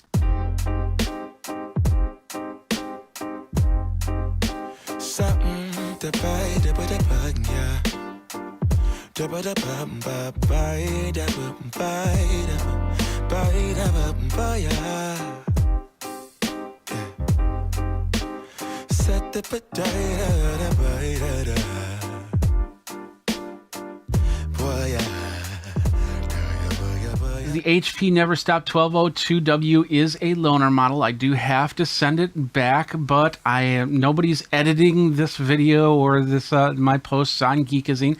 Of course, if you want to find out more about this, you can go over to Geekazine and our review area to find out all my policies and procedures. All opinions are of my own. All right, ladies and gentlemen, this is the printer in question here. This is the Never Stop HP Never Stop all-in-one laser printer 1202W wireless laser with cartridge-free monochrome toner tank. It is a black and white printer, laser style printer. Houses the toner in here, and we're going to talk about that as we go. In fact, the best part about this Never Stop 1202W is it's got 60% savings on toner. for price. Prints 5,000 sheets right out of the box. It can do, when you reload it with toner, can do another 2,500 prints. It reloads the toner within 15 seconds. It's crazy. 7 times more pages than the inline printers. Does 21 pages per minute, 150 sheet input tray right there. And it scans at 600 dots per inch. We did an unbox of this, and I'm going to show you that right now. This is a new type of laser printer that's been out for about a year, and it's the first time it's hitting the United States here. This is a special loading ink printer. This is a black and white printer. It was not color, it's meant just for black and white prints. It can do 5,000 pages from the box, and it can do up to 7 times what your regular laser printer does.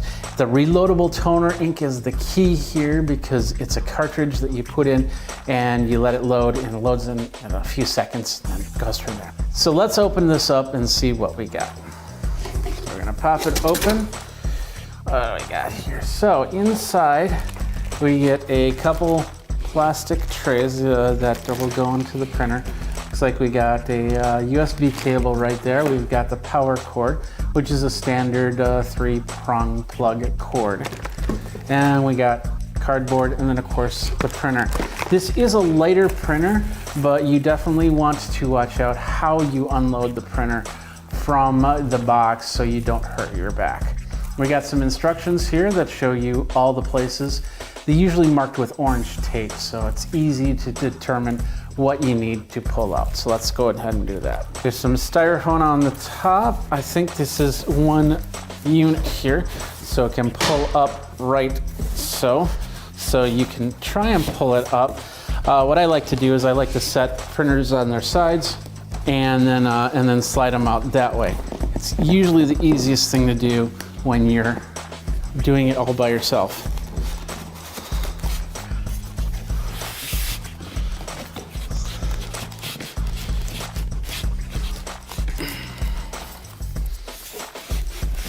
There we go. And we'll just slide it to let the box kind of fall off the side of the table here. There we go. And we'll set the box right here. Now, we'll gently turn it back 90 degrees. There's our printer right here. We got some styrofoam on both sides, which we have to carefully remove. Throw it in the box. Throw it in the box. And here we got the printer right here. So let's go ahead, pull the plastic. It looks like it comes from the top down. But this is a review model, so it might be a little bit packaged differently than what you would get if you were to actually buy it outright. All right, there we go. Put the plastic in the box. All right, so the instruction manual, let's get that again.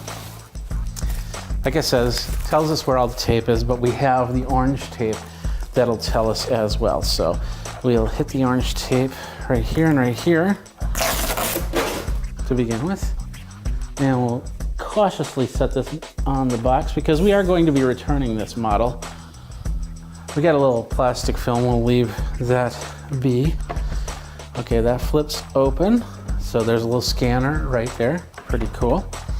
We will turn it to its side, and there's a lot of tape right here, which we will pull off. I think this comes up, so we can pull out the tape here and here. Put that on the box. We open up the printer. Oh, we got another piece of tape right there that holds this door open. We got the door open right there. Guess where this tape's going? On the box. All right, there we go. And let's see, we got another piece of tape that holds this orange piece right here. And there's a piece of white right there. And pull this up. And this looks like to be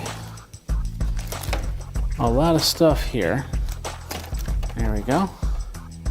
Some plastic and some I'm guessing this is so the toner doesn't go everywhere. We got the tray over there. So we're just gonna open up the instructions and make sure we've got all the tape, because you don't want tape hiding anywhere. So it said to take the tape off, lift this up, take the tape off there and pull that piece out. Next up, what we're gonna do is we got these two pieces over here. We'll set this down for a second. So we have these two pieces right here. We got the tray insert, and the USB cable can go back over there. We got another part of the tray insert, slightly different than other HP printers. So we got this insert right here in the box. We got this insert right here. Right there. So this is the page insert. I'm not exactly sure how that goes, so we got to go to the instructions here. So it basically says take this piece, this is the tray piece, and we insert it like so. The tray insert will actually clip right there. So now we put the paper into here, which I have to go get. I'll be right back. All right, so basically we're gonna set to the paper setting, and then I guess we're gonna put it right in there. There we go. And then next is this cover tray, which goes right in like that. And there, we're good to go. So the first print takes around 20 to 25 seconds to warm up, and that's after the printer's turned on. But after that, I was making prints easily, pretty quick. Like I said, it does about 21 pages per minute. Let's take a look at the printer a little bit closer here. What we've got here, we've got the little LCD panel right here, and of course all the buttons from the power button to the I can't see it from this angle, but they'll turn on when we activate it. We got a little scanner area, so if you need to scan some documents, you can do that. We got the scanner part. We can pull up the second area here, and that gives us where we're going to capture the prints at. We've got our feeder area right here, and then this is our level. This tells us how much toner we have here. So if we open this up, this is where we put the toner in. Now they didn't give me a toner to use, so it's basically we got a screenshot of it right here. This is the toner cartridge, which inserts into the printer right here. It's a plunger system that allows you to put the toner into it. It's supposed to be mess free, and it takes about 15 seconds. Now, like I said, I don't have the plunger, so I can't tell you how that works. But once this comes down to almost nothing, you can then put it in and go from there. Out of the box, it does 5,000 pages. So straight up 5,000, you're done. It's all good. In the back, like I said in the unboxing, you have two cables. You have the plug, the power cable, and then you have the USB cable for the connection to your device. This prints, we got a tray here that does, I think 150 pages per tray, and of course you can go from letter to legal. I don't think you can go anything beyond 8.5 inches. So you can do 8.5 by 11, 8.5 by 14, and those types of sizes, and maybe even letters, but I'm not sure. There's no insert tray that I know of. You can't put paper on top to have it automatically feed. There's also no duplexer on this, so don't expect it to do any type of duplexing. And the only scanner, of course, is the single sheet scanner, so you'll have to take it out and put it back in, and of course it won't flip and duplex or anything like that. It is about 24.4 pounds. It's eco-label certified, and it runs off of the Smart app, which does a whole bunch. So this is the app right here, and as you can see, you have the HP Smart app allows you to hook up to all your printers. I have it set up for this one, but if I hit the plus button, I could probably find my PageWide Pro easily. These are all tiled, so you can change out the tiles. So if you don't need to the camera scan, You can take that out. If you don't need the help and support, you can take that out. And then, of course, the Instant Ink Get supplies. They have the monthly plans, which you can get your supplies. It takes you right to the web page, and you can find your ink toner cartridges, including the replacement plunger system here. What we're going to do is we're going to do a quick print. So we're going to do just basically a camera scan. We're going to bring up a picture. We'll full screen size it, and we'll hit next. It's going to crop. It's going to say, is this the picture you want to print? And it's going to say, yes, it is. I'll hit the print button there. And it says you need to install the print services, which I will do right now. And so now it's going to show me the print in black and white. It's going to say the default. It's going to ask me how I want all the options. It looks good. I think we hit over here. And it's going to send the printer to the printer. Let's go back over here.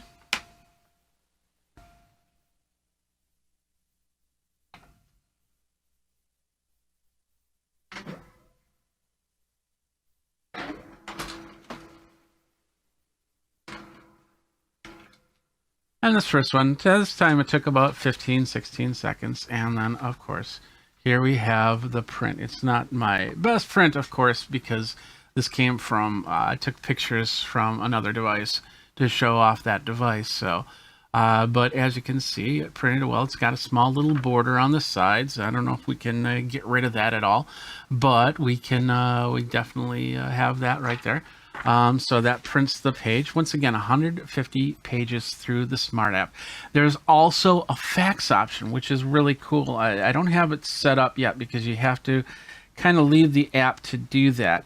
But and I think this is going to be with all the printers out there, so that use the HP Smart App option. It's going to be able to do a mobile fax. You'll hit that, and then it'll take you to another page where you have to sign up. It doesn't do incoming faxes, just outgoing faxes. And it's taking a small while to do that. So we'll just come back here. So the Smart App has a lot of awesome features to it, including the printer scan and that. And once again, we can personalize those tiles to whatever we need, whatever we don't need, which is pretty amazing.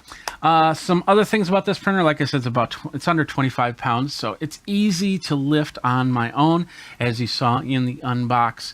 We've got the page here. This is all the details of the Never Stop Laser MFP 1202W printer. Duty cycle of monthly letter up to 20,000 pages. Memory inside 64 megabytes, so you can you basically have a lot of prints ready to go. And it'll queue that up that way. It does do Wi-Fi direct. It does do high-speed USB. There is no Ethernet jack to this. It's not meant for hooking up via a cable like that. You can hook it up to a PC though, and then print from there if you wanted to set up a print server, I guess you could. Maximum number of copies can do up to 99. The scanner does 600 DPI. And the bit depth is at, I think it was 24-bit, 256 grayscale. That's pretty much all the other stats you can see right here on the page. That is pretty much it. I've had this for about a week now, and I've done some scanning into this. I've done some printing into this, and it's done a great job. Once again, I haven't printed 5,000 pages to warrant having to reload this at any time soon. And it's perfect for an SMB, like a small medium business, to print out something that doesn't do anything high volume, or maybe if you need to have that personal printer on your desktop, because there are some roles where you need to have a printer in a closed area so nobody can see what you print. This replaces any type of inkjet printer and prints a little bit better. I have not smelled any laser printer smell, nor have I seen any laser printer dust come from in here. Inside there is a drum that you pop here and you open here. Let's go back to this one. Inside there's a drum right here, and which pops out like that, and the toner is encased in the drum. And we asked if the drum, if that needs to be replaced. And one of the things they basically said is a lot of these drums will last pretty much the lifespan of the printer. So you can get replacement drums if that is needed, but chances are you probably won't hit that drum life cycle. So that is the HP Neverstop 1202W. What do you think? Do you need a printer for your needs? Once I get the plunger in, I will test that plunger. I will let you guys know how that works. It is supposed to be a clean process. Of course, with the app, you've got a lot of extra functions, including that new fax out function. That is pretty sweet, because nowadays we don't even have phone landlines to run a fax machine. So I know things like when you prepare your taxes, you do have to send some of the forms in via fax. So this will help you do that. All right, well, that does it for this episode. My name is Jeffrey Powers. Thanks a lot for watching. Let me know if you get this printer, what you think about this printer by going over to the socials and talking about it. Think Magazine, Put in a Geek, and you got me. You've been watching another episode of Geek Tech Talk Live. Thanks a lot for watching. Until next time, you guys geek out and take care. So last week I started talking with my friends over at Creative Labs, and I said, hey, we haven't talked in a while. What do you guys got? And of course, I saw them at CES, and they said, wow, we got some new audio stuff, including this thing right here. This is the Sound Blaster X3. Now, at first, I thought I was getting, it's a high-res 7.1 Super X5 USB amplifier. And at first I thought I was going to get a whole system with speakers and everything like that, but that's not the case here. This actually allows you to bring your own speakers from what's in here. So I want to let's see how this all works and how we do this. And of course, they're also saying, hey, get the Creative Labs Sound Blaster speaker system. We got that there, but this one allows you to hook up to that and be the central control. So basically, I'd set it on my desk and then my speakers all around me for the audio. So let's go ahead and unbox this one right here. Right, so let's do that. Let's open this one up. I wonder why that froze. Maybe we'll take a second after this one to look at that. So anyway, that's the Sound Blaster module right there. Fairly straightforward. It is the acoustic engine with high quality headphone amplifier, built-in Super X5 processor, and you can customize your own modes. So I believe, let's take the film off first here. Not drop it. So film there, bring that up, open that up, there we go. And we'll take the film out there we go. So that's the unit right here. What do we got inside? Let's take a look at this. So on the front end, we'll zoom in just a little bit so you can see what's going on. So right here is looks like a microphone input. It is 3.5 millimeters, so you might have to get an adapter if you have a different type of microphone. It does not do USB in microphone as far as I can see. But anyway, we've got the headphone out. So if you don't want to go through the speakers, you can go through the headphones. On the top here, we have it looks like a volume dial. It is a pressable dial, so it means something here. We've got this must mute the microphone audio. Oh no, it says audio balance. Okay. So I think if you press this and you turn the dial, it'll change in this case, it'll change the balance. Direct to mode, if you press this one, and then line out HP for this button right here called SXFI, which is their Super X5 processor right there. Nothing on the sides there, both sides, but on the back we have a line out the front, the side, the rear, the sub, and a line in. So if you're bringing in another device, you can do that. We have the optical out right here. And then it's a USB-C. I believe it's just C. It doesn't show thunderbolts, so it's just USB-C. But you don't need Thunderbolt for audio. That would be pretty much overkill, I think. But anyway, so that's what you have. So you take all your speakers and you'll put it in here. The sub, we got the front, the side, and the rear. So front speakers, they have to be a dual speaker front and a dual speaker rear, and then the side. And you probably, I would guess that you could use it if you only have the front speakers. You could probably use this without rear speakers at all. So let's move on. Let's see what else is in the box here. So we'll take this out first. We'll show you all the manuals. So we have the manual, which is very interesting because it's one of these complete fold-out type things.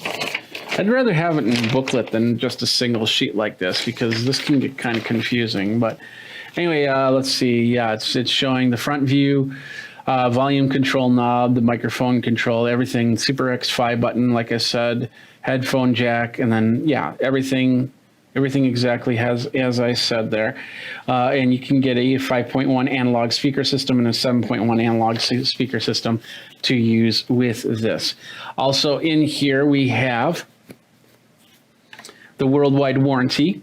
If you need to worldwide worry about that, let's focus that in. That's not focusing in. Mine isn't that focusing in. Let's do this. Hold on a second. There we go. So there's the worldwide warranty right there. We got a piece of silica gel. We got the Sound Blaster revolutionizing audio. Welcome to the Sound Blaster family. Here's how you can connect with us. Okay. And then this is the button functionalities and LED indicators. So it says blue is playback volume, red is microphone volume, and green, cyan, or orange is audio balance, white is Bluetooth. So it'll light up when you hit a specific button. You can turn the dial to the left or right to decrease and increase balance. Press the once switch to the mic control to use volume knob to control mic. And then LED on is microphones on. Red is mic input monitoring level on. Green is audio balance on. So they have different, and there's a lot more on the back, so you can read through that. And then finally, read me first, which is weird that it's on the bottom of the box. But anyway, read me first. They have, it looks like the apps that you can download for the SXFI app, which I'm guessing that it will allow to connect up to the Sound Blaster, so you can use your phone as a, and this might have Bluetooth in it. I didn't see any Bluetooth information.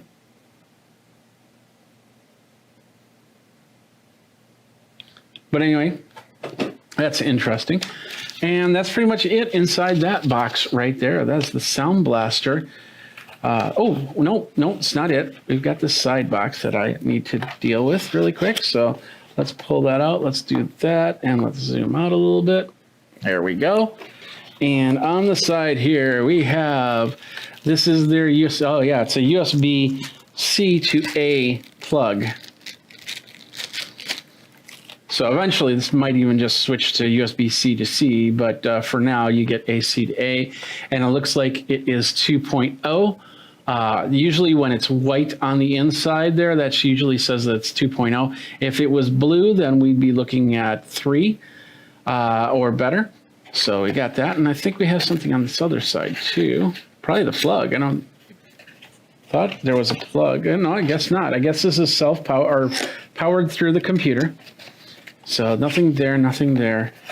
So that is pretty much it. So once we connect this up to the computer, we'll be able to rock it from there. And of course, I have a feeling that we'll be able to set up information and yeah, get it going. So, and that will be a later video when I do the full review of this device.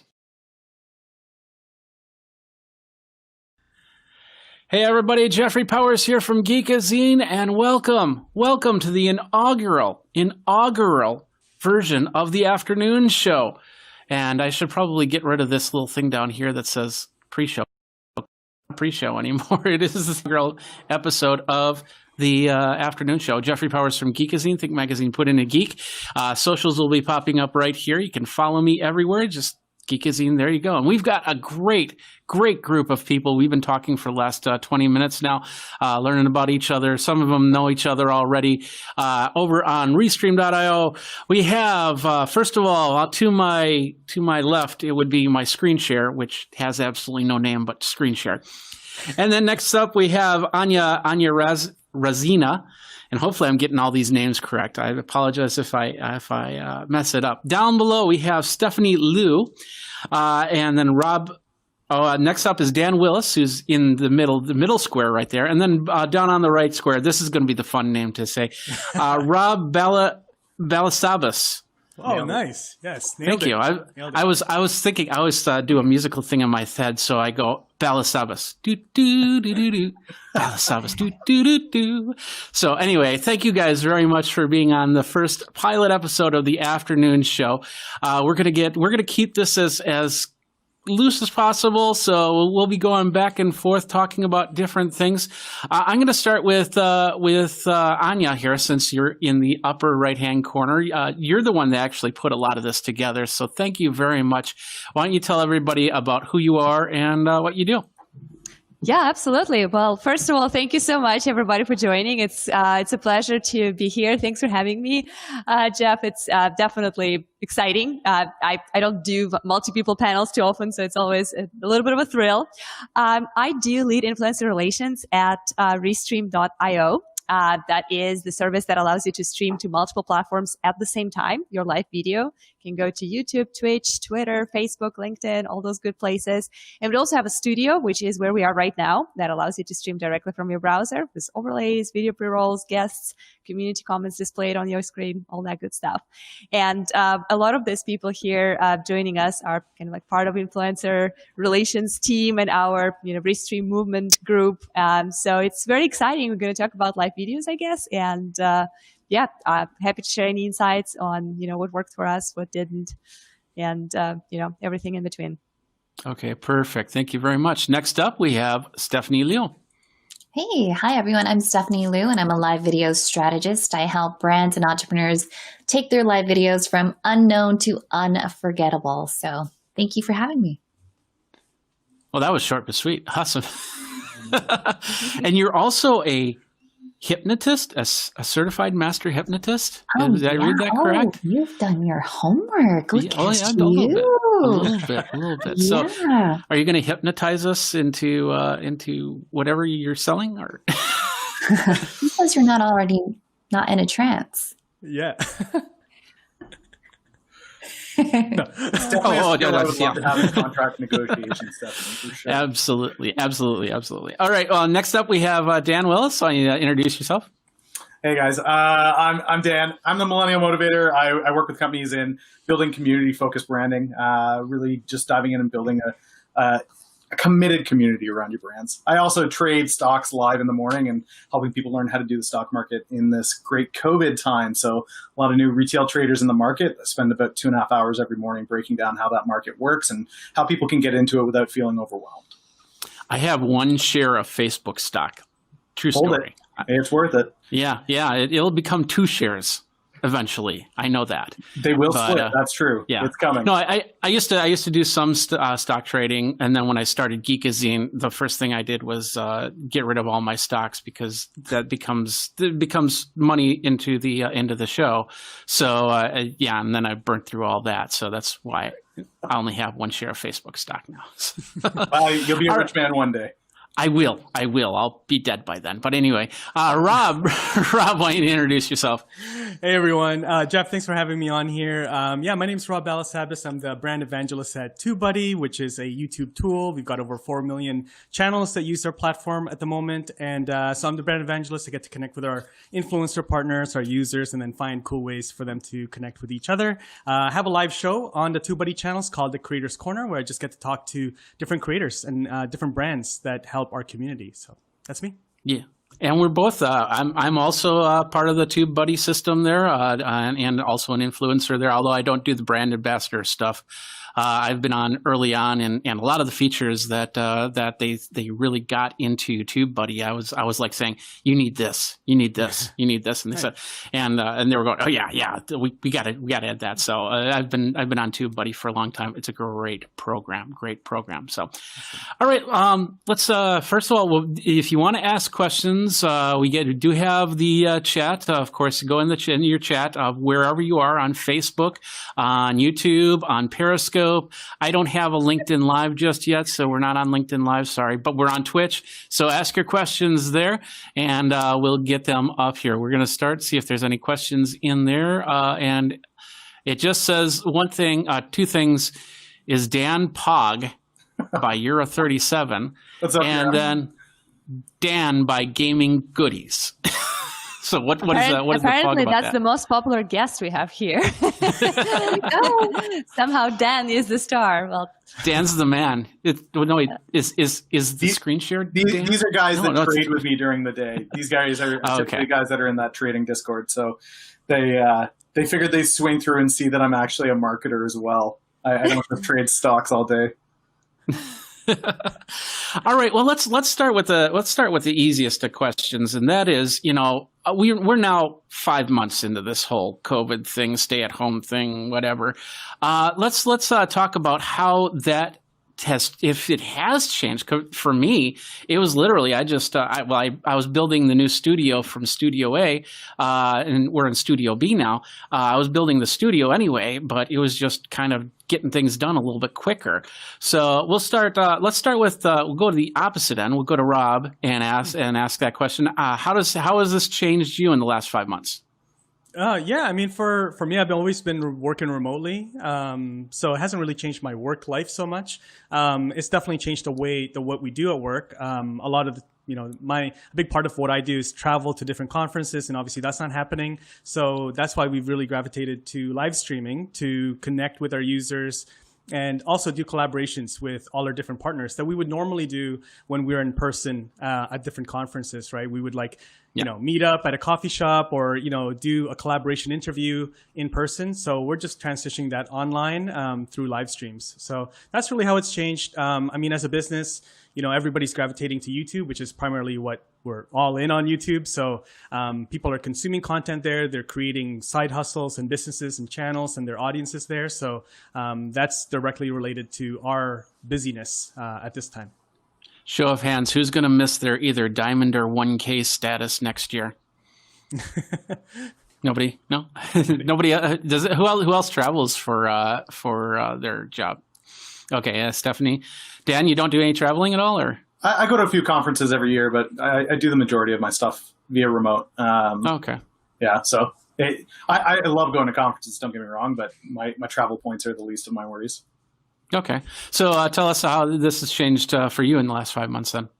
I mean, it's been great. One of the things that I've noticed with live is that kind of expectation that you need to have this really polished live performance. That's right out the window. I start my stream at 4:30 in the morning, so polish is right out the door. I wake up with the bags and I'm still kind of getting alert, and people just accept it. They're fine with it, and it's kind of fun that way where it's more just about the content and relating with the community, and then all kinds of new opportunities as well. I really wanted to get to South Africa last year to speak at an event, and just the travel didn't work out. There was complications with flights and stuff. And this year they're running it completely online. So I'm going to be able to engage that audience in South Africa in September, largely due to COVID being what it is. So I guess I'm thankful for it. That comes across kind of weird, but really exciting new opportunities at the very least. So you'd then have to say buy a donkey. And for those of you who don't know, buy a donkey is Afrikaans for thank you. Oh, okay. That's good to know. Yeah, it was the easiest word to learn. I have a friend who is from Cape Town, and he taught me that. That it's just one of those things that sticks in your head. It's it's Afrikaans. Okay, cool. Yeah, absolutely. Stephanie. Oh, yeah. Stephanie, how has the last 5 months worked for you? It's been very interesting. As Rob had mentioned, for those of us that speak at events, those have all transitioned to online. Plus, put on top of that, the fact that the 360 Marketing Squad and I are launching a book with Entrepreneur Press next week. And so we had it all dialed in for, a book tour. So then now that's actually virtual. But from a business standpoint, I'm finding that our business is actually flourishing in the sense of live video production. So we now have corporate clients reaching out to us asking, how do I take this Zoom meeting and how do I elevate it? How do I make this much more engaging? And so we're now doing media training on how to leverage live streaming, how to put on a show, how to impress your annual shareholder meeting. So that, as part of our business, has really expanded. Our team has also grown in hiring additional live video producers. So it's been exciting in that sense. Yeah, absolutely. And congratulations on the book coming out. It'll be available where? It'll be available at Barnes & Noble, Amazon, all the different places, Entrepreneur. You'll find it. Okay. I'll put a link once that book's available on in the places. I'll put a link on the page so everybody knows how to get a hold of it, of course. So. And then we have Restream. In the last five, the funny thing is they're in Austin, Texas. I go to Austin, Texas a lot, mostly for South by Southwest. And I have never been to the office of Restream. And hopefully for 2021, if there is a South by Southwest, I am going to be in that office. That's right. It's actually very funny. We just leased this office in February, so literally a month before coronavirus happened. So we kind of enjoyed the office for months, and then everyone was back home, and we were like, "Oh no, this is such a beautiful space. We were so happy here." But of course, now since we're a pretty small team here, we're still back. I'm working from the office for the sake of internet and my little studio setup. So how the pandemic changed my life within Restream ecosystem is, well, first of all, when I kind of have a very exact date, I think it's March 17th or something around that time, when it felt for us at Restream like the whole world woke up realizing that they are all live streamers today. Because it's that or else.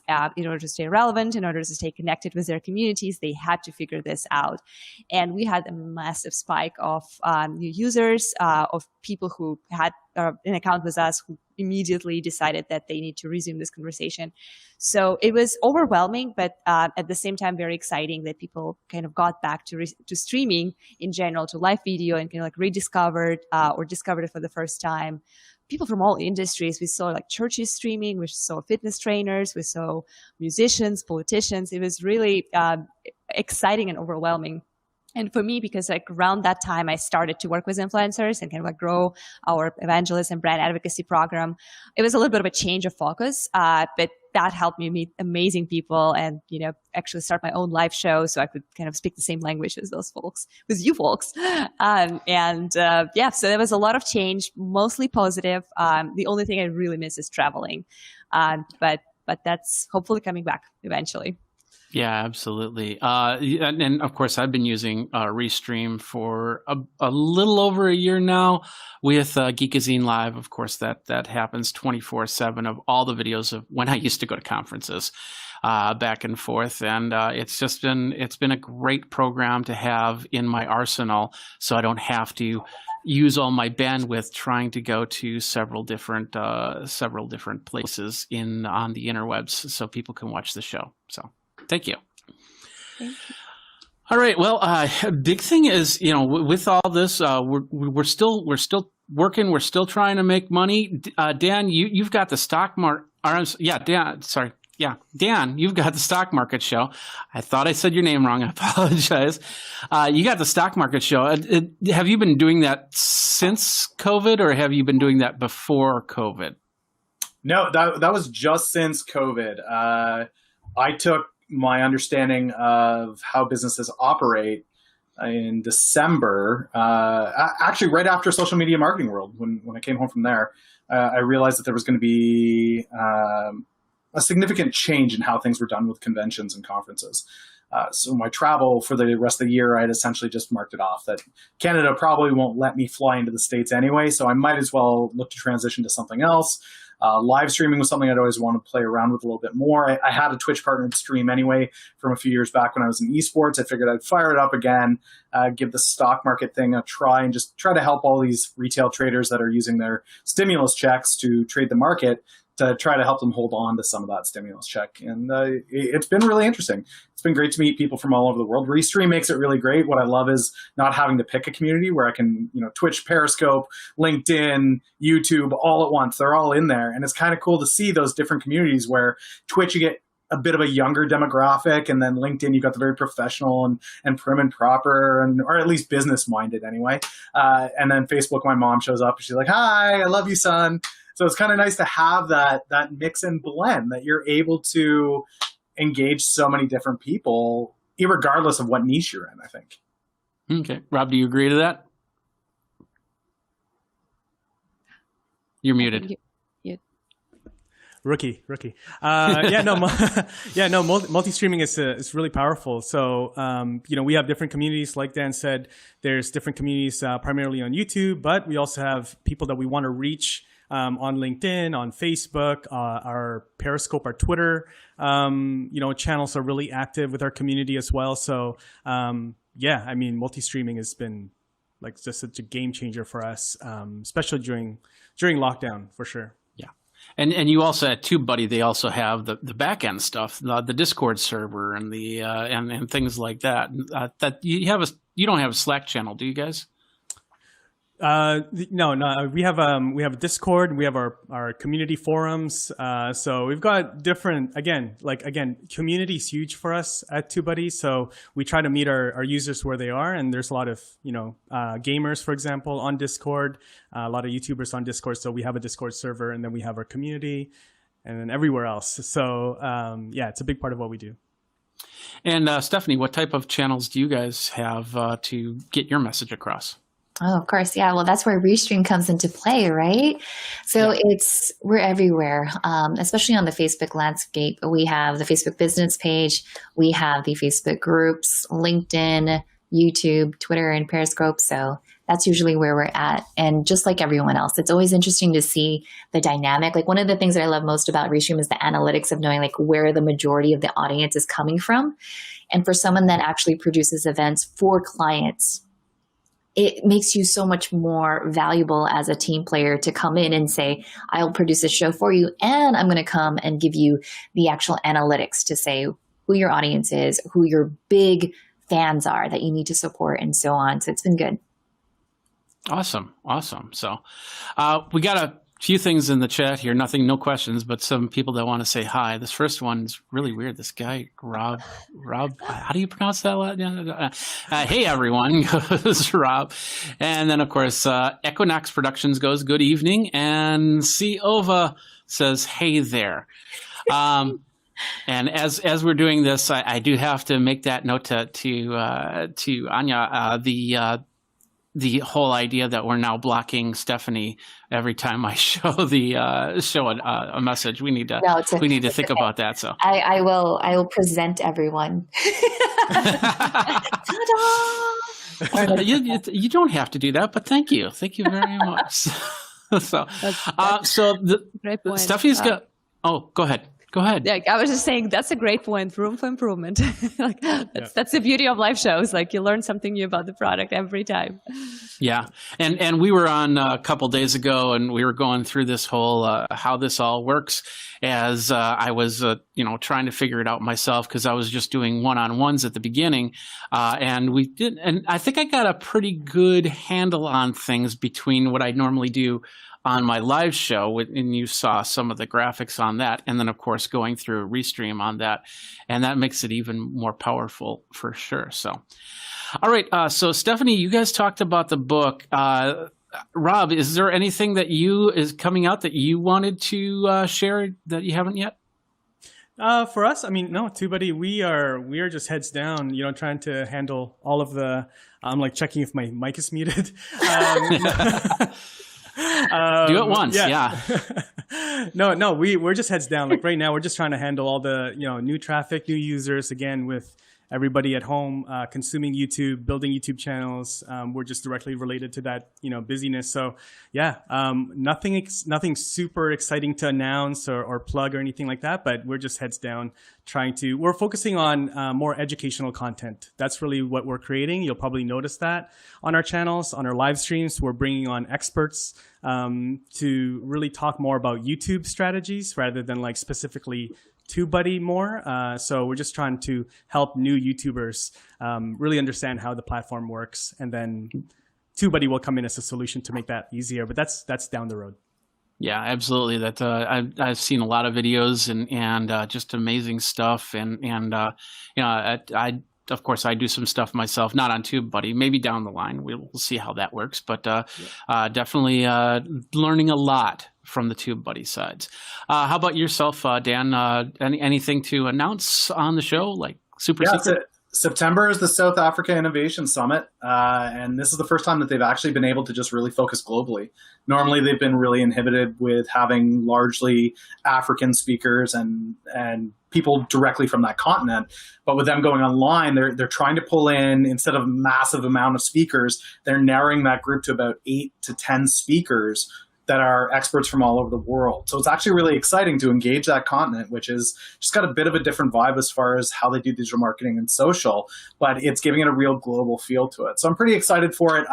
I'm excited to not only speak to that continent, but also to kind of see how the North American concepts of digital marketing and social media pair well with what's going on there, and how they're growing and using the tools in new and innovative ways. I've already had some pretty cool conversations where people are like, oh, this is how we would do it. It's like, oh, I never even thought of that. That is so cool that you could possibly do that. So yeah, there's a lot of amazing things that are coming with that. I've never been able to attend it myself, so I've got kind of that butterfly in the stomach, ooh, first time at a conference thing going on, which is always kind of fun. But yeah. Absolutely. And I know you already pushed promoted the book, but anything else you want to talk about with that book there, Stephanie? Oh man. There's so much that's happening. You guys, I know you guys are all on LinkedIn too. I'm working on a LinkedIn learning course about live streaming. So Anya and I have had some conversations to talk about like, ooh, what should we drop? What should we mention? So it's really fun to realize that a lot of people are embracing live streaming. Like next week, I'm speaking at an event called the Quietly Successful Summit, and it's for introverts, which I love because introverts feel like they have to change their personality in order to be on camera, when really it's like, you just embrace your personality, be yourself. And just once you grasp the tools, the different platforms and what they have to offer, you're welcome to the live streaming community. Yeah, absolutely. Absolutely.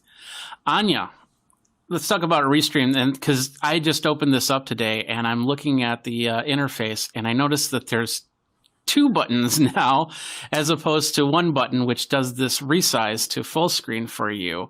And I'm not sure how those buttons work. Do you know anything about that? Do you mean the buttons on when you share your screen, like 2 different things that you can do?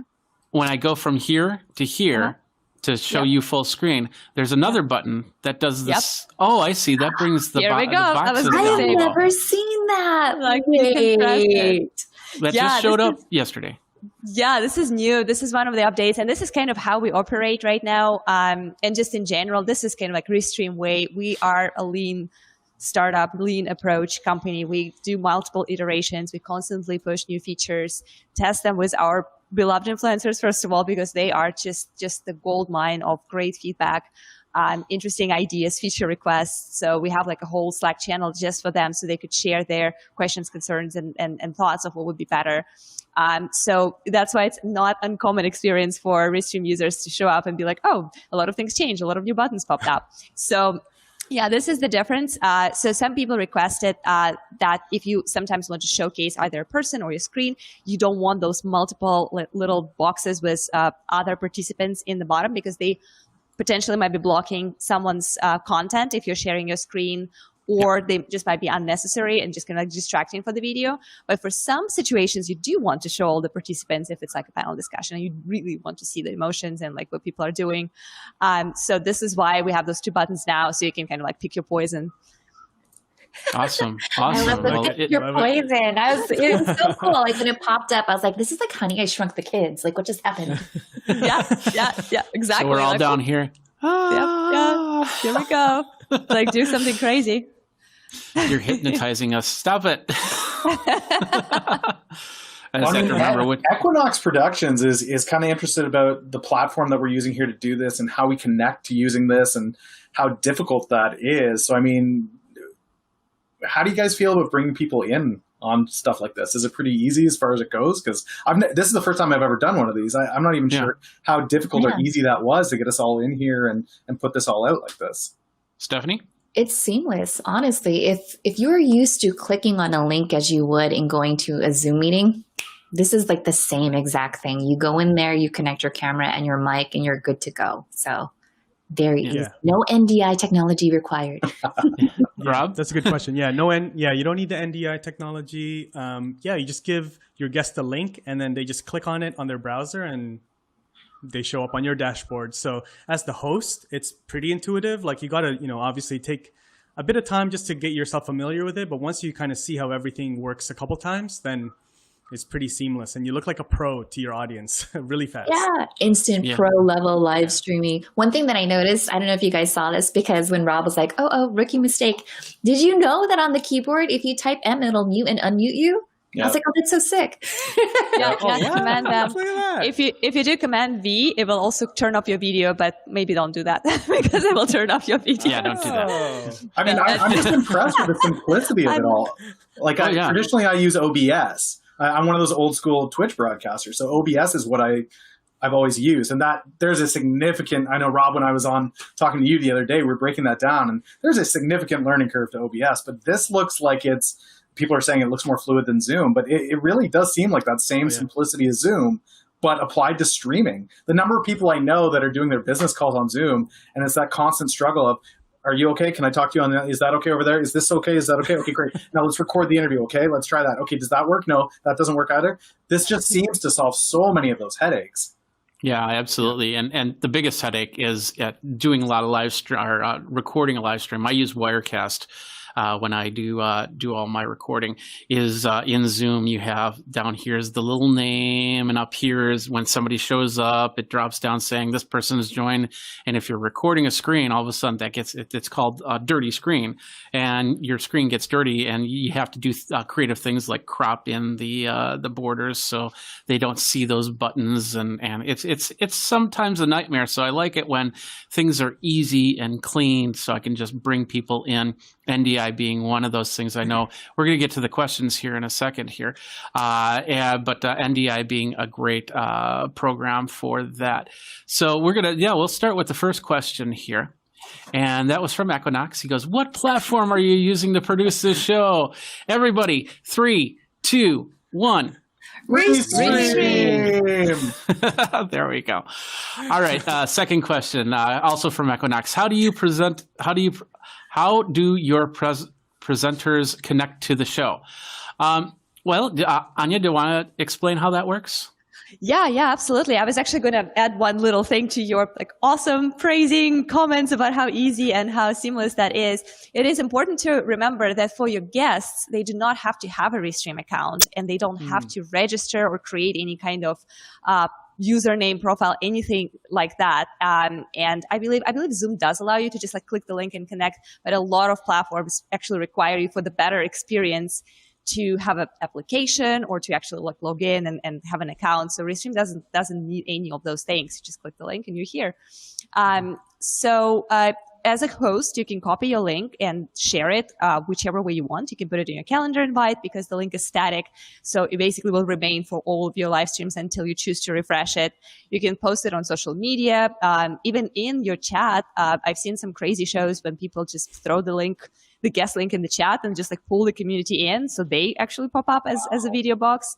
I would say brave, very brave. I don't do it on my show. I'm okay, I trust my guest is not going to do anything crazy. So, but it's an option if that's what you want to do, to kind of take that interactive and community inclusion piece to the completely, to the next level.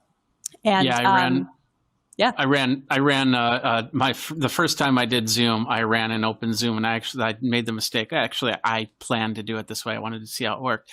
I sent out a tweet saying this, and I didn't use the Zoom regular ID. I just created one and then said, "Hey, come to my Zoom room," and so I can test this out. And yeah, I had some very creative, to say the least, people in the show, and definitely never going to do that again. So let's go to the next question. And we did talk a little bit about this. Equinox goes, are you using any NDI technology? Technically, with Restream, we don't have to use NDI technology. I am personally using NDI technology to get my video and audio to you guys. So Stephanie, do you use it at all, or any NDI technology? Yeah. So sometimes in other live streaming platforms, you could bring in a guest if there's NDI in there. One thing that I've been playing around with, and I was even looking at your graphics because it looked like it was Titler Pro. You are correct. Yes. Yes. Yeah. So Titler Pro, I would use the NDI to bring that into the live streaming production of it. And it's been really fun. I love the fact that you could just have your graphics and just beam them over to the other computer and not have to bog down your machine. So when you enter the world of NDI, oh my gosh, it's like, there goes the rabbit hole. Yeah, absolutely. It can have its downfalls too. I'm on a daily call where these are high end video and audio professionals, and they're not too into NDI because they run networks. They want to have wires going from one to a camera to the base, and of course they get paid to be able to have those types of streams that if they go down, they lose lots of money on that, and so they're staying away from NDI right now. But some of them are adopting it and taking those risks. How about you, Dan? Do you use NDI at all? No, I keep it simple. I just pull it on to OBS to Restream, and out I go. Yeah, what kind of capture card? Is it just single camera then, or? Yep, single camera. Like basic setup. I try, and that's one of the things that I try to tell people when they're getting into the live streaming for the first time is it doesn't need to be that fancy when you're getting the ball rolling. It's great once you got a feel for it. I love what Stephanie does, and she blows my mind with what she got going on over there. But literally, like for me, it's the simple checklist was make sure you've got natural lighting somewhere. So I always have a window near me, no matter what. Simple Logitech camera and the blue snowball mic, and that's it. And I just run with that. So for me, I try to keep it as simple as possible because I figure I'm less likely to screw it up if I keep it as simple as possible. I am not a tech guy, despite being in digital marketing and social media. I'm not a techie by any stretch of the imagination. So keeping it simple for me works pretty well, which makes something like this even more appealing to me because it's simple.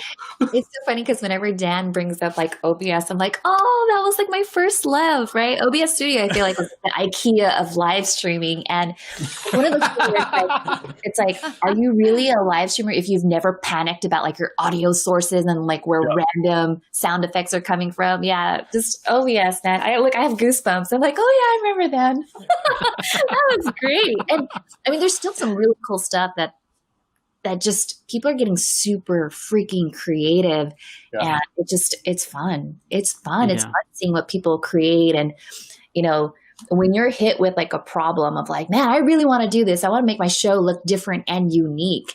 And when you use OBS, man, it's a canvas.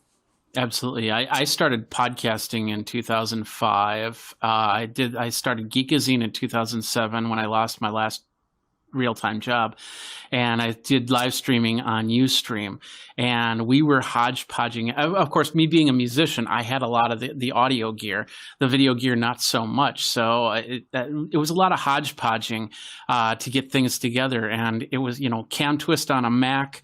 And the frame rate was crazy low. It was just horrible. And that's nowadays it's just like, oh yeah, I can go on Amazon, pick up a capture card and this, and I got a Blackmagic ATEM Mini Pro ISO coming soon, and this is all going to change the way that we do this type of live streaming. How about Rob? How about you? Do you use any NDI? No, mine is just Canon M50. I'm using that as my webcam, so it's just going through the the Canon app for my MacBook. So that pulls it in. I just choose that as the video source on Restream Studios here. And then I've got my microphone, and that's really it. So like Dan, I guess I'm not using a Logitech or a webcam. I'm using a camera. That's probably the only thing. And then I've got a couple lights, just to try to brighten up this room. But other than that, you have the mood lighting, man. That's what you. I know. I've got the mood lighting there. Rob on. It's hey, it's gonna be this color, and I'm like magical Rob. Okay. I'm gonna get disco light soon. We'll see. Yes. Where's the disco ball? He's gonna push a button.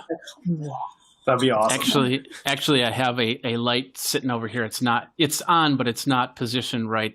I like newer lights, NEEWER, which I've had for years on top of my camera, and I got the panel lights. That's what's lighting up this whole area.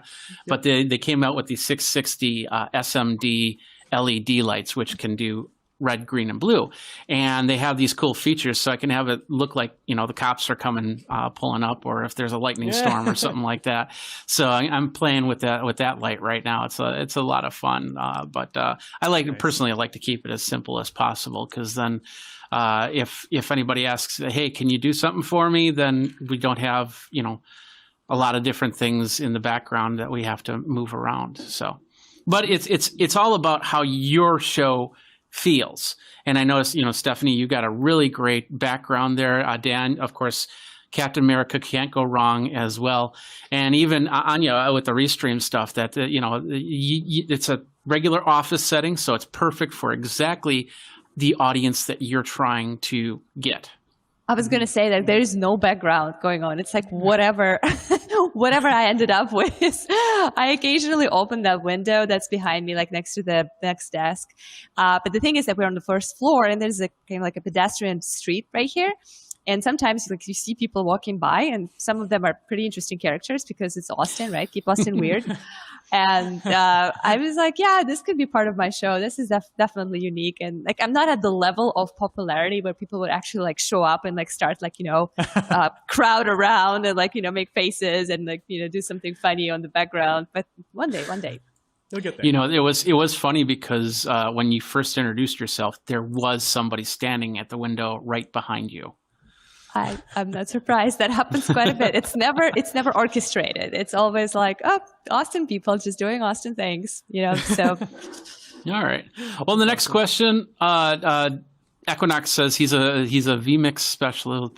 Post that up. I'm a vMix specialist, so congratulations. vMix being another live streaming piece of software, works on the Windows side. It's a really nice program. I do have a copy myself. Gaming Goodies goes, it seems more fluid than Zoom. Do you guys agree on that? We'll start with I'm sorry. What? You're laughing there, Stephanie. No, I wanted to see other different things I could do when you put the overlay. You just being your best fan of what I'll put this up. Oh no, that goes across the whole board. I've missed something. What software are you using for the meeting, please? All of us. Everybody, what are we doing? 3, 2, 1. What software are we using? 3, 2, 1. Oh, Restream. Restream. There we go. Yeah. Okay. So anyway, we'll go back to this question. Oh, looks almost like vMix call. Yeah, definitely does. It definitely does. So, but yeah, to your point with fluidity, the Zoom calls that I have, especially if I'm trying to record interviews with people, I don't often record videos for myself, but I've been on enough of these Zoom call interviews lately, and it is a headache. It is. As much as people like to tout Zoom as well, Zoom is better than Skype. Yes, that's true. But I mean, that's not for me. That's not really setting the bar too high. Whereas this seems to just we didn't have any onboarding issues. When people showed up, they were here. We were able to talk right away. We could just get down to it. And that's the biggest headache for me is that initial 5 to 10 minutes using those other tools where it's just like, are you working? Yeah, I'm working. Are you working? Well, kind of. Hold on, let me try this. Okay, are we working better now? Yeah, okay. You spend 10, 15 minutes just calibrating, it seems. Whereas this was just, I clicked the link and we were here and everybody was smiling and happy and ready to go so long as our mic was turned on. Yeah, I totally agree. Oh, was that a dig on Rob or what? I see that. I heard you. You were gonna say It's something. out of love, Rob. no, It's out of love. Yeah. No, I was gonna say like Okay. Zoom is a meeting platform. That's what it was built for. It wasn't built as a live streaming platform. That's a secondary like, oh, maybe we can make some money, connecting Facebook and YouTube to it. But it's not like like pulling in comments, having different scenes and different displays and layouts. You just can't do that with Zoom, and you don't know which screen you're sharing and stuff like that. It's built for meetings, definitely not for live streams. So You were gonna say something, Stephanie? Oh, I was going to say, did you guys know that there's now certifications that like a test that you could take to say like, I am Zoom certified to know how to turn on my camera and my mic. And then people have all these jokes on LinkedIn. They're like, this now needs to be a requirement where you know how to mute your mic and turn on your camera. And I was like, that's hilarious. Oh yeah, there's a ton of stuff. And who here has tried out the app? Mm-hmm. Oh, I did. Yeah.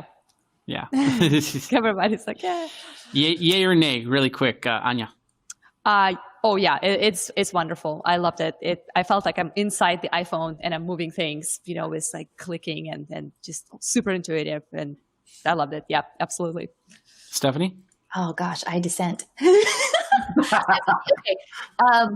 Would it be fun if I was always agreeing with everyone? I think for a beginner, if you are new to everything, it's cool. It's fun to play around with. But if you're already super savvy with Restream and all the other stuff, then you would look at it and be like, okay, this was cute. All right, moving back on to what I already have. Yeah, and I used it too, and it's nice. But I am so over. Hey, here's my PowerPoint presentation that I'm going to show on screen, and I'm just going to read it word for word because I don't know how to memorize my PowerPoint presentations. Wait, that's not engaging? That's not engaging content? That's not how it's supposed to be done?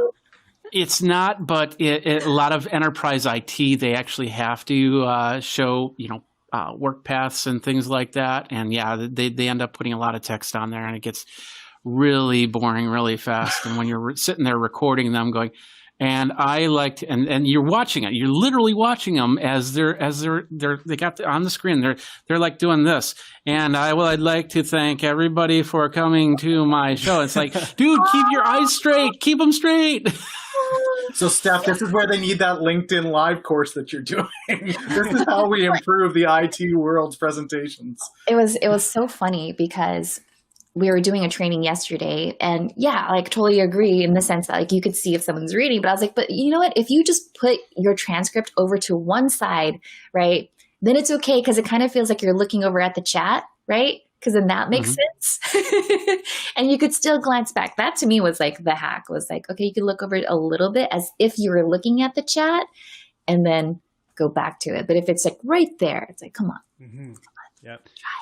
Were you going to say something, Rob, there? No, it's good. That's a good tip. Like, I'll just split my screen. So I get all the guests for our live show to fill out a form, like a type form with all their information. So I'll make that half the screen, and then Restream will be the other half in the intro. So that I'm like reading, trying to make and it just looks like I'm looking at the chat. So it doesn't look like I'm looking down here. Yeah. So yeah, good tip. Yeah. So some of the stuff that I do, I actually, where somebody's, we do a show where my business partner, he's actually doing the presentation and I'm just reading. So what I like to do is I have my other two monitors here. I like to be like this so they know that I'm following along instead of looking at the camera, because I think there's 2 points to things. One is looking at your audience and saying hi to your audience with your eyes. And the other one is to be in like a learning mode. And that's what I like to do is watch the screens, watch him present rather than watch the camera present. And I think that works. Does anybody disagree with that method? Yeah, I've got a 3-monitor setup, and I do something similar when I'm on the calls, where I'll put the video of the speaker on the other window, so I can make sure, depending on which side they're on, I make sure to move the camera to wherever it's going to be, and that kind of makes it a little bit easier, and it looks like you're having a dialogue where you're listening back and forth. Occasionally people see me look up, and that's where the stock tickers are, but otherwise it's like, okay. So you're not looking at Anya? I am. That's exactly who I was staring at. That's a beautiful office there. Anya is right where the stock markets are. Yes, he's all over. Pretty cool place. Where's the Restream stock at? Not publicly traded. we're not. Yeah, we're not public. So I'll look into it. Soon. You better. Yeah, I'd buy one share of that. So, all right, next question comes back. Equinox, he goes, how do you add the overlays in lower thirds? Anya, would you like to answer that question? Yeah, absolutely. So we do have overlays that you can design yourself. And it's basically an image with some transparent parts of that. So, for example, when I run my shows, I actually design overlays for my name and my guest name to show them specifically. Oh yeah, I can see the infinity screen already. So guess we're going to see a little bit of how they would look. So those are captions, but if you go to the graphics section, you will see overlays. And you see like you have some like of the default options, and this is designed to be on top, but you can design your own and you can put it anywhere you want. The only thing is, you're gonna kind of pick between overlays or captions. Otherwise, they will mess with each other. But yeah, you definitely can design whatever you want and add it the way you want, and you can like transition between them in the middle of the show. For that, this is kind of like a multitasking thing. If you are kind of like a one-person show who is the host, also the content driver, asking questions, delivering things, and also you manage the chat, then it kind of becomes overwhelming. But definitely overlays allow you to design your messaging and your branding in absolutely any way you want. And you also have logos that are separate on this, not this, end of the stream. My Geekazine logo on the corner there? Yep. Okay. And we talked about hotkeys coming soon, correct? Yes, a lot of requests for that. Hotkeys we already have those like funny ones for muting and turning off your video. And we are hoping to soon add some for changing layouts. So like you could do that spotlight thing or full screen change so now we're all in this horizontal mode, but there's also like a little like a selfie vertical mode that you could put people in. I don't know if I would. Oh, here we go. Oh, so like that actually looks better on a sixplex. I like that. For 6 people, like if it's 2 of you, it just turns this into like what I call a selfie mode, because it just like makes your face big and looks like you're just like trying to like selfie mode your camera. Which funny enough, one of my guests did that because they joined with their phone. And here you go. Like that, So we got a one-on-one. So that works a one-on-one, but when you start getting other people in, it's kind of nice. I like that. I'm having severe Brady Bunch mode here of just like people popping in. Okay, Dan gets to be the presenter now. Yeah, I'll present. There you go. Dana White. Yeah, we got no questions in the on the chat. And by the way, speaking of questions, these questions are all coming from YouTube, Facebook, Twitter, from Twitch. No LinkedIn Live yet. I'm hoping someday LinkedIn Live, but not yet. But whatever social network you're connected with, it's also connecting to the chat, and that chat is coming in the corner. And so we're getting messages from all over the place. Whoever's watching, whoever's consuming this content, and you never know when you're going to find your next customer. That whole 1,101 rule, right? I mean, that's one of my favorite features with Restream, is having all those communities at once. Right now, when we're doing this interview style thing, it's all just the cameras. But when I do my live stream in the morning, I actually have the Restream chat. I guess it would be over here. Actually, a portion of my screen is the Restream chat. So everybody watching at all the different places can see all of the different questions from YouTube or Twitter or LinkedIn, and that way it's not just one community. The Twitch community that I'm talking to can interact with the YouTube community, even though they may be on different platforms, which I absolutely love, because that was one of the huge frustrations I had at the get-go. OBS Stream Elements or OBS itself, you're able to integrate with Twitch directly, but as far as a solution where you can have all of the chats at once integrated and engaging with one another, that just wasn't there. And Restream fixed that so simple. It's like, oh, this is so much easier. I'll just screen capture that tool, and now everybody can see the conversation. I don't constantly have to be going, well, so-and-so from YouTube has said this. What do you guys think about that? Instead, it's right there for them to see, which is, for me, I hate being the guy that repeats and does the Uhura thing from Star Trek, right? Like the ship says one thing and you got to repeat it. And it's like, well, I mean, come on. This is 2010. We can do better than 2020. We can do better than that. I'm living a decade. That was a good one, the 2010. That's okay. I just installed version 2004 of Windows 10 the other day. So. Nice. Oh, the time Geekazine machine. IPO. That's a good question. When is Geekazine going to go into IPO? Actually, technically, I do have IPO. There's a website out there that's the virtual stocks. What's the name of that website? It was a social network. They tried to have the stock market. Yeah, I know what you're talking about. I can't think of it right now. And if I called up my email, I could probably. Anyway, doesn't matter. So technically, I'm at like 1,500 shares last time I looked on my stock market area. So there you go. He's already IPO'd on the social media stock market. You can just grab your options on that. Long calls on Geekazine. I gotta find out. Is anybody else on this? I'm on it. I can't remember what it was. I thought it was a fun toy when it first came out, and I can't remember what it's called. That would be a cool thing on Patreon where it's like you could have your viewers invest in you, and then if you reach a goal, then they get like a kickback for like. Yeah. Isn't there something like that already where they can actually send you stocks? It's kind of like they can gift stocks to you. Yeah, you can gift stocks. I thought I saw Sid Graham Stephan on YouTube. He was like, that's like one of his revenue channels. People give him stocks. Yeah. Yep. Yeah, that's something you can do. You can actually buy gift cards that have stocks on them. So we've got a buddy in the stock trading community, a stock guy, on Twitch, and he just found out he's having a baby girl. And so a lot of people are putting together like a baby ETF, which is just a selection of a bunch of different stocks, and they're going to put it on a gift card and send it to him.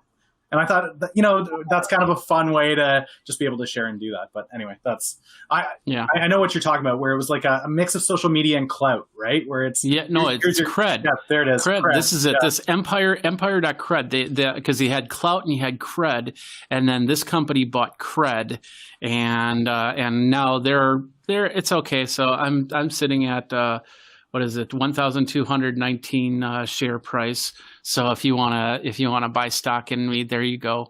You have that option right there. I'm investing right now. All right. Next question is, can you control each participant's audio level? Yeah, I tell them turn up and turn down. Especially if you're like Stephanie, who can hypnotize people. You can tell them to do whatever. Great question. Actually, we are bringing in muting your guests, the mute and unmute function very soon. We are also looking into like controlling the level, but for the most part, the most priority thing right now is to actually allow hosts to mute, and the sound levels are something that we're going to be kind of like putting for the future.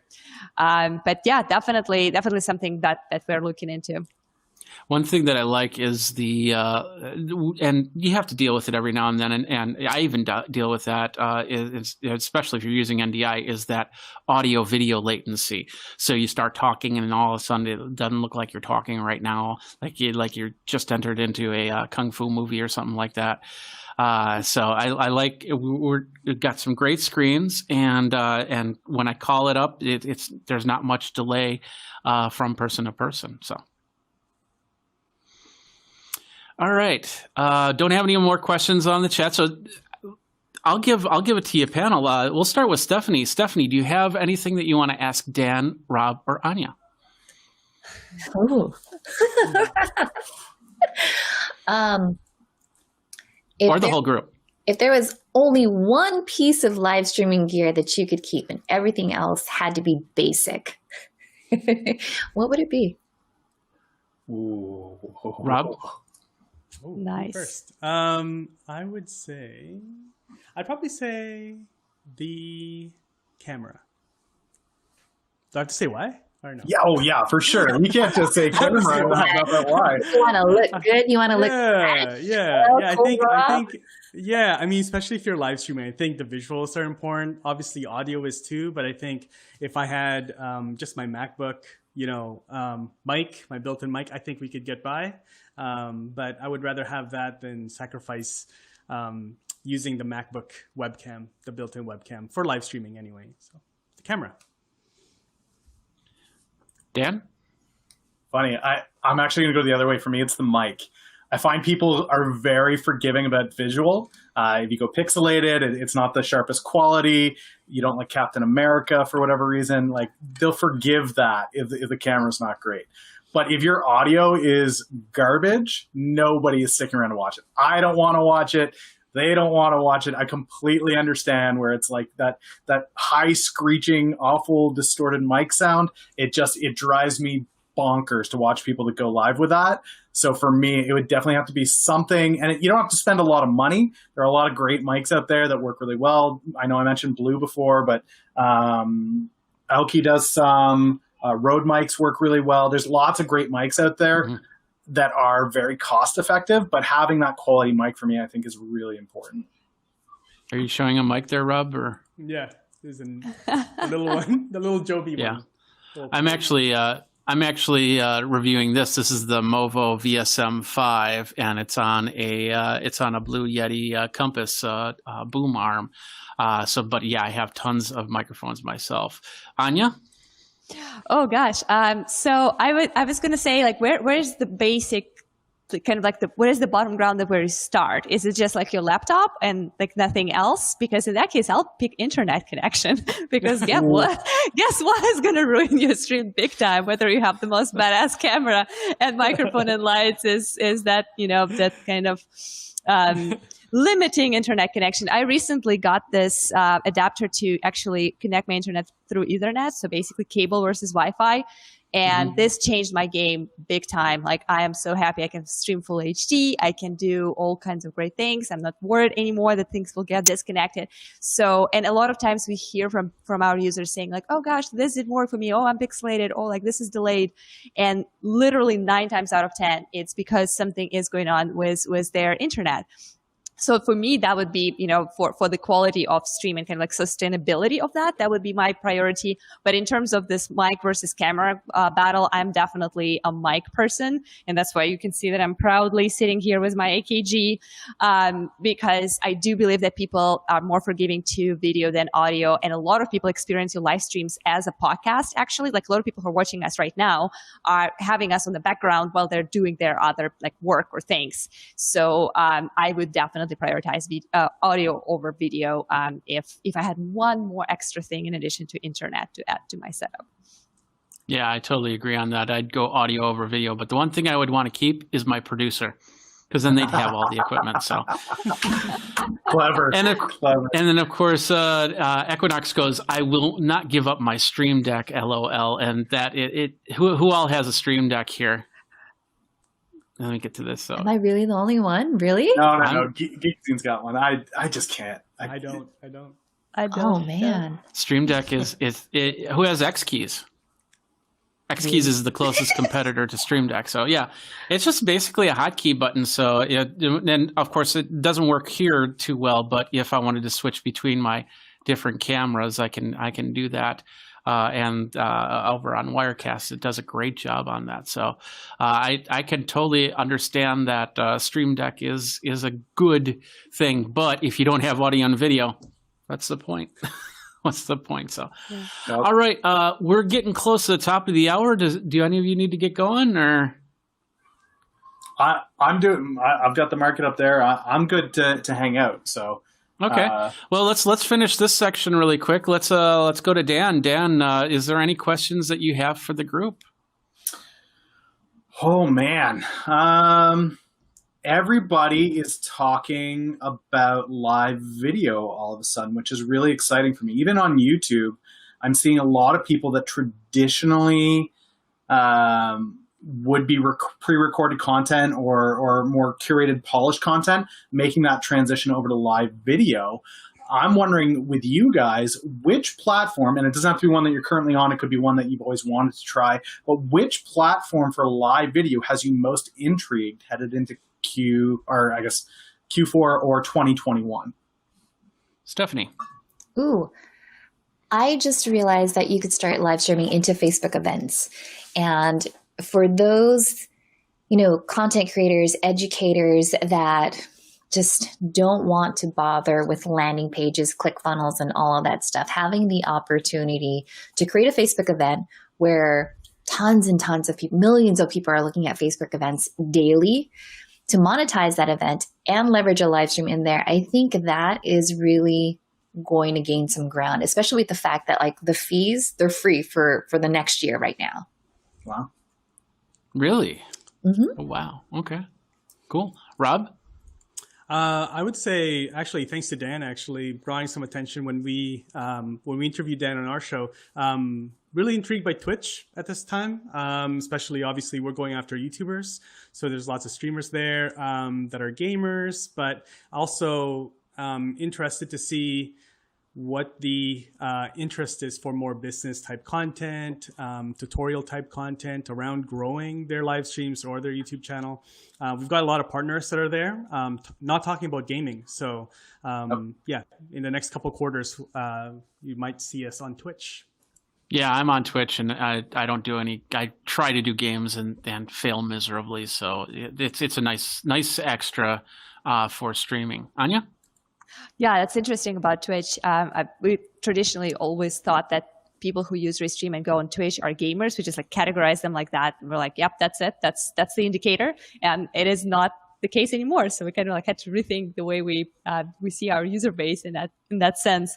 I am personally the most excited about platforms that are adding live video to them as a new thing, a new element. So LinkedIn was kind of like leading the way, so definitely exciting. But already LinkedIn Live is already a thing for quite a while, so people are not that intrigued about that. But when I hear things like, Eventbrite is going to add live video to it, so people could live stream events considering coronavirus.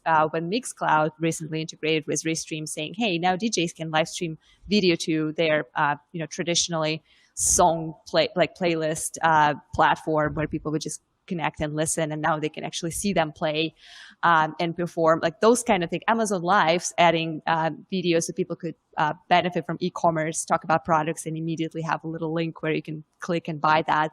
So those kind of different fields and different industry branching in and realizing the potential of live content on their platform, whatever that is, whatever it's mainly for, events, marketplaces, or anything, or music, is what I'm especially excited about, because that is, I believe, the opportunity and kind of like a mind-blowing and door-opening place for content creators of all kinds and all kinds of backgrounds. Yeah, I totally agree on that. I work with a lot of people that need to get their streams out, and sometimes it's not a cut and dry YouTube, Facebook type situation. Like for instance, anybody that's dealing with the spiritual end wants to be on the church streaming network, where they have streams for those that want to preach the word. We also have. I had the other one in my head and then I just completely lost it. Twitch being, of course, the gamers, although it's not as much of a gamer thing anymore. I've been, last 3 months for me, I've been on Amazon live streams, showing products during peak hours, during the day. And that's not as much of a, here's my stream as it is, here's something that is being sold on Amazon. So you end up buying it. So you can't just say, okay, this is the product that I'm going to show. If it's not on Amazon, I'm not going to go to that channel. So it's really specific. The one thing I don't like, I'll tell you right now, is any live stream social network that wants to limit how people can live stream. And LinkedIn Live's one of them. And TikTok is another one where you got to have so many subscribers to get on live. I think if they open those floodgates a little bit more, I understand you have to have a minimum amount like YouTube does before people can stream. But if you open those floodgates, then you're going to find that all of a sudden the people that are the top TikTok streamers are going to have so much more competition from many other people. And I think that's holding them back a little bit. But then again, Microsoft might buy them, or Twitter might buy them, or Oracle might buy them. I don't even understand the Oracle part, but they might have it down the line. So, Rob, do you have any questions for the panel? Oh, a question. I would. We're on Rob, right? Yeah. Just wanted to make sure. Okay. What is one thing that a new live streamer, what's one skill that they should have or try to learn?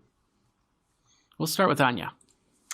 Oh, that's a good one. I love that question. This is really brilliant. I think courage. Like, you just have to be. You just have to be. It doesn't really matter what kind of personality you have. It definitely doesn't matter what kind of gear you have or like what kind of skills. As long as you have a message to deliver, that would probably be very important kind of like indicator whether you want to start live streaming or not. But once it's there, most people have 100 reasons why they shouldn't be live. And that's usually related to things like, oh, my hair doesn't look good on camera. I sound like something strange. I have an accent. Check it in right here. I don't have, good internet. Like there's so many things that you can talk yourself out for. Yeah, exactly. Right. Before I finish any sentence, people are like, what happened to that Texas accent right here? And I think that you just have to overcome yourself and just tell yourself to embrace this all and just be brave and try it out. And it's going to be so much better than you expect. That's one thing I can promise. Dan? I would say get used to your own voice. I remember when I first got started on Twitch, that was the weirdest thing to hear yourself and be like, oh, that's me on the camera. This is this really awkward thing of, it would be like watching live TV and there you are, the news anchor or whatever. And there is that disconnect of, this is really weird. And I think at first when you start streaming, you're like, oh no, the whole world can see me. Trust me, it's literally your mom and like your best friend that can see you, so you'll be fine. But get used to that sound. Get used to that sound of your own voice. Get used to how you see on camera. Guys, you've got that natural fly by the seat of your pants kind of thing where we don't really have to do up our hair and look really great. I know a lot of ladies that they like to look very professional when they get on camera. Most guys that I know, they throw on a ball cap or they just wake up at 4:30 in the morning like I do, and I've got bedhead everywhere and I don't care. But like, just get used to how you look on camera. Get used to how you sound. That would probably be my biggest tip for anybody just breaking in. Stephanie? I would definitely say that there are resources and relationships, so you should start building them now. Whatever platform you're on, whether you want to grow your channel, grow your audience, start building relationships with others. Because if something goes down with your software, your programs, then you have a community that you can reach out to. And that's one of the reasons why I love having Anya, speed dial, like, hey, I have this big project coming through with the client. Can you weigh in? Can you give me some advice? And then Rob will weigh in and tell me things about LinkedIn. So as a live streamer, don't feel as if you are doing this by yourself. You will be welcomed with open arms into an amazing community that knows how it feels like, to feel awkward at first, on camera, and also knows like the dangers of shiny objects, right? Well, we'll tell you like, dude, just freaking be disciplined. Just get it right the first time. And then you could add this and you could add all that, right? Saying from OBS studio days, right? Yep. But definitely for sure, build your community, leverage the community, get ideas from other people. Never feel as if you're doing this by yourself, because when one boat rises, we all rise together. Absolutely. And for me, it's about the looks. I mean, look at this face. It wants to watch that. So gorgeous. No, seriously, you can't kind of see it now, but I do have a thing called vitiligo, which is the lack of melanin in the skin. So at one time I used to have a really good skin tone, but then as time progressed and sunburns basically burnt off the skin tone. So there's points where you've seen people with vitiligo in the last couple of years proudly sharing off their skin tones. And it looks very different. Plus, in 2005, I had Bell's palsy on this side of my face. Last year, I suffered Bell's palsy on this side of my face. So there's a lot of times where I wake up and, like right now, talking for about an hour, this side feels like there's a rock sitting right on my face. And it's affected my teeth. It's affected, how I speak, how I sing, because I'm also a musician. And that's, these are things that really weigh on me when I get on camera. But I still think to myself, I've got to get on camera. That's what I do. That's how I wanted to.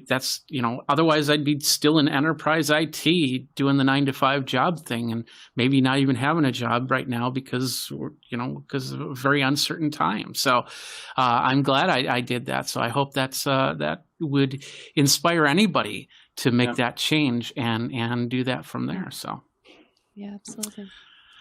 All right. Well, I think we're good. Unless, I'm sorry, Anya. Did you ask a question or? Oh, I didn't, but I the question Go that for it.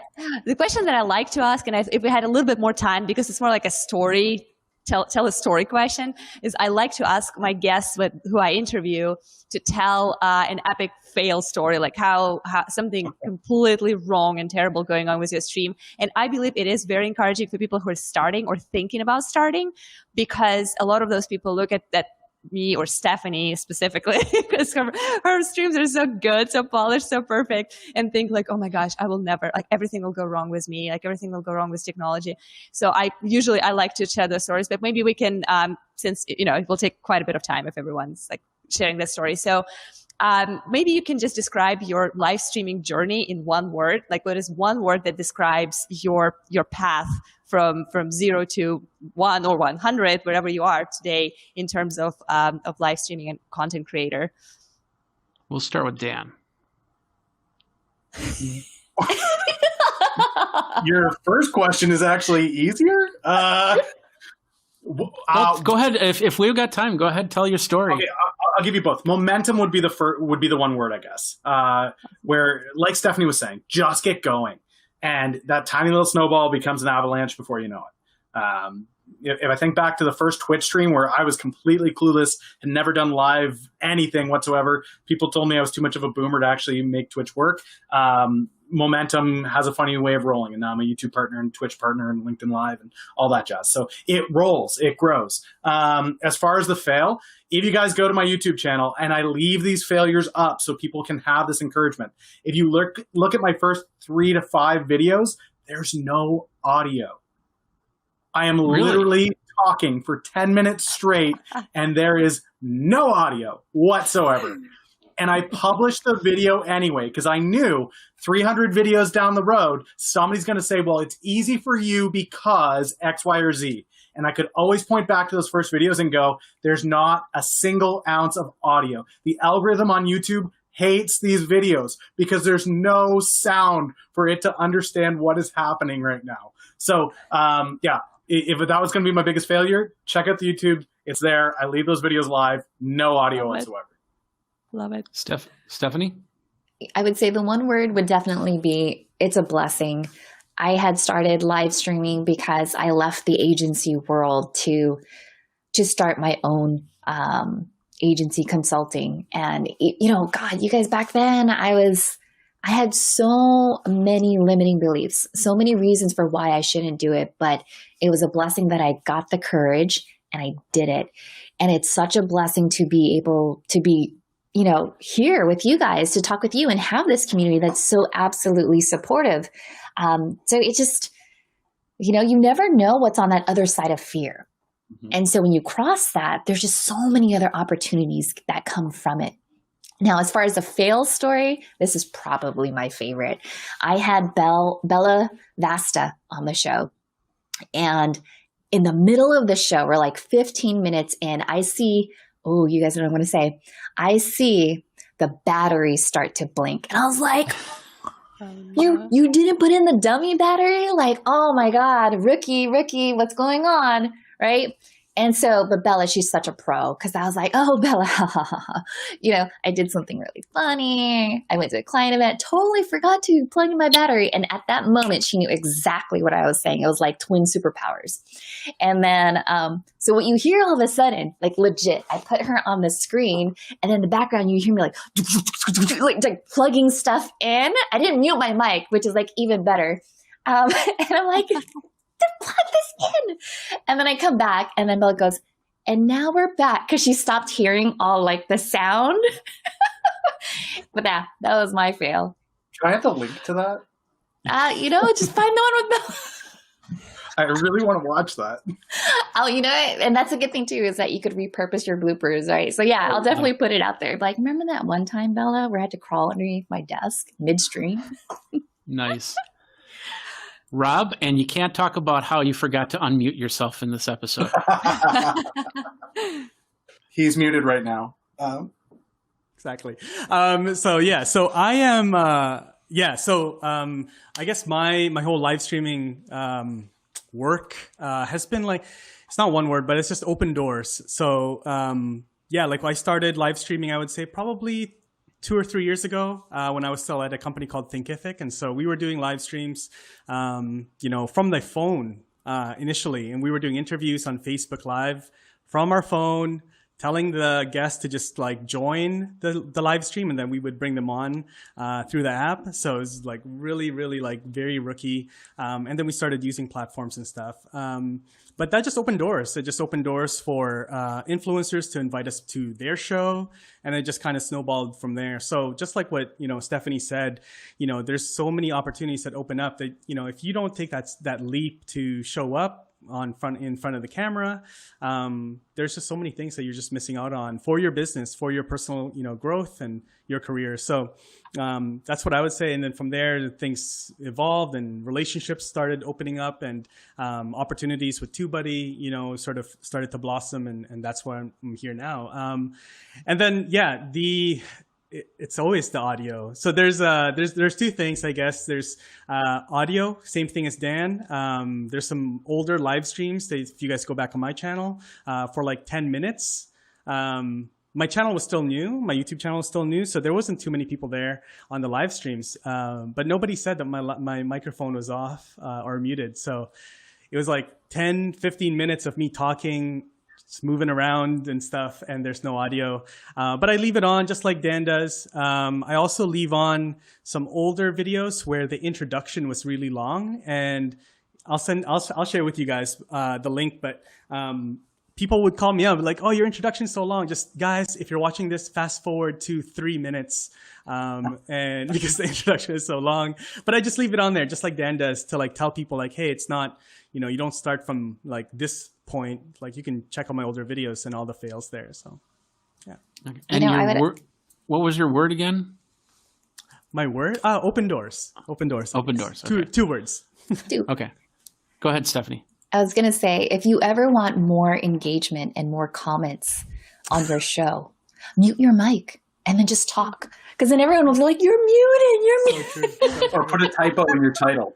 Put a typo there in the title to be like, oh, you spelled it wrong. Thank you. You're right. Yeah. Jeez. Oh, I missed that. How could I? Yeah. That is lovely. This mic? Well, which mic? Is it this mic? Let me tap on this mic. Is it this mic? For me, many fails. And one in particular, there was a client that I went to, and we were just going to do a simple panels stream. It was an hour event, and I was a little concerned because usually when I go to these events, we go for a little bit longer than an hour. So it's going to be a very short setup, a very quick hour, and then tear down. And so I decided what a lot of people do is they end up setting up their gear outside. So when it's time to go in and do it, you walk inside and then you set it down and it's all ready to go. Well, at that point, I had a piece of hardware fail on me. And that caused the whole stream to not work the way that I wanted it to. And it was a 2-camera shoot, so I could have a camera. It was a PTZ camera, which is a point tilt zoom camera. Focus in on the panel, each panel guest, and then there was one camera, actually the camera I'm using that you guys are watching me from, that would do an overall shot. Well, since everything started to fail, the only thing I could do was 1 camera shoot, and I ended up having to tear apart all my gear and reassemble it just for the 1 camera. It didn't turn out the way that I wanted it to, because I'm always trying to create perfection, even though many times people won't see the stuff that I do because my mom doesn't watch my videos, as was put before. But I still work for striving to get the best look, the best feel, as all you seem to do, and you're doing a great job on that. So, and then of course my word is passion, because if it wasn't for passion, I'd be still in enterprise IT, and we'd probably be still at our jobs, and we wouldn't be doing this, and we wouldn't be having this conversation at this time on a Thursday afternoon. We'd be wondering what's in the vending machine. and how much coffee is left in my cup. And oh my goodness, no, she's not coming here to complain about how this is not working. Right. That's a good one. All right. So let's go back. We're going to do a reverse. We're going to start with Rob. Tell everybody how they can find you. Check if I'm mute. No, I'm. Yeah, you guys can find me anywhere at TwoBuddy. And there you go. Misspelled, but that's fine. Close enough. And yeah. Darn! I'm sorry. I'm gonna do. I'll correct that. Yeah. No, all good. So yeah, just copy and paste my name and look me up on Instagram or YouTube or Facebook, LinkedIn. Yeah, happy to connect. Ask me anything. Dan? Yeah, just search my name on YouTube or Twitch, Dan. I don't know what socialmediapolis.com is, but I recommend you check them out because that's probably a blast. I thought that was on your LinkedIn site. Oh. Maybe it's a different Dan. I'm sure they're fantastic, though. But you can find me on LinkedIn with my name, or YouTube with my name, or Twitch with my name. Failing already. Oh my goodness. No, but this is great because this makes it memorable. When people think, oh man, I really want to connect with this guy, socialmediapolis.com. No, wait, that didn't have anything to do with him. I actually have to go to something else. That's fantastic. I love that. But yeah, just search my name. You'll find me. You'll see me. Yeah. I'm not even going to try to put down the lower third. No, I was waiting. I was like, what is he going to put on there? Let's see what we got. Go. Yay! Yeah. Yeah. I'm Stephanie Liu from Lights Camera Live. So that's where you can find me if you want to learn anything about live streaming. Awesome. And Anya, and I hope I got this one right. Oh yeah, Nice. that is not necessarily the place where you find me, but this is where you will find Restream, and you can type up my first and last name in LinkedIn. This is where I prefer to connect with new people and kind of like keep my contact organized. It's also anya.razina@restream.io if you want to shoot me an email. I tend to respond to those. But yeah, LinkedIn invitation would be absolutely fantastic. And yeah, I think it's if you just search it, I think it's Anya with Restream on LinkedIn. Nice. And of course, everybody can find me at Geekazine, Think Magazine, Put in a Geek. You got me, all the socials as well. I'd like to thank the whole panel here. You did a great job. Give yourself a round of applause. Yay. So we're gonna try this again in the up and coming weeks. So feel free to, in the comments down below, say what you think, what you like, what you didn't like, and of course, reach out to these people. And their websites are different websites, and trying to figure out where the heck they are, because I don't know where they are.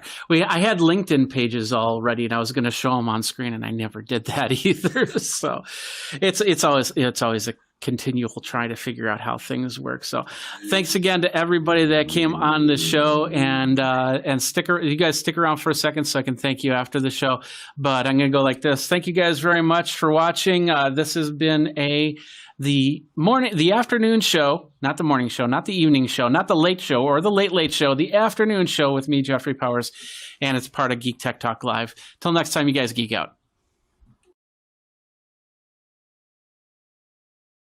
In the feed there, if you're on facebook.com/groups/Wirecast Pros, and PROS, not PROSE, because that's pros, not pros. Anyway.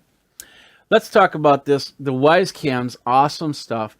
These things are the main one's under $20, 25 bucks or something like that. This one was about $40, and you got to put in your own SD card, and it does SD card recording, and it does live streaming. But it has one other functionality, and that's called RTSP, the ability to stream it. And the idea is to stream it to a box, which is your security box, your computer, that runs and basically just collects all the video data.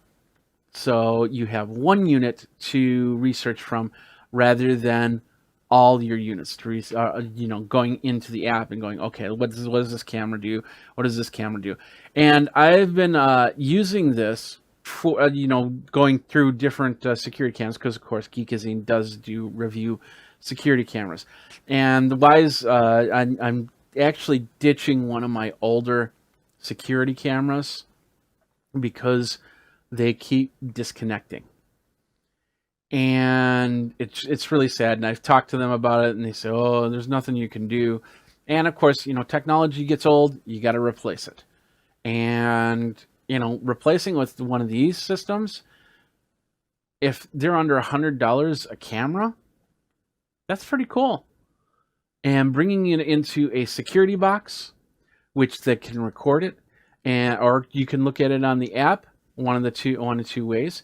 But once again, you can set up a router for all your security cameras going straight to the box, so that has the least amount of resistance, and then you have everything recorded in one area. And like I said, I have different brands of security cameras around here. Like Homemate is right over here. I've got the EasyViz over there. I got the Arlo's up there. I've got I got like 3 other brands of cameras. I can't think of them offhand. But anyway, the idea is that, having them to go to one area to record out so you can go, it's just perfect. So anyway, that's what this camera is. And the cool thing about this is I can sit here and now I can use the PTZ options, maybe. How's it going? Oh, there we go. And bring this camera to me so I can see what's going on around the area. The Homemate actually has a PTZ option as well, which is really cool. And I have it pointed outside so it can see what's going on outside. But this is the camera itself. Pretty easy for, and of course we got the little app right here that allows me to control it. But it has another functionality, and that's the RTSP, the ability to hook it up into Wirecast. And I'm going to show you how to do that here in a second here. And in fact, let's switch over to this one. There we go. And I've got Wirecast set up on this machine right here, of course. And I've got all my RTSP cameras. Like, for instance, this is the web stream right here, the one I just showed you. This is my PTZ Optics, which is the PTZ camera, which I normally use NDI for. And then, of course, I got a shot of my outside, another Wise Cam showing you the front door. So as you can see, you can do a lot of different things with that. And as you can see, it's also not perfect because of connections. Now, in all fairness, right now I have this camera that this machine's pulling it, my main machine's pulling it, and the phone is pulling the video feed right now. So it's gonna probably not be perfect. In fact, if I go like this, look at that, it'll have a little bit of delay. It's running 15 frames a second. So the best solution for these cameras is, let's say you're at a live conference and you just want a simple overall shot. An overall shot of the crowd. Maybe you're going on break or something like that, and you have this camera sitting in the corner there with a good line of sight between your router and that device, and you just want to capture people walking around. It doesn't have to be 30 frames a second. It can be 15. And if it hiccups, it hiccups. It's not a big deal. And you can set up one over there and one over there. So if this is hiccuping, you can go over here, and that's not hiccuping as much. But you get the idea, and then you don't have to wire it here. And I can use this on stage, the backstage camera, or you get the idea. There's many different uses for this one little camera right here. So how do we do it? It's actually very, very straightforward. It doesn't come natively on the Wise camera. What you have to do is you have to go to their website here, and let's show you the website. It's and just type in Wise, WYZE space RTSP, and that will allow you to come to this page. They say that it's in beta, although I've read some things that it's not in beta, but I'm not 100% sure. It's not fully supported, so if you have problems, they might tell you reset your Wise camera and start from scratch over here. So they have 2 different types of firmware. One is for the static cameras, and then one's for the PTZ camera here. The Wise Cam Pan is what they call it. You basically put it onto your SD card, and then you insert the SD card into the camera like they're showing you here. You hold down the setup button while you turn the camera on, which basically plug it in, and then wait about 4 minutes. It installs the additional firmware, and then you're good. You're good to go. You come back, you go to the app, and we'll go here. So we go to the app, and then you'll go into your settings, and you'll go to your advanced settings, and down on the bottom, you'll see, and it won't be here if you're if you don't have it set up, but once you have it set up, you'll see RTSP. So you set it up, and so you basically give it a username and password. The only problem I have with this, you can't use special characters. So capitals, lowercase, and numbers. It's okay, but when you're talking a security camera and you're enabling RTSP, you want to have a secure password. 12 characters, uppercase, lowercase, and symbols. Makes it harder for people to get in here. So that's the only issue I have with this thing is it will not accept special characters. And that is not cool. But anyway, once it does that, you get the IP address, and then it creates the RTSP file. And then you go in, and we'll go back over to here. There we are. So we hit the plus button. We say network. We want new web stream. And we'll say add. And I can put the RTSP here, username, password. And in this case, it gives me the whole line. RTSP : / usernames dot password at IP address / live. But you can put in RTSP IP address / live right here in where it says URI. Username is the username and the password is the password. We got a buffer here, and of course we can use the video delay and audio delay. Now keep in mind that depending on what camera you use, there's going to be a delay on this. And sometimes the first time I hooked up this camera, or the other camera actually, it was about a 6-second delay. And then I brought it closer and it became a 2-second delay. You get the difference. You get the idea. So it's not going to be perfect. That's why I say that this is perfect for doing an overall shot. If you don't need, you just want something to fill the screen and show movement, show that you're there, then this is a perfect. But there's other cameras out there that also do RTSP.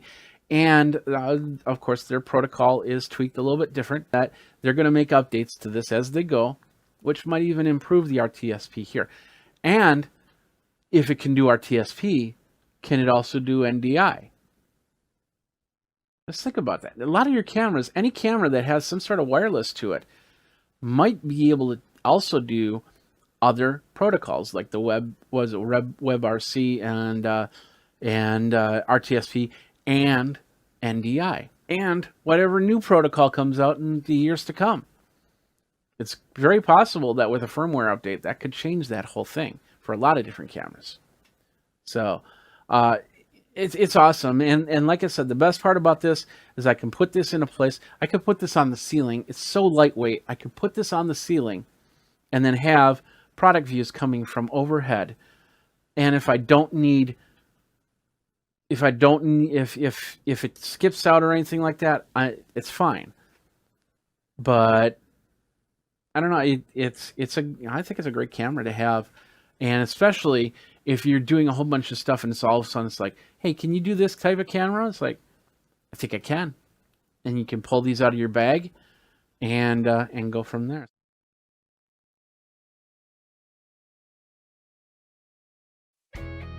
Hey there, ladies and gentlemen, Jeffrey Powers with Geekazine, and we're here to unbox. This is the Vizio V-Series 5.1 soundbar.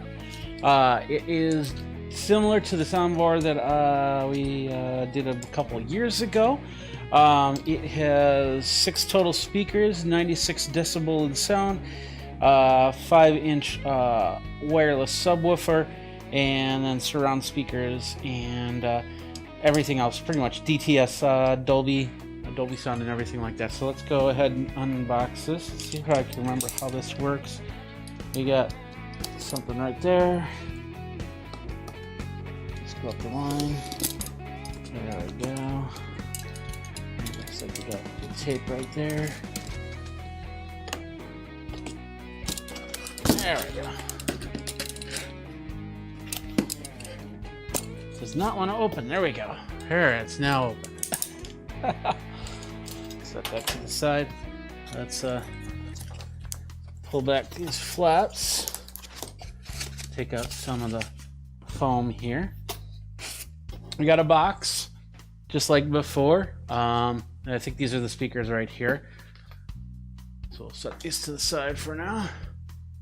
Got another box, and these are the cables that we saw before. Down here is the subwoofer. We'll just pop that out. Piece of cardboard underneath. Oh, because the subwoofer's on the bottom. That's why the speakers. So you got to be a little bit careful about this. The speaker is down underneath, right there, as you can see. So let's go ahead, pull that out, and then it's nice and black. There's a little sound hole right there, and I'll show you these in a second. And then the main sound bar is right here.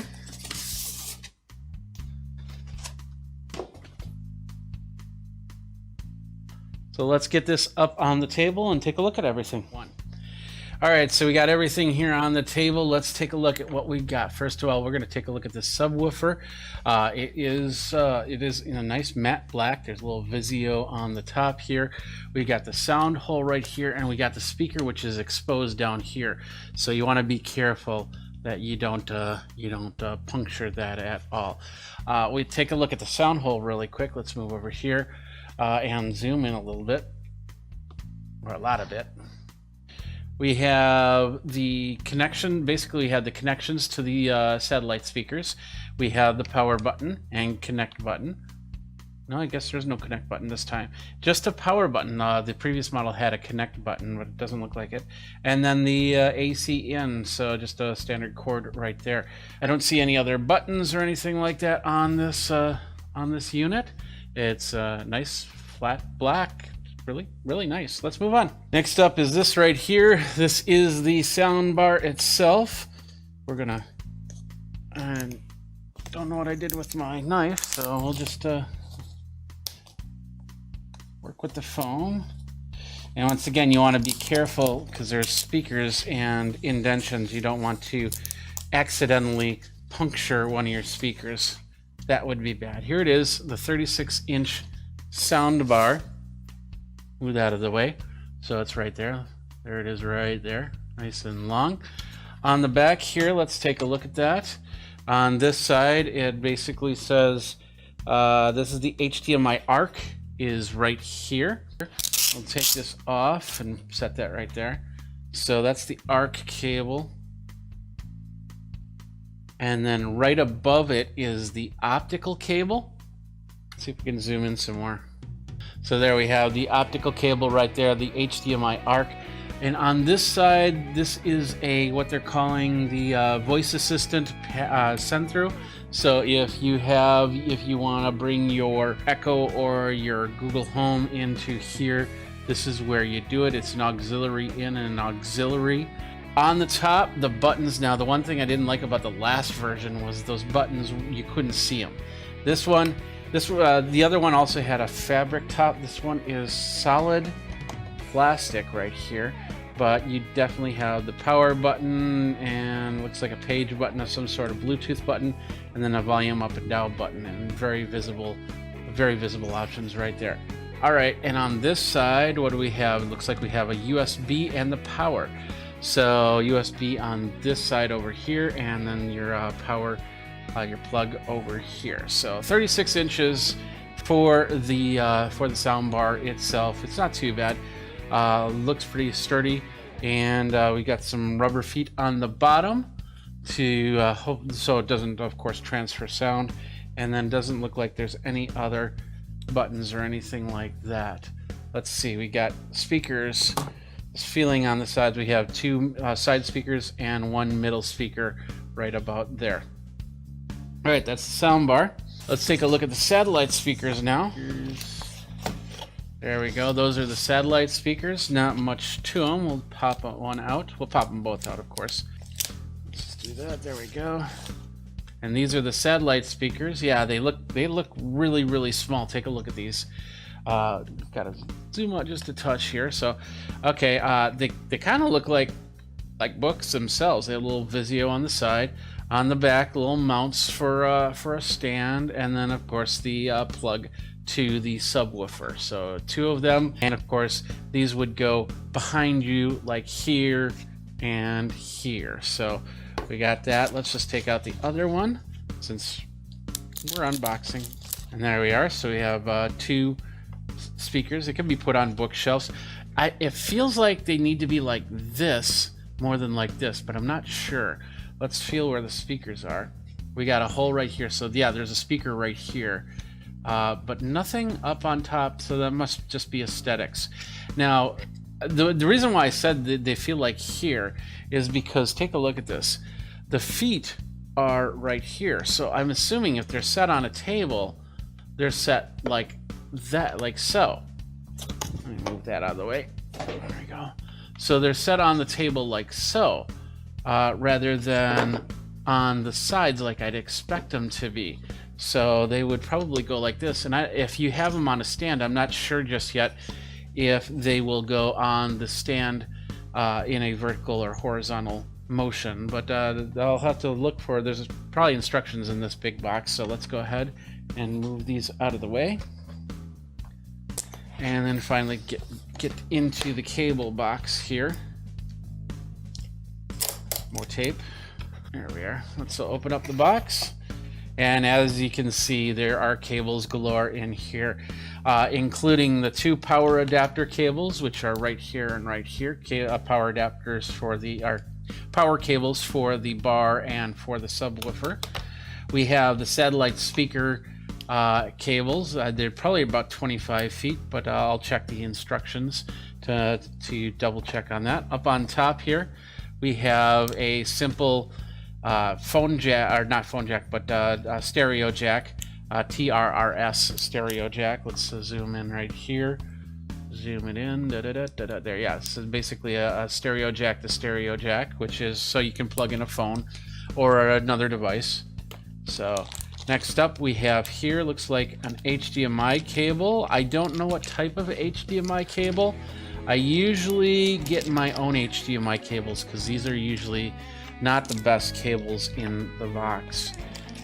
It looks like we have, okay, mounting brackets, and I'm guessing these are for the satellite speakers right here. So we got that.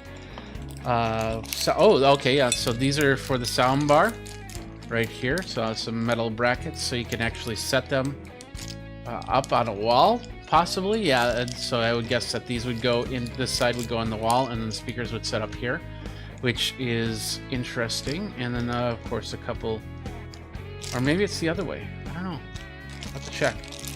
I probably won't use these because I probably don't have any place to mount them to. The remote is supposed to be different than the previous model.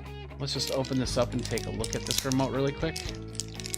It looks like it's AAA battery. AAA battery. I don't know why they don't make remotes with batteries that you can just plug in and charge for about an hour or two and then unplug it. USB. You know, why give me AAA batteries for that? It just doesn't make sense. So anyway, there's the remote. We got the input. It looks a little different from the last version, but pretty much the same functionality. We got the input, we got the Bluetooth, we got the power, and then the volume up, volume down setup in effect. And I'm guessing that the Smart app, SmartCast app, will definitely also be used on that. So this will go into the remote drawer when I absolutely need it. We have a couple AAA batteries, which is always cool, but once again, I just don't understand why they don't make a rechargeable battery system for this. Optical cable, we've got just a regular, this is a TRRS to RCA jack cable. So if you've got, I don't know if you got older phones or if you've got a stereo or something like that you're plugging into, you got that option. And then, did I miss any cables? Doesn't look like it. We have a little foam on the bottom. Yeah, that's foam. Nothing in there, nothing in there, nothing in there, nothing in there. Okay, perfect. Let's get this out of the way. And then up on top, we have the instructions. Let's take a look at these instructions so you can see what I see. There's two things in here. Oh, this one looks like a wall mount guide. If you decide to wall mount. So those brackets are not for the satellite speakers. I think those brackets are actually for the soundbar. Let's double check. So there should be a couple of holes on the soundbar. Yes, there are. I thought those were screw holes for, you know, if you ever tried to take it apart. But no, there's a hole. There's a mounting hole right here and a mounting hole right there. So you can you put those on a mount. You can put this onto a wall, onto a back wall like so. So that's pretty cool. If you have your TV mounted up on the wall. So gotta save that. Let's put that in over there. Now let's take a look at these instructions really quick. So we all have seen the instructions at least once. This is how it looks. So as you can see in here, now I'm seeing this. Yes, these are lying horizontally as opposed to vertically. The previous versions, they were always vertical. So that's something new. Safety instructions. Everything that we should have had: the soundbar, the subwoofer, the surround speakers or satellite speakers, remote control with 2 AAA batteries, HDMI cable, power cables. There were supposed to be some cable ties. I think I saw them, but I discounted them as foam inside there. So wall mount brackets for the soundbar. Okay, and then okay, yeah, that was this thing. Let's see, there they are. These are the mount brackets for the satellite speakers if you wanted to mount them up onto your wall. So I'm not sure how that works. That's got an interesting thing, and I don't see extra parts to that bracket. We'll have to take a look at that really quick and go from there. And of course the user manual. So power port, USB in, just like we said, and then of course the HDMI ARC. What's interesting is they don't have, I think it's just one, yeah, it's one HDMI. I thought the previous version had 2 HDMIs in there, one for the ARC and one for the regular, but they don't have that. Auxiliary in and auxiliary VA is the bottom part for analog audio in, and well, they're both for analog audio in, but I'm guessing this is the VA is where you would put in your virtual assistant or personal assistant there. We got the top of the soundbar. We have, okay, so the power button, that little one with the arrow in it, that was the input button. We had the Bluetooth and of course the volume. On the subwoofer, of course, the LED, there's going to be an LED indicator on that subwoofer next to the power button, the power port, and the surround speaker ports. And then the satellite speakers have these surround ports. So. And then just connecting it up, it says you can connect up the RCA to 3.5 millimeter. That's good. Better is the optical, and then of course best is the HDMI ARC. I use the HDMI ARC on almost every single time. Every now and then, if I run into some problems with the HDMI ARC, I'll switch over to the optical, and I rarely use the RCA. But you can plug all three in if you have the option. It's not going to degrade the sound at all. Now, simply this is going to tell you, okay, plug this into the wall, and then of course the subwoofer into the satellite speakers, keeping the satellite speakers vertical, and then plug it in. Put in your batteries into your remote, and okay, we got the remote here. It's got the, as you can see, it's got the display, the input, the power, everything like that. Let's see what else they're suggesting here. For best surround experience, position the soundbar, subwoofer, and surround sound speakers as shown. So they're saying put it on at a table, and then the subwoofer. This is basically what I've got back on in the living room, but I have the surround speakers on the satellite stands, special stands that are all by themselves. So you can also put it in a front configuration, so everything is in front of you at the TV side. So and I'm assuming there's probably a setting that you will change to say, hey, this is where all the speakers live. So I could actually if I had it in the studio, I could put the whole soundbar stuff right there, right underneath the main monitor. So, and then that's pretty much it. I'll let you read the rest of the manual. All right, well, let's pull it all up and let's see. Let's show you what we got. So we got the 2 satellite speakers. We got the subwoofer. Oh, there we go. We got the remote right there. And then we've got this is the 36-inch soundbar.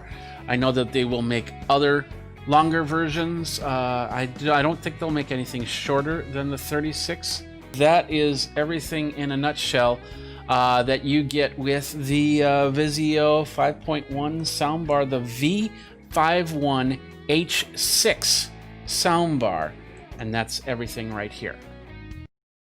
Right there. And how you doing? Jeffrey Powers from Geekazine. Today we are going to take a look at doing some home improvement. I decided on this live channel I'm not going to do something that I'm going to do some different things. And one of them is just anything that I'm doing geeky, install-y, and stuff like that. I'm going to do that. So I'm just checking my audio, make sure that everything is working over here. So give me a second.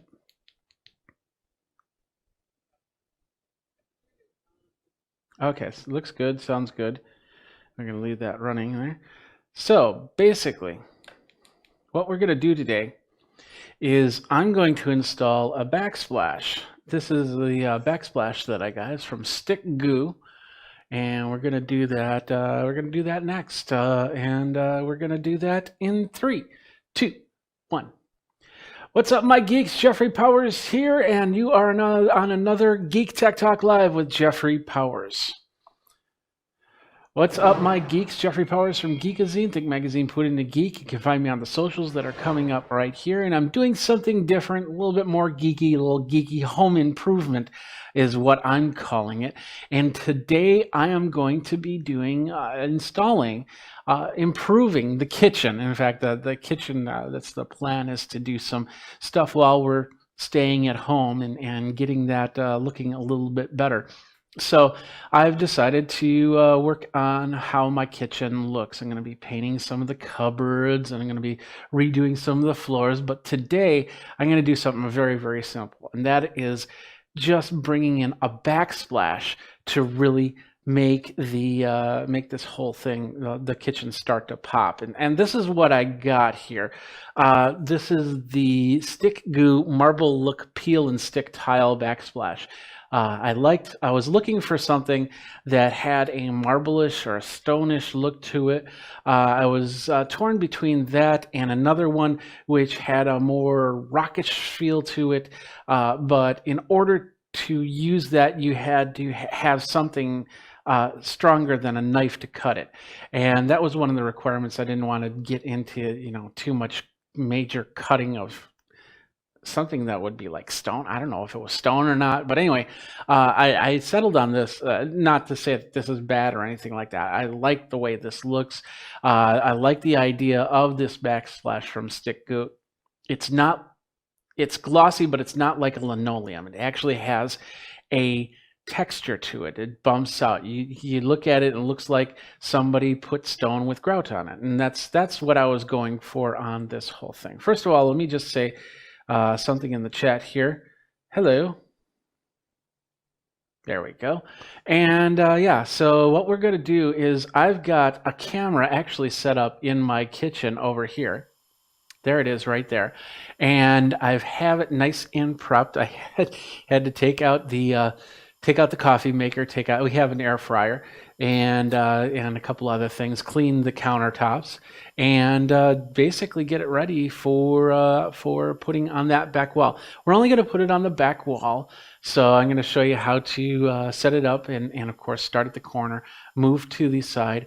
The couple things about that is from the base of the counter to where the cupboard meets is actually larger than 12. I think it's 13 inches. So in order for me to do this, I'm going to have to actually do some inventive cutting. But that's okay, because I also have where the window is. So I'll have some I'll have some of this stick goo backsplash peel stuff to use to cover that up. And so what we're going to do is we're going to cut the edge. We're going to go from the edge to about the window, and then hopefully figure out at that point how to put it and cover up the extra space. So give me a second. I'm going to flip over to this camera, and we're going to take a walk with me as we walk over to my kitchen, and we start this project. And I hope you enjoy it, because it's going to be different and it's going to be fun.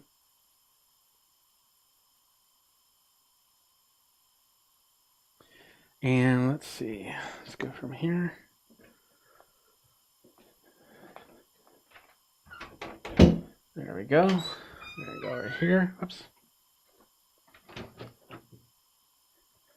All right. And here we are. Hello.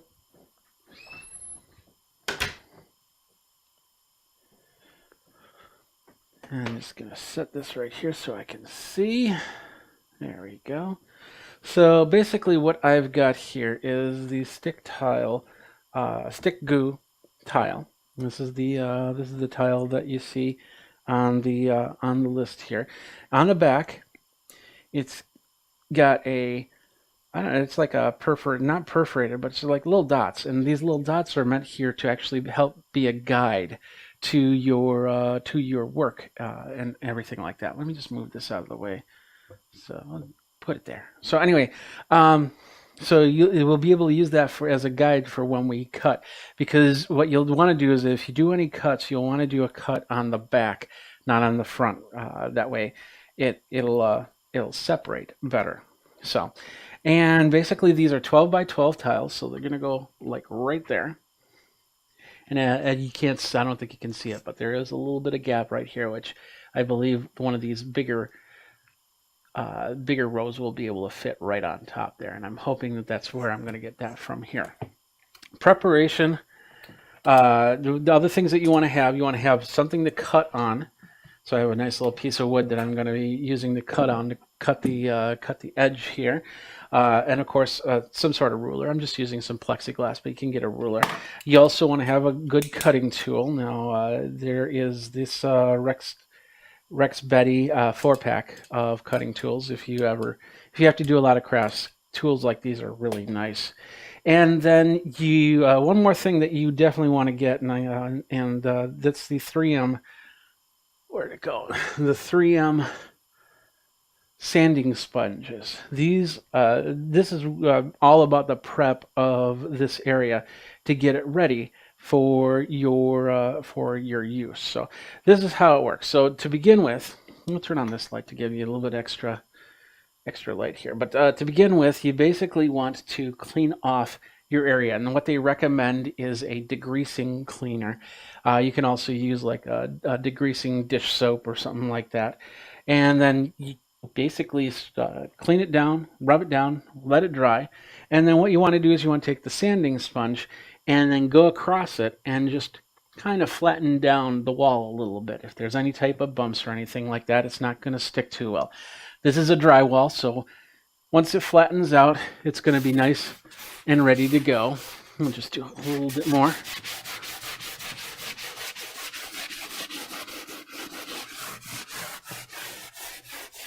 So and as you can see, we took a little bit off of there. So you don't want to put it on brick. Any type of textured wall material will not work as well. And we're going to just take some paper towel and wipe this down a little bit more just to get the dust off the wall that we just sanded. There we go. And you basically want to have as flat of a surface as possible. Now,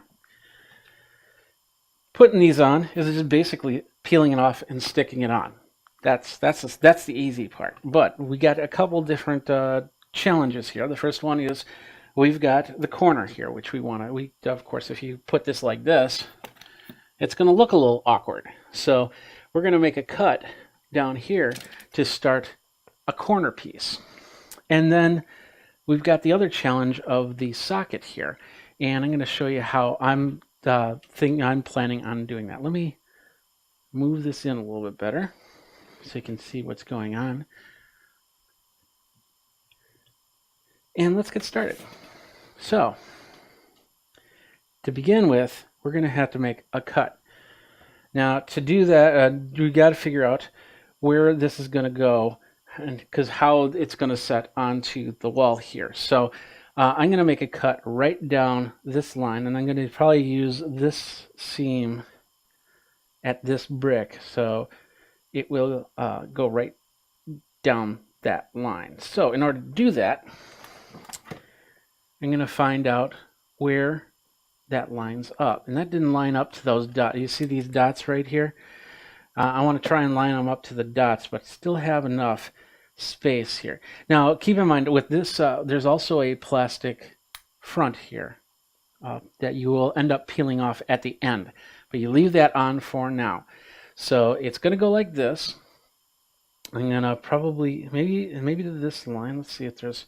Yeah, there's corresponding dots right there. Look at that. So all I really need to do is take my flat edge and line up to those dots, just like so. I'm trying to get right in the middle of the dots. I'm going to take my knife and get a nice, good edge here. And of course, if you need parental permission, you'll have to talk with your parents if you're underage and doing this home modeling project. And just basically start by scarring it, because as you can see, this already moved a little bit. Let's line that back up. And be very, very careful, because you could easily cut yourself doing this. I did it again. Take a couple cuts at it. Put a little bit of pressure on on the next time. And then one more. There. Now, as you can see, that flexes a lot better. And I think I did cut all the way through it.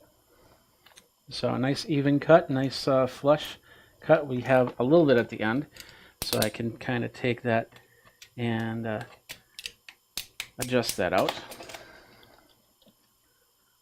a little bit more. Put a little pressure on the bottom there, trying not to cut the lines. And you want to leave this other part, because this might end up lining up at the other corner, or actually with the bend. Look at that. If I was to do this or wrap this around, this would be perfect. Look at that. So you can't see it. Let's zoom up here a little bit. So as you can see, take a look here. So it actually works the corner. So if I decide to go down this side of the wall, I can save that for that if it doesn't work at the other end. So we have that down. Let's take this.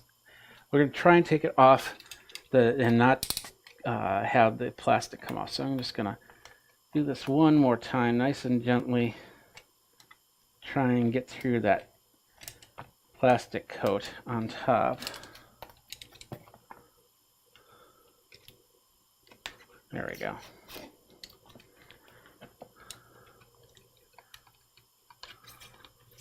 There we go.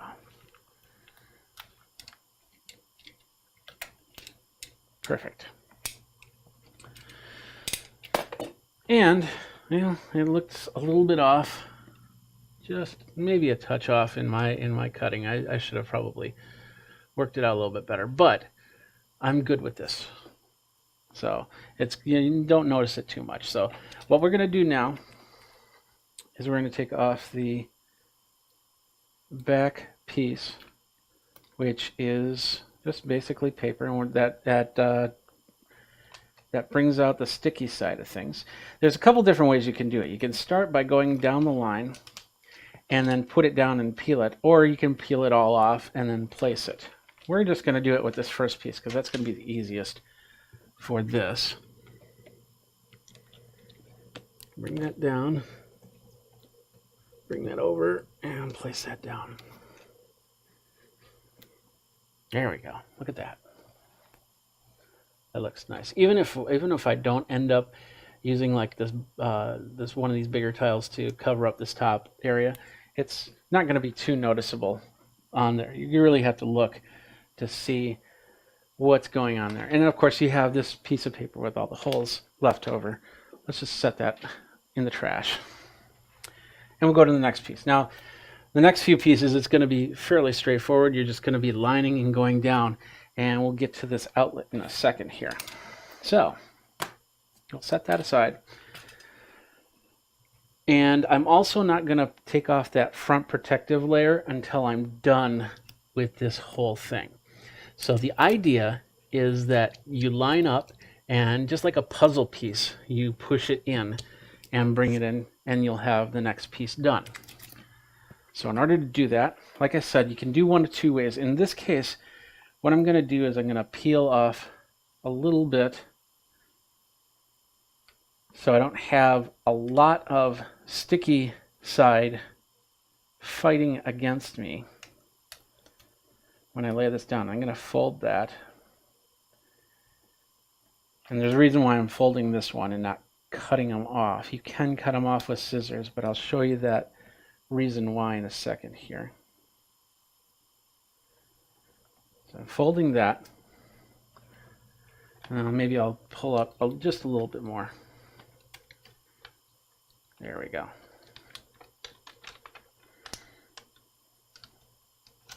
There.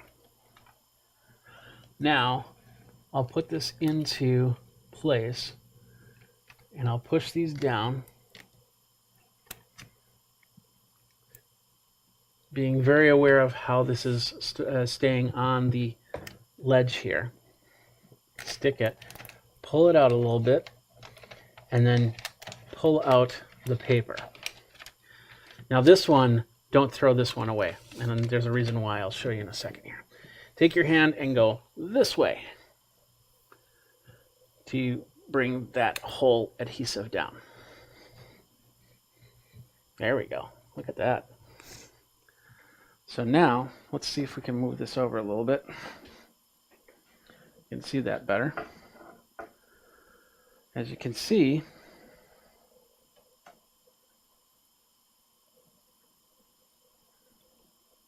we have the backsplash looking pretty good right now for what it is. So now we have this piece of paper, and there's a reason why we're going to keep this. Let's go to the next piece. If you would have ripped that piece of paper, that's okay. You can do the next one and the next one. And it's all about the outlet. I'll say that right now. So let's go to the next one here.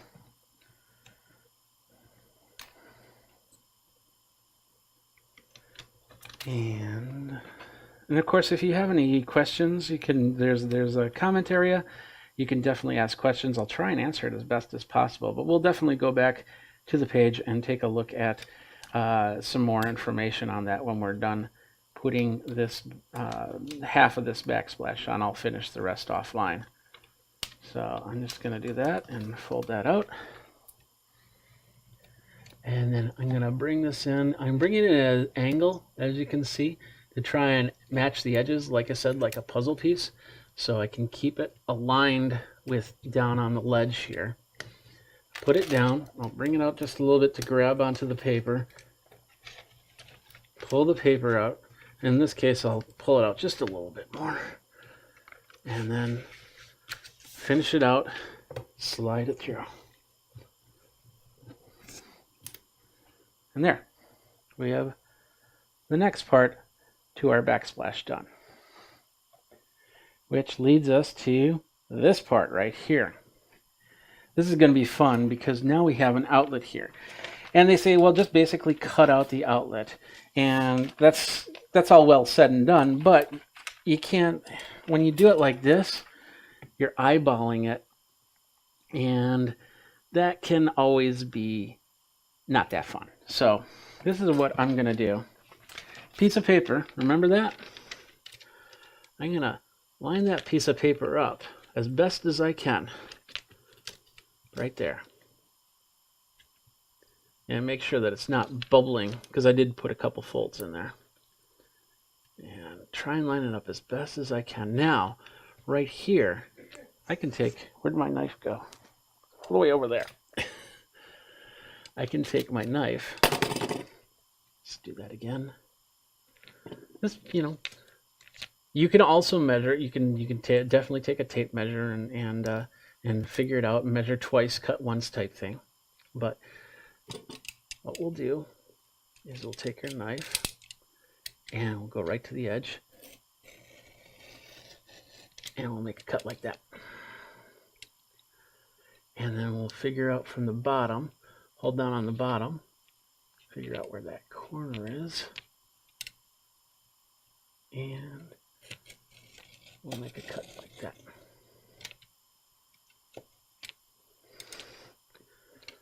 Same thing on the top. Make a cut like that. Now, we have a guide.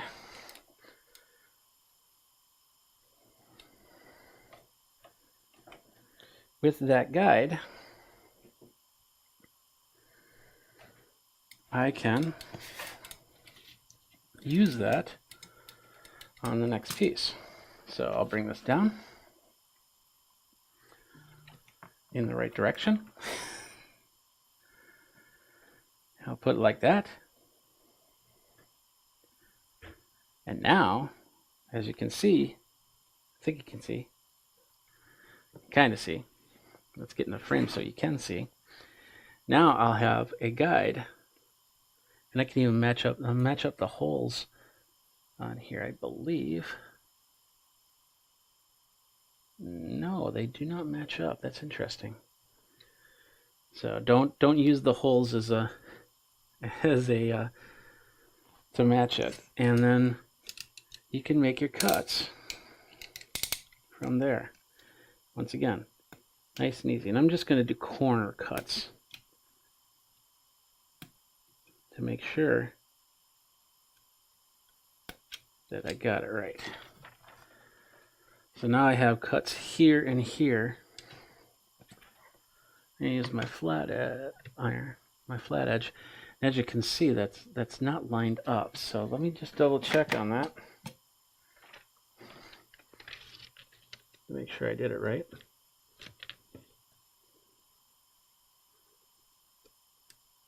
Yep, did it right. So that is right. So now I can take my flat edge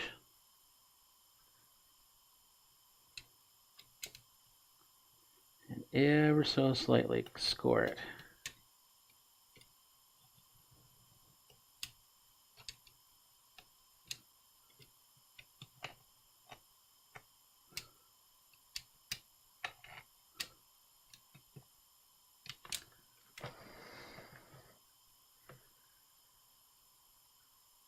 And then go down this line. Now keep in mind, I'm you know, the average homemaker just trying to save a few dollars and do it myself. So if you want some good tips and tricks, you might want to consult a handy person. Score this. There we go. I think I broke through the plane on that.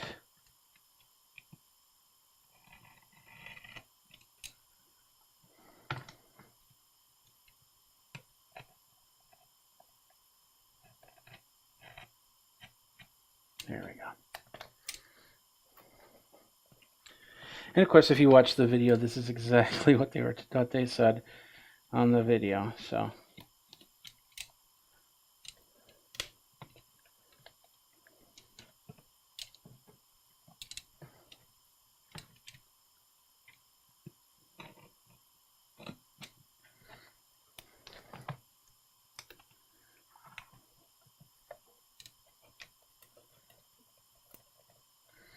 All right.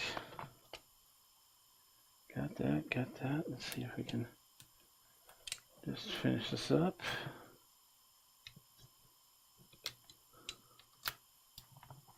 There we go.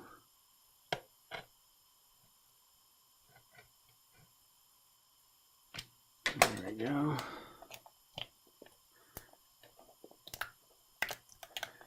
I'm going to try and save this piece as much as possible because I might need the squares for something. Well, I took the cellophane front off. That's okay. So now I'm going to place this down and see how that fits. And wow, looks great. Look at that. Can't see it. Let's do that and zoom in a little bit. So there you go. That's pretty flush. Might have to trim just on the top there just a little bit. Now I can take the paper. This is going to be tougher to peel off, so I'm just going to peel the whole backing off.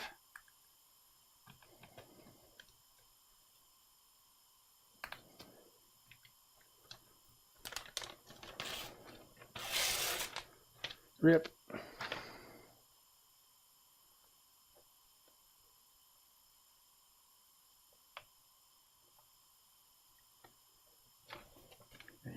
That.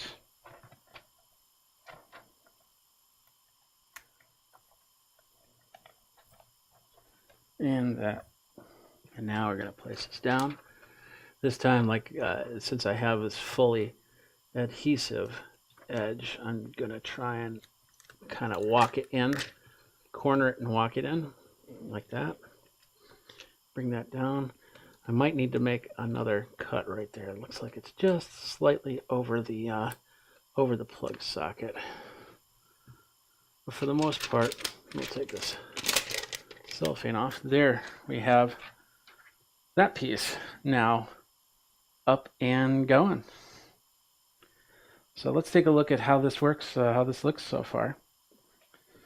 We'll zoom out a little bit.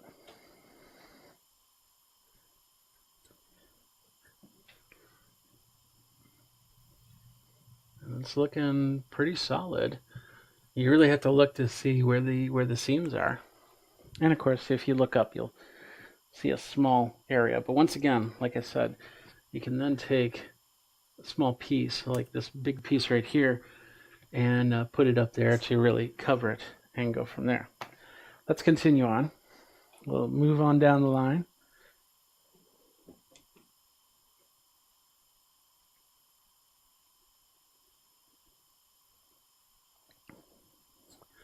This one, I didn't think about this. Let's see how this corner piece works.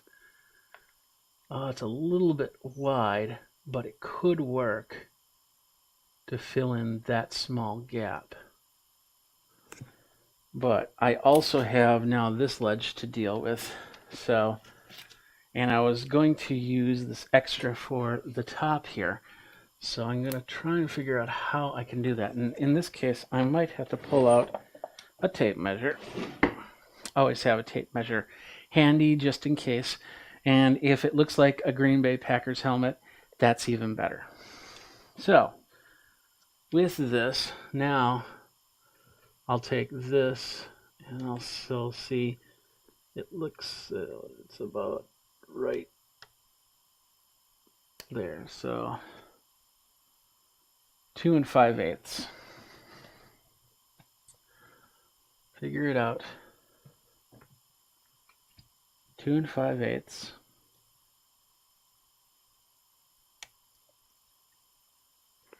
And you're not, I don't think you can see this part, but sorry about that. 2 5/8. And we will make a small incision there.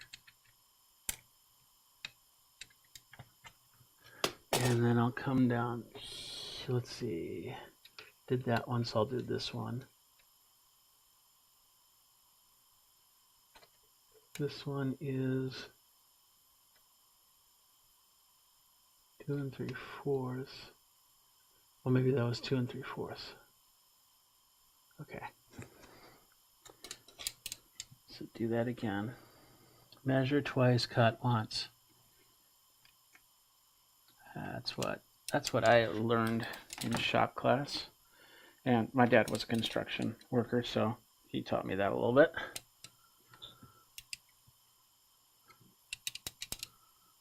Right about there. make that mark. You can also take a pen and make the mark on there. And this one to the edge.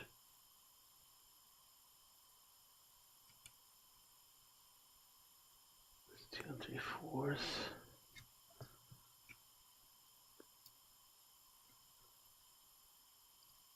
Oh, I see why that. Okay. So it's this one.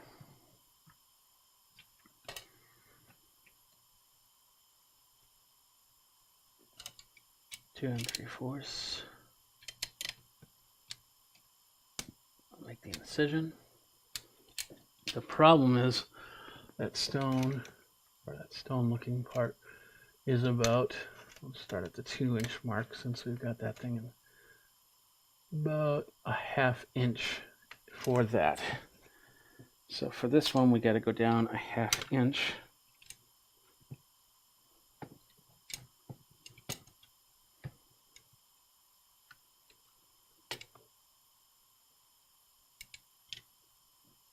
Like so.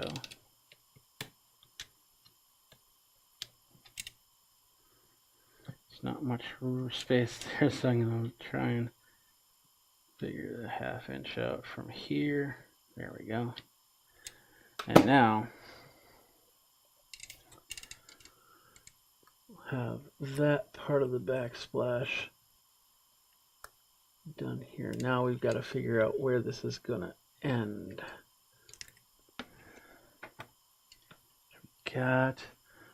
We got that. And we can do one of two things. We can either cut it right down the line and then figure out this part next, or we can cut down to where the ledge meets, which is what I'm going to do. Now I got to do that.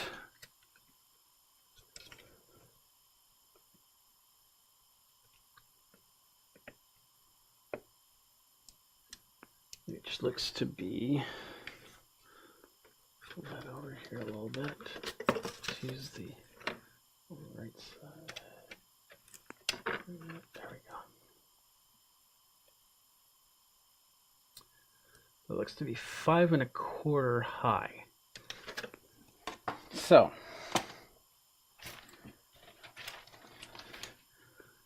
bring this back, figure this out, and then yeah. So from here we measure 5 1/4 high.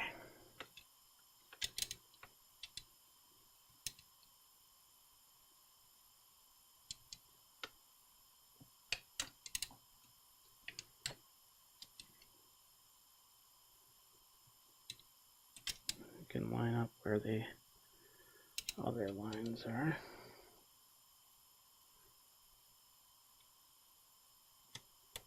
Right there.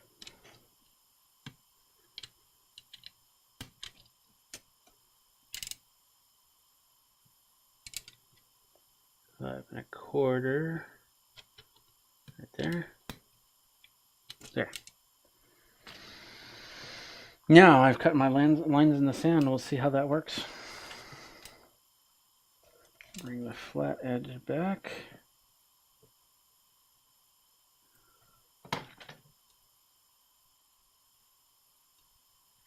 It's my 5 1/4 high.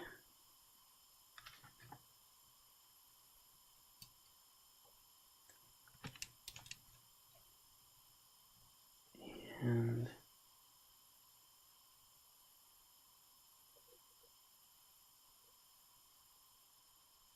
that line, there we go.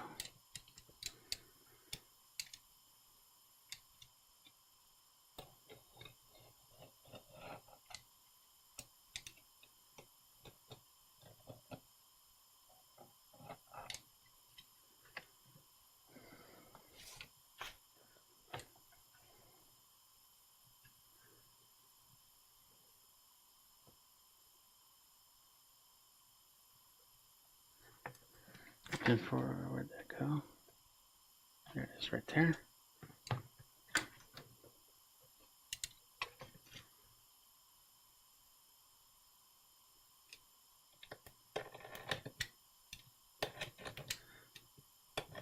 Now, let's see if we did that right.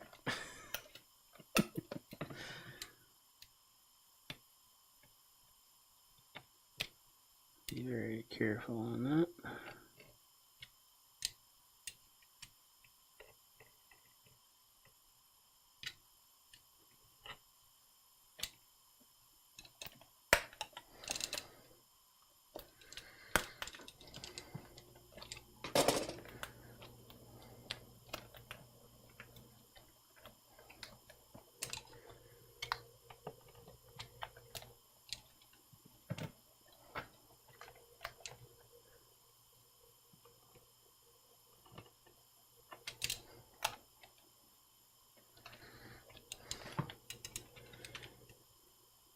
Take it off from the cellophane. Let's peel it off the cellophane here. There we go. Now, let's see how we did. Look at that. Nice. We're not totally done with it. And we might have went just a touch bit high, but that's okay. That's okay. So now, I've got this piece right here. And that makes it a little bit tougher around that corner.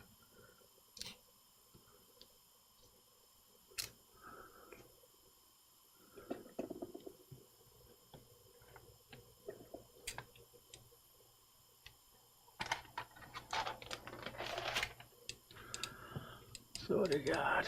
Let's see.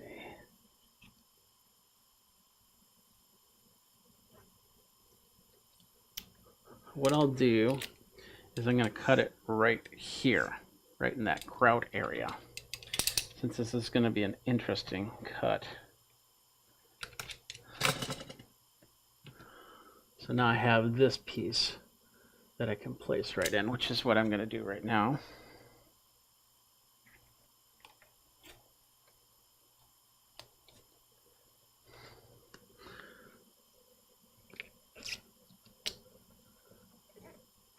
There we go. And then this piece right here, that's going to be a tough cut because I need to go a little bit. I need to go, what do I need to go? An inch and 3/8.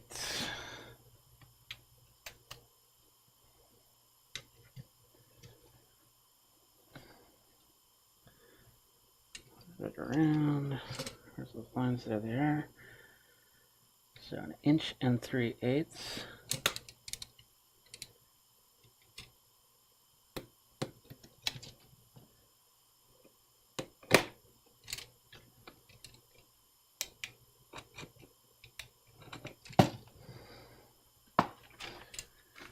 And then I'm gonna finish that cut.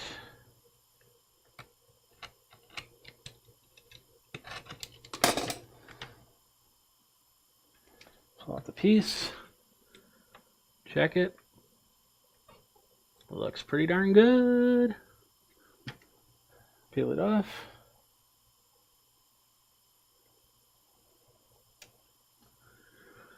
And affix. Look at that.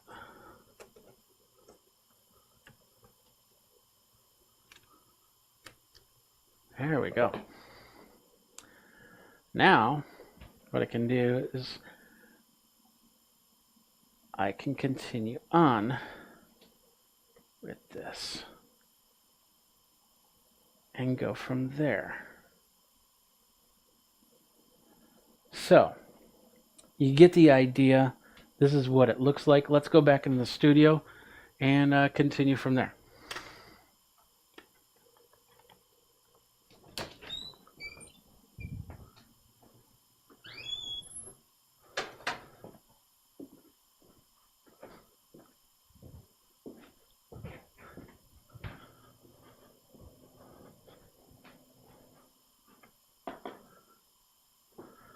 All right. So now, here we go. So, we have got that. Did I wonder what's going on there? Anyway, doesn't matter. Let's just refresh that page so I can see we're still live. We're good to go. Okay, so basically that is how we took this, and I still got a lot to go in making this backsplash go all across the back wall. But so we had the stick go marble look and peel stick tile backsplash, and they come in different samples, 12 by 12, either in a single sheet if you need one, or 12 by 12 5 sheets, or 10 sheets, which I actually got 15. That's going to cover that back wall right there very nicely, and have a lot of fun with it. It's got a, once I take off that cellophane, it's got a non-stick type area, so it'll be easily washable. I probably won't take the air fryer and put it back where it was. And if I do put the air fryer close to that wall, I will definitely give it a little bit of space to breathe in between there. And it was fairly easy to do myself. As you can see, I could make the cuts, and then you might want to use corner edges and rulers and flat edges to do your cuts a little bit better than I did, because I definitely, I think it looked a little bit off on a couple of the cuts, but you do it however you want and make it look as good, and go from there, basically. So anyway, so the other thing, like I said, the other part I showed you was, I didn't put those up. So we basically had the sanding sponge. That is an important thing. Making sure you have that back area clean, that's also very important, so you can put it down on the surface. And it could be walls, it could actually be countertops, it could be a whole bunch of different areas as well, but definitely used in the island kitchen walls, bathroom, shower, backsplash. I'm not exactly sure if a shower, in the shower, but maybe around the mirror or something like that. That would probably be, but you would want to watch the humidity, because it is a sticky back surface, and it can definitely get start to peel if the moisture gets in there. But it also says put it around fireplaces, but once again, don't put it where there's going to be open flame, or where the flame could possibly touch this item, even though it might be non-flammable. It's one of those things that you want to be safer than sorry. So if you have like a brick ledge and then you want to put something above that, that makes sense, if anything. So all right, well, I think we're done here, so we're gonna just do that.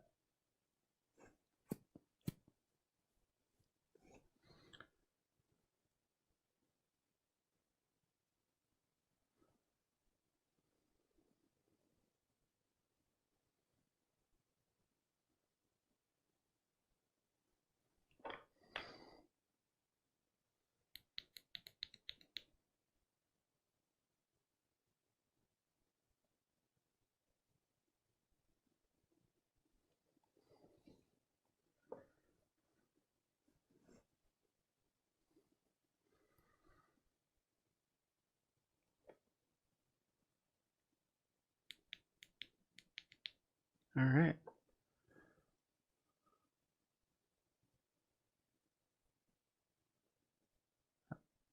There was that.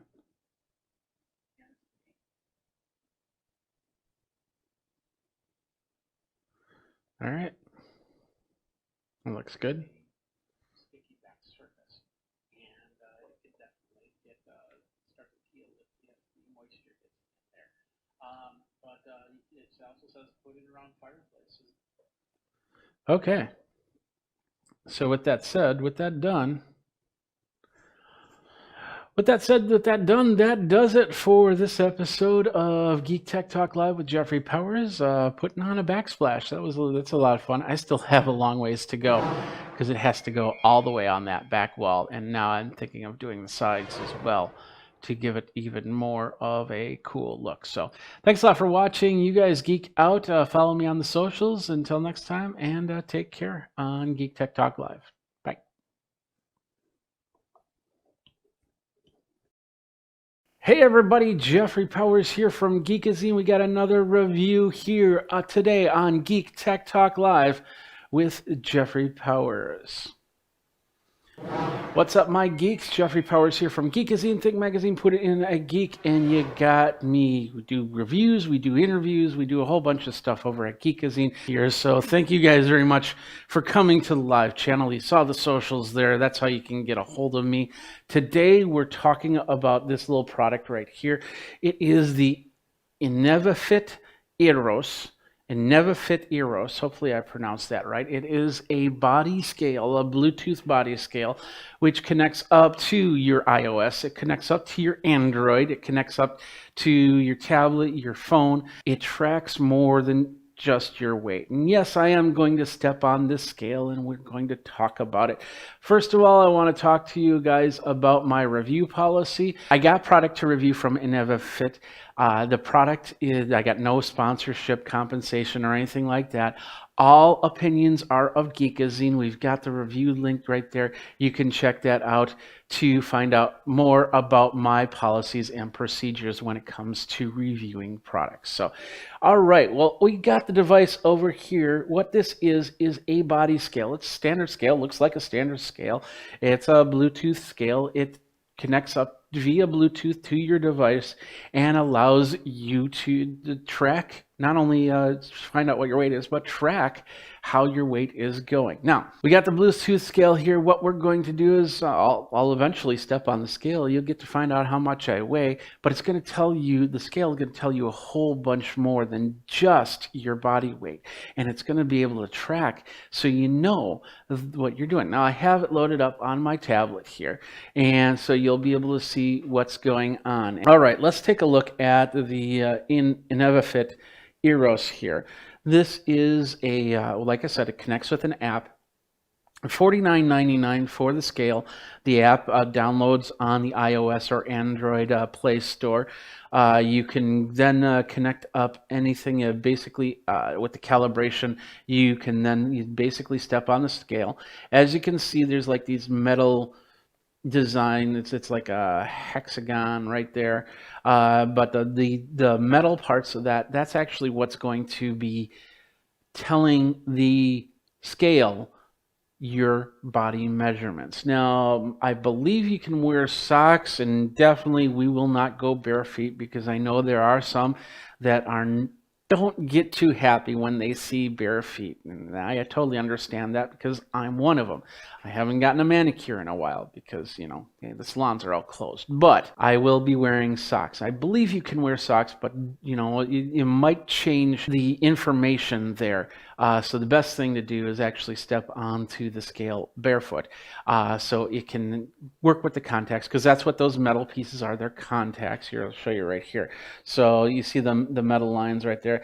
That's all contacts. So your feet should be right on the two as you go, and like I said, I will show you as we progress from there. The scale by Inevafit. The price, of course, right now is $49.99, and of course that price can change at any time. Inevafit does have a series of other products that you can check on and use. And of course, this is just one in their line of products. So let's take a little bit more about on the page. You have the Smart Fat Body Scale. So this is all the stuff that it's going to be measuring. Simple design. You're going to check your BMI. It's going to check your heart. It's going to check your water weight. It's going to check your bone structure. And it's going to give it to you all into the app fairly easily. You can then track everything as you go through the chart system there. And of course, anybody can use it, and all they have to do is set up. You can set up a profile on your app and then say these are the users, or they can just set it up on their phones. Of course, Jennifer and I both have the app set up on our phones. She tracks her weight. I track my weight. There was only one time where my weight came onto her phone, but I think that's because of the fact that her phone was closer than mine to the scale. This does connect up Bluetooth, so it's going to try and find the Bluetooth device. It's best if you open it up, just like any program like this, best if you open it up, the app, and then and then step on the scale. And of course, you might want to set it on the sink or something like that, because you don't want to add the extra weight of the phone onto your scale, unless you want to really feel a little bit better, because you're seeing the scale add and subtract numbers. Now, in this case, what we're going to do is I have all my clothes on, so that's going to add just a touch more weight to my to the scale here from what I normally do, which is usually before I step in the shower. I know you got a perfect visual on that right there, and of course that's when everything reads and sends over to the phone. So the scale does come. Basically, you get the scale. There's 2 batteries, AA batteries in the back. We've been using this scale for I'd say about a month and a half now, and the battery life is still there. So basically what it does is it stays off until you step on the scale, and then the sensors say, hey, somebody's on the scale, let's get this going. If you step on the scale and step off the scale, it'll go through a calibration process. So in this case, like over here, we have it on a carpet. Before, I usually have it on a hard floor. So you want to calibrate your scale before you step on. I'll show you how all that happens. We got the camera all set up, and I suppose without any further ado, let's do that. Let's step on the scale and show you how this all works. Now, to begin with, I'm going to load up my app here. There's my app, and it's saying my my weight already here. And so, and of course, it says that it's over because I stepped on the scale with the clothes on. So it's about 2 pounds more. It's showing me my body fat. If we scroll down, as you can see, it's all these. It's like a little hive-looking thing here. Let's get this back into frame. Hive-looking thing. All your measurements are. So we've got that ready. Let's set this over here. The app does make sounds. So if you gain weight, and I'll probably end up gaining another pound because now I have my body pack from my microphone on here, you will hear sounds. I'm not too keen on the sounds because I hate negative sounds, positive sounds when you're doing something like this. So I'm going to step in the middle to get this going, and then let go. As you can see, it's now calibrating. It's going to be at 0. So now I'm going to step on the scale. Notice where my feet are, right on those metal pieces right there. And as you can see, it's now figuring out the weight, 230.8, and now it's doing this quadruple 0. That is basically getting the measurements, the water index, the bone density, and stuff like that. I don't know if you heard it on the app, but the app actually made a noise, and that noise basically said that I gained weight from there. So here's the app right here. And it's got my weight right there at 230.8. It says that my BMI is 33. My body fat is 32.3%. My fat-free body is 156.2 pounds.